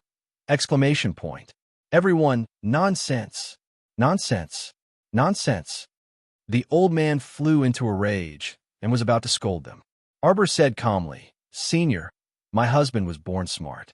Just because you can't think of a solution doesn't mean he can't think of one too. Scattered Light instantly wilted. He turned around angrily and called to the dumbfounded and Yang and the others. Go, go, go. Why are you standing here? Let's go back to the cave. From the beginning to the end, the old man ignored the aristocratic family elder who walked up and greeted him eagerly. That aristocratic family elder's face stiffened. Xiao Mu glanced at him before retracting her gaze. The venerable peach blossom immortal was baffled. What's wrong with that old man? What did we do to him when we came out of the 1,000 caves? His face was as black as a rock. How comical. And Wu Shuang was already squatting on the ground laughing. She looked up at Mo Lien and said, Senior Scattered Light spent more than 3 months in the 1,000 caves before coming out. Do you think he hates the two of you? Ha ha ha ha. What a clear comparison of IQ. Ha ha ha ha. Mo Lien and Ma Shurchin were speechless. They had been through the 1,000 caves and knew how difficult it was inside. The old man couldn't open his inner world for 3 months. It was indeed very miserable inside. Arbor looked at Wu Shuang and the others expressionlessly. When this guy finished squatting on the ground and laughing, the little crown princess chuckled and nodded. Idiot! Princess Wu Shuang was stunned for a moment, then burst into laughter. She looked at the people around her and couldn't help but twitch her eyebrows. Sister-in-law, your smile came a little too late. Her reflexes were hilarious. She waited until everyone was done laughing before she chuckled. How comical. Gu Yishuan and the others didn't say anything. Seeing in Wu Shuang and the others chattering on the other side, Gu Yishuan turned away with a cold face. Suddenly, someone called out, Look, what is that? There's light in the sea. There was no light at all. It was a large halo of light rising from the depths of the sea. Everyone hurriedly flew forward to check. They were all fighting to be the first, afraid that they would fall behind. When Arbor's group came forward, they saw a ring-shaped light array appear on the surface of the sea. It was bright and lustrous, and it slightly rippled along with the calm sea water. Entrance! It's the entrance to the mystic realm. A practitioner shouted excitedly. Without saying a word, he dashed towards the light formation in the sea and jumped in. The others also hurriedly scrambled to run there, pushing and shoving each other. The first young cultivator, who jumped into the light formation, let out a miserable scream. In a matter of minutes, it was shattered into pieces by a strong light. Wow! The cultivator, who almost had 1 foot, and hurriedly took a step back. Unexpectedly, he bumped into several other cultivators who were charging from behind him. This person was very miserable. He staggered and fell into the light formation in front of him. Once he stepped into the light formation, this person was once again ground into pieces. Not even a trace of him was left. Everyone's expression changed abruptly, and they all retreated at the same time. Arbor's group jumped down a few times and took the opportunity to jump to the front of the crowd. At this time, the light circle had already shrunk a little. A few faintly pulsating seal scripts appeared in the air. Chapter 44:53. At this moment, no one dared to go forward. They all consciously took a few steps back, staying far away from the circle of light and watching silently.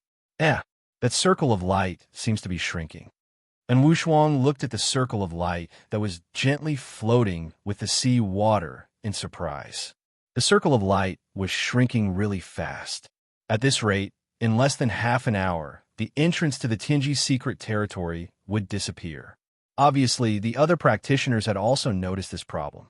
2 disciples of aristocratic families couldn't help but shout, "The entrance is about to close. What should we do now? Let's give it a try." Ow! Someone opened his eyes wide in surprise and turned to look at the disciple who spoke.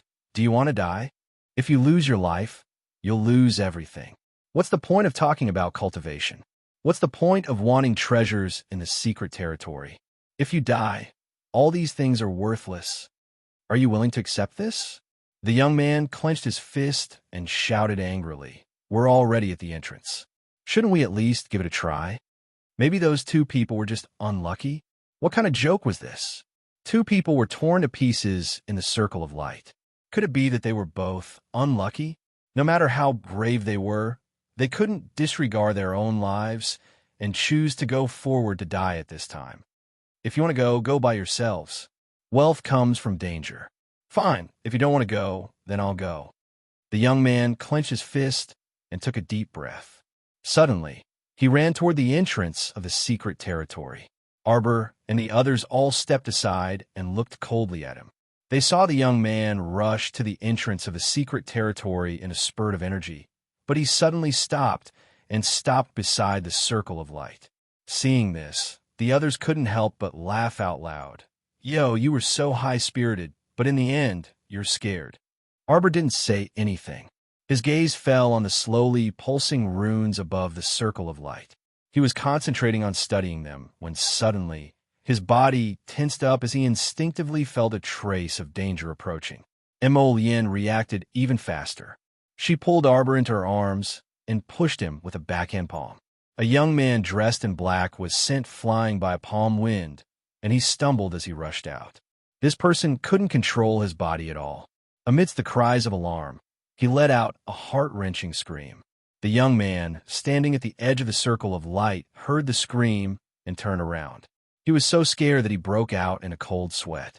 This person was heading straight for him, and he hurriedly dodged to the side. With a splash, that person immediately fell into the sea and stepped straight into the circle of light. Under the watchful eyes of the crowd, the unlucky guy was crushed to pieces by the entrance of the secret realm and died on the spot. "Senior brother Zhou," Mu Xiaoxue cried out in grief. She covered her mouth and looked at Arbor in shock. Her face was full of disbelief. It was as if she had done something heinous in Arbor that she couldn't understand. "Miss Mu, what's so surprising about that? Princess Wushuang could not help but sneer. Your senior brother, Zhou, secretly tried to push my sister-in-law over. In the end, he flew out himself. Isn't this what we said about karma? Good and evil will be repaid in the end. Why do you say that, miss? Mu Xiaoxue trembled and said in a choked voice, Senior brother Zhou. When did he push the crown princess? He's already dead. Don't slander him. Chapter 4454. And Wushuang was simply amused by her. She cast her a sidelong glance, but did not wish to speak with her. Does everyone have eyes to see? It's not something that can be confirmed by your mouths. You. Mu Xiaoxue was so angry that she was about to collapse, but she still maintained her calm tone. How could senior brother, Zhou, push the crown princess? Arbor stopped Commandery Princess Wushuang and glanced indifferently at Mu Xiaoxue. You want to see? What? Mu Xiaoxue's heart clenched. She felt that nothing good would come out of it if she continued speaking. If I can prove that your senior brother Zhou brought this upon himself, how does the City of Shadows plan to compensate? Don't boast so shamelessly. Now that there is no proof, how do you want to prove it? Just as Zhao Yi finished his sentence, he saw a palm strike coming towards him, landing heavily on his face. After a crisp slap, a palm print immediately appeared on the left side of his face. While I'm talking to your master, you'd better shut up, you dog. You. Zhao Yi covered his face with his hands, his eyes filled with shock. It was as if he could not imagine that a grown man like him would be slapped by a little girl. I already told you that my patience is very limited. Arbor sternly interrupted Zhao Yi's unfinished words. If you want to die, you can continue. Why don't you try? Senior brother Zhao, Senior brother Zhao. Mu Xiaoxue was alarmed and panicked. She quickly pushed Zhao Yi, this burly man, behind her and put on an expression that showed that although she was terrified, she still braced herself to protect her senior brother. Mu Xiaoxue, don't play tricks in front of me. Arbor stared at her coldly and said, Do you know how many delicate white flowers like you I've killed since you were young? Do you want me to read out a string of names for you? Starting from Wenruan, then Commandery Princess and Wu Xiaosu, Shan Yisu, and finally you. Do you know how the ones before you all died? Do you want me to tell you how they all ended up? Every one of them died a horrible death. Arbor. Gu Yishuan reached out and hugged Mu Xiaoxue, who was trembling uncontrollably, and roared angrily. Shut up. A vicious aura burst forth from the little stoic's body, and her palm froze into ice. She spread open her fingers, and an ice sword covered in barbs instantly appeared. The tip of the sword pointed at Gu Yishuan's neck without hesitation. The latter only felt a trace of cold air seeping into his limbs and bones from his skin. It was as if his entire body was going to be frozen in an instant. I've had enough of your nonsense. I only have one question for you. If I can prove that it was indeed someone from the City of Shadows who had malicious intentions behind my back, how will you compensate me? Pay with your life? Arbor pointed his ice sword at the ashen-faced Zhao Yi. Or you? The glittering ice sword once again moved to Gu Yishuan's chest. Trash, do you dare to bet? The entire place was dead silent. From the moment the young crown princess exploded in anger, it was truly so quiet that one could hear a pin drop, except for the occasional sound of breathing.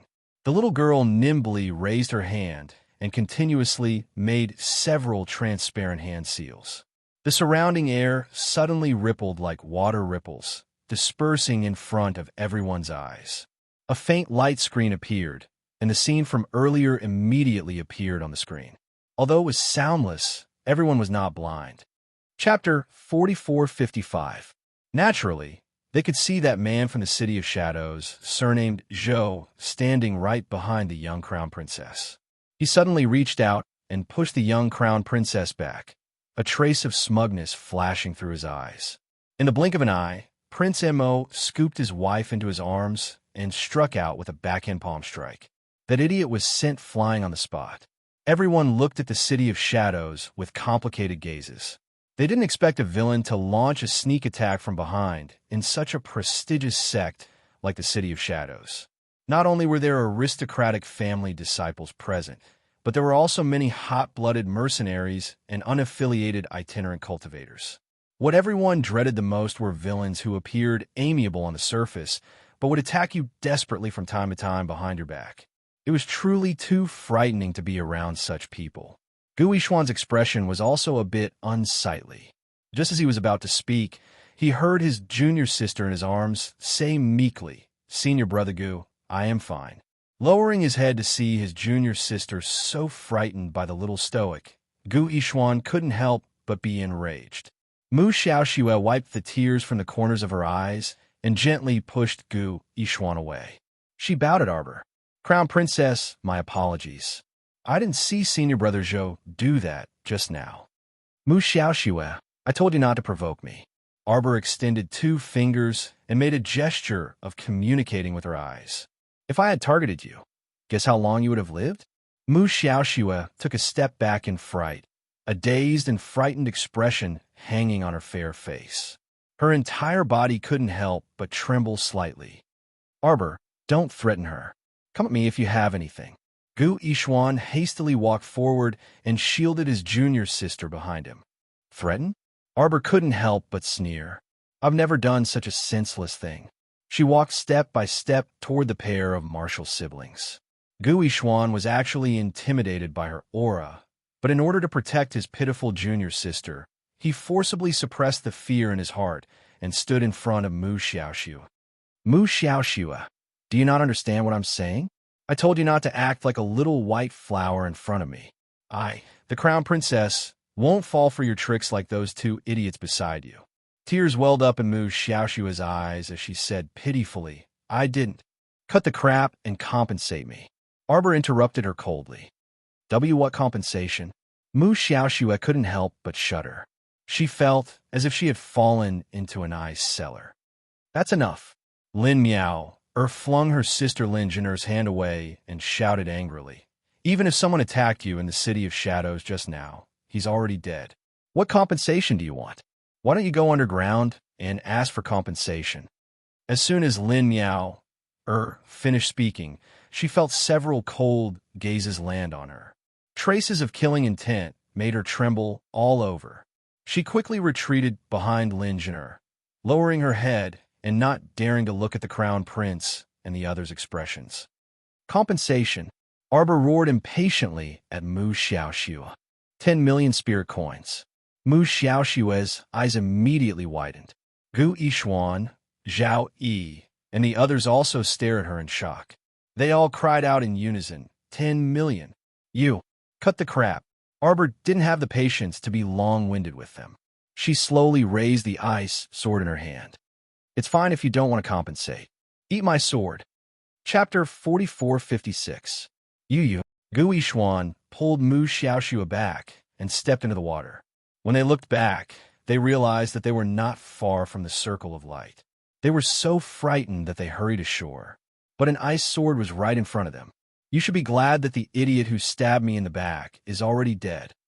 Xiao Mu gazed icily at Mu Xiaoxue as she enunciated each word.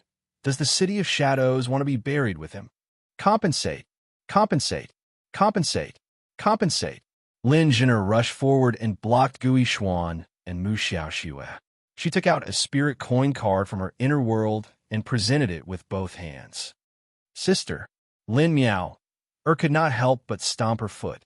Lin Jin'er ignored her and handed over a spirit coin card. Then she cupped her hands at Arbor and said, "It's a misunderstanding. It's all a misunderstanding." Mu Xiaoxue's face was slightly pale as she leaned into Gu Yishuan's arms. She seemed to be frightened and looked at Arbor in shock. Seeing her cold gaze, he quickly averted his eyes, not daring to look at her. Arbor took the spirit coin card and walked to Mo Lian's side. She tugged at his sleeve and whispered, "The runes on it only represent 2 words, life and death." Mo Lian was startled and looked at the circle of light that was shrinking. "I think this entrance won't last much longer." The venerable Peach Blossom Immortal smiled gloatingly. "Do you want to go in?" Arbor nodded. "Of course, let's go in. How could such a small problem stump Lord Jojo?" If Ancestor Xuanji knew that she could not even enter Ancestor Tianjizi's mystic realm, he would probably jump out of the ground and give her a good beating. Do you see the jumping runes on it? Arbor smiled. Watch my movements and follow me. Then, she turned and waved at Mo Lien and the others. She turned and levitated into the air. She flew into the circle of light and flicked her fingers a few times. Mo Lien and the others could see clearly that the little fellow's fingers quickly tapped on 4 of the jumping runes. She immediately disappeared into thin air. Let's go, Mo Lien said indifferently. Then, she floated over. She raised her hand and patted the runes a few times. Then, she disappeared as well.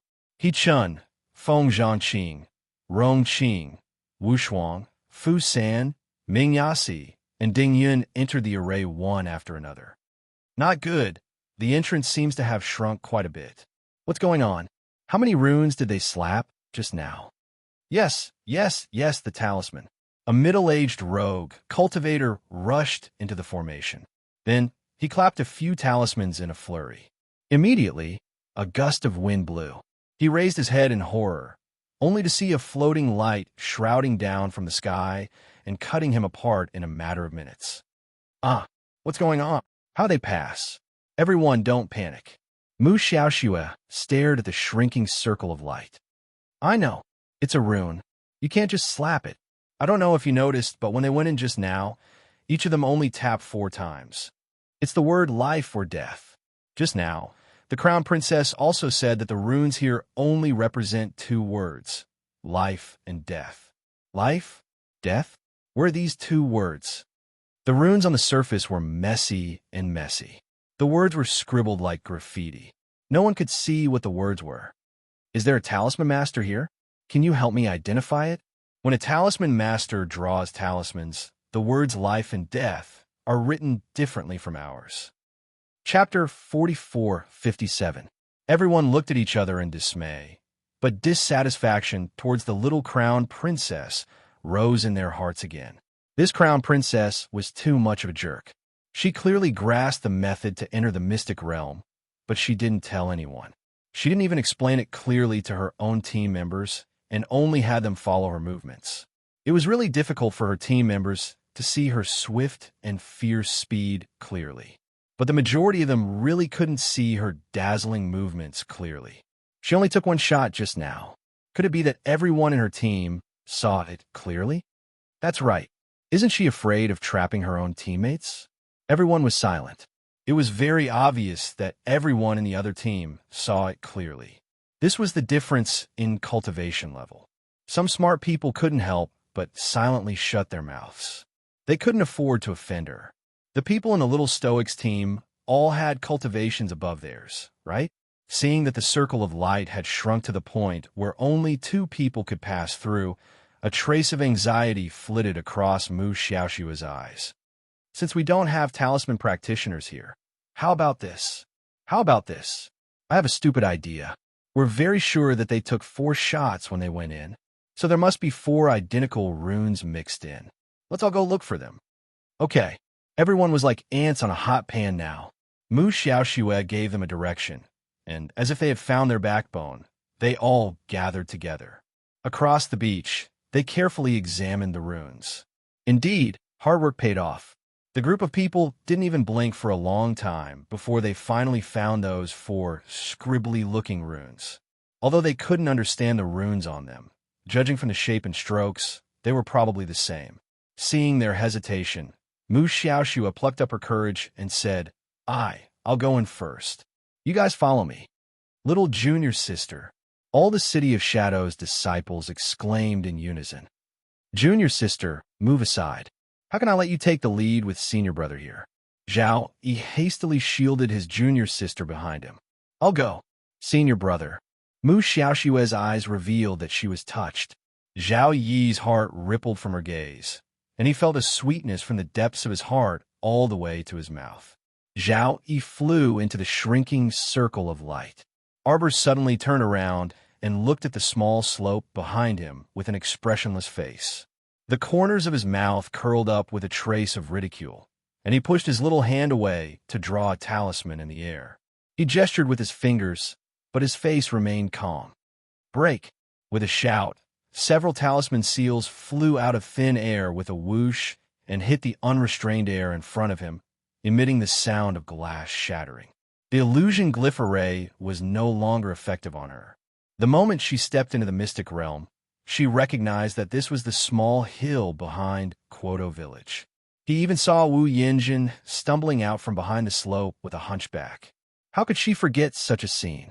On the third day after she came back to life, she ambushed Wu Yinjin at this very place. Did he think she would be afraid or scared? Did he not dare to face his past? What a joke. Everything she had done was still vivid in her mind, and she would not regret a single one of them. Arbor's face was cold, and his lips curled into a cold smile. He stepped on the soft soil and slowly walked forward.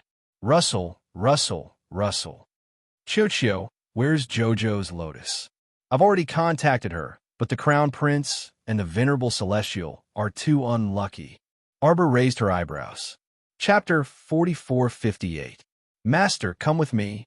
The little treant jumped down from her shoulder and ran forward with its little arms and legs. Xiao Mu swiftly followed after it and asked, either intentionally or unintentionally, "What's up with them now? They said they were robbed by a bunch of you." What? Xiao Mu's small face stiffened, and she could not resist creasing her brows. Master, what should we do?" The little treant led the way and chuckled. "They can't break the array." Master, why don't you break the array from the outside and save them? Arbor was speechless. Where are the others? I can already sense their auras.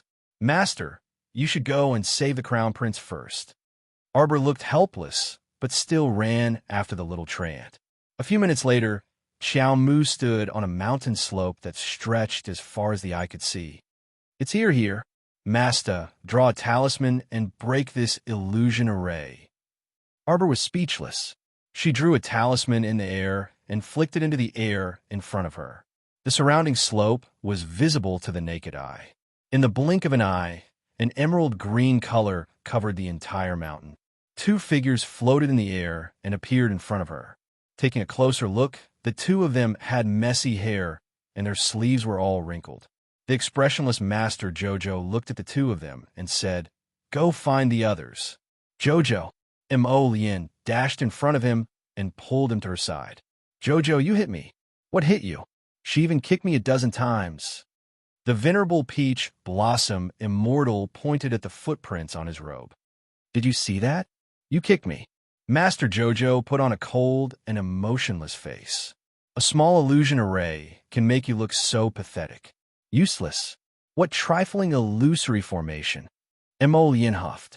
"I originally thought that it was merely a mirage illusory formation. Who knew that a bunch of you would pounce on me, each with a physical body, kicking, biting, scratching, and tearing. You even forced me to hand over my Dharma treasures and spirit coins." Arbor looked at him expressionlessly. "Ha! Believe me." Emolien reached out and held her little face. "You look exactly the same as when we first met. I recognized it at a glance. It was you who was in the prime of your youth." He looks about 12 years old. The Venerable Peach Blossom Immortal twitched his mouth and pointed at the 17 or 18 small footprints on his robe. "Did you see that, Jojo? These are all footprints left by a bunch of your kicks. I gave them a pile of spirit tools and Dharma treasures. Speaking of which, it's strange. After your illusions took the Dharma treasures and spirit tools, they all left." The little treant burst into laughter. "It's not my illusion." Arbor's face was still cold. "It's old man Fecta. Really? Why does it look so real?" Yes, it's too real. What a bunch of you." The Venerable Peach Blossom Immortal counted silently. "There are at least 100 of you." Arbor, the little treant, said hurriedly, "Master Silver, I think there's something fishy about this. Look at the two of them. There are footprints on them, and their hair is messy. They really don't look like they were created by an illusion array. Could there really be 100 of you hidden in this place?" Arbor glanced at the little treant and looked at them coldly. "Let's go. Go find Wu Shuang and Fu San. They're nearby." The Venerable Peach Blossom Immortal tidied his messy hair and walked to Mo Lien's side to poke her. "Jojo is having a mental breakdown. Chapter 4459. Although Mo Yin did not say anything, the smile in her eyes had already revealed her current mood. One must know that when the two of them had just entered the illusion glyph matrix, they had seen the overwhelming number of JoJo pouncing on them, tearing, pulling, and violently robbing them. At that time, all sorts of feelings had welled up in their hearts. Chocho could not help but laugh. But in the blink of an eye, it met its master's cold eyes and hurriedly put on a serious face. What exactly is it? Arbor looked at the two of them helplessly. She did not believe that the two of them could not even make a small illusion glyph matrix when they worked together. The reason why they stayed, there must be some strange discovery. Mo Yin held her hands and looked at her with a smile. You may not believe it. Sigh. These JoJo that look exactly like you are all mechanical men. Ah. Arbor opened her mouth in surprise. Mechanical men? Yes, they're made of deep-sea mystic crystal. Mechanical men. Mo Yin nodded with a face full of certainty. Speaking of which, the craftsmanship of these mechanical men is really not bad. Yes, they're so agile. They rush up and strip off clothes to rob. Simply. The venerable Peach Blossom Immortal spread out his hands emotionally. Sir Jojo treated him with a cold face, pretending that he did not hear Rotten Peach Blossom's muttering. Yes, I understand. This fellow ended the conversation and turned around expressionlessly. Go find Wu Shuang. Mo Yin couldn't help but suppress the smile on his lips. He quickly walked to the little fellow's side and held her hand. Xiao, if you see those golems, you'll definitely like them very much. He leaned slightly and whispered in her ear. I like them too. It was so cute that it made one's face bleed. So many JoJo covering the sky and earth, climbing up and down. It was really interesting to look at. Arbor only felt his hot breath beside her ear. It was scalding. She glanced at him without changing her expression. Her hands quietly retracted into her sleeves, and she stepped forward. In an instant, her ears were a little hot. Mo Yin couldn't help but smile. Seeing that she didn't say anything, he teased her. Jojo, turn around and look at me. Jojo, don't panic. Although there are more than 100 JoJos, I can recognize you at a glance. There's no mistake. Jojo, take a guess. How many JoJo are there? Jojo, I suspect that this arcane realm has an owner. Arbor finally stopped and turned to him with a calm expression. You mean Ancestor Fecta isn't dead yet? It's possible. Impossible. Arbor shook his head. Why do you say that? Mo Yin asked with a smile. A woman's intuition.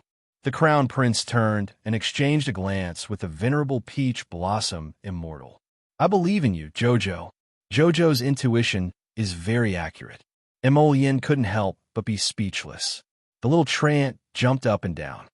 Quick, it's right in front. I can already feel the aura of the princess and the rest. The three of them then quickened their pace and ran forward. Clusters of light pink flowers bloomed on the hillside. Each flower was only the size of a thumb. The large patch of flowers connected the sky and the ground. It looked as if they had barged into a pink world. Mo Yin, Arbor, and He Jichen quickly rushed to the front and saw Fu San and Wu Shuang being surrounded by a large group of wooden men. There were hundreds of wooden men.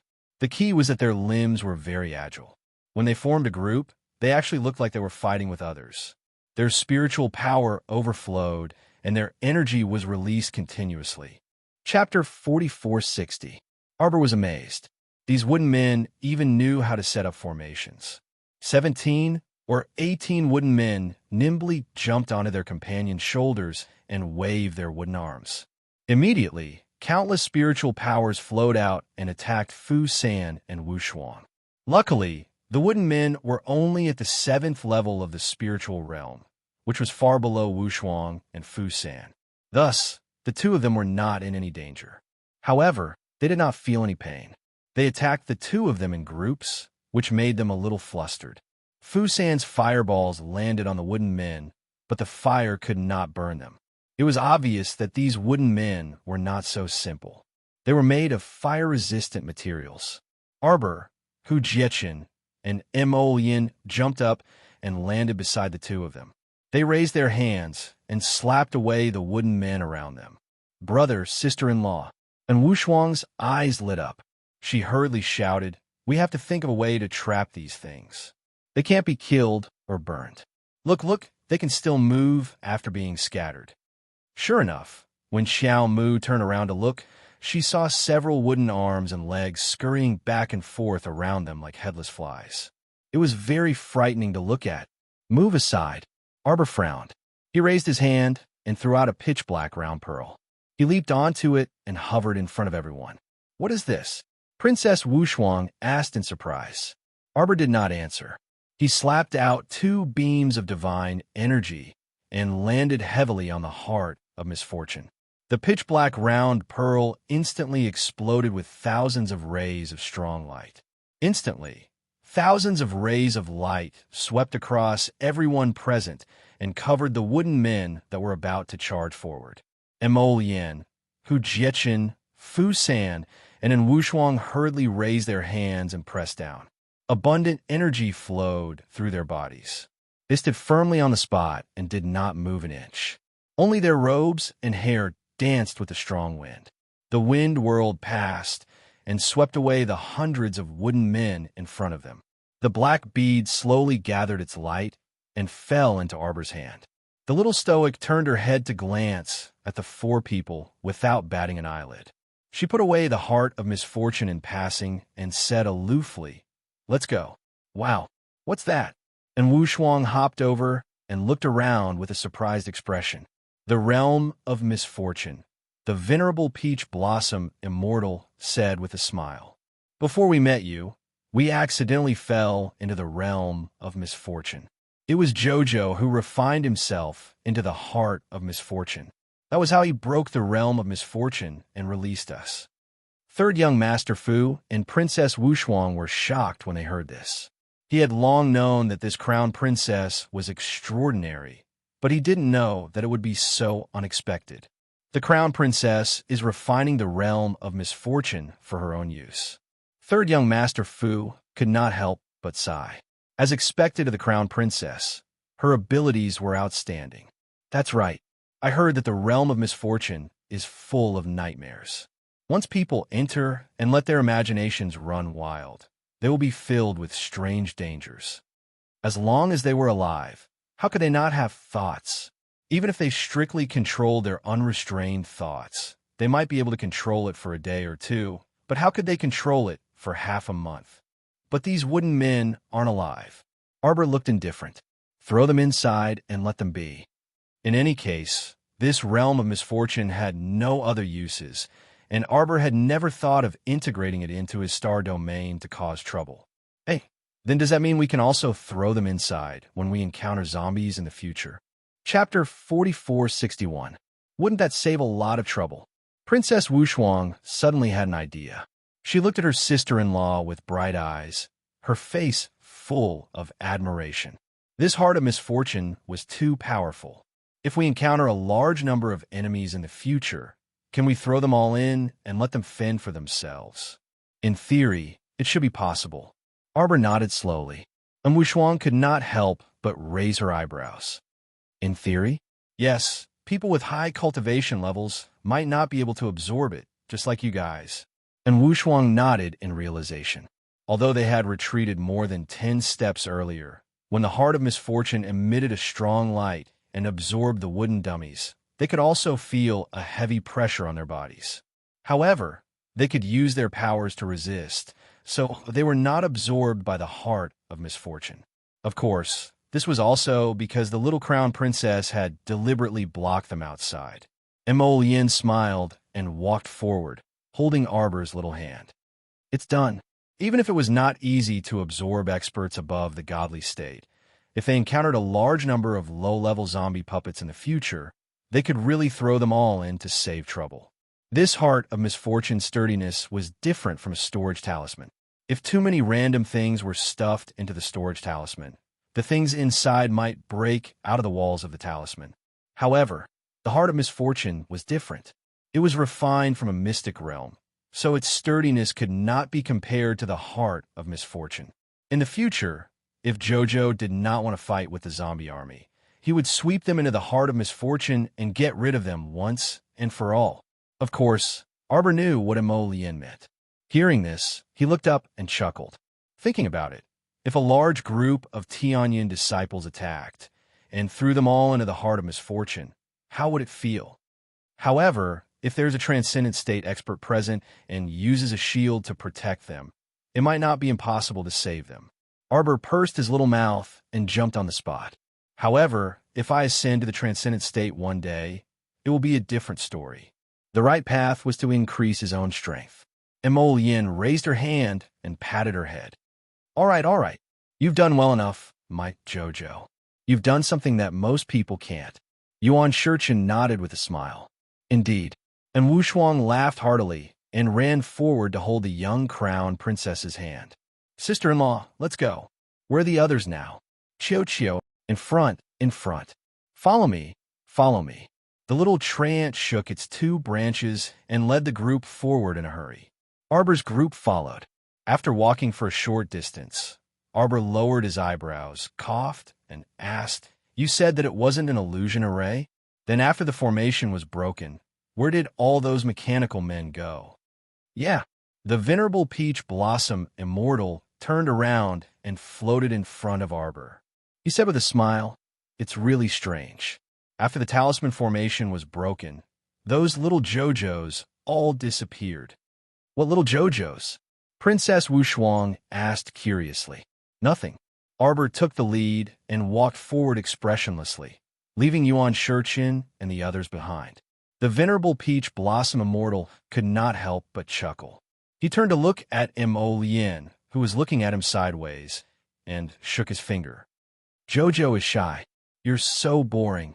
How am I boring? The venerable peach blossom immortal smiled. Chapter 4462. Look at her tense expression, but she's actually more curious than us, right? The venerable peach blossom immortal glanced at Emolien with a smile. The latter snorted at him and strode off to chase after his wife. This Tianji mystic realm is very strange. It's better to be careful, Princess Wu Shuang said seriously. Let's find the others first. Eldest brother. Princess Wu Shuang thought of something and quickly caught up to him. She said loudly, I seem to have forgotten to tell you. The old man told us before that this place has a weapon refining cauldron even better than the heavenly forging cauldron. Our goal in this mystic realm isn't to find anything else. Our objective is to find this weapon refining cauldron. Emolien was taken aback, but then she asked with a smile, You came here to find a weapon refining cauldron? Of course.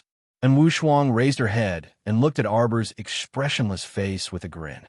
Sister-in-law also came here for this. Qiao Mu's face was stiff and icy as she explained in passing.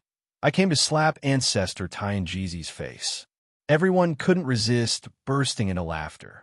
The little stoic cast them a sidelong glance until Emolien chuckled and said, What are you laughing at? What's so funny? You're not allowed to laugh. Not allowed to laugh. Masta, Feng Changqing, and the others are just up ahead. The group of 5 sprinted in the direction the little tramp pointed. After a little less than an hour, Princess Wu Shuang, 3rd young Master Fu, and Sir Jojo's faces all darkened. Where are they?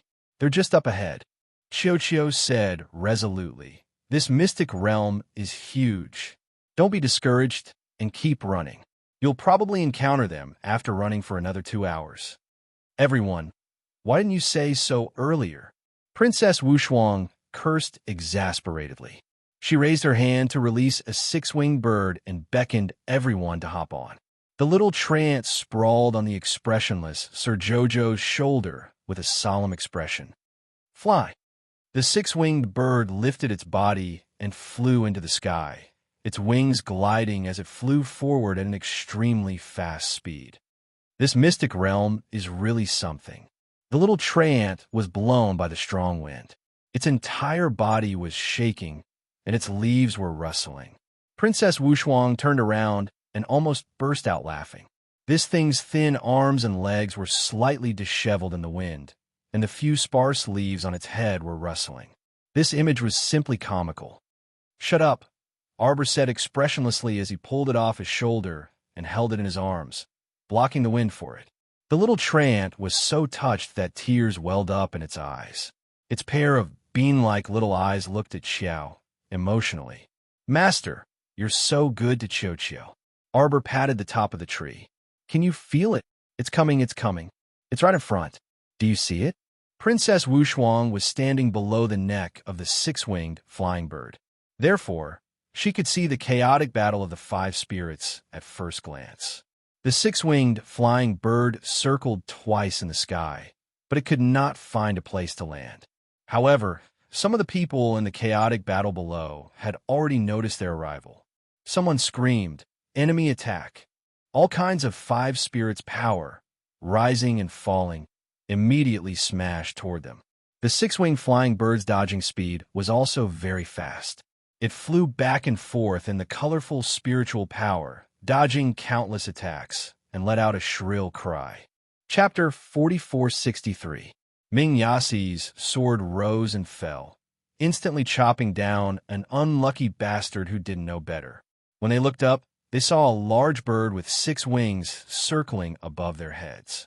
It just couldn't find a place to land. The group of idiots around them seemed to have been injected with chicken blood. Blinded by their impulsiveness, they threw water spirits and fire spirits at the bird as if they didn't cost anything. "It's the Holy Maiden and the others." Feng Changqing turned the hilt of his sword and smashed away a lunatic pouncing man. He looked up and said, I can't believe you're still in the mood to go easy on them." Young Master Ding dodged and chopped off a round head. "These people are heavily poisoned. They've completely lost their minds. We can't let them live." Crown Prince Rong quickly stepped forward and waved at the bird in the sky. "Jojo, they're all here," and Wu Shuang looked down, then turned to Arbor and Mo Lien and nodded slightly. In the next moment, Princess Wu Shuang quickly put her 6-winged bird back into the spirit beast space. The 5 of them descended from the sky and landed beside Rong Qing and Feng Changqing. Feng Changqing turned to look at Arbor and said happily, "Holy Maiden, are you all right?" "We're fine." Arbor expressionlessly knocked down a young girl pouncing at him and sent her flying with a kick. "What's going on?" "I don't know. We just broke the illusion array and reunited. Then we ran into these people. They all seem to have lost their minds. They pounced on us, bit us, and tore us apart. They looked like they wanted to fight us to the death." Arbor frowned and slapped the back of a fat middle-aged man. The latter staggered and fell to the ground, but before he could get up with a roar, Xiao Mu kicked him in the back. It was as if he had been crushed by a large mountain, and his whole body heavily fell back onto the ground. Arbor's gaze fell on the man's back. There were some burnt talisman ashes on the man's back. Arbor raised an eyebrow and muttered to himself, "Puppet talisman?" When he said this, everyone looked around vigilantly. "There's a talisman master here?" Arbor stretched out a finger, disdain in his eyes. He took some unburned talisman ashes from the middle-aged man's back and rubbed them between his fingers. Crown Prince Mo immediately took out a clean handkerchief and pulled over his wife's small hand, wiping her fingers in a considerate manner. "A talisman master from the Tianji secret realm has sneaked in." Arbor stretched out 2 fingers and drew a mind-tranquil talisman. Talismans like this one, usually, so many talismans as T-Tess. Feng Zhangqing, Ming Yasi, Rong Qing, and Wu Shuang, and the others were naturally aware of her identity as a grand talisman master, but they rarely saw her draw talismans in the air. Her movements were smooth and graceful, and her fingers moved like a dragon without the slightest pause. The same thought floated in everyone's minds. Watching the young crown Prince Consort make seals was simply a kind of visual pleasure. As the mind-tranquil talismans appeared out of thin air, rays of talisman light fell onto the backs of the people around her. All the people who were tearing each other apart lowered their hands in confusion. Arbor glanced at them. He only had a vague impression of a few of them. They seemed to be disciples of the aristocratic families of the Divine Prefecture. He didn't recognize the rest. "Who are these people?" Princess Wu Shuang asked in surprise. Third young Master Fu's mouth twitched. Shuang. We met them at the entrance of the secret realm." Chapter 4464. "Oh, And Wu Shuang nodded and glanced at the crowd in confusion. So it's them. How did they end up like this? Arbor was also puzzled. Her hands didn't stop moving as she inserted mind-cleansing talismans into everyone's bodies one by one. Not long after, the middle-aged fat uncle who had been injected with a mind-cleansing talisman woke up. He sat up from the ground and looked at Arbor and the others in confusion. Suddenly, he bounced up and asked, "Why are you here?" He touched the bloodstains on his chest and screamed in fright. Why am I bleeding so much? Feng Zhongqing and the others couldn't help but roll their eyes. Uncle, stop screaming. You were all controlled by the puppet talisman. That's why you surrounded us and attacked us. After that, they even started killing each other. Crown Prince Rong hurriedly said, "Look at the knife in your hand. There, did it land on that person's butt?" The fat uncle turned around and saw that his weapon was indeed on the butt of an unlucky person behind him. That unlucky person was lying face down on the ground. It was obvious that he was dead. The fat uncle screamed in fright and hurriedly pulled his knife out of the person's body. He couldn't hold the knife steady, and it almost fell to the ground. He screamed, How did this happen? I already said that you were controlled by the puppet talisman." Young Masterding rolled his eyes speechlessly. "Miss Chow saved you with the mind-cleansing talisman. Stop screaming." The plump uncle recovered his senses in a state of shock, and he turned to look at Xiao Mu and Mo Yin, who were standing a few steps behind him. The little crown princess was still drawing talismans in the air and pushing out one talisman after another. When she saw the fat uncle looking at her in horror, she only glanced at him indifferently. After using the last mind-cleansing talisman, Arbor's body swayed slightly. Emolian hurriedly reached out and held her in his arms. "Jojo." Emolian frowned slightly, his handsome face full of disapproval. To put it bluntly, the life and death of these people had nothing to do with them. He was not happy to see his Charl exhaust his talisman power to save these ungrateful people. "It's nothing. It's just that I've used too much talisman energy." Arbor patted the back of his hand to comfort him. He frowned and said coldly, "It's not to save them. I just don't want the 3 continents to become even more chaotic. If these people all died in this secret realm at the same time, then if nothing unexpected happened, the clans, mercenary groups, and clans that they belonged to would definitely cause a great deal of trouble. At that time, they would suspect and fight each other, and the entire world would definitely become even more turbulent and uneasy." Emolien's heart softened. She stroked her hair and said in a low voice, "Jojo, how can I help you recover?" "I'm fine. My talisman energy recovers quite quickly. I'll be fine after resting for a while." After saying that, he reached out and took out a pill and swallowed it. "What are you doing?" And Wu Shuang reached out to block the fat uncle who was walking forward. "Are you looking for trouble?" No, miss, you misunderstood." The fat uncle looked embarrassed. He stammered, Miss Chow saved us." "What Miss Chow?" "That's my sister-in-law. She's called the Crown Princess." It was indeed inappropriate to call her the Crown Princess when they were out training. She thought for a moment and said, "Call her Madame Mo." As the Crown Prince's #1 fan, Princess Wu Shuang felt that she had to protect her brother's sovereignty. Yes. The fat uncle nodded repeatedly. "Madame Mo, thank you for saving us." Chapter 4465. Words cannot express my gratitude. I'm a member of the Fey mercenary group, although my cultivation is lacking. But in the future, if Madame needs any help, just say the word, and I will definitely do my best to help. And Wu Shuang couldn't help but smile, thinking I didn't expect this chubby middle-aged uncle to be such a sentimental person. Arbor's eyes flickered slightly, and he turned to look at the chubby middle-aged uncle, nodding lightly with an indifferent expression. Soon, many aristocratic family disciples, mercenaries, and rogue cultivators who had regained consciousness also came forward and cupped their hands to express their gratitude to the little crown princess. Some people's expressions were a little unnatural. They probably recalled how they had secretly cursed the little crown princess in their hearts at the entrance of the secret realm, and now they felt very embarrassed when they thought about it. "Everyone, does anyone else remember what happened?" Feng Zhongqing asked in a low voice. Why were all of you affected by the puppet curse? Who cast this curse on you? Do you have any recollection? Hearing this, everyone shook their heads and looked at each other. Someone recalled, "At that time, we were able to enter the Tianji's secret realm with great difficulty, and we were all very excited. When we came in, we only saw a scene of white mist in front of our eyes." Yes, I also saw a scene of white mist. After that, I don't know what happened to the others. I only felt that my head was dizzy for a moment, as if someone had punched me a few times. Yes, did you feel the same? Indeed. The chubby middle-aged uncle scratched his head. Everyone, just now you said that we were affected by the puppet curse? But may I ask, can this kind of curse only work if it is used on us face to face? That may not be so.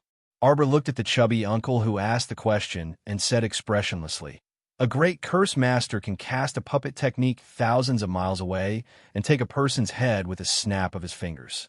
Everyone couldn't help but gasp. Arbor saw that they were scared out of their wits and were all dumbstruck. So he continued, "However, to prepare so many puppet curses is definitely a big deal. That's right. There are over 100 people here, and all of them have been affected by the puppet charm." And Wu Shuang came to a sudden understanding. So the person that utilized the puppet talisman definitely possesses more than just these few talismans, right? Arbor nodded again, agreeing with Wu Shuang's opinion.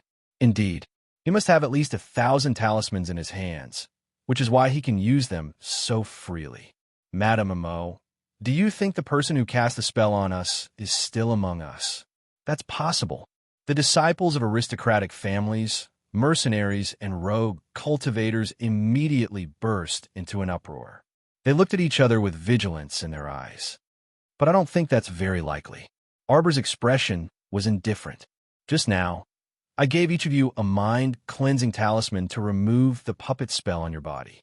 In other words, all of you should have been affected. If the person behind the scenes wanted to control you, it's unlikely that he would also be affected by the puppet charm. In that case, wouldn't that person be unable to properly appreciate what the people under his control looked like now? Then who could it be? The group of people were like headless flies, their faces filled with nervousness. Will this person come to harm us again? Chapter 4466. 50218 people were different from each other. Arbor glanced at the chubby uncle and nodded with an honest expression. I think so. Everyone instantly looked as if the sky was about to fall. Like ants on a hot pan, they paced in front of Arbor's group. What should we do? They came to the mystic realm to ask for a lucky treasure, not to lose their lives.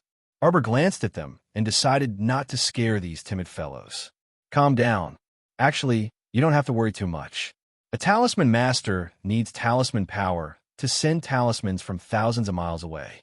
Arbor said calmly, "Someone must have injected a puppet talisman into you the moment you entered the mystic realm.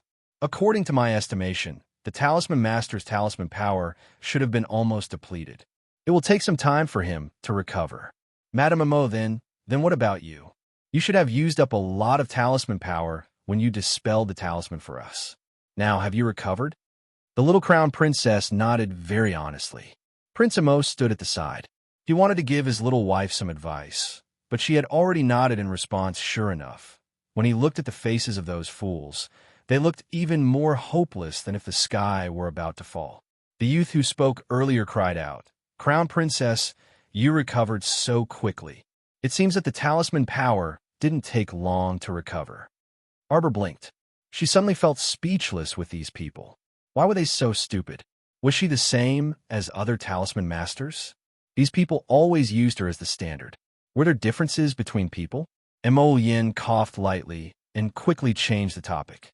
Previously, you moved together in a large group with a clear target. Others only needed to use their divine perception to search for you, and you could be assassinated from afar. Why don't you split into small groups? Prince Emo said in a low voice. Moreover, that charm master shouldn't be able to recover so quickly within a few hours. Split up and act separately. Consciously restrain your aura. The other party definitely won't be able to catch all of you in one go. Unless they met again, they couldn't blame anyone but themselves for being unlucky. Stay alert and don't trust others so easily. That was all they could say. Since everyone had chosen to enter the mystic realm to train, they should have expected to encounter all kinds of dangers, right? Young Master, Emo, Madam, everyone still wanted to say something, but Feng Zhangqing stepped forward and cupped his fists. Everyone, you'd better split up as soon as possible and pay attention to restrain your aura. Let's go. Arbor, Emolian, and the others nodded and followed Feng Zhangqing's footsteps. They turned around and left, leaving behind a large group of people. They looked at each other, and for a moment, they were shrouded in gloomy clouds. Sister-in-law, I think those people just now seem to want to follow us. And Wu Shuang touched his chin and whispered, was I mistaken? No. Arbor shook her head. They were all smart people. Naturally, they could see the desire in those people's eyes. However, would they bring these burdens with them? Besides, they were originally relying on their own ability to search for treasures in the mystic realm.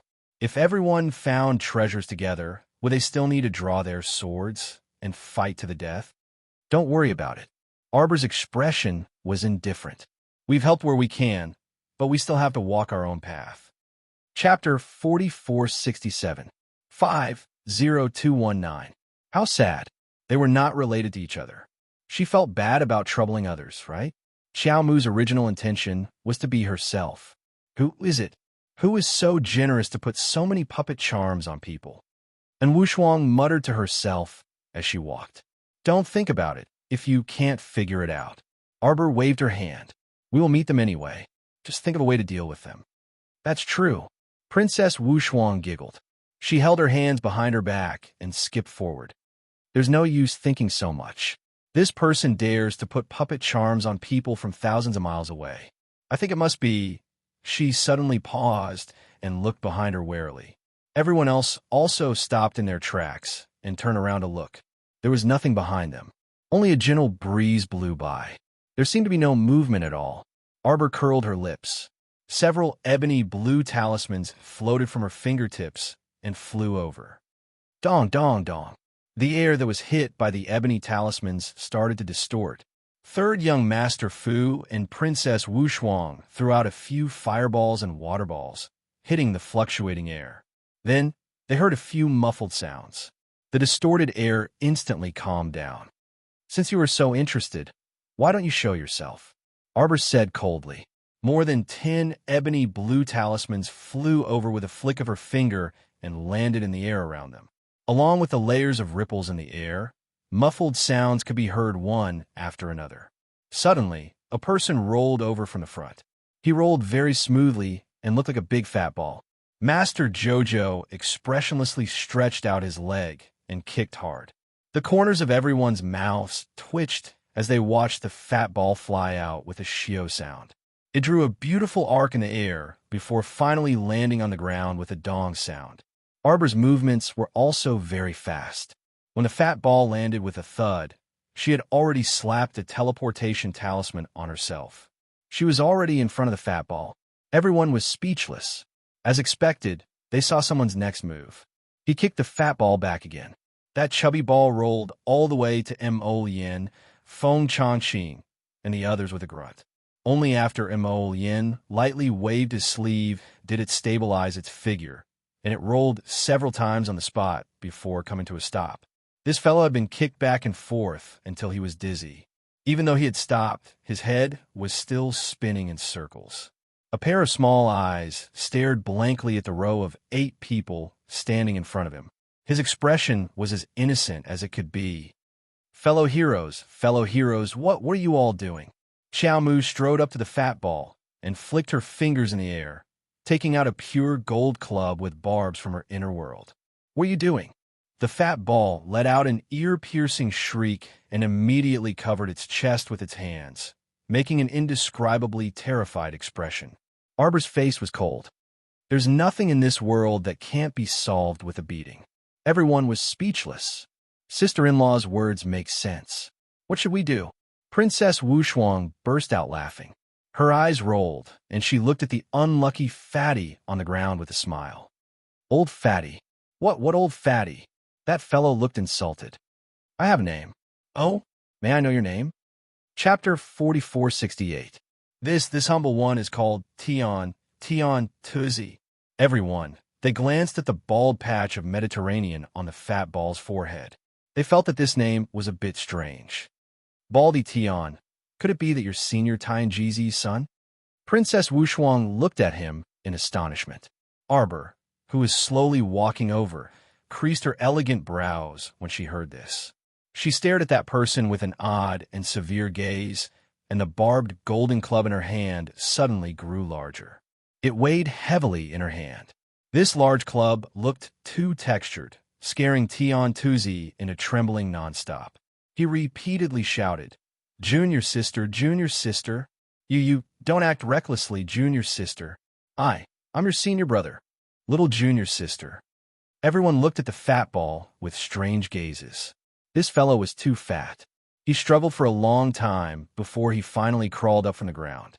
His belly and waist were so thick that he couldn't even see his own feet when he stood on tiptoe in front of them. This fat ball, who was about the same height as a little girl and looked to be in his 50s, actually called her junior sister. This made the group of young masters feel disgusted, and at the same time, they had an impulse to beat him up. Is little junior sister someone you can randomly call out? What are you randomly calling out for? Who are you? I'm Tion Tuzi. Little junior sister, calm down, little junior sister, don't hit me. Tion Tuzi raised his hands pitifully and repeatedly shouted, "Little junior sister, I'm your senior brother, really. Senior brother, senior brother, senior brother. We're from the same sect, same origin, same master. Hey, don't hit me. My master is Tianjizi. You're not Senior Tianjizi's son. You're his disciple?" And Wushuang and Arbor asked one after another.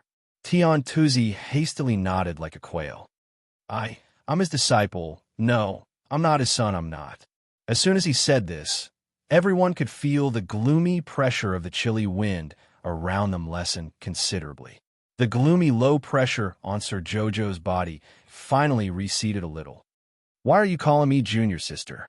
Confess honestly," the little stoic demanded coldly. Little junior sister, ever since you contracted with the Tianji treasure blueprint, I received your message. And half a strand of your consciousness. Arbor was stunned. His eyes became even gloomier. "When did you take my soul consciousness?" Her divine sense had unknowingly fallen into the hands of an unfamiliar person. What if he was used by others? Arbor could not imagine it. Mo Yin and Chin's expressions turned even colder as they stared at the fat ball. "You have another copy of the Tianji treasure map? Why don't you take her consciousness?" No. This Tianji treasure map was created by his master. Master said that the power of the Tianji treasure blueprint was too great. So at that time, it was split into two. The one in junior sister's hand is a child map. There's also a master map. It's been with master for a long time. YY Master once said that not everyone can form a contract with the Tianji treasure blueprint. Innate talent is one, and bloodline is another.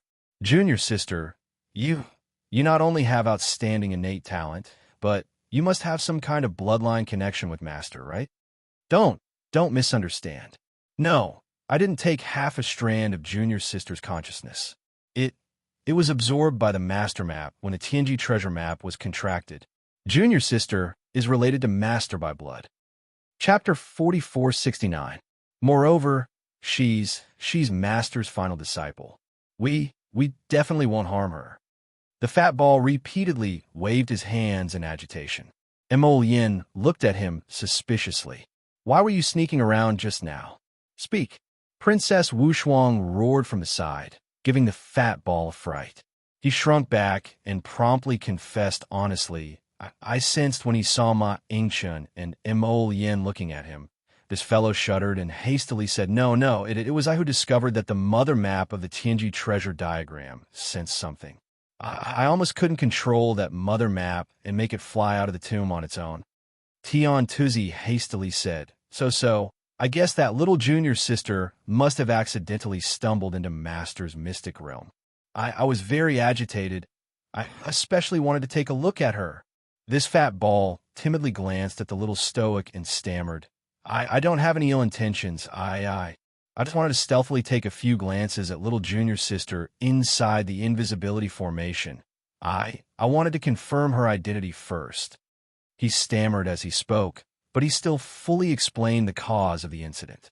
The little stoic said expressionlessly, "Although I contracted the TNG treasure diagram, I don't know the slightest bit about mechanisms and concealed weapons." At that time, she was completely clueless about the mechanisms and concealed weapons in the TNG treasure diagram, so she threw it all to the two youths to learn. Speaking of which, Ancestor TNGZ's true disciples should be Mo Lien and Duan Yu.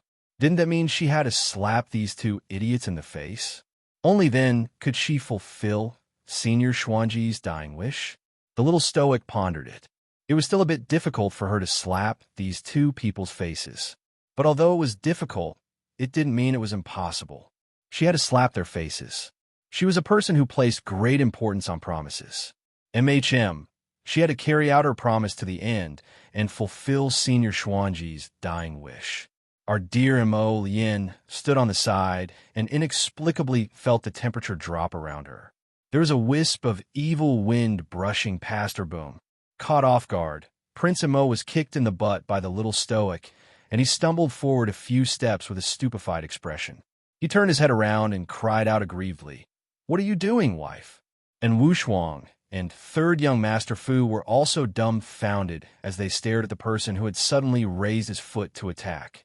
On the other hand, the eyes of Ming Yasi and young Master Ding, who were watching from the side, lit up slightly, and they chuckled as they called out, "Ha ha! Well done. I got beaten up." The little stoic didn't waste words with her husband. She rummaged around in her inner world, took out an ordinary rolling pin, and swung it at her husband's butt. What goes around comes around, and there's always this day. You didn't expect that there would be a day when you would be spanked by me. Why did he ask her? There was only one reason, and that was that it wasn't appropriate to beat him up anywhere. Let's slap her face. If we disfigure that beautiful face, we'll really be heartbroken. She couldn't hit his waist. A man's waist was very important. All he could do was hit his buttocks. I'm following Ancestor Xuanji's orders to beat Ancestor Tianjizi's disciple. This guy shouted as he beat him up. Mo Lien was extremely innocent, and she turned around to dodge as she ran. "Wife, that guy called you junior sister. Your Ancestor Tianjizi's personal disciple.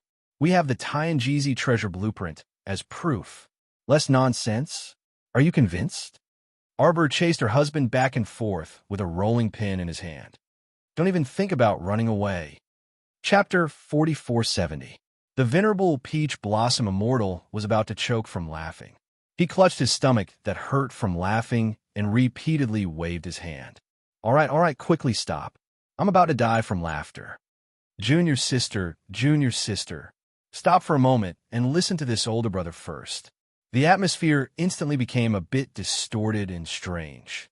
Tian Tuzi expressed that he truly couldn't understand. "Hey, Baldy, hurry and make them stop. What's going on? Was it you? Was it this old punk who fed my sister-in-law some bewitching poison?" Princess Wu Shuang grabbed the old punk's chest and berated him angrily. What, Baldy?" Tian Tuzi's small eyes widened in anger from embarrassment. This humble one is Tian Tuzi. I'm telling you, I didn't do anything. Loosen. Miss, how can you be so rough? The little stoic chased after him with several large strides and swung her rolling pin at Mo Lien. Do you concede? Hurry and kneel down and kowtow to Ancestor Xuanji and shout 3 times that Tianjizi's disciple can't defeat Xuanji's disciple. Say you admit defeat and say you're wholeheartedly convinced. Hurry and speak. Everyone. With a helpless expression, Prince Mo reached out and pulled the little fellow, who was bouncing after him, into his arms. Do you concede? The little stoic huffed beside his ear with a taut face. I concede. Mo Lien nodded repeatedly, exasperated. Tianjizi's disciple admits defeat and is wholeheartedly convinced. If you concede, then why are you running? The stoic faced him expressionlessly and said as if she was reading a book, truly traveling far and wide only to find what you're looking for without even looking for it. Everyone's mouths twitched. The little stoic continued to recite, I didn't expect that the successor of the Tianjisi treasure blueprint would be Tianjisi's personal disciple. You, present, present, present. Your husband is present. Emolian nodded as he revealed a resplendent smile. Wife, you tell me. I will beg for mercy when I should, kneel when I should, and lie down when I should. You can do whatever you want, as your husband is yours. Arbor's face did not fluctuate at all, but the corners of his mouth couldn't help but raise from the bottom of his heart. Stop being so glib. She turned her head, and Emolian also turned her head to look at Pang Xiao. She threw him a gloating look. Senior Brother Baldy, good luck to you. I'm impressed. This brother also surrenders. Before Xiao Mu could make things difficult for him, Tian Tuzi, this guy, had no moral integrity at all and immediately surrendered by raising the white flag. What kind of joke was this? Could it be that it would look better to be beaten up by Junior's sister and then admit defeat? Get out of the way. Jojo. Sama slapped Emolian's paw to get him to let go. She turned around and cupped her hands in the direction of the horizon. She then said in a dignified manner, Ancestor Xuanji, your spirit in heaven must have seen this, right? I completed the 3 things I promised you. In the future, we'll go our separate ways. If you don't come looking for me, I won't trouble you. After finishing his speech, this fellow raised 3 talisman papers in the air, which ignited and swayed without wind.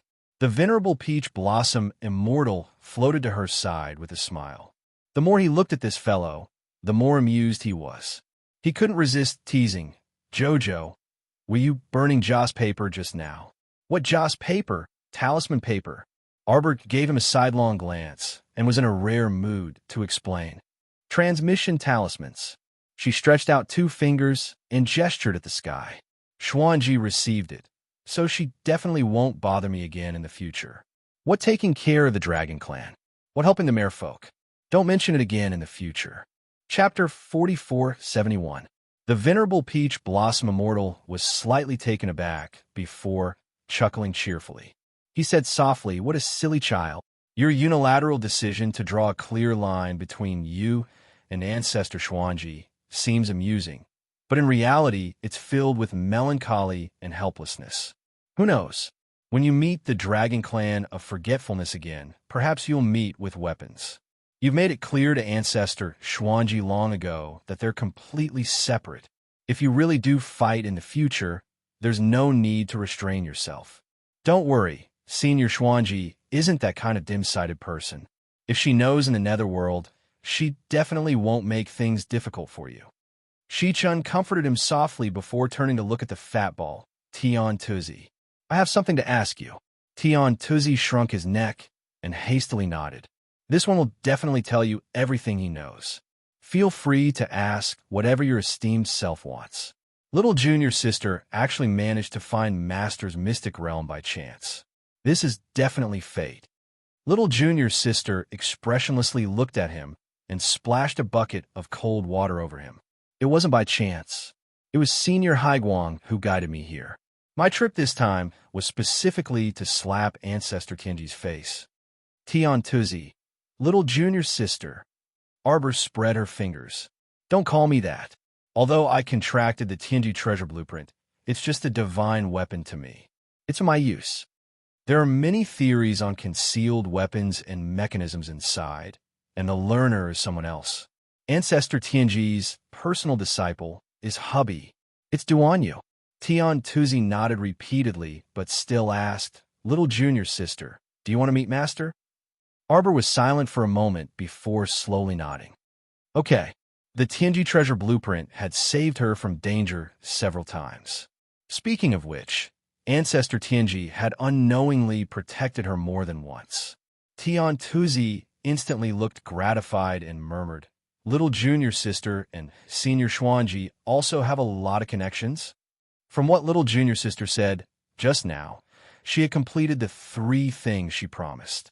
Presumably, little junior sister and Senior Xuanji also had some kind of promise? Arbor didn't answer. Ichin curled his lips slightly and looked at the fat ball. Let me ask you, Did you create a bunch of mechanical puppets in JoJo style? After Mingyasi, young Master Ding, Rong Qing, and the others fell into Secret Realm, they had never seen a golem that looked like JoJo, so they naturally did not know about this matter. Hearing Yuan Shurchen's question, he looked at Arbor, who was standing at the side. Sir JoJo's expression did not change at all. His expression was calm and steady. Young Master Ding couldn't help but burst into laughter. Who the hell knew how much the stoic face was on the verge of a mental breakdown right now? How could anyone tell from his expression? You did it. Emollien's cold eyes stared at Tian Tuzi. Why aren't you telling the truth? Tian Tuzi nodded frantically. I'll confess. I didn't say I wouldn't confess. Those mechanical puppets were created by me. I think that master will definitely like this little inner disciple. I made a few of them according to her half-wisp of divine sense. So that's how it was. Emollien mused inwardly. When JoJo contracted with the Tianji treasure blueprint, he was 12 years old. No wonder that bunch of Jajas were all at this age. After the more I made them, the smoother they became. Just Tian Tuzi peeked at little junior sister's expression and repeatedly said with a heavy heart, "Little junior sister, I didn't do it on purpose. These mechanical puppets originally weren't so nimble." After your half-wisp of divine sense floated out of Master's tomb. Chapter 4472. I don't know why, but they actually engraved a spiritual imprint on each golem's forehead. And then they acted like that. Little junior sister, why you didn't encounter them on your way here, did you? They're usually very obedient. Perhaps they were too excited to see you. Otherwise, they wouldn't have courted death in front of you. The fat ball's voice became lower and lower. Seeing little junior sister's expressionless face, he became more and more uncertain. Little junior sister's expression, was she happy or angry? How many? Lord JoJo grumpily roared at Tian Tuzi. 123. Tian Tuzi shrunk his neck, as if admitting his mistake. Why, little junior sister? Why, if you don't like them? Why, then you can melt them all. Tian Tuzi looked like he was about to cry when he said this. These years, guarding the Fecta hidden realm had been very hard and lonely. Ever since he had this group of lively little junior sisters, his days had become much more interesting. Although little junior sisters often went out to cause trouble, they didn't guard their master's mausoleum and wandered around the hidden realm. They also liked to plunder their master's hidden treasures and hide them in their own little treasury, causing him to have to move those things back to their master's mausoleum every few days. However, they were so full of life and vigor that it made people happy to see them. Little junior sister, they're just a little lively, but they're actually quite capable. Tian Tuzi hurriedly said, if you think they're noisy, then put them in your spatial artifact refining space. That way, they won't be noisy. Arbor glanced at him and suddenly threw out a purple talisman. Talisman light swirled, and the purple talisman brushed through the air, heading straight for the fat ball's face. Tian Tuzi's face was blank and pitiful, but his fat body moved quickly. Just as he was about to flash past, Arbor had already recalled the purple talisman flowing with light. You don't know talisman arts? Tian Tuzi cried out pitifully. Little junior sister, our master isn't a talisman master. Where would he learn talisman arts? Arbor nodded calmly. If her opponent was a talisman master, he would have unconsciously used a defensive talisman to block her attack. This was an instinctive action during a talisman master battle. Under such a fast battle, senior brother Pang Xiao could not react at all and would definitely carry out the most instinctive reaction to resist. However, the other party didn't. Instead, he quickly dodged. Arbor thought to himself, this senior brother Pang Xiao looks quite sincere. He shouldn't be the charm master who attacked everyone before. I'm sorry. The little stoic's probing was quick, but she was also quick to apologize. I previously discovered the existence of cursed practitioners in the mystic realm. Do you know about this? Tian Tuzi was a little stunned. Then he shook his head and nodded. Junior sister, although I don't know the origin of this charm master, as long as he is still in this secret realm, I have a way to find him. When the little stoic heard this, Her eyes brightened slightly. How we search. Master's mausoleum is in the main control room. You can see the entire situation in this secret realm. Does Junior Sister want to go now? Okay. Arbor nodded. They want to come with me.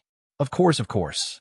This fat ball was naturally very sensible and nodded repeatedly. Although he had lived in seclusion for who knew how many years, he still understood some of the ways of the world. Chapter 4473. Although it was his master's mausoleum, he really shouldn't bring so many random people to disturb it. But since it was little Junior's sister who suggested it, then he had no reason to object. Thinking about it, Master shouldn't mind. Moreover, Tion Tuzi was very clear about his current situation. Not only did little Junior's sister not trust him, little Junior's sister's group of relatives and friends probably didn't trust him either. If he insensibly suggested to let everyone wait outside and only bring little Junior's sister into the mausoleum, he reckoned that he would be beaten up when he turned around. This round fatty was still very good at observing people's expressions. Little Junior's sister's husband wasn't someone to be trifled with. Those few young masters around her didn't seem to be good people. Either the arm couldn't win against the thigh. He better not seek his own death. Where is ancestor Tion Jeezy's mausoleum? Everyone, please follow me. The round fatty took a few short steps and led the group forward. Arbor silently followed for a while and suddenly said expressionlessly, "Those mechanical puppets are all in the mausoleum. How do they run out?" Tion Tuzi was stunned for a moment. Then he grinned and said, "Little Junior's sister, you're talking about those mechanical puppets?" Arbor glanced at him, and Pang Chio instantly felt a chill creeping towards his neck. He hurriedly shrunk his neck and said with a chuckle, "Those mechanical puppets, their temperaments are more lively. When they have nothing to do, they like to come out for a stroll. This isn't the first time they've come out of the mausoleum. This time, they probably felt the aura of a patron coming. Oh, right, they especially like to rob people." Everyone's mouth twitched. "Impossible." Arbor retorted him expressionlessly, since they were branded by her divine sense. Naturally, they should have the same temperament as her. Lively? What the hell was that? How often do they usually come out to rob? Arbor asked in a deep voice. Must see. Pang Chio was frightened by little Junior's sister's gloomy expression and hurriedly confessed everything in one breath. Every time someone enters the mystic realm, little Junior's sister will plan and move out, leaving the mausoleum to rob. Wushuang couldn't help but burst out laughing. Seeing her sister-in-law's gaze on her face, she pretended to raise her hand to cover her mouth, but the smile in her eyes could not be concealed. They built a secret little treasury. It's in the southeast of Master's mystic realm. Every few days, they would dig out the treasured weapons that Master had buried in the mausoleum and move them to their little treasury. Pang Chio stole a glance at the expressionless junior sister and continued stuttering. I saw that Master's mausoleum was really a little empty after being moved. So, I moved the spirit treasure artifact back. Emol Yin tried not to smile. Ahem, is that so? You're clearly babbling nonsense. Xiao Mu icily stated. Am I that kind of person? Tion Tuzi cautiously glanced at his little junior sister and said in a trembling voice, Perhaps, little junior sister doesn't know your true temperament. Tion Tuzi's voice quietly lowered when he suddenly saw the little girl's cold gaze. Uft. Young Master Ding couldn't help but laugh. He nodded and said, I think Brother Baldy's words are not without reason. Everyone glanced at him. Reason my ass. Chapter 4474. Arbor took a step forward, his eyes brimming with vigor, and his small face was taut like a piece of iron. Every step he took left a deep footprint on the slope. It was as if he was ruthlessly stomping on the slope beneath his feet with Baldy's head. Tion Tuzi shuddered and pitifully followed her. He asked in a small voice, Is little junior sister angry? Princess Wushuang was overjoyed, and she cracked a smile. What do you think? You must have been remembered by sister-in-law. Not only will sister-in-law remember you, but my eldest brother definitely won't let you off either. The princess took pleasure in Fatty Baldy's misfortune and threw him a look that said, Good luck. Tian Tuzi only felt his entire body turn cold. When he turned his head, he saw Prince Emo staring at him icily. This guy instantly shuddered, and he hastily said honestly, "Junior brother-in-law, don't misunderstand. I didn't have any ill intentions when I built these golems, little junior sister. This pile of golems all had the appearance of 11 or 12-year-old children. They had small bodies and slightly large heads, and their facial features imitated little junior sister's appearance. Their small noses and small eyes were vivid and lifelike. However, it was only a 70-80% resemblance. It was still a distance away from little junior sister's current icy appearance." Mo Lien snorted. "If you really harbored any ill intentions, would you still be standing here alive?" The fat baldy shuddered and felt a chill run down his spine. Subconsciously, he moved to the side of his junior sister to hide. Junior sister, now that elder brother has confessed everything, can you forgive elder brother?" The little stoic turned to look at him. "I came here on Ancestor Xuanji's last wish. Originally, as Tianjizi's disciple, I would definitely beat you up when I saw you. Don't hit, little junior sister. I'm convinced, I'm truly convinced. Don't hit me." Fat Baldy cried out pitifully with a long face. The girl gave him a look that said, "You're very smart." While she walked forward, she said without batting an eyelid, "Did you just say that the group of mechanical puppets made a small treasury?" "That's right." The fat Baldy pointed in the southeast direction. An idea suddenly flashed in his mind. "Little junior sister, do you want to take a look?" "It's not impossible," the little stoic replied stiffly. The corner of the fat Baldy's mouth twitched slightly. He immediately understood what the little ancestor meant. He nodded repeatedly and said, "After we become master's disciples, I will take you to that little treasury for a stroll." "Yes, it's not far ahead." The fat Baldy wiped his sweat and walked forward with his short, fat legs. "Junior Marshall sister, look, it's just up ahead." Arbor looked in the direction Bald Fatty was pointing, and all he could see was a blur. It was as if he had reached the border of the secret territory. He couldn't see clearly with his naked eye. Everyone reflexively used their divine senses to explore that gray fog. They saw a mausoleum carved from white jade that was currently being repaired on a dozen or so flights of stairs. It was located at the center of the gray fog. "What an amazing nine-labyrinth maze formation," Mo Lien murmured. Tian Tuzi immediately turned his head around, beaming with delight. "Junior brother-in-law, you're quite knowledgeable about mechanisms and formations, right? Let's have an exchange later when we're free, all right?" Mo Lien glanced at him and nodded slightly. "Sure." Tian Tuzi immediately danced with joy. This guy had already forgotten the days and months in the Tianji secret realm. Chapter 4475. How could he not be happy when he finally found a kindred spirit who was well-versed in formations and mechanisms? "Everyone follow me." Tian Tuzi turned his head and beckoned. Just as he was about to step into the gray fog, his expression suddenly froze. "Not good.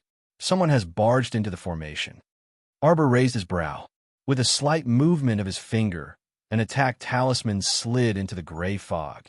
It was like a clay ox entering the sea, never to return.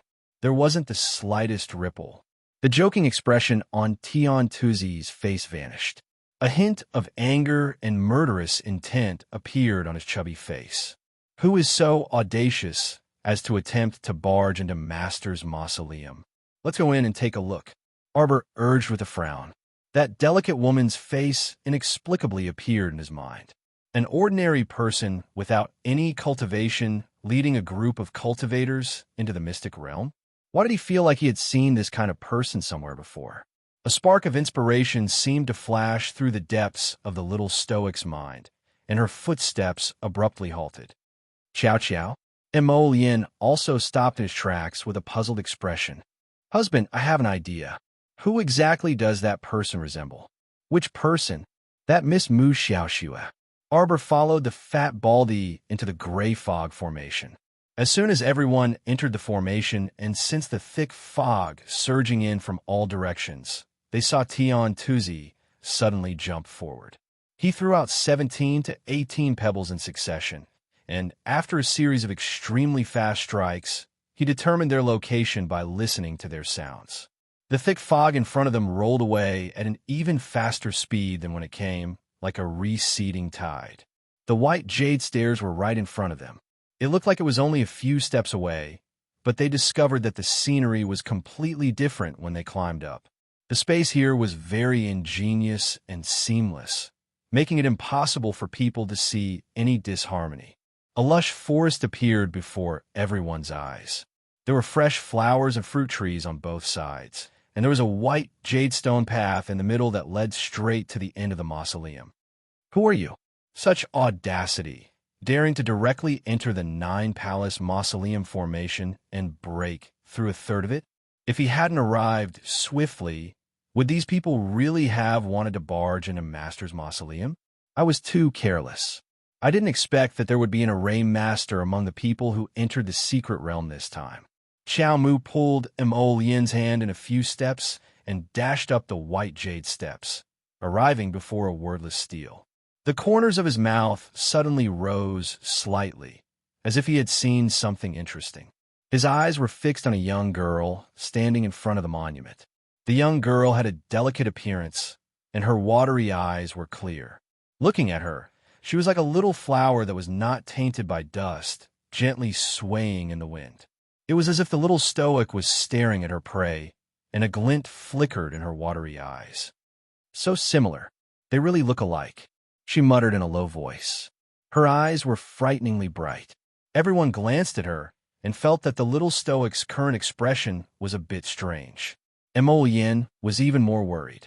She shook his hand and said, "Jojo, take her down." Arbor suddenly flicked his wrist, and a slender, long, and smooth white snake swiftly slithered. It suddenly scuttled up and opened its huge mouth in the air. Its icy eyes stared fixedly at the girl who had turned pale with fright and abruptly bit her. A pitch-black figure abruptly blocked in front of the girl. He held a broad-mouthed black saber that flickered with a dazzling light. This saber was clearly not an ordinary item. Under the great void serpent's powerful bite, the saber merely bent slightly. Chapter 4476. Hiss! The snake's cold tongue slid away from the blade, and it opened its mouth again, biting at the old man's left shoulder with its sharp teeth. The old man in the black robe opened his hand and set up an arc-shaped defensive wall, protecting Mu Xiaoxue behind him. His eyebrows were completely knitted together, and he shouted, "How dare you!" Crack! The old man's eyes showed a trace of fear. He didn't expect that the defensive wall he set up with his own hands would have a crack the width of a finger after being bitten by the giant snake. He had never seen such a terrifying snake. No, there was definitely something wrong with this snake. "It's a sacred beast." A calm voice came from behind. "Get out of the way." Chi! The giant snake tilted its head, and a black smoke came out of its mouth. The golden crown on its head also tilted slightly with its movement. "Be careful."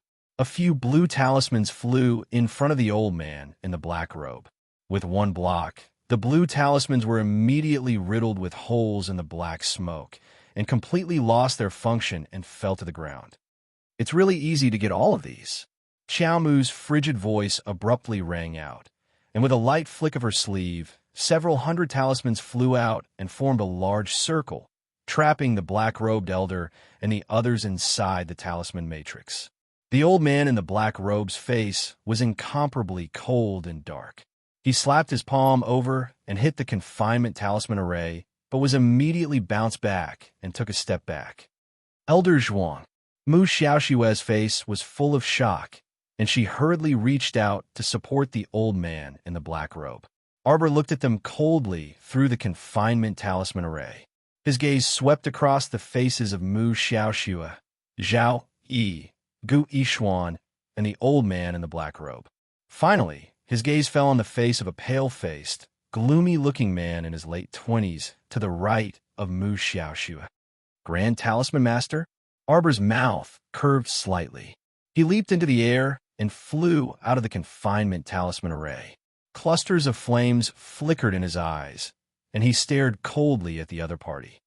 "If you can take 3 of my talismans, I'll spare your life." The first talisman jumped out, emitting a trace of purple light. Seeing this, Luohi's pupils constricted slightly as he looked at the little girl in front of him in disbelief. The girl looked to be about the same age as the young miss, but she took out a purple talisman at this moment. This jade talisman flew towards him, and a thick talisman power immediately enveloped his body. This feeling was puppet runes? Luohi's eyes darkened, and he couldn't help but tighten his body instinctively. He immediately threw out several dispelling talismans from his sleeves. However, it was useless. The purple light of the puppet charm suddenly disappeared into his body. Mu Xiaoxue cried out in fear, "Brother Luo!" Luohi's body trembled fiercely. Then, he hurriedly slapped a mind-cleansing talisman on his head. Several times in a row, the mind-clearing talisman was sent into his mind one by one to resolve the sudden puppet curse. Luohi was naturally very surprised. He was actually unable to avoid that puppet talisman. In fact, he couldn't even solve it within a few minutes. If he couldn't unravel the puppet talisman within a quarter of an hour, then unfortunately, he would really be controlled by the puppet talisman. Of course, he couldn't let this happen. Luohi's face was filled with fury. He raised his head to look in Arbor's direction, and a malicious, cold light flashed through his eyes.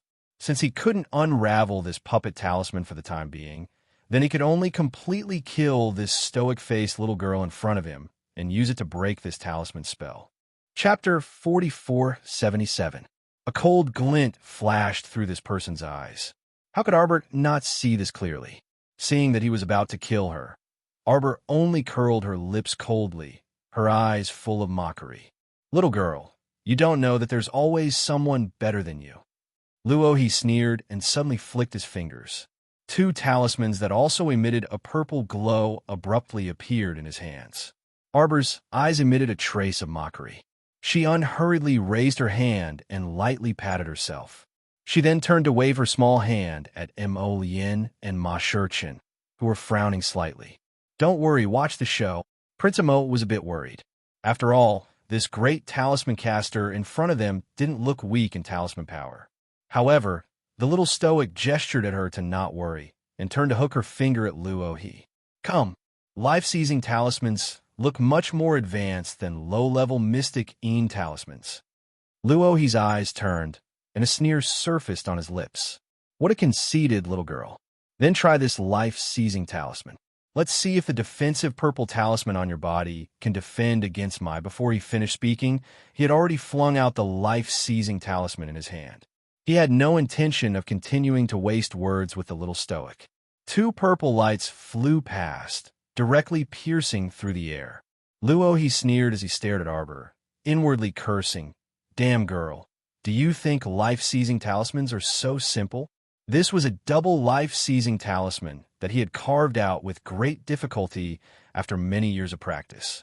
Even if she had a defensive talisman on her body, it was impossible for her to come out unscathed. Luohi stared at Arbor's pitch-black eyes that were as deep as a lake. His gaze suddenly fell between her brows, and he saw a faintly discernible golden light before disappearing from his sight. Luohi's heart immediately skipped a beat. He inexplicably felt like his heart was about to jump out of his chest. Luohi only felt his heart beating like a drum. Thump, thump, thump, thump. That sound was so loud that it almost ruptured his heart. No, no. Golden talisman. It was a sacred-grade golden talisman. The little stoic placed a sacred-grade golden talisman on her body just now. It wasn't a purple talisman, but a sacred-grade golden talisman. Furthermore, it didn't seem to be a pure defensive talisman. Double talisman. It was a double talisman. Yes, Luohi's heart skipped 18 beats as he couldn't help but roar out, protect Xiaoxue." He hurriedly turned around and cast a talisman in Mu Xiaoxue's direction, his brows furrowed. Mu Xiaoxue was shocked. The black-robed old man beside her quickly shook his arm and erected a defensive barrier around Mu Xiaoxue. In the blink of an eye, the 2 purple talismans that Luohi had shot out earlier had already arrived in front of Arbor. Purple light overflowed and talisman power flowed. However, a strange sneer brushed past the little stoic's lips. The little girl did not get hurt as she had expected. She raised her dark eyes and looked at Mu Xiaoxue coldly. Puchi. Two soft sounds were heard. Mu Xiaoxue and Luo He both spat out a mouthful of blood. Little junior sister. Zhao Yi and Gui Xuan were so shocked that their guts were about to burst. Zhao Yi even hugged his little junior sister and howled like he was wailing at a funeral. The little stoic's icy gaze swept over Mu Xiaoxue and Luo He. In the end, her gaze settled on Luo He, whose mouth was dripping with blood, and she mocked, "What deep devotion." Luo He held back a mouthful of blood and opened his mouth to speak, but he truly couldn't endure it. He immediately spat out another mouthful of blood with a wah. Everyone's expressions changed drastically. Chapter 4478. Luo He, what's going on? Gui Xuan supported Mu Xiaoxue's drooping hand and anxiously glanced at his little junior sister. Just a moment ago, after Mu Xiaoxue spat out a mouthful of blood, her face had turned deathly pale and she had fallen into a coma. Everyone was startled by this unforeseen event and hastily supported the little princess in a flurry. If anything happened to the little princess, they really wouldn't be able to account to the first city lord when they returned. Luo He's expression was also very unsightly. Because of his miscalculation, Miss Xiaoxue was injured instead. This made him feel somewhat embarrassed and disheveled. It's a substitute talisman. Luo He gnashed his teeth and cursed. She used a substitute talisman. He was careless and simply didn't see when the little stoic used that substitute talisman. A sacred grade gold substitute talisman. It could help the owner replace all of the attack power with 100%. This meant that the power of the two double life-reaping talismans he had previously used had all been directed at Miss Xiaoxue. If he hadn't reacted at the last minute and had Elder Zhuang set up a barrier to protect her, he would have been severely injured. In addition, he had used a rebound talisman on Miss Xiaoxue at the critical moment and absorbed most of the power into his body. If it weren't for this series of remedial actions, the current Miss Xiaoxue would probably be an ice-cold corpse instead of a heavily injured one. Luo He's eyes were bloodshot as he clenched his fists tightly and stared fixedly at the indifferent young lady in front of him. His fingers trembled as he coldly pointed at her and angrily shouted, "What a vicious and vicious girl." Luo He was so angry that he couldn't continue speaking. Gu Yixuan anxiously urged, "What exactly happened? Luo He, why aren't you saying anything? What exactly happened just now?" This girl, used a substitute talisman just now and viciously transferred all of the attack power of the two life-reaping talismans to Miss Xiaoxue. What? Zhao Yi, Gu Yixuan, and the other City of Shadows disciples clamored in anger. She's truly a vicious woman. Our little junior sister is only an ordinary person without the slightest bit of cultivation. You attacked an ordinary person. Do you still have any dignity? How shameless. Mo Lien sneered with a cold face. Everyone's meaning is that this crown prince's wife should obediently accept your life-stealing talisman and not resist. Third young master Fu could not help but sneer.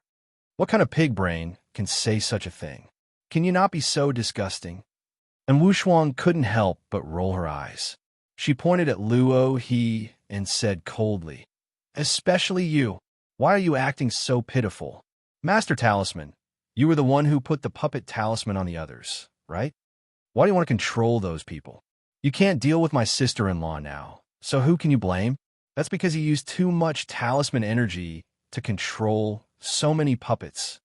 Luo He still wanted to say something, but a wave of qi and blood surged in his body, forcing him to shut his mouth and secretly adjust his breathing. "Don't change the topic," Gu Yixuan shouted angrily. "Arbor, you're becoming more and more immoral. Say it yourself. You attacked an ordinary and weak girl who doesn't even have the strength to truss a chicken. Are you worthy of being addressed as Your Excellency? You're unruly and willful, bullying the weak."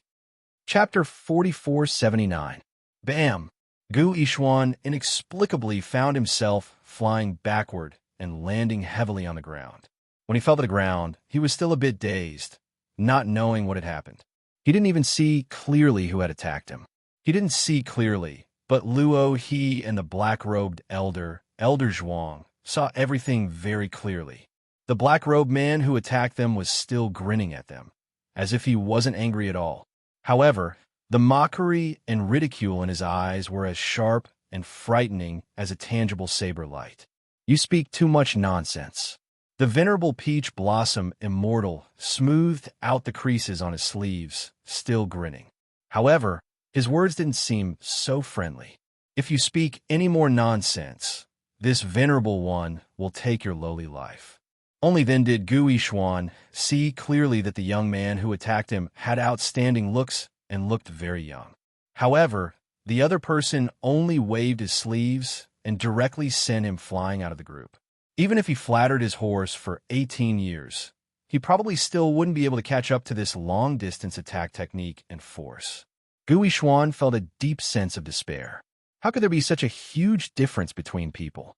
Lin Zhen'er hastily went up and said with an apologetic smile, "Ms. Misunderstanding, it really was a misunderstanding." Sister. Lin Miao stomped her feet. When she saw her sister fawning over the little stoic, she wanted to vomit for no reason. Even if their group wasn't the little stoic's match, they couldn't admit defeat like this. Lin Miao ignored her and went up to Arbor and the others to cup her hands. "Crown Princess, it's fate that we met. There's no need for us to fight if we can talk things over nicely, right? I know you didn't mean it, and you didn't deliberately target little junior sister." Arbor shook his head and interrupted her icily. "You're wrong.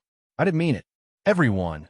Zhao, he was furious as he tightly hugged his unconscious little junior sister in his arms. He bellowed at Xiao Mu. You actually placed a substitute curse on a normal little girl? She's only 15 years old.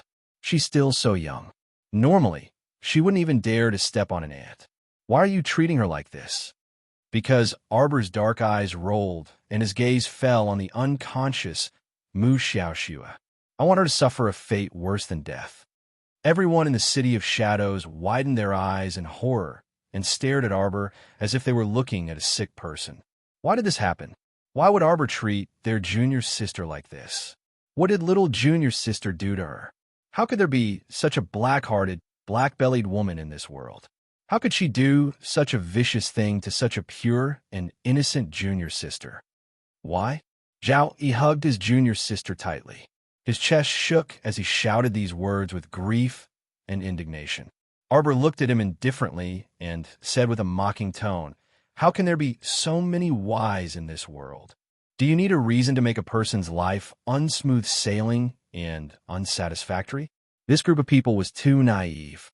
Arbor's fingertips flashed, and a purple talisman appeared out of thin air in a few strokes. Drawing talismans in the air? Luo, his eyes widened, and his entire face contorted in horror.